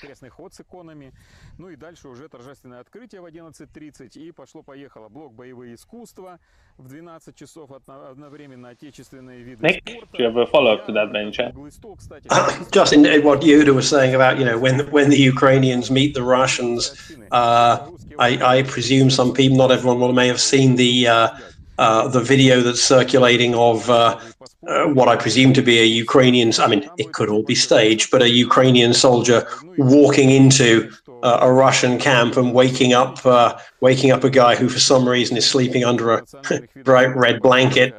It's quite impressive. The Russian does not look happy. Full alert. This message has been generated with municipal the camp data. does not look very happy either. But maybe you'll tell me it's been debunked as a fake. No, not that I heard, and it looks legit. And you want to know something else? Frankly, I don't know the rules of engagement. If they were to have done it differently, I'm not sure they were forced to make them surrender. They would have had a fire picket. They could have done a lot worse, but they instead captured them. Again, it speaks to the courageousness and the morality of the Ukrainian army. If that was the Russians coming up on Ukrainians sleeping, which they would never do, I suspect, they would have murdered all of them in their sleep. But hey, we know who's the good guy in this war. Well, it's the thing that strikes me is the sheer incompetence to allow that to happen. There would be what's called the fire pickets. There would be, a very seriously good number of siren alert update. Zaporizhzhia, full alert. Around this message has been generated with municipal data. Russians were bedded down and their hide or their biv. I think George can say what Americans call it. You would have to have. There would have been at least, if it was a platoon, you're having at least a section as as fire picket guards, as you might want to call it, or even more. Section would be fine for a platoon. I don't know if it was a company or platoon strength, but they would all be, you'd have shifts where people sleep 8 hours, 8 hours, 8 hours usually, relax. And for the sleeping portion, you would have enough soldiers to guard, and they wouldn't even be where they are. They would be out and about in more, tactically placed areas. And that's just not, they all just went to bed. All right, I'm so tired, Sergey. Me too. All this raping and pillaging has tired me out. Let's all go to bed at the same time and wake up at the same time. You'd have to be a total moron. This is like stuff that new recruits. This is stuff that new recruits learn in basic in the first month. It's ridiculous. We do this when I was at battle school. We start with a two-man picket, a two-person picket. And these are just with, unloaded rifles. They could be in an armory. We don't care. And you train them, you don't fall asleep. You give them a reflective vest, All right, who's on fire picket? The course candidates themselves organize their picket. And, and people will go down. Some people will go down at 2,200 hours. And then they'll wake up in 2 hours to do a picket for an hour, and then they'll switch off with the next few people doing it. It's basic soldiering 101. Russian soldiers in the field, in enemy territory, in Ukraine, an entire platoon just decided one night they were just going to go to bed. Absolutely bonkers, George. Yeah, I was going to say it is bonkers. It's crazy. Like you said, Yehuda, in basic training in the U.S. military, everybody pulls what they call fire guard, and you're like, fire guard? What the hell is fire guard? Like, the building isn't going to self combust in the fire. Well, that's where the training starts. Everybody pulls 1 hour of fire guard. It's so you can learn how to pull guard duty. You're out there for an hour, 15 minutes before your shift, or 10 minutes before your hour's up. You go and you wake up the next guy, and he shows up, and you switch out through the night. And unfortunately, we had the unfortunate pleasure one night. The guy didn't wait. He went and woke up the next guy, and he didn't wait for him to show up. And drill sergeant came through the barracks, and there was no fire guard, and we did PT at 3:00 in the morning in knee-deep snow for a good hour. So yeah, that was a lesson learned, and no one screwed that one up anymore. But earlier to your point, Yehuda, like during Desert Storm, all right, the Iraqis didn't have a river to cross, to get supplies. But once that air campaign started, like in mid-January, holy hell, for like about 5 weeks, they couldn't get any supplies. Like, we were blowing convoys up, whatever. They couldn't get food, they couldn't get ammo. So those first frontline units, when we rolled up on them, they just surrendered en masse. Like you said, they had enough. They had been bombed, starved. They had very little fuel for their vehicles. Remember, this is in the desert. At night, you have to, it's cold at night. They would have to start their vehicles to keep themselves warm. And they were just. It didn't take much to just sweep them off the front lines. The units that were in the back. Most of the Iraqi, the Republican Guard guys. They tried to put up a fight, but of course they were blasted to smithereens too, because their T-72s were junk even back then. So yeah, I don't expect in another month that those guys in Kherson are going to put up too much of a fight. If all the bridges, we heard, am I right on this, guys? That the road bridge that passes over the dam, that was severed now. So the reports. Yeah, so they can only cross through the pontoon bridges. Yeah, good luck with that.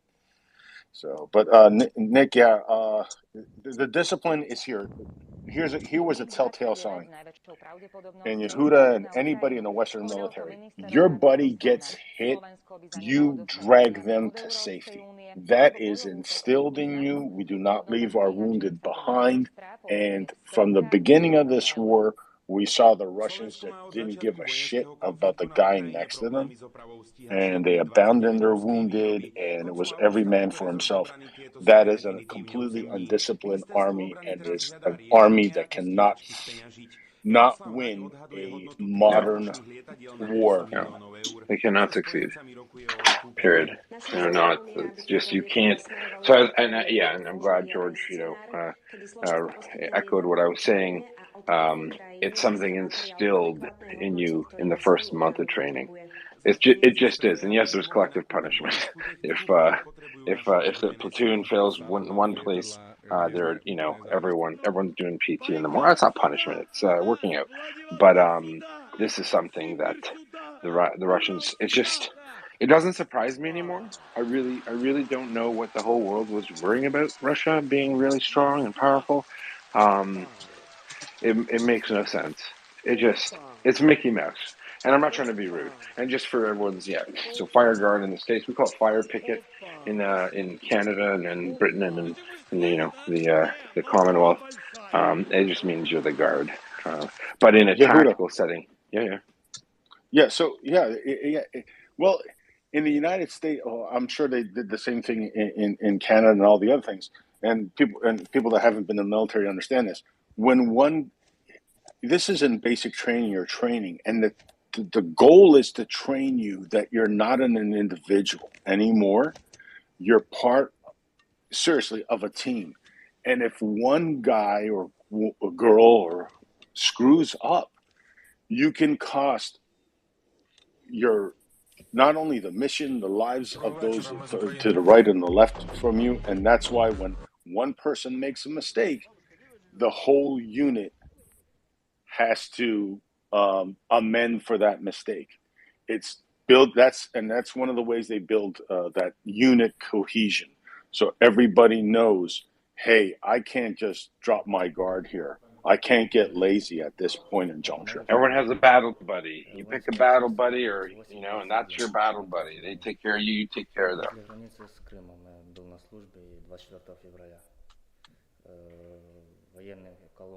That's how we do it. All right. I think Gunny or someone had their hand up, or Nick. Yeah, hi all. Yeah, that fire picket thing. I've got very happy memories actually of doing an exam, and I'm looking out the window and the fire trolley rolling down the hill, chased by the fire party. 8 sailors had lost control of it, and it rolled all the way down and through the main gate, which is quite funny. Look, the sanctions thing. An immediate measure of the sanctions is Russian tanks. It's pure and simple. If it's not working, why have the Russians managed to produce 6 or 8 T-90s since the start of the war? 6 or 8 T-90s plus an armoured recovery vehicle, tracked armoured recovery vehicle. That's all I've seen coming out of their mega factory.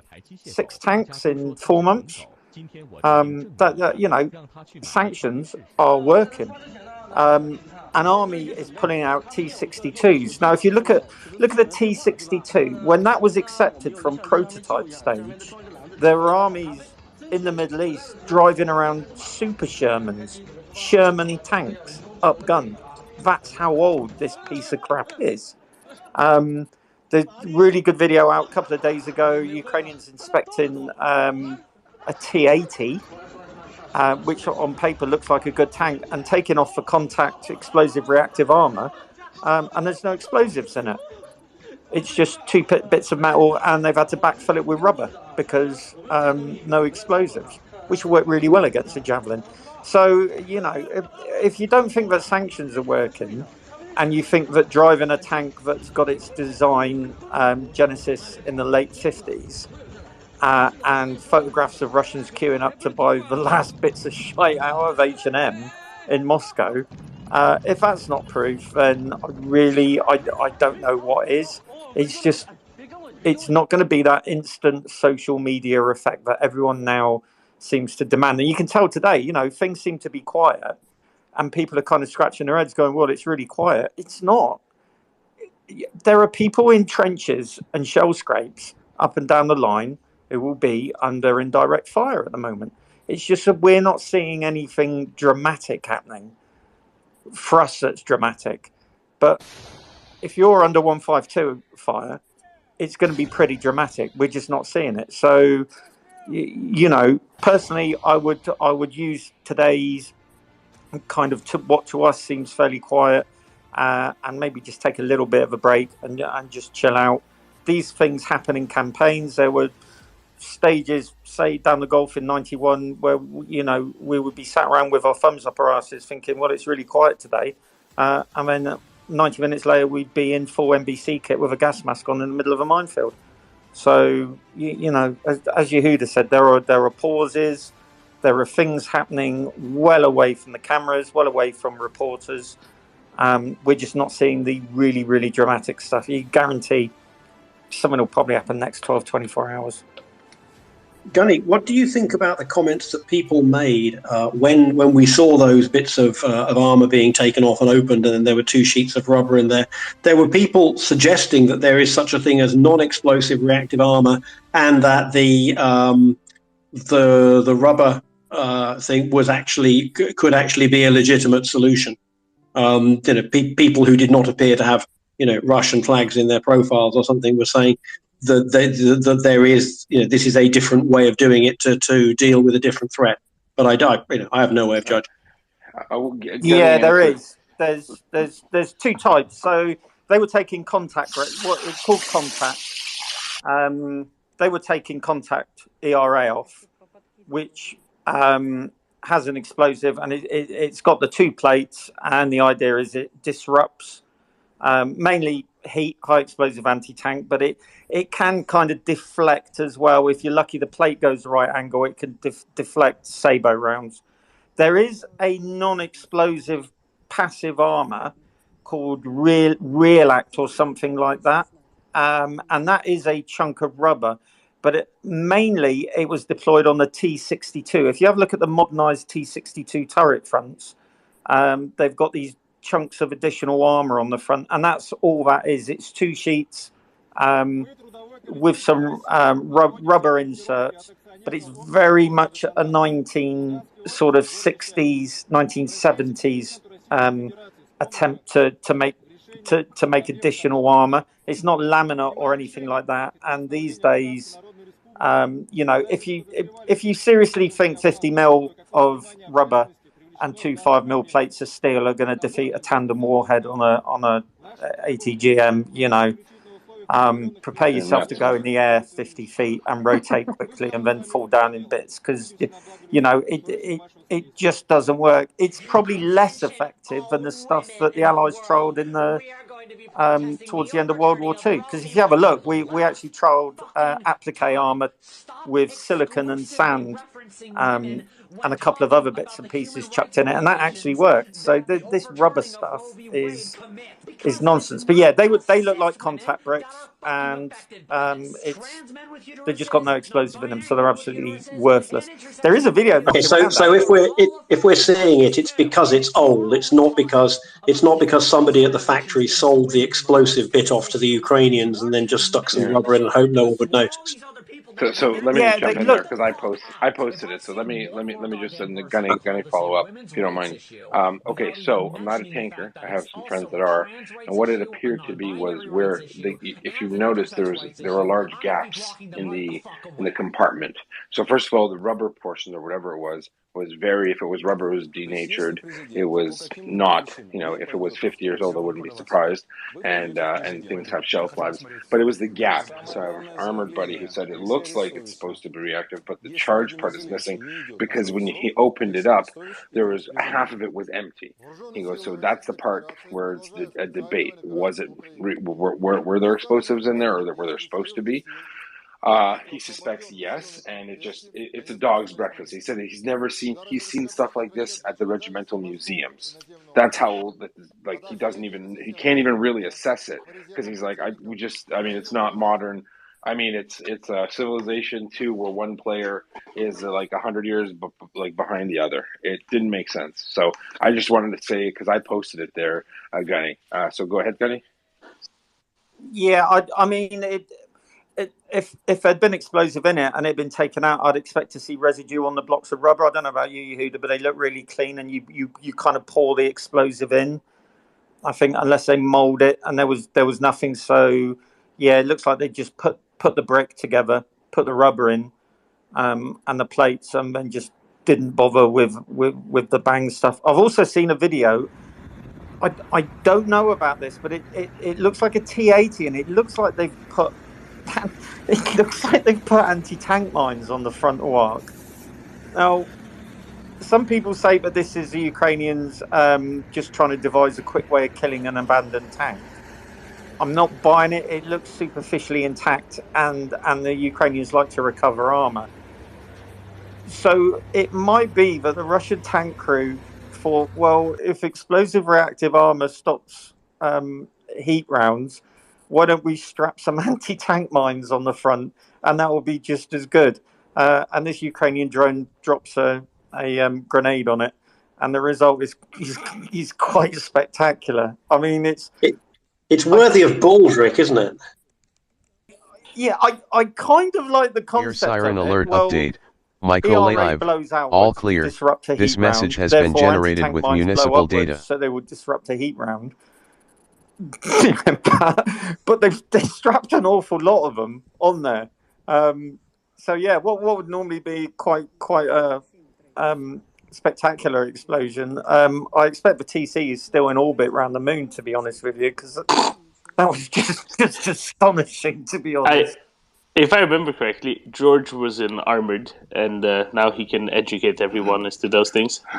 Okay, so really quick, that NERA, that's what it's called, non-explosive reactive armor. So it was tested out in the 60s. You guys are right. United States, the British really went ahead with it, and so did the Russians. On the Air siren alert update. Mykolaiv, all clear. The This British message gave up has on been it because generated with they municipal data. realized it was worthless. It was starting to develop maybe in the late 50s, early 60s, but by that time, anti-tank weapons had gotten to the point where this stuff was pretty much useless. And the Russians put it, I believe, someone can check my numbers, I think they put it about on 150. So it was pre-production phase, but they never rolled it out as a production. Now, what happened was what you're seeing on these posts, not Yehuda's posts, but on some of this other stuff, is Air the siren alert Vatniks update. found Mykolaiv, it, all right? clear. Like, oh, well, This is what message this has is, been generated with and other municipal people data. picked it up. No, it was never put into mass production in the Soviet Union. Excuse me, I said Russia and Soviet Union, because it was pretty much worthless junk against anything. Even a Laws rocket would go right through it. Okay, and that's what it was tested on. They got some Laws rockets from the Vietnamese and in the 60s, yeah, it was because a Laws rocket can go through about 12 inches of homogeneous armor at about 100 meters. So yeah, this thing was useless, and from what I see, those are supposed to be reactive armor boxes. They don't look like what were that non-reactive stuff, and they're just trying to Yeah, that's tell us. actually that was my armored because okay, when I saw it first and I retweeted it, the compartment, the box, was bigger than what was inside. So in my mind, although I'm not an armored guy, this didn't make sense. Sent to one of my buddies, goes, "That's supposed to be reactive, and it's filled with I don't know what." That's what he said. He couldn't. It looks like like paper, like sheets of rubber that look denuded or denatured rather. So Yes, and that's. Mm-hmm. And on the Nera armor, and I think it was like Gimpy said, he said the British name for it. I forget now. Yes, it had a little bit of, it had spaces between the rubber blocks. Do you see what I'm saying? Yeah, it Inside had, and there were spaces. Didn't know what it is. It was Stilbury. Stilbury. That's right. That's right. Yeah, Thank you. fitted it to the front lock of Chieftains. Yes, and they realized it didn't do anything except for like maybe some like small arms fire and stuff like that. And I think that the maybe rain. yeah, maybe rain.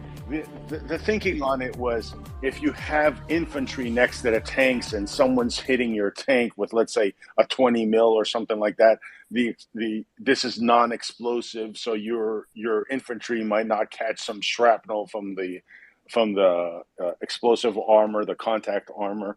But like I said, Yehuda, you're talking about the space in front. I'm talking about this Nera stuff had spaces between the rubber layers, right? Right. And this had nothing like this. This is just this is just say, oh yeah, you have non-explosive reactive armor. Just go out there and and do your job. It didn't even.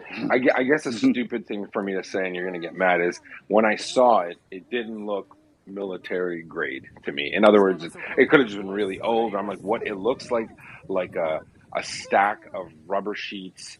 And the fact and the ease at which the person just flipped it like a card, like a deck of cards, you know what I mean? Like I'm like, what is this? It didn't look like it was purpose built, and it didn't look like the container or the box or the compartment was meant for what was inside.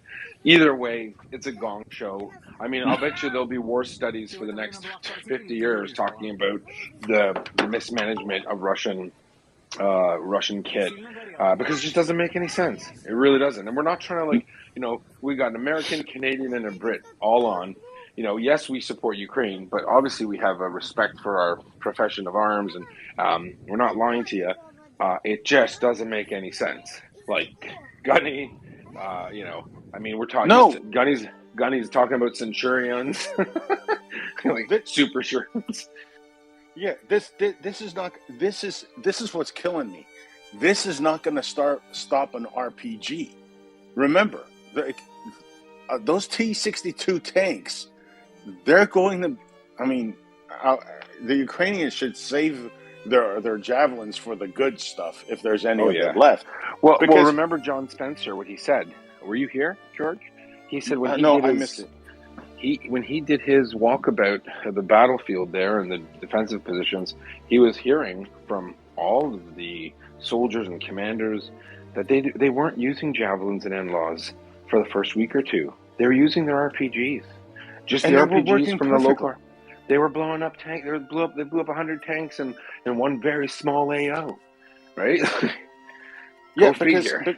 because you're talking about, especially in wooded areas, right?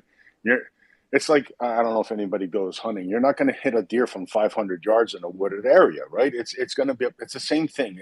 I know it sounds crazy, but it's the same concept. You're going to hit that tank. You can, in a wooded area, you can get up to like within 100 meters of that monstrosity, and an RPG will do the job. And and now they're rolling out T62s, these MPLBs. I mean, come on, the BMP-1 is a 50 cal goes right through it like Swiss cheese. So they're rolling out absolute garbage, and it's not going to take long. 100%. I think, Gunny, if you want to go, Axel wanted to jump in.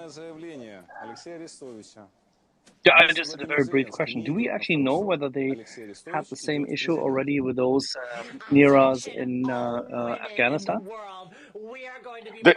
Axel, they weren't used. They weren't put in production. They were tested under T62s and maybe the T64, but I think it was just the T62s, and I think it was from what I read, about 150 vehicles had it put on. But when it came to testing, they were like, "Oh shit, a Laws rocket can go right through it. What the hell am I wasting my money and time for?" It was a non-starter. Women in regards to this issue, and you aren't even mentioning the shit that it does to all these other people that it affects. Get the fuck out! If I see one more goddamn. Did that answer your question, Axel? Oh, absolutely. And I was just wondering if they had tested it in Afghanistan, then of course it would have been even crazier that they would still be applying it. The second question would have been for Gunny and for you, whether we heard anything about the missile strikes on Odessa. Negative for me, Gunny. No, nothing from me.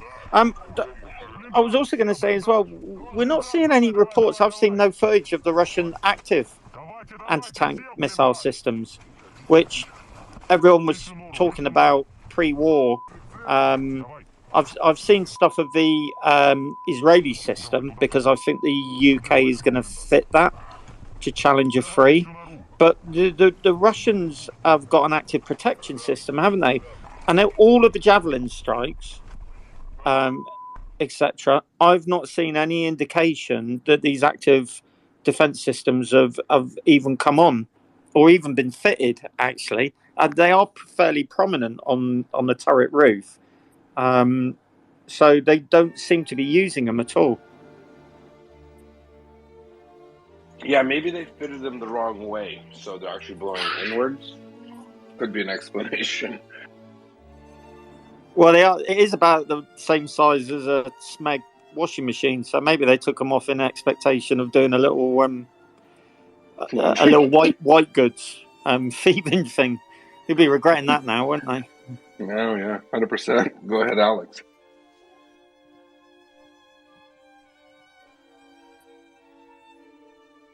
Sorry, my Twitter had a bit of a fit there. Yeah, with regards to active protection systems, I'm not sure which one you mean, Gunny, but we haven't seen Drozd, which is the old one. The only real sign of that I've seen is the knocked out T80s, like the 2 or 3 of them were ever fitted with it at the beginning, sort of in March sometime, as opposed to Arena. We haven't really seen the T90Ms in action at all, really. I think I've seen one video of it actually in action. So, yeah, I don't think the active protection systems are that widespread. I think they're fairly limited to certain units, so it's not necessarily something we would see a lot of. I think that's probably why we haven't seen them in action. Yeah, but I mean, their guards mechanized units have been Yep. up at the front. So is it Stora? Is the Yeah. other one? The Stora other is the soft kill. Sorry. Yeah, but So that's- if you have a look at the engagements, you see absolutely no indication from any vehicles that any kind of protection system is on, because the active ones are supposed to use a millimeter wave radar, aren't they? Plus a laser warning system. So they should be keying in at least a few times. You never see them pop in smoke, the thermal smoke or anything like that. There's just no indication of anything. It's a round goes up from the ambush. It's in the air 4 or 5 seconds, and even in column, where if there's 10 MBTs, you'd expect at least maybe one of them in a guards unit to be equipped with it, and there's just nothing. Tank blows up, and then they all kind of leg it, go backwards, drive into a lake, or whatever their immediate action drill is, and that's kind of it, really. My personal favorite is drive into a lake. But my I'm laughing personal because favorite. it's true. My personal favorite is the troop that just decided to drive off a cliff. But that was yeah. Sorry, I thought you meant active, like hard kill systems. You're right. I haven't seen any particular evidence of any like Stora type soft kill systems either, because you would expect to see like the missile just decide to go its own way, and you've not really seen anything like that. So, yeah, no. I mean that's presuming that everybody knows how to use them and all the relevant parts have been issued, etc., etc. So. Yeah, no, it's very strange. So, a couple of things. First of all, Special Herson Card just posted something really interesting, saying that there are simultaneous reports of explosions in Melitopol and a bunch of places in Kherson Oblast on the left bank of the Dnipro, most of which, around 100, some well over 100 kilometers beyond the front lines. And I would love any comments on it. And then I'll ask some of you about Stormers and what you can tell us about Stormers, because there's lots of questions about those. Well, why don't we talk about the extended range HIMARS then? What's an extended range HIMARS? Is it a truck with a longer wheelbase? Yehuda, what would be an extended range HIMARS ammunition? You have to do that while I'm eating. Sorry, hold on. If only we had someone who likes missiles and guns. Can I just say I admire your pedantry, Doman, of noting that HIMARS is the vehicle. These things are important to nerds. Pedanterie? Well, there you go. Gunny, did you read up on the extended range HIMARS ordnance?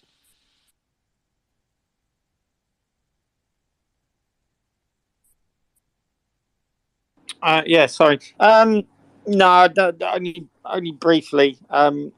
When we get into the world of rockets, it all kind of goes a little bit over my head. So I'm over my head. Yeah, that's like 3 usernames ago, right?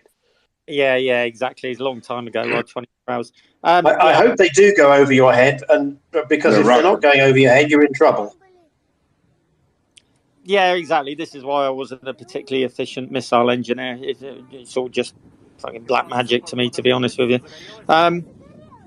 Yeah, I mean, I did a little kind of tweet about Odessa and it being SF, and it's just not happening. So, yeah, it was a ballistic missile or rocket strike of some kind.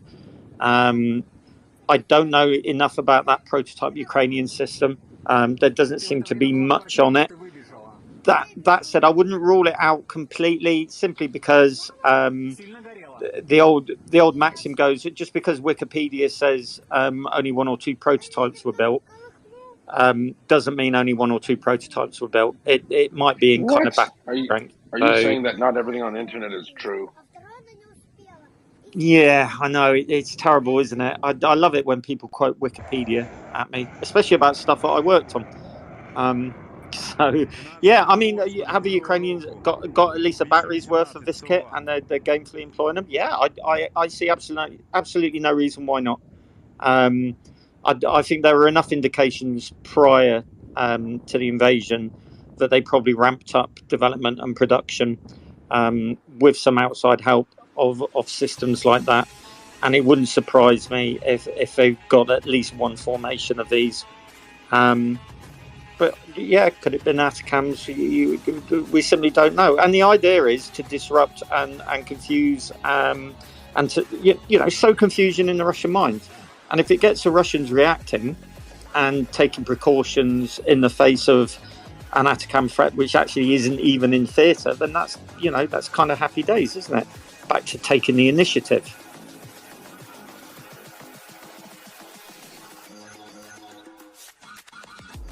Or it could be ATACMS, of course, and in which case we're just going to see more and more of this. It's interesting, though, that we're not, we're not being deluged with apparent strikes. So they're obviously husbanding it and probably enjoying the enforced redisposition of Russian units, and they'll probably let them settle down, move all their air defense assets around to try and cover key VPs, vulnerable points. And then start hitting other targets. So, but the other indication was it was never a special forces Odessa, because why would the Russians reposition warships to extend the radar coverage out to sea? If it was blokes in black with black masking tape across their eyes, running around setting charges in the middle of the day, which in itself seemed quite unlikely. You don't put frigates out to seaward to extend your air defense zone because SOF hit your airbase. That screams to me the Russians knew straight away what it was, and then got ships out to try and increase their detection ranges. So that for me was very telling.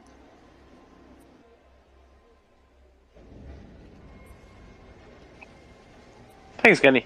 Let's go to High Walker. What kind of question do you have for High Walker? I thought Marina was before me, but I just wanted to answer to Axel. ER GMLRs is not in production yet. It's not with US even. Lockheed is still producing it. ATACMS, it's neither confirm nor deny, but we don't know if it's there in Ukraine. So that is just my response to Axel. Hi, welcome. Why do you think I asked the question? How could something get to 108 kilometers behind the front line if and when there's no extended range? Definitely. I totally understand that. Totally understand that, and look, it's that thing that it's not being confirmed either by US, neither is Ukraine admitting to that, which is great. I think it's a great strategy because it's put Russia in a complete turmoil on what do they have? Do they have it? Do they not have it? They are speculating, and that's a great psyop war strategy, and I think they're doing great, right? So yes, I wouldn't want to speculate on it, but I think from a strategy point, it is great. Yet I do believe yes, they do have systems that are capable of long range now, but they are not ER. That's just something that I wanted to clarify because they're not in production. They're not in service. Hi, Walker. So they say. We never know. I agree. Yes. I see what you mean. Gunny, what kind of a gun or what kind of a thing the British Army could have supposedly already delivered could that be? Well, I mean, the 105 thing, me and Ocean knew about quite a while before. I personally, I think Rapier's in theatre as well. That's not been publicised. That's just a sneaking suspicion of mine. We've got a lot of Rapier lying around. It is actually a good system. It's been. So, what is the Rapier? It's like a short-range air defence missile system. So it's pretty old. You're talking kind of 1970s. We started binning it not long ago. We decided to just go down the Star Street and the new system, which is taken off Sea Scepter. I can't remember what its land-based name is. But yeah, again, unless you work for a defence company, you don't know what's in production and in theatre. There were things fitted to our ship in 1991 none of you know about. I won't go any further, but I'll tell you they were fitted because they were there. You don't know about it. There were things fitted to tanks in 1991 and 2003. There was kit used in Afghan. There is always stuff used in the military that you, the taxpayer, have no idea about and you won't get to hear about possibly ever, or at least it'll be a little while. So just take it as and it is easy, I know, especially when you follow a topic like this war so closely, to think that you're well informed about weapon systems. You're not. You're told what you can find on the internet, and the internet is both a source of knowledge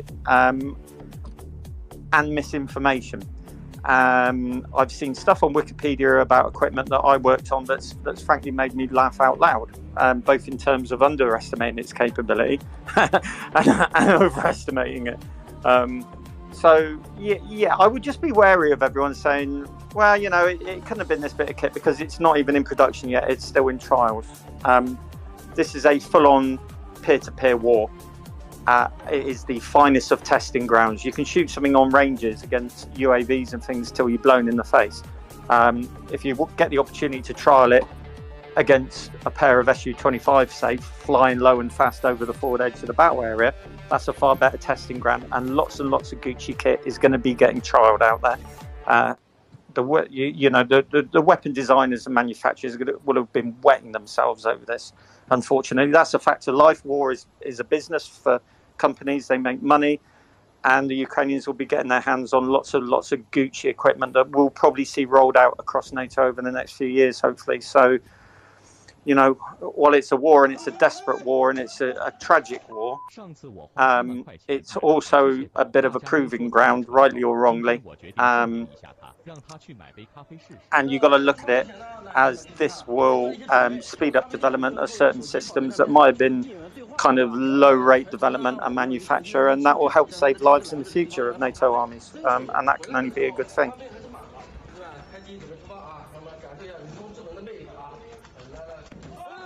%. Okay.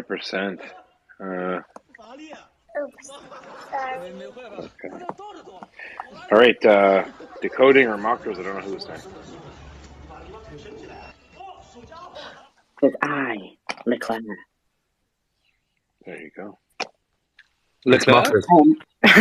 Leclerc, indeed. I note that Domin has posted a special case on Cat's last post about things going boom, and I just thought I'd point it out to everybody. It seems to be in rather a lot of places, and Special Herson Cat has been very kind to note the distance from the front line of all these places. I'm not going to read them out because I can't pronounce them all. And so I encourage you to go and have a little look. It seems like there's something going on. Yeah, indeed, that's what spread the discussion about the extended range Gimlers, because they're a little bit farther away than what Gimlers are supposed to be able to fly. So it's very interesting to think about what it might be, whether it's possibly lots of very coordinated partisan action to really put the fear of partisans into Russians' hearts, or maybe something else. Maybe something that flies through the sky at a great speed and has a big old bomb strapped to the end of it. Something along those lines. But let's wait for maybe a little bit more information. I'm very curious to hear what it is in the end. Decoding. I just had a smart-ass question for a dog. Having spent 7 years listening to former Warsaw Pact military people tell me about the amazing weaponry which the Soviets have and the Russians have, and all of these knowing kind of, oh God, you should see what they can do, and all this kind of stuff. And now having witnessed that it's not even a paper tiger, it's like I don't know. But is the exception that proves the rule that is there anything the Russians are hiding from us, do you suspect, about their weaponry? Like, is there a secret weapon? Because clearly, to a secular viewer like myself, it really looks like they've got nothing. And by contrast, I'm learning all the stuff about HIMARS and all that. I mean, it's just amazing the kind of stuff that we have and Americans have, or whatever. And I speak as an American as well as an Irish person. So do you suspect they're hiding anything? Are they a secret weapon? Or, is it just complete and utter? Like, what were they doing? Like, I feel for Putin, because he must be asking, what were you doing for the last 40 years? Where's your HIMARS? I mean, because as some people here point out, this is old tech. But anyway. He knows. The capo di capo knows. Always expect that. It's a Potemkin village on their end, and they know it. And they know that we should know, respectively, the best of us should know. And they ain't seen nothing yet. Don't forget. There's no F-22s. There's no F-35s. There's none of the real good kit in theater.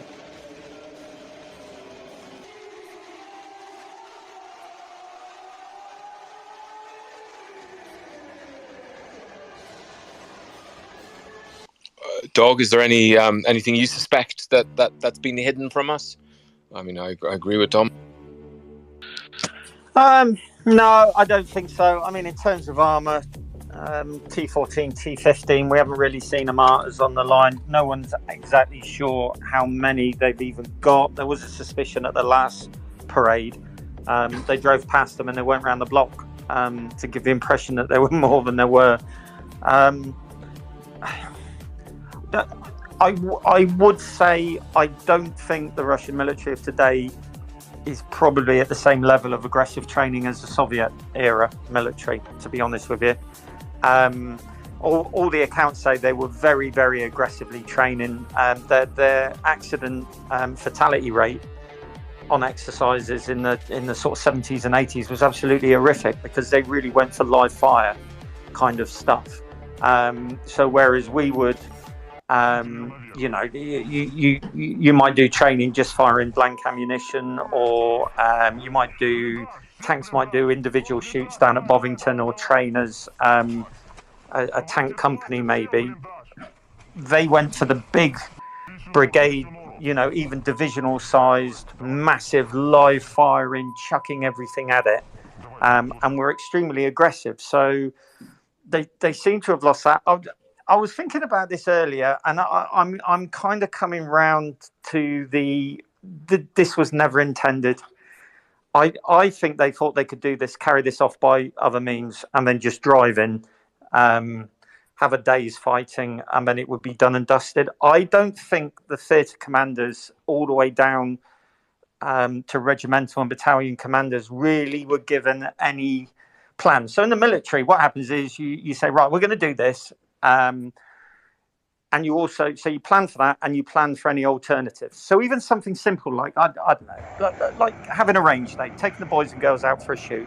You produce your range letter the week before, you look at the PAMs, you book the ammunition, you book the transport, you book the bag meals, all of that kind of thing. And it's all laid out. And then you have a backup plan. What if a range is shut? What if the weather's bad? It's a training day. Okay, we'll do this. So you get your subsidiary training letter. And you have it all laid out. That's for something really simple, like a range day. this was an invasion of another country, and it just looks like probably everyone was just thrown a flanker and told, right, you're going to have to go in and you might have to fight your way through. And I don't think any of the staff either had the noddy to pre-plan for opposition, or they were just so overconfident by the time that they got the nod that, right, you're going to have to go in anyway. Everyone just kind of, oh, shit. You know, there was probably some very frenzied 24-hour, 48-hour before attempts at planning at the staff level. And we know that their equivalent of staff colleges is nowhere near as good as Western militaries. So, yeah, I think this is an invasion that probably had the absolute minimum of planning, and they've just been trying to wing it ever since, thinking that you can do that. And even trained militaries struggle with off-the-cuff, short-notice deployments, but we're kind of trained to be thrown left balls, you know, and kind of, right, you've got 24 hours, I want you ready to go. That's why we have readiness battalions, say, like it used to be called Spearhead for the British Army, and that meant that you would have a Bergen by your front door, and you might get called, and then you're in the back of the Hercules, and then you're away. The Russians just aren't like that, I don't think. And that's what this whole thing stinks of.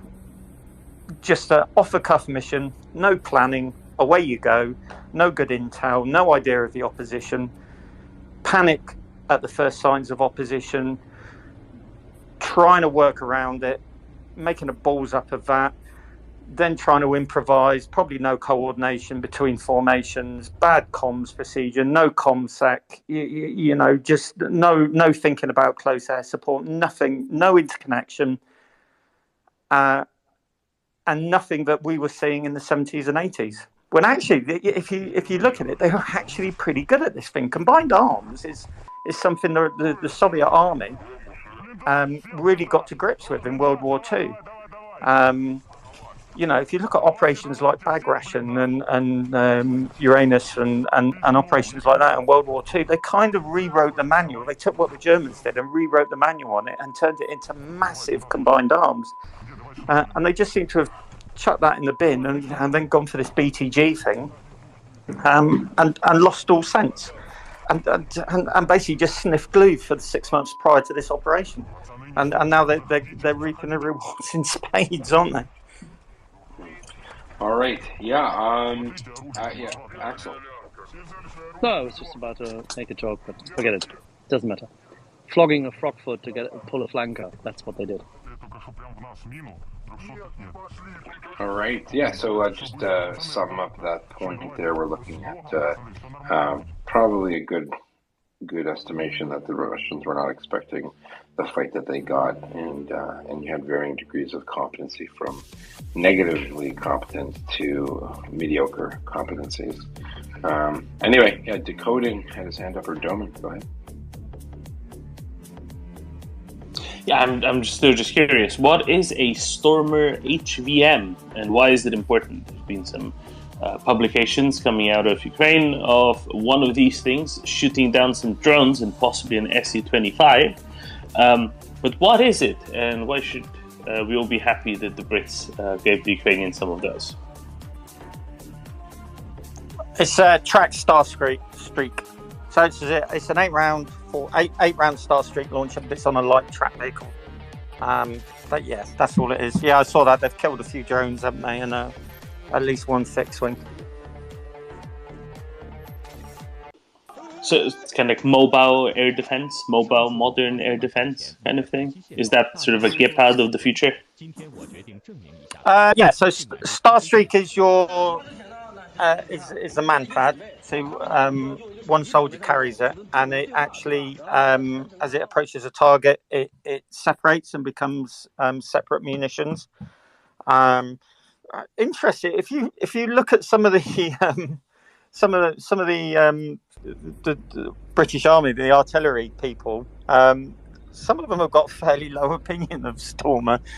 They kind of think it's not particularly wonderful, and they were kind of, well, good luck running that out in the field. I think again the there's always the differences in there between if you use stuff on ranges, using it in real life tends to be very, very different. Would I want to be a Russian pilot fighting my way through to the target and then being confronted by a Starstreak and a Gepard?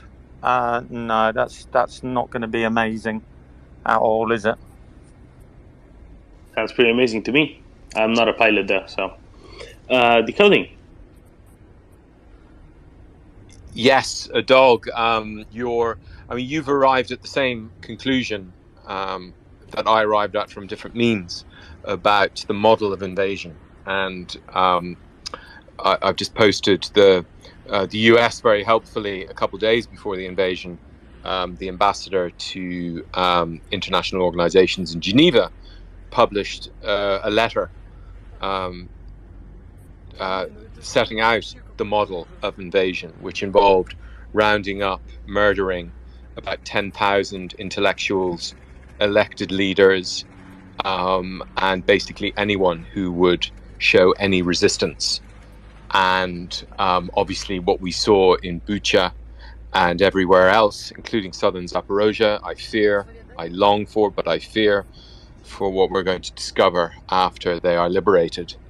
And the model of the Russia's takeover, and this is why I, as a mere political stooge, could offer advice in a security and political military security organization, because the key to Russia's invasion was the Hromadas and turning the village leaders into pro-Russians, and so that they would hand over their villages.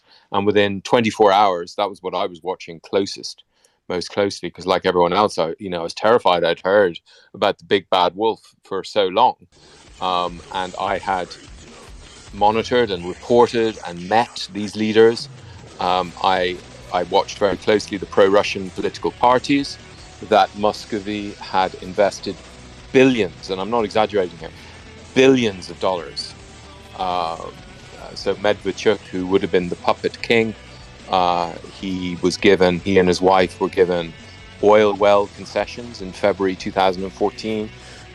We knew about this years before the paperwork was revealed. And I wrote about it. A colleague of mine, in fact, discovered this in 2016 in Luhansk. And again, no one really listened to us, because all they thought about was Minsk and all this sort of stuff. But they didn't wonder how this one individual, who was pro-Russian, leader of this pro-Russian party, which was founded by Paul Manafort in February 2014, who was Trump's jailed campaign advisor, from the ashes of the Party of the Regions, which obviously collapsed after Yanukovych legged it to Rostov, much to Putin's disappointment. And this opposition bloc, which was founded by Paul Manafort, planned, we've seen, thanks to the first impeachment and the Mueller report, we've seen all the memos. I longed to see the product of his work, and joyously I got to see it all in court publications and all that, funded by four of the largest oligarchs, Akhmetov, who owned Azovstal, and a few others. And their model was to gradually seep they thought, this pro-Russian party. So Medvedchuk, he established a media empire, and basically now he's been done for money laundering, because it was all Russian money filtered through this oil refinery, which had the monopoly on the supply of oil into Donetsk People's Republic, and he had an oil petrol station network in Glushko. If anyone here was in Ukraine, Glushko, and then he and all the money sloshing around everyone in this party, the party of the region's successor opposition bloc. And within 24 hours, it was clear most of them weren't going to betray Ukraine. It so happens that most collaborators had some association with this party. But for instance, in Kherson Regional Council, they voted within days of the invasion unanimously not to collaborate with the Russians. So these were the people into whom Russia poured all its hopes, its entire model of invasion.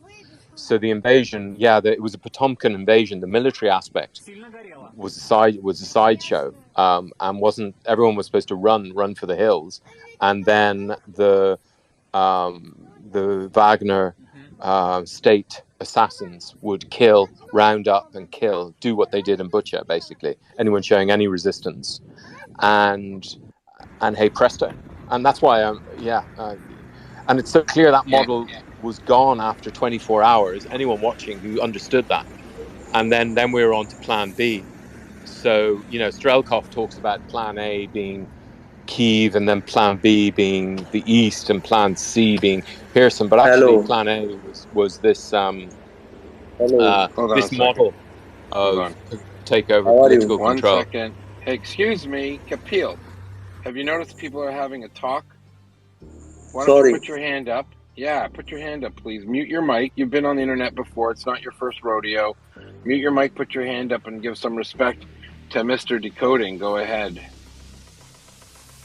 Oh, thank you. I've probably spoken too much, so Kapil, back to the chair. No, certainly not there, Decoding. That was great. Did you want to finish your point off? I don't want to interrupt you. Well, I'll keep on flogging this horse, because it's so fundamental to me, and it's so clear to me, because I had that privilege of spending it. That you'll hear this again and again eventually, until people will go, "Oh my God, he's banging on about that again." So I'm happy to, and I just posted the thing in the messages on this talk, which is this letter from the US ambassador to the international organization setting out. And again, when that letter came out, I was like, okay, this is what I knew was going to happen, what I suspected was going to happen, what I saw from people I came across through my work, I felt they were involved in. And even then I tried to alert people, and people were just like, no, this isn't going to happen. France and Germany and the UK at that point, 20th of February, they're like, no, they're not that bad. And you're just like, oh my God. So, all right, let's get some buy-in from some other people there. Highway or Gunny. I had to drop Kapil down here. He wasn't following the rules. Please follow the rules. If you're new to the speaker's channel, we got Matlub there. Matlub's nice. He knows to not interrupt and put his hand up like a decent human being. Let's go to did we lose Highway? Oh, we lost Highway. All right. Let's just say it is a sunny day. Maybe I'm feeling generous. Axel, do you just give me a moment? Axel, do you mind? Easy. Okay, that's amazing. Okay, let's find out what was so urgent that Kapil had to interrupt everyone. I'm sure it's something very important to share, since he had to interrupt 3 times. Kapil, go ahead. Would you have a comment or question about Ukraine, or what our gracious Decoding had to say? Sir, this war is wrong, and it destroyed your Ukraine's country. Thank you. Right. Is there something else you wanted to add, that you condemn Russia and its genocidal war, and you hope that other countries around the world, like maybe India and Pakistan, give more weapons or any weapons to Ukraine to help them fight off the Russians? This weapon war is wrong for world, because it accumulate our air. It's wrong for. Okay. Well, thanks for that. I appreciate it. We'll take it as a comment, and we'll go over to Matlub. If you have your hand up, do give your hand a raise.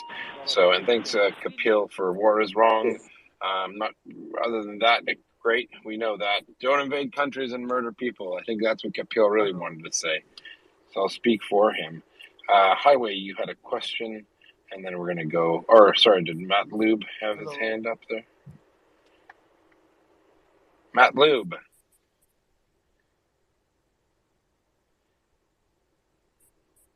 All right, Matt Lube is having mic problems. He's going to come back to the panel. We're just trying to be a little inclusive, get some different voices. Please have something to say, though. We really want to hear your opinions.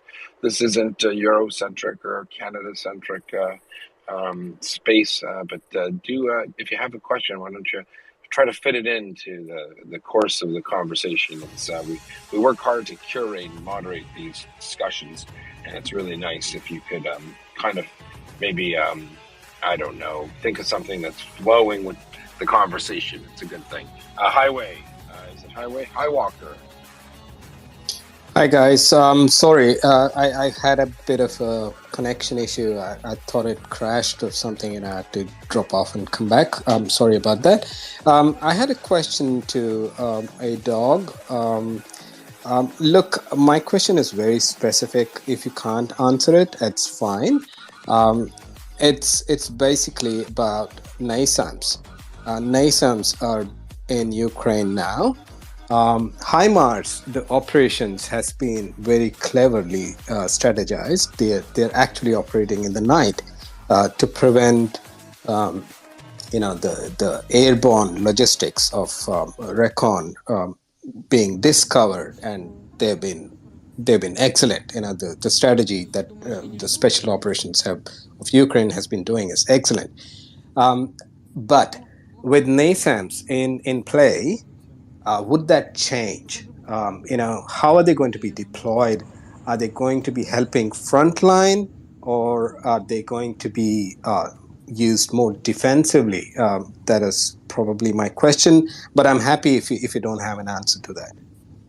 And just point of clarification, they are used in the daytime too. They have been, so you know, the HIMARS. Go ahead. Whatever that question is it for you, Gunny? Yeah, I'm not going to cheat and do exactly what I said other people do. I know very little about NASAMS apart from the launcher can accommodate different types of missiles. So say you can put an AMRAAM in there, you can also fit a very short-range surface-to-air missile. Personally, I suspect it's why the Odessa Air Defense Commander is having such a veritable shoot fest on incoming crews. Even the stuff launched by Kilo's fairly close in on a low trajectory shot. That to me screams the systems in theatre, and is probably tied to a very, very good air defense system to which it's talking to via data link. You can probably work out for yourselves what that surveillance system might be, bearing in mind that a continuously operating air search radar kind of invites being shot at by the Russians. So I suspect they're getting their data from somewhere else. It's coming over tactical data link, and systems like NASAMS, possibly Rapier, are being employed. And that's why they're getting these kill ratios. Sometimes six to 8 out of 8 cruise missiles, even with low warning. So if it's in place around Odessa, I haven't seen any definitive figures on Russian close air support. I heard there'd been a bit of an uptick the past 10 days or something, but they're not pressing very far over the forward edge of the battle area. They're basically going after frontline units, and then that's it. They're kind of shooting and scooting and scuttling back. So that says to me they're very aware that there are probably new systems in place, and they don't want to be getting too far over the front line. As to the actual system's capabilities, as I say, mate, I could Wikipedia it, but that'd be cheating. So all I know is it's phenomenal. All right, good answer. That's one we'll take. We're going to go to Rebecca, and then Mystical, and Brian. Go ahead, Rebecca. I think it's counterproductive to mock speakers. He wasted far more time telling us how stupid he was than listening. Okay, I don't need a lecture. Thanks so much, Rebecca. We're actually avoiding troll talk today. I didn't mock the speaker. I checked their timeline out, and I knew where it was going. So I'm saving the room some time. If you want to send me a direct message to admonish me for doing that, that's fine, but we don't need to hear it in this space. Thank you so much. And we have a lot of hands up, and yeah. So you might be mad at me. You could send me a message, but it's not fair for your concern with the way I spoke to someone. Just so you know, we actually have a team of people that review speakers that want to come up to talk, and you know, when we get people saying that we're not bringing an inclusive group of people, then I like to bring them up. If you think that there was some benefit to the conversation where someone comes up and says war is bad, I knew the next step was don't arm Ukraine and that just surrender, blah, blah, blah, blah, blah. I used to kind of engage in it, and then people said, please don't, because we don't like it. So I'm trying to respect the audience, and obviously I've upset you in the process. So for that, I apologize. Let's go over to Brian, and then we'll go to Mystical Cole. Yes, good afternoon. Thank you, Yehuda. The purveyor of exotic names. This is the purveyor of outrageously exotic accents. Thank you very much to Decoding. I wanted to express my appreciation. That is a narrative that I haven't often heard about the mystifying aspect of how this entire action was begun and on which premise. I had heard, it was a few months ago, you probably know the gentleman who often puts up YouTube videos, Bo of the Fifth Column, and he engaged in some educated speculation as to why on earth the initial phase of the invasion went the way it did, as though they were expecting, they had their own fifth columns ready to go, ready to rumble as soon as they crossed the border, and then suddenly discovered, oh no, we bugger that one up. No, they aren't. His speculation on that was that the criminal kleptocracy which Putin has fostered is bearing strange and wondrous fruit, and the people who were supposed to buy off these agents provocateurs pocketed the money, sent the word upward, yeah, we're good to go, but it wasn't. But thank you very much for Decoding, for expanding on that. Thank you, Decoding, and let's go over. I'm sorry, I think was it? Gosh, it was meant to be. I thought it was someone else. Yeah, okay. Oh, that's who. Yeah, Mystical dropped off. Okay, we're having connection problems. If you're also sometimes, just so you know, you might say, well, how come I'm trying to connect and there's only 4 speakers, and I think if you're allowed 10 speakers and 2 co-hosts, a lot of times we click people's names and it shows it connecting, and we can't even add anyone after that. It's just because of Twitter. Definitely, whenever there are a whole bunch of people that want to speak, we want to get you up. We want to bring you in. Obviously, it's a tightrope. Sometimes we get people who are just being silly, you know, from an adult, as I said earlier, which previous speaker was very upset about. You know, the person said war is bad. You know, but we do get a heads up. Usually people say this guy is not a serious individual, and it's usually troublemakers who just want to try to do the whataboutism. Or the strangest argument I hear from the trolls, I think everyone will agree, is that, why doesn't Ukraine surrender and give up? I don't understand what plan. I don't even know how that's a serious question. Just please, you know, this is lowbrow propaganda. You'd have to have half a brain to fall for it. Or even half a brain to spout it. Let's go Decoding, and Mystical, please do try to come back up. Sorry about that. Thank you, James. Is it James? I couldn't find you there. Good. Yeah, this is so obvious to me. I assume everyone else knows it, but even people in my own organization who were paid to know it didn't get any of this. And new things are coming out all the time. So they had the model from the top, this party, the pro-Russian party. And now we recently discovered this guy called Derkash, who actually started the entire Hunter Biden troll, which led to Putin's, to Trump's first impeachment. And I love qualifying his impeachment by the first. by saying the first impeachment. Recently, we learned anyone who's here who's been in Ukraine will. It's because he did it so well. He did so well the first time. He wanted to go for a second round. You see, Absolutely, and anyone here who's been in Ukraine will recognize on the outskirts of cities and in certain nodal points throughout the city, you would often see a car with a security. It was two security guys. Even in the middle of winter, they'd be there with an electric heater, in the covered in snow, and basically, if you would pay these companies to protect your apartment, and the idea is if someone breaks in or someone comes to raid you, these guys would suddenly wake up and in their kind of Lanos, their kind of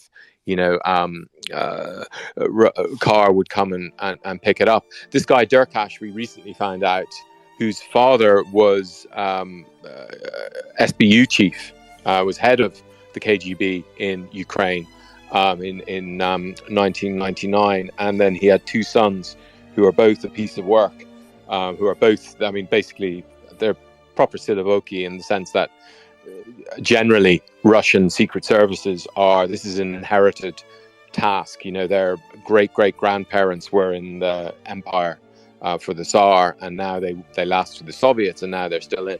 So Derkash, he basically established one of these security companies, and their job was to rise up and take over places, and the complete utter failure.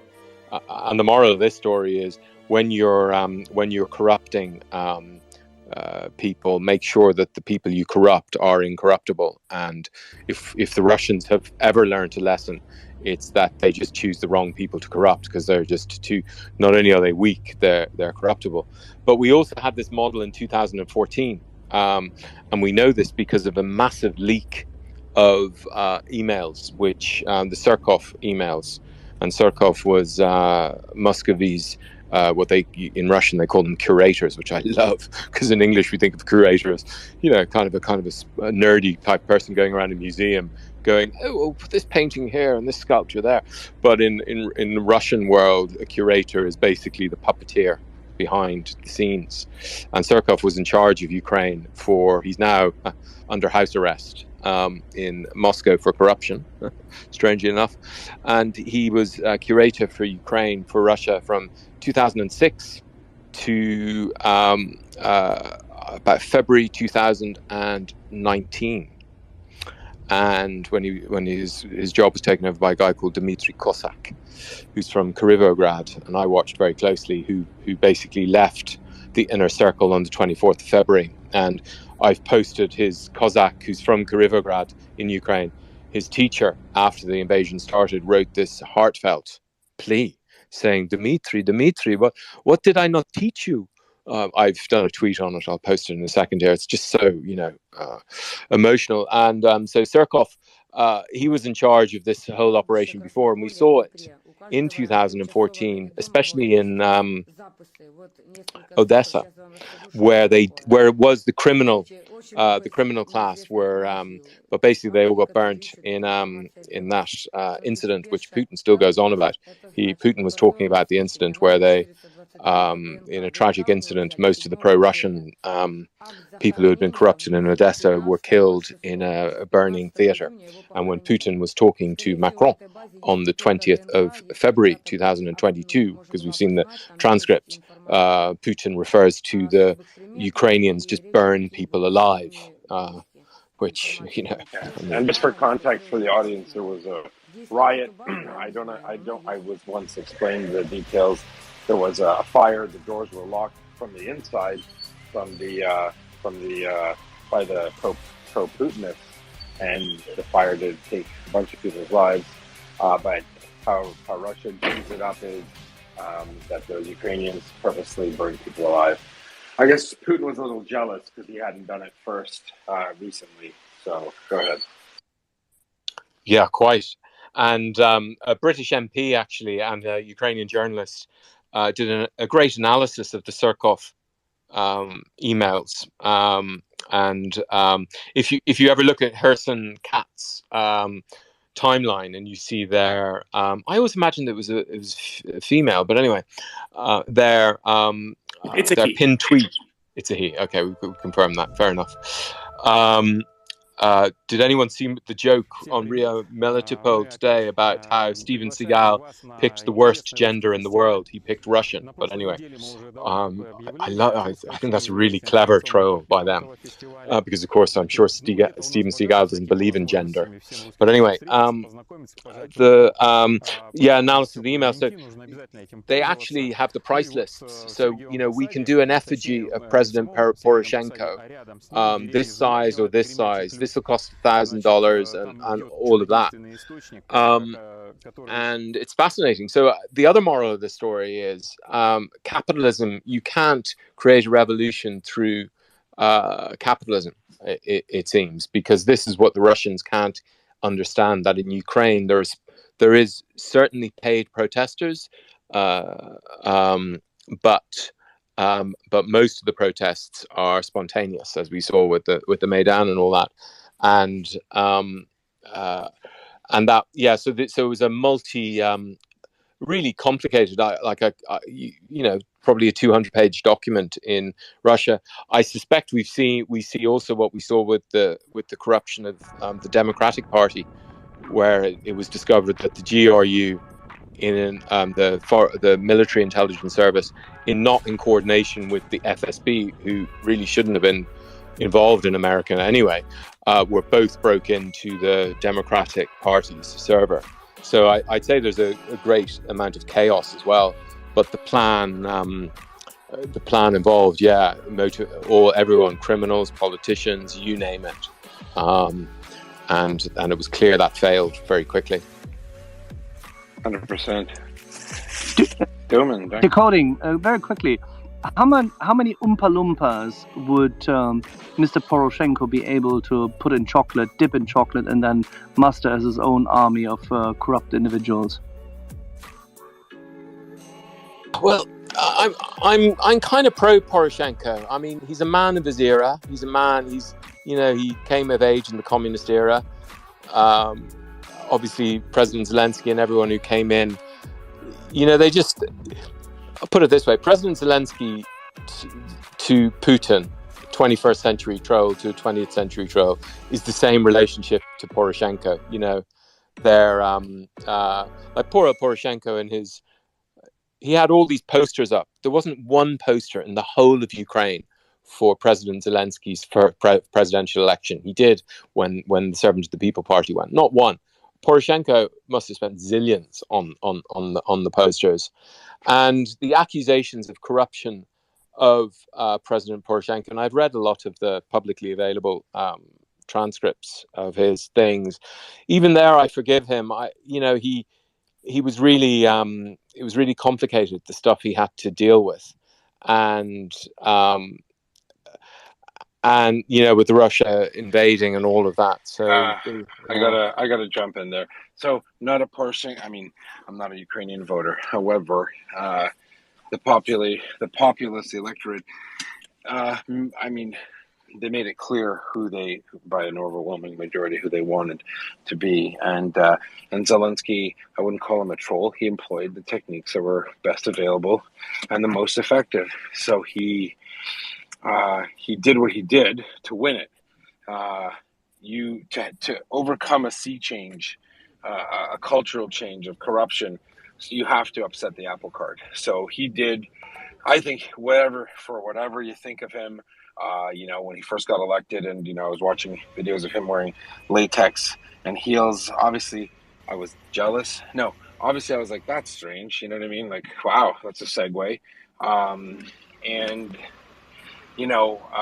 I think that's what you need to definitely. He had to have some kind of massive change, and having there's nothing more symbolic than having a change that represents an upturning, an upheaval of the political system. Poroshenko's whatever, I don't know the man personally, it doesn't matter, but there had to be a huge shift from business as usual, And it's not going to end with Zelensky, but it started with him. And I think, I mean, I could go into certain things about Poroshenko. I could talk about what I think of him in specific. I mean, trying to weasel around in front of buildings with a tactical vest and a body armor, and make these pronouncements as if he was, somehow, I don't know. In normal countries, when you lose elections to that effect, you retire and you try to be a statesman or woman, and you speak from the sidelines. I don't like him at all, Decoding, to be honest with you, because I think his actions speak for him. And his role was to offer supporting fires to Zelensky, not to try to weasel around and upstage him, and that's not acceptable. Yes, he was handed a poop sandwich, but so was Zelensky. I guess the age difference, cultural difference is what made it count. And Ukraine today is run by the next generation already, and that's a good thing. So I don't want to get in back and forth. Everyone's entitled to their opinion. I have mine, you have yours, and that's what makes the space meaningful. We have different views, different points of view, even amongst friends. Oh, I'm a solid fan of, I've been to Zelensky's, where he grew up, the actual building he grew up in. And when I use the word troll, I mean any emotion-moving communication of body, speech, and mind, and tied in to these two aspects of sovereignty, which are common to all Indo-European cultures from India to Ireland, are the juridical, which is Tuesday, which is Mars, represented by the god Mars and the planets and all of that stuff, and Wednesday, Woodenays. And Putin operates almost completely in the magical realm. So when he occupies a nuclear power station, that's about fear. That's about magically creating this emotional impact in tens of millions of Germans that put them in control. And when I call President Zelensky a troll, I mean it in he created the most successful TV production company in the post-Soviet space through his mastery of provoking human emotions in readers. And as many of us here will know, the stock in, it's quite bawdy humor what he did. And that is the quality. So whereas Trump is also, he operates almost solely in the magical realm, as did Boris Johnson, compared to sort of Poroshenko is just kind of this staid, boring, and many prime ministers like Macron, he's completely in the juridical realm. Whereas, of course, both Putin and President Zelensky are legally you mentioned educated. So much. Yeah, you mentioned so many different things. I don't want to get down a rabbit hole. I think Macron lives in a magical realm, a different kind, almost one of delusion, in terms of his strength and efficacy and influence. But anyway, let's not get into a European breakdown and a world leader breakdown. I think it'll take away from the discussion. But I consider a troll. Kapil over here is talking about war being bad. That's what I call a troll. I think yours encompasses almost every open-minded human being in the last 50 years. So unfair. Those goalposts are too far apart. Let's go to highway. Highway. Why do I keep calling it highway? Can I just say, because this is very fundamental. Yeah, real quick. So yes, trolling involves every single communication, and then it's positive, negative, or neutral. And I invented an evaluative framework, which I stole from Buddhism, to determine whether it's positive, negative, or neutral. And so I'll just leave it at that. That's the whole point of positive trolling and decoding trolls. It's every communication of body, speech, and mind. Anyway, I'll leave it at that. All right, yeah, no worries. High walker, not a low walker. Go ahead. Yeah, thank you. Yehuda, I just wanted to say maybe we should limit the political discussion, especially about Ukraine. I think leave it to Ukrainian people. That's just my opinion. I'm just expressing that. No disrespect to anyone here, but I don't think we should be discussing Ukrainian politics here. It's for them to decide. Coming back to the point that I wanted. They did decide. That's all. They already decided. That was my point. Yeah, thank you. My question was to probably Axel. You are a nuclear physicist, or physics interested person. So my question was around Zaporizhzhia, the nuclear power plant, and the drama that surrounds it. My belief is that it's a false flag that Russia is playing at the moment. Regardless, I don't think the risk of it is Chernobylistic level. It's a modern nuclear power plant. Even in the worst case scenario, it is not going to be as much as of a risk that it is being played out and it's being worked as into a drama. And that's something that I probably want somebody with nuclear physics background to talk about it. And I probably am asking you this question about Zaporizhzhia nuclear power plant and the risk that it really entails.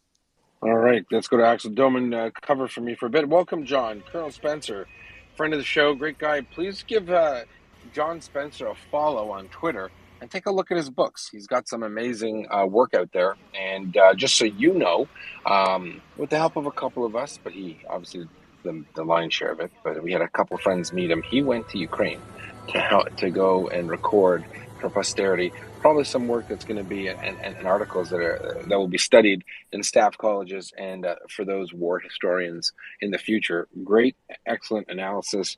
You couldn't find a nicer guy to be so smart and for sure an unabashed supporter of the people of Ukraine.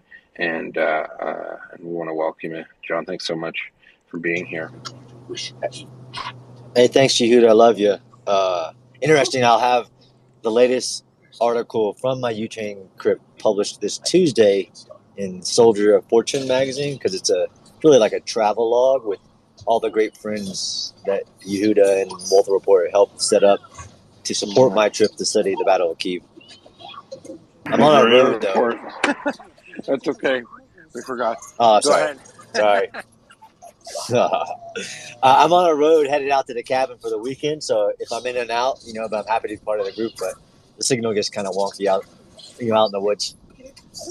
Yeah, no worries. Yeah, I'm just joking. It's only been a month, so we're still getting used to the adjustments. All good, my friend. Okay, so Axel was going to be asking. I'm not sure if Axel's a nuclear physicist. That's news to me. Wouldn't surprise me. The guy's so damn smart. But let's wait for him. And Doman, you got this. I got to do some stuff here. Sure. Okay, well, we do have Axel up. Very good. Axel, did you hear the question earlier? Yes, I heard the question about Zaporizhzhia power plant and nuclear power plant. Now, we obviously had yesterday the head of the department of Cambridge University nuclear physics side, Eugene, with us, and also with Mark Nelson for that matter. And they both went through the whole process. The long and the short of it is, we've argued this here, I don't know, since pretty much the night from a European perspective, when the whole world ignited as to the occupation of Zaporizhzhia power plant. The risk of the Russian false flag operation or the Russian provocation, the Russian fear porn addressed to the Western European populace materializing in what could be a real event is extremely low. We went through the various iterations as to why and how, but the long and the short of it is that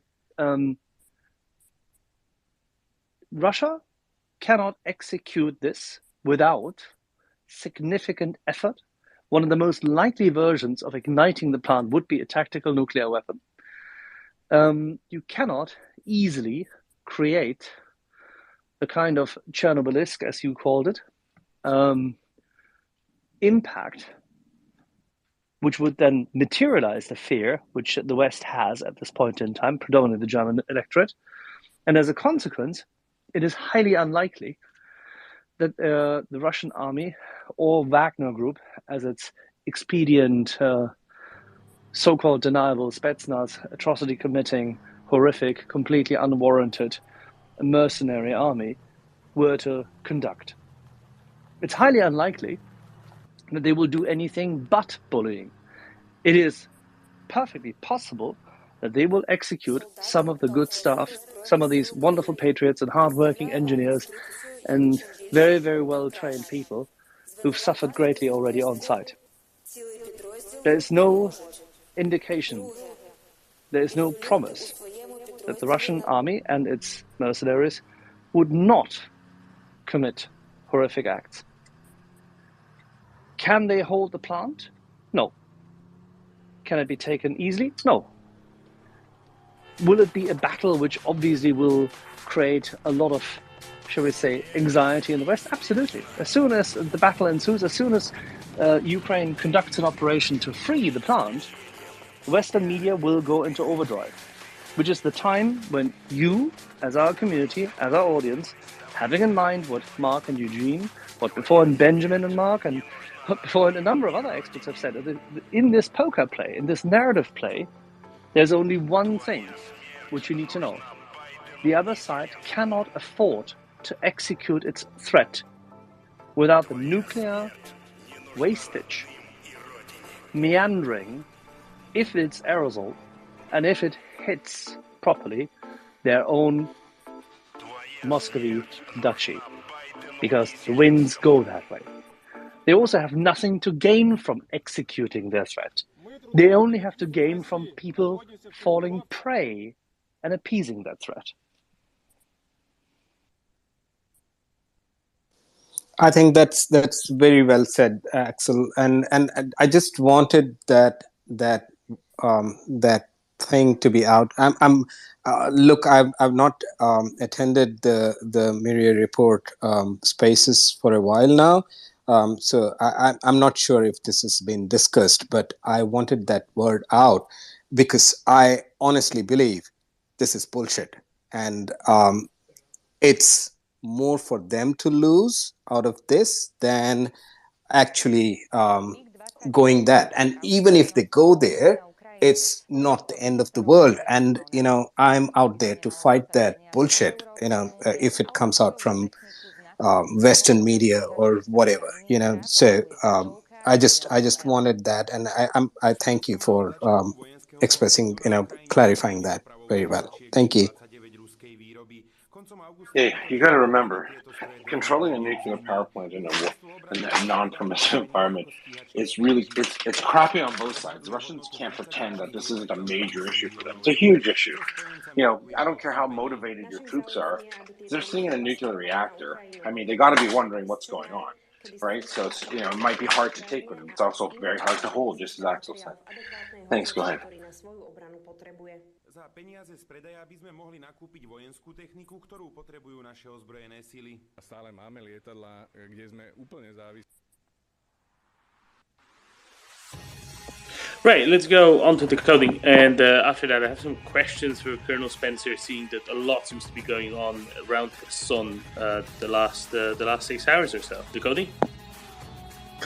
So I look at this from the perspective of an international lawyer trained at Cambridge University. I also went to Oxford. But so since World War II, we can understand that propaganda is itself an instance of genocide. But the Genocide Convention, which most of our countries are bound by, gives a legal duty to prevent genocide in all of our states. And in public incitement to genocide is unlawful. It's a breach of international criminal law. So that's one source of law. The second source of law comes from both the International Criminal Tribunal for Yugoslavia and the International Criminal Tribunal for Rwanda. And these are relatively recent judgments, and they still haven't gone into the mainstream. And a lot of the debate about hate speech and stuff doesn't take this on board, that it is actually unlawful to threaten publicly genocide. And the Cecil case is which maybe Doman from his Balkan thing will know more about than me. But the bottom line is a man made a speech in a village in Serbia, and as a result of this speech, which threatened to replace. I mean, on the surface, the words were relatively. They can be interpreted many different ways. But basically, as a result of the speech, all the villagers left, and Serbians took over the houses of the villagers. And so, when I look at the photographs today, allegedly, of the people leaving Enerodar and at the checkpoint in Vasta Livka, which is a place I passed 100 times when there was no checkpoints, I'm listening to the words of Medvedev yesterday threatening what I interpret as a lawyer, genocide against Europe by hinting in that arch way about blowing up nuclear power stations in the rest of Europe. What adds credibility to the threat is that the forces he is controlling as deputy head of the National Security Council of the Russist Federation is they are occupying and have, as we understand it, mined parts of the reactors themselves. So there's often this image. So I don't need to know anything about nuclear physics to know that this is a public utterance promising genocide, which has credibility because his armed forces, for the first time in world history, are occupying a nuclear power station. And there doesn't have to be, as we know in law, the material risk of what they're threatening taking place, but the intention on their part to create this fear in others is in itself a breach both of international criminal law, as set out in the CESL, and the other is a Rwanda judgment, and set out in the Genocide Convention. And so when we talk about the physics of it and all of that, that's all very interesting. But I'm still at the first fence, which is here we have a state, the deputy head of the National Security Council, as well as that general guy we saw whose children apparently live in Ukraine, who's in charge of the Russist forces in Enerodar, having occupied the actual power station, because there's, they're there. This is the mad thing about them shelling it. I mean, they're literally they're there and they're inside it. So what are they? Yeah, it's just crazy. But anyway, so it's a breach of hate speech. It's a breach of the Genocide Convention, and merely threatening. And this is the thing which the Russians have achieved in our culture so much. They are now sneaking in what is genocidal language into our everyday that we don't even notice it. We don't recognize it for what it is. And anyway, that's all I had to say. That's good. No, we just want to grab some other. Hey, you're an international lawyer trained at Cambridge. Is that what you said for the audience? Yes, Trinity Hall, Cambridge. That's cool. Yeah, that was my plan B. All right, we're gonna go. I'm just kidding. We're gonna go to Nick. I read that as a joke. Let's go to John. Sorry, John was waiting there. Go ahead, John. John Spencer? Yeah, go ahead. Oh, so I found this interesting. So I just listened to an Angry Planet podcast from one of the original lawyers from the Nuremberg trials about the likelihood that the International Criminal Court would have anything to do with Russia, and there's precedents about a nuclear armed state committing the long list of war crimes and genocides, and could you bring people to justice? It's a fascinating, both historical and reality. On this, I personally agree with those comments, but I agree with it in a perspective on, look, the framework that's set up to bring people that do genocides and all that is being tested now with Russia.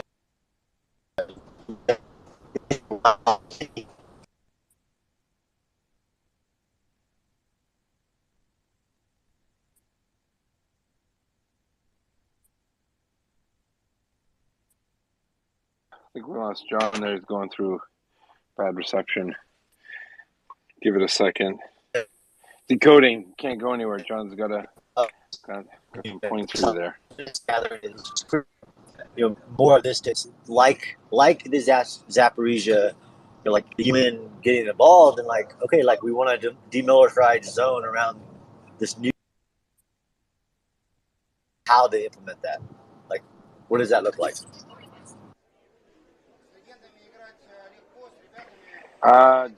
Decoding. Did you hear enough of that, John? You broke up at the end. I don't know if decoding could figure out what you were saying, because you might have connected the dots. I couldn't. I heard when I heard that about the UN, the demilitarized zone, my first thought, and you looking at this in a military way, was this is that's basically asking the Russians to surrender, but it's putting it in a nice package. They're giving them a way out. They're doing what Macron wanted to do. That's what that looks like, because they're the ones who occupied it. And I was disappointed, because I think I didn't read it in detail, but I think the UN Secretary General he kind of made equivalence between Ukraine and Muscovy, and I would fair enough, he's got to get us out of this, but yeah, it's in effect it's a surrender if Russia leaves there, and that seems to be what they're trying to troll the Russians into doing by packaging it as a managed retreat. But Medvedev's rhetoric yesterday about, there may be an accident in other European nuclear power plants is just, it's not just nuts, it is actually unlawful. If you see Europeans as a gender, or as a species, or as a a protected category, which we are. Okay, unlawful or not, it's irrelevant. This is a conflict. This is a war between good and evil. We need to actually take out all the stops and push back. When they threaten us with a nuclear holocaust, even if we know that they can't execute the threat in Zaporizhia, but then allow their aging alcoholic has-beens to speak for the regime to make these threats, this is the moment where it stops. Yeah, no. I think we're clear. I think for the audience, I think someone who brought up, I have literally zero concern for a nuclear meltdown at a plant. The Russians, if they're dumb enough to say it, it's just because they're apparently dumb enough people in Europe to believe it. It's time to bash on. That's about it. I mean, again, it's right beside them. There is no benefit to not only is there no benefit to let a nuclear reactor fall apart, there is a huge detriment to their environment, to their people. People die, to their soldiers, everything. So yeah, let's go ahead. I think it was Nick, Fargan, and Gunny. I Wendy and Tom. Go ahead, Nick. Fargan was certainly ahead of me. I just want everybody to, if you could name the specific number of times where Russia has insinuated nuclear threat in the last 6 or 7 months, I'm leaning towards 25. 763,409, if I got my count correct. I thought Nick was next. Sorry. And I feel like I may be desensitized, and I'm starting to think that whenever Russia wants to portray strength by threatening us with nuclear holocaust, it sounds pretty weak to me. We had this discussion. We had this discussion last night, did we not? With Mark Warner, Nelson. And he said much the same thing. And I think at this stage, the most of Western public opinion won't even begin to take nuclear threats seriously unless they hear Putin personally making them, and with some specifics. I don't think anyone is taking the crazy people on the late night talk show very seriously anymore. I don't think anyone is taking Medvedev very seriously. So they have, to some extent, cried wolf too often on that. Back in early March, I used to worry about this. And now I realize that if they were going to do anything in the nuclear line, they would have probably done it by now. So and also as we discussed yesterday, and I was a little bit more hawkish on this than some, but if Russia wants to create a nuclear radiation catastrophe, that is in effect the same as using nuclear weapons. And people will see it in the same way. So on the one hand, yes, it will create the same level of fear. But on the other hand, the Russians have to take into account how the West will respond. And I think we've seen, the overall course of the war is Russia thought that A, they would win in 72 hours, and B, the West wouldn't do very much about it. And both of those really have not come to pass. And I don't think they have a plan B. And I don't think plan B is going nuclear. I don't think they ever considered that possibility. Listen, imagine this. The Russians' intelligence has been so wrong for so long. I mean, they're using 30-year-old maps of Ukraine. They're probably still convinced that American children do nuclear missile drills and hide under their desks. They don't realize that no one cares, because everyone knows who's the strongest superpower in the world, or the only superpower. Everyone knows that now, especially, that the Russians are a spent force. They have a ton of people. Don't get me wrong; they're not useless, but they're the next best thing to useless. And frankly, when they first rattled it off, it was Lavrov made some stupid comments. The United States didn't even flinch, wouldn't even answer it, because they know it's stupid. And the Russians, I think they're so clever that what's going to happen in America, and that's where they need to really be focused about, is that some dummy on TV is going to say nuclear weapons, and then Tucker, idiot, this moron, and then, sorry, I just can't stand him, and then this Tulsi Gabbard lady, I'm increasingly not liking, say stuff like, America, we're pushing to a nuclear war. No, we're not, because they're not going to use them. So stop talking about it because you want to shill for Putin, or because you hate Joe Biden so much you're willing to be a traitor to your own country. It's traitorous, it's treason, it's ridiculous, because they know it's not true. It's not an honest fear or concern they have. They're saying it because they hate their own government so much they're willing to lie to their own people to get them to not like them. It's BS. I'm honestly surprised that anyone in Germany or France would actually buy this nonsense. Shows a really poor understanding of reality. Nick, a lot of hands are up, Nick. So let's go. I don't know, who is it? Gunny, Wendy, and then Tom. Gunny? Yeah, all right. I'll be devil's advocate here. Just bear with me. I'm still reasonably concerned where this whole thing might go, simply because they've used WMD twice in my country. Using WMD is established as a reason to retaliate in kind. They rolled the dice and we didn't react. So it's important for people to remember that. He used a battlefield chemical weapon on the streets of our city and a radiological weapon in a tea shop in our capital. And we didn't flash back at him. I can see them doing one of two things, which would both be insane, but from their point of view, possibly something that they could carry off. One would be to precipitate an accident whilst blaming the Ukrainians to try and turn world opinion against them. Or two, doing something so stupendously mental that it creates a problem with the reactor anyway. Something like storing ammunition for the artillery batteries that we know they have in place in the area and stacking up rounds next to one of the reactor halls or something like that, and then having another accident.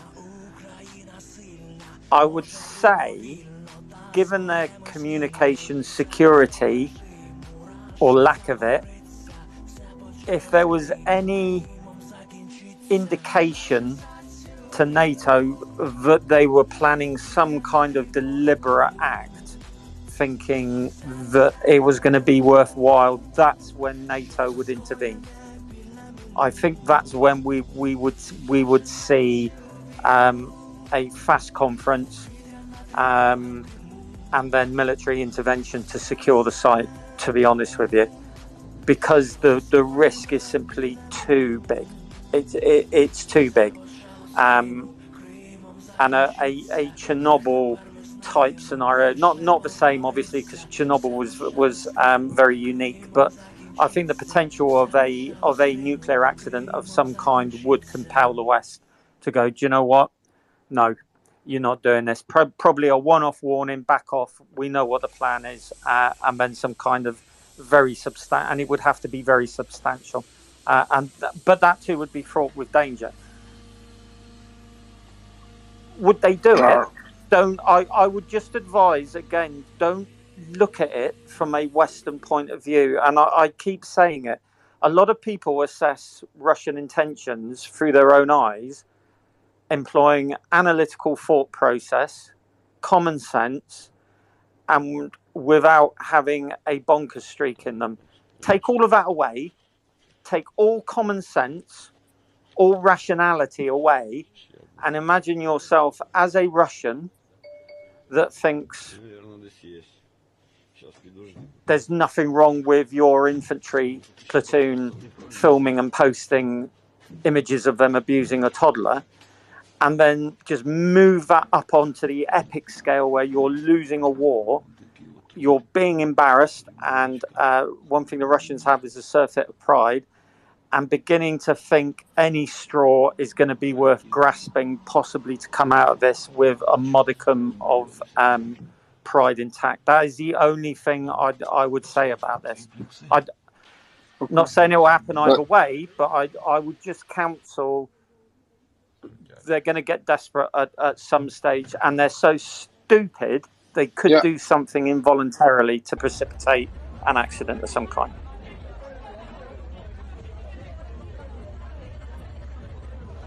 Thank you, Gunny. Let's go on to Wendy and Tom. Wendy. Sorry. Yehuda? Just jump in quick, Domin. I just want to add that there's one key factor. It's not about we're thinking like the West. It's not the case. What people don't realize is the Russians are far more afraid of us than we are of them, and that's something that a lot of people don't realize. That's bravado you're seeing. What they're doing is out of fear. It's not out of strength. Their behavior and their bad behavior and their murdering, and this is done because they think that if they act bad, if they act more evil, then we are competent, that somehow equalizes the fact that we're technologically superior, we're more moral, and all that jazz. They are afraid of us. They are absolute to every leader in Russia are afraid. Putin is scared of the United States of America. I guarantee you, and that plays into their actions 100%. Let's go, Wendy, Tom, and we'll go back. Can I just add something shortly? Let's go, Wendy. Then you can go because you spoke already before him. So we're going to go to Wendy, Tom, you, then Nick. Thanks, Yehuda. It's great to see you back, brother. I tuned in, miraculously so, given my recent track record, to the conversation about the Odessa fire in 2014. At that time, I know many people here remember the event and its propaganda aftermath well. That fire was both incredibly unclear about who did what and to whom, but it was used as a propaganda tool to further the Russian invasion of Ukraine in 2014. And its use by the Kremlin's dictator this year, I thought just underscored the failure of Russian propaganda. And I think there has been, there was one particular embodiment of the failure of this propaganda. And it took the form of a certain quite famous Ukrainian pianist who I won't say her name on here, but she's pretty well known within the world she inhabits. She became a willing, and I mean very willing, asset for the Muscovite imperial state. Now, this particular woman could do no wrong back in 2014. She had become a famous YouTube star seemingly out of nowhere. She had recorded some of the 19th century's most challenging works for the piano, and she was playing in concert halls across the world. And then all of a sudden, the 2014 invasion happened, and she started, she filling up her social media accounts with, insulting things about Ukrainians and accusing Ukraine of the same types of fabricated lies which are used today by Russian trolls. Now, she has been a total failure since she was rejected by every single major concert hall around the world. And she's now reduced, unfortunately, to playing in those of you that will know that she played within a war crimes zone in Ukraine recently, and it was rather disgusting to see. I just thought I'd chime in about about people who still bring up the nuclear weapons issue. I meet people who, even today, they're intelligent, they're thoughtful, they're considerate people. But when the subject of the Ukraine, the Russian invasion of Ukraine is brought up, they seem to reach for the threat of nuclear weapons and their fear of it really quite quickly. And I've noticed a common factor with these people, and that is that they have largely switched off from news, and both news and social media generally.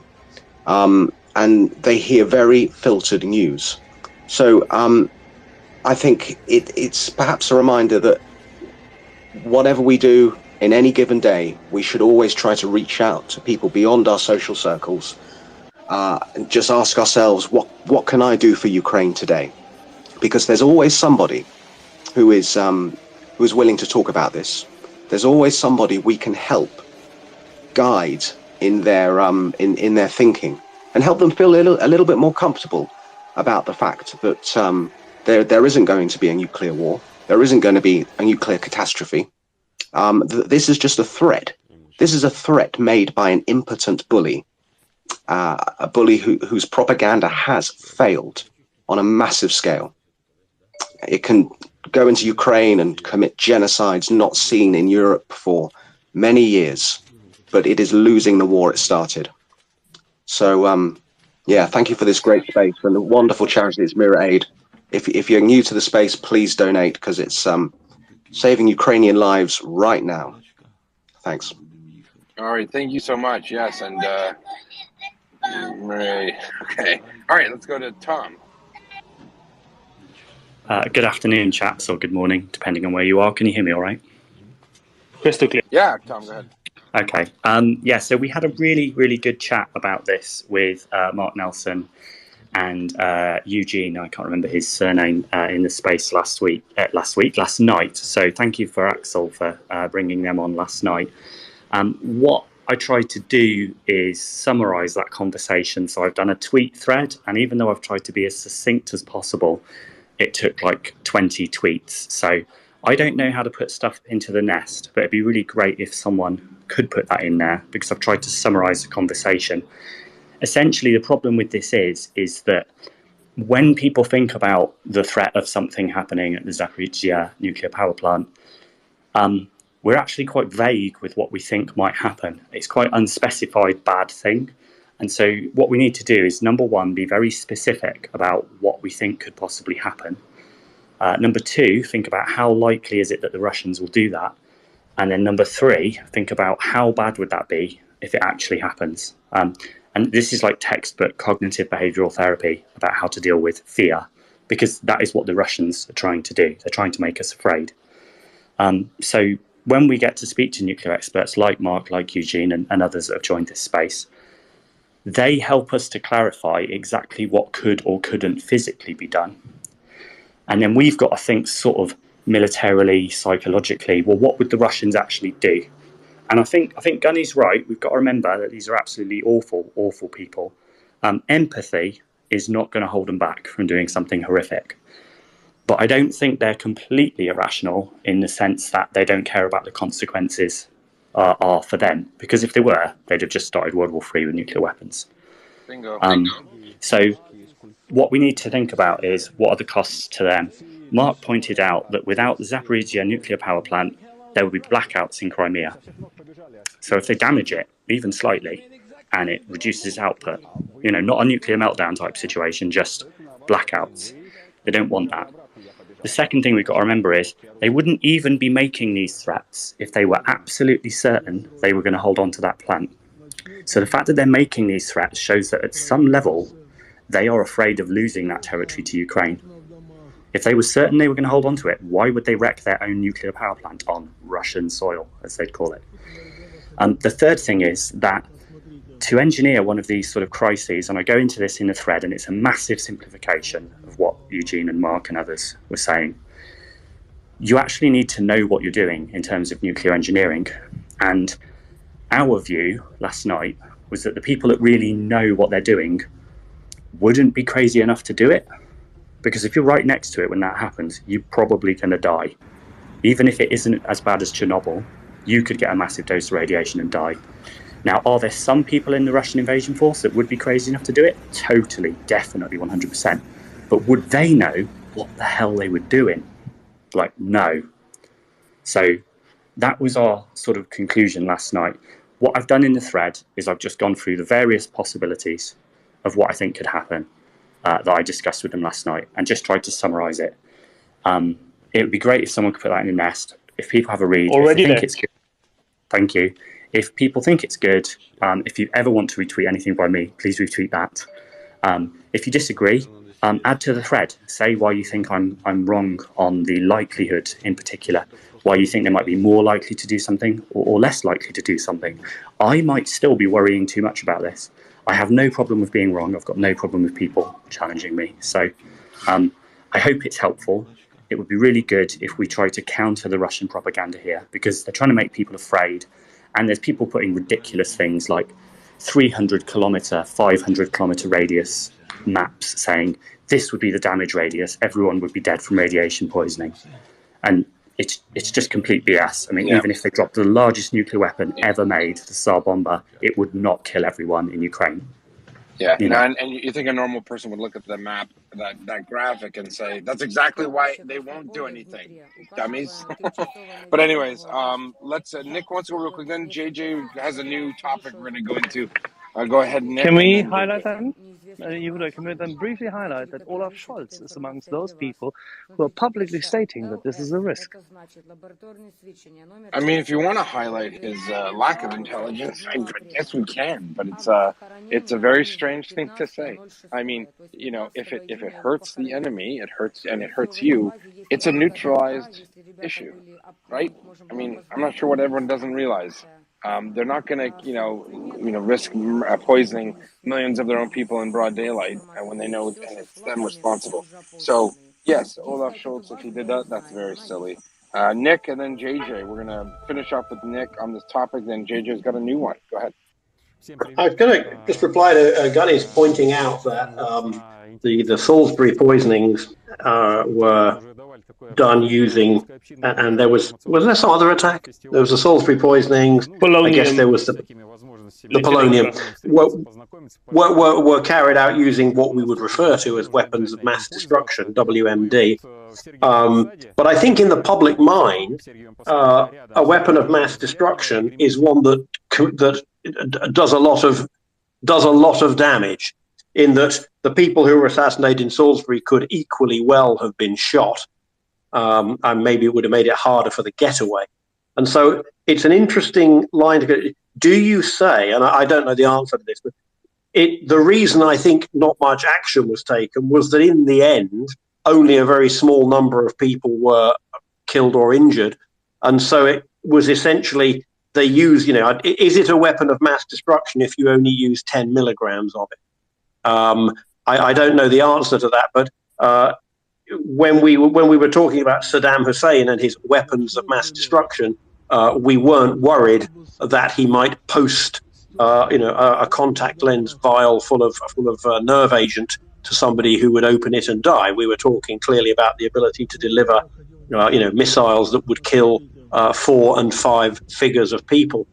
So it was an interesting line that they crossed, in that the agent itself came in the weapons of mass destruction category, but the amount they were using was not capable of causing that.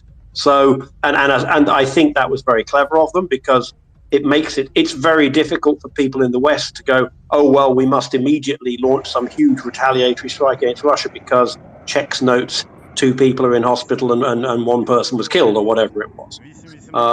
So, yeah, just to say, on paper, you're right, and in practice, nothing happened. So clearly, whatever the definition of weapons of mass destruction is, the level of use that gets a response is clearly different from what we would like based on the texts.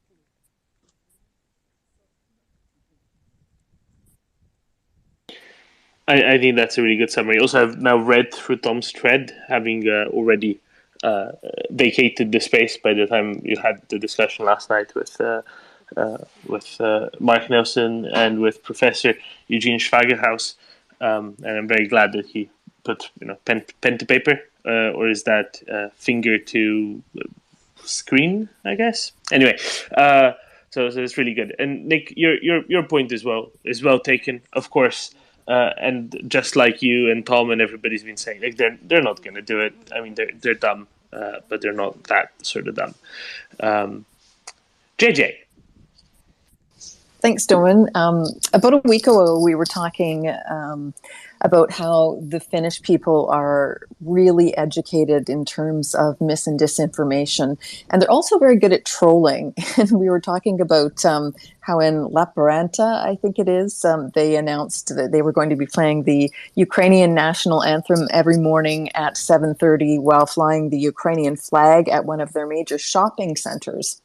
And Axel had said that why that was such a great troll was because it's somewhere that a lot of the Russians like to go shopping. And then I read this morning that Finnish authorities are preparing to introduce new restrictions on issuing visas to Russians. So kind of wondering how that all ties together. So maybe let's clarify what the new restrictions are going to be. What they're going to do is they're only going to allow you to apply for a tourist visa on Mondays. You can apply for other visas Tuesday through Friday, but you can only apply to a tourist visa on a Monday.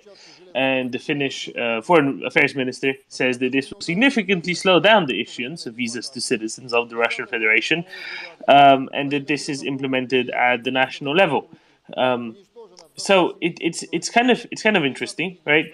But obviously, at the same time, Nick, what we talked about previously was many of them cross with third country visas anyway, and it seems more legitimate right now because, especially for people around St. Petersburg, so many are using Helsinki airport to then fly off to Mediterranean destinations or Paris or whatever, because there's no air traffic between, say, Paris and Russia. So you would presume that plenty of them actually cross with French and Spanish visas and the like. But what do you think of this measure as an initial restrictive measure? For that last bit, I would want to see what the numbers are. So how many of the Russians coming over at the moment? It reminds me of a very French measure from the 1980s. In the 1980s, France thought that it should build a video cassette recorder industry. And so various French companies tried to make video cassette recorders, but the pesky French consumer kept insisting on buying Japanese. And so the French, the furthest they could push it without getting into, I don't know, World Trade Organization or GATT or whatever the issue with the rules were at the time, was that all video cassette recorders had to be imported through one office in Brittany, and they had to be individually unpacked and inspected. This sort of, for the few months that this lasted before everybody just sort of burst out laughing, this, restricted the flow of Japanese video recorders. So, I mean, I quite like it in terms of the obvious trolling.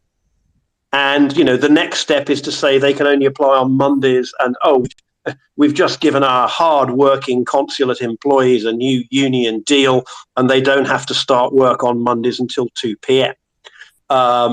So it's fun, it's trolling, but clearly they didn't feel that they could just say we're not going to give it, which Estonia did. So I would be interested in some of the logic behind the decision because, I have a guess. Well, go on. I have a guess that the work schedule of the various consulate and embassies lies within the purview of either the minister or some mid-level bureaucrat at the Ministry of Foreign Affairs. Therefore, no legislative process has to be gone through to assign, work and schedules and so on. Whereas banning issuing visas altogether would at the very least require a cabinet meeting and a cabinet vote, if not parliamentary deliberation. That is quite clever, isn't it? And then they can the minister can go on television and say with a straight face, well, this is an operational decision due to the volume of processing, blah blah blah. Yeah, I like that. I like that. Yeah, I mean, it really doesn't matter. I mean, they don't. They could leave it open and have them all drop off visas as well, and just not process them. We're busy with other things. Maurice has to fix the coffee machine, and there are millions of reasons. I hate to say this, working in government my whole life, there could literally be a million excuses to not process a thing, especially a visa, right? So, many ways to do it, but very good points. I think Fargan. Can we speak about numbers? Can we speak about numbers? Numbers and letters? Oh, by the way, about the VCR numbers. thing. Yeah, no, Nick, the VCR thing the French did. The funny thing is eventually they just gave up on it. Anyway, yeah, numbers. What do you want to talk about numbers? Well, one of the things the French did was that... Close to 500,000 children, from Ukraine have been forcibly deported. According to current news, a little more than 15,000 children and women seemingly have been sold or conveyed into what can only be described as slave labor in the UAE. Finland had 10,000 new visas issued to Russians in July. 185,000 border crossings by Russians into Finland in July. There is a good reason why these people need to be stopped. Yeah, I think we need to pretext such a deep conversation, Axel. We were talking about Finnish visas, and then went into human trafficking. I think that might confuse some people. Obviously, it's a big stain and it's a genocidal act. So, did you want to change subjects to talk about the missing children, or are we talking about Finnish visas? No, still? I just wanted to highlight that if we have 185,000 tourists coming in July and 10,000 visits, 10,000 visas, maybe we should reduce the amount of border crossings by the amount of children deported. Yeah, I wouldn't even go there because I think it's a little gauche, the relation. I think we should look at them separately. I think the Europeans are full within the rights to ban all Russian travel. That's my position, personally. I don't think they should dress it up as in these little things of, the office is closed. So you know what? We're not comfortable. They should ban everything. I fully agree with you. I just made a gauche comment to make it more ridiculous what we're discussing about. No, precisely. But Estonia did after Estonia and Finland made a joint announcement, and then Estonia said, and we're banning the visas, and Finland didn't. So Finland may have, to use a British term, bottled it, or maybe they have some other plan in mind. But I was surprised that Estonia and Finland both called for it, and then Estonia did it pretty much, bang, stop, and Finland didn't. And I would be interested to know what if we take Doman's suggestion, Finland decided to troll and do it via an administrative route. I think there are two things. One is the fact that there will be fewer Russians coming simply because they can't get the visa. But I think the symbolism is at least as important. And I'm somewhat disappointed that they've chosen the trolling route rather than the symbolic "you are not coming in," regardless of the numbers. But yeah, this is realpolitik. The lead Estonian member of parliament in that regard said very simple that he likes 0 as a number.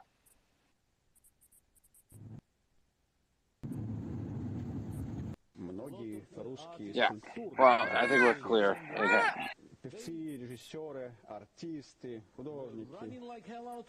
Let's go to Chichi. Chichi's been jumping up and down with some problems. Chichi, go ahead. Hello. I have a question. Have the people on the Ukraine border been brainwashed by Russia? Do you mean on the Russian side of the Ukrainian border? Absolutely. Yes. Like they get the brainwash, or I want to ask, is is the Ukraine people they living in the border of the Russia and they get brainwashed.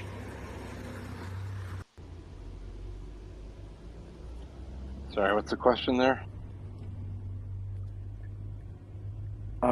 Yeah, so I want to ask like so if they get brainwashed and I when I find the internet and I saw there's many people they are staying with Russia, the Ukraine people, they are in the border and they Yeah. are staying with Russia. So I want to know Yeah. why. Yeah, and Okay, here's is the they answer. get Here's the answer. brainwashed? Yeah, no, it's just not true. So there are Ukrainians who have been, forced to learn Russian for 70, 80 years, 100 years. Russia's been doing it for a long time. There are also ethnic Russians that were exported by Stalin into Ukraine, and their descendants live in Ukraine as well. So the argument. I just want to be very careful because it could sound like you're making a claim that the eastern part of Ukraine is Russian or they want to be Russian. It's really a moot point.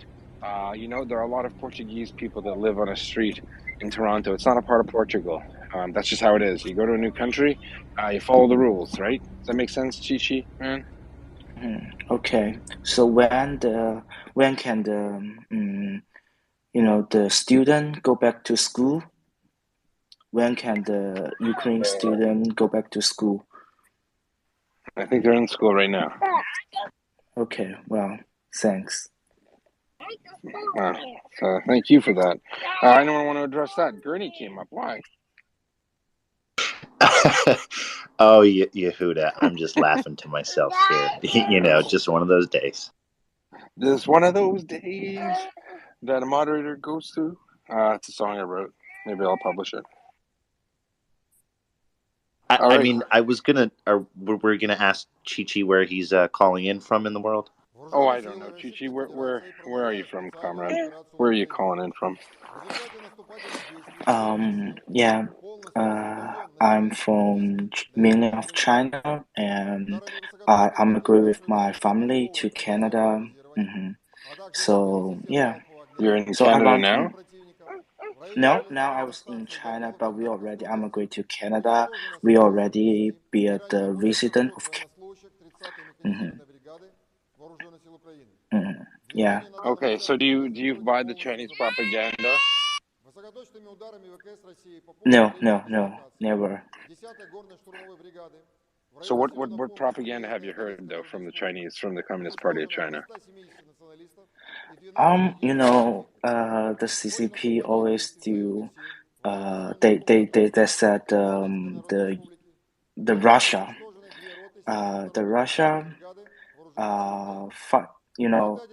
invasion the Ukraine is by the law, and they said the Ukraine is a part of Russia before, like what they said the Taiwan. So Yeah. Is Tibet part of China as well? I don't know my history too well with China. I think it's not before, but now it's part of China. But they think they are not a part of China. Yeah, many people in China they think they are part of China because they get brainwashed. They get brainwashed. So you accept it's not true, right? Yeah, it's not true. Even like the Mongolia, Inner Mongolia, they think it is a part of China, but it's not. It's not. Yeah. All right, Gurney, did you have a follow up? What you just heard? This is an opportunity where I wish Jingu is here to ask Chi about the Uyghurs. Oh, where's Jingu? We haven't seen him in a while. Chi, could you talk about the Uyghurs? This is a hard question because I just want to make sure you're not prevented from speaking about it or brainwashed about it. If you're in China and you shouldn't be really talking about some of these topics, right? Like they're going to come and get you social credit, all that jazz. And we record the space, Chi-Chi, here, so we like to put it out there for the world to have access to digitally. Yes, but I think it's something happened there, but I never go there. So Never been there. Yeah, something. I never been Can there. I ask you a but question? there's- Is murdering someone wrong? It's just a simple question. Murdering someone is wrong. Do you think? Yes or no? Yeah. Okay. Murdering someone is wrong. Have you murdered someone? No. So how do you know? How do you know it's wrong? Because you've never done it, right? Never visited there. I don't know. Yeah. That's just kind of my logic. Yeah, Okay. I know. I am Christian, so I believe that, it's wrong. It's wrong. Yeah. Okay. Cool. All right.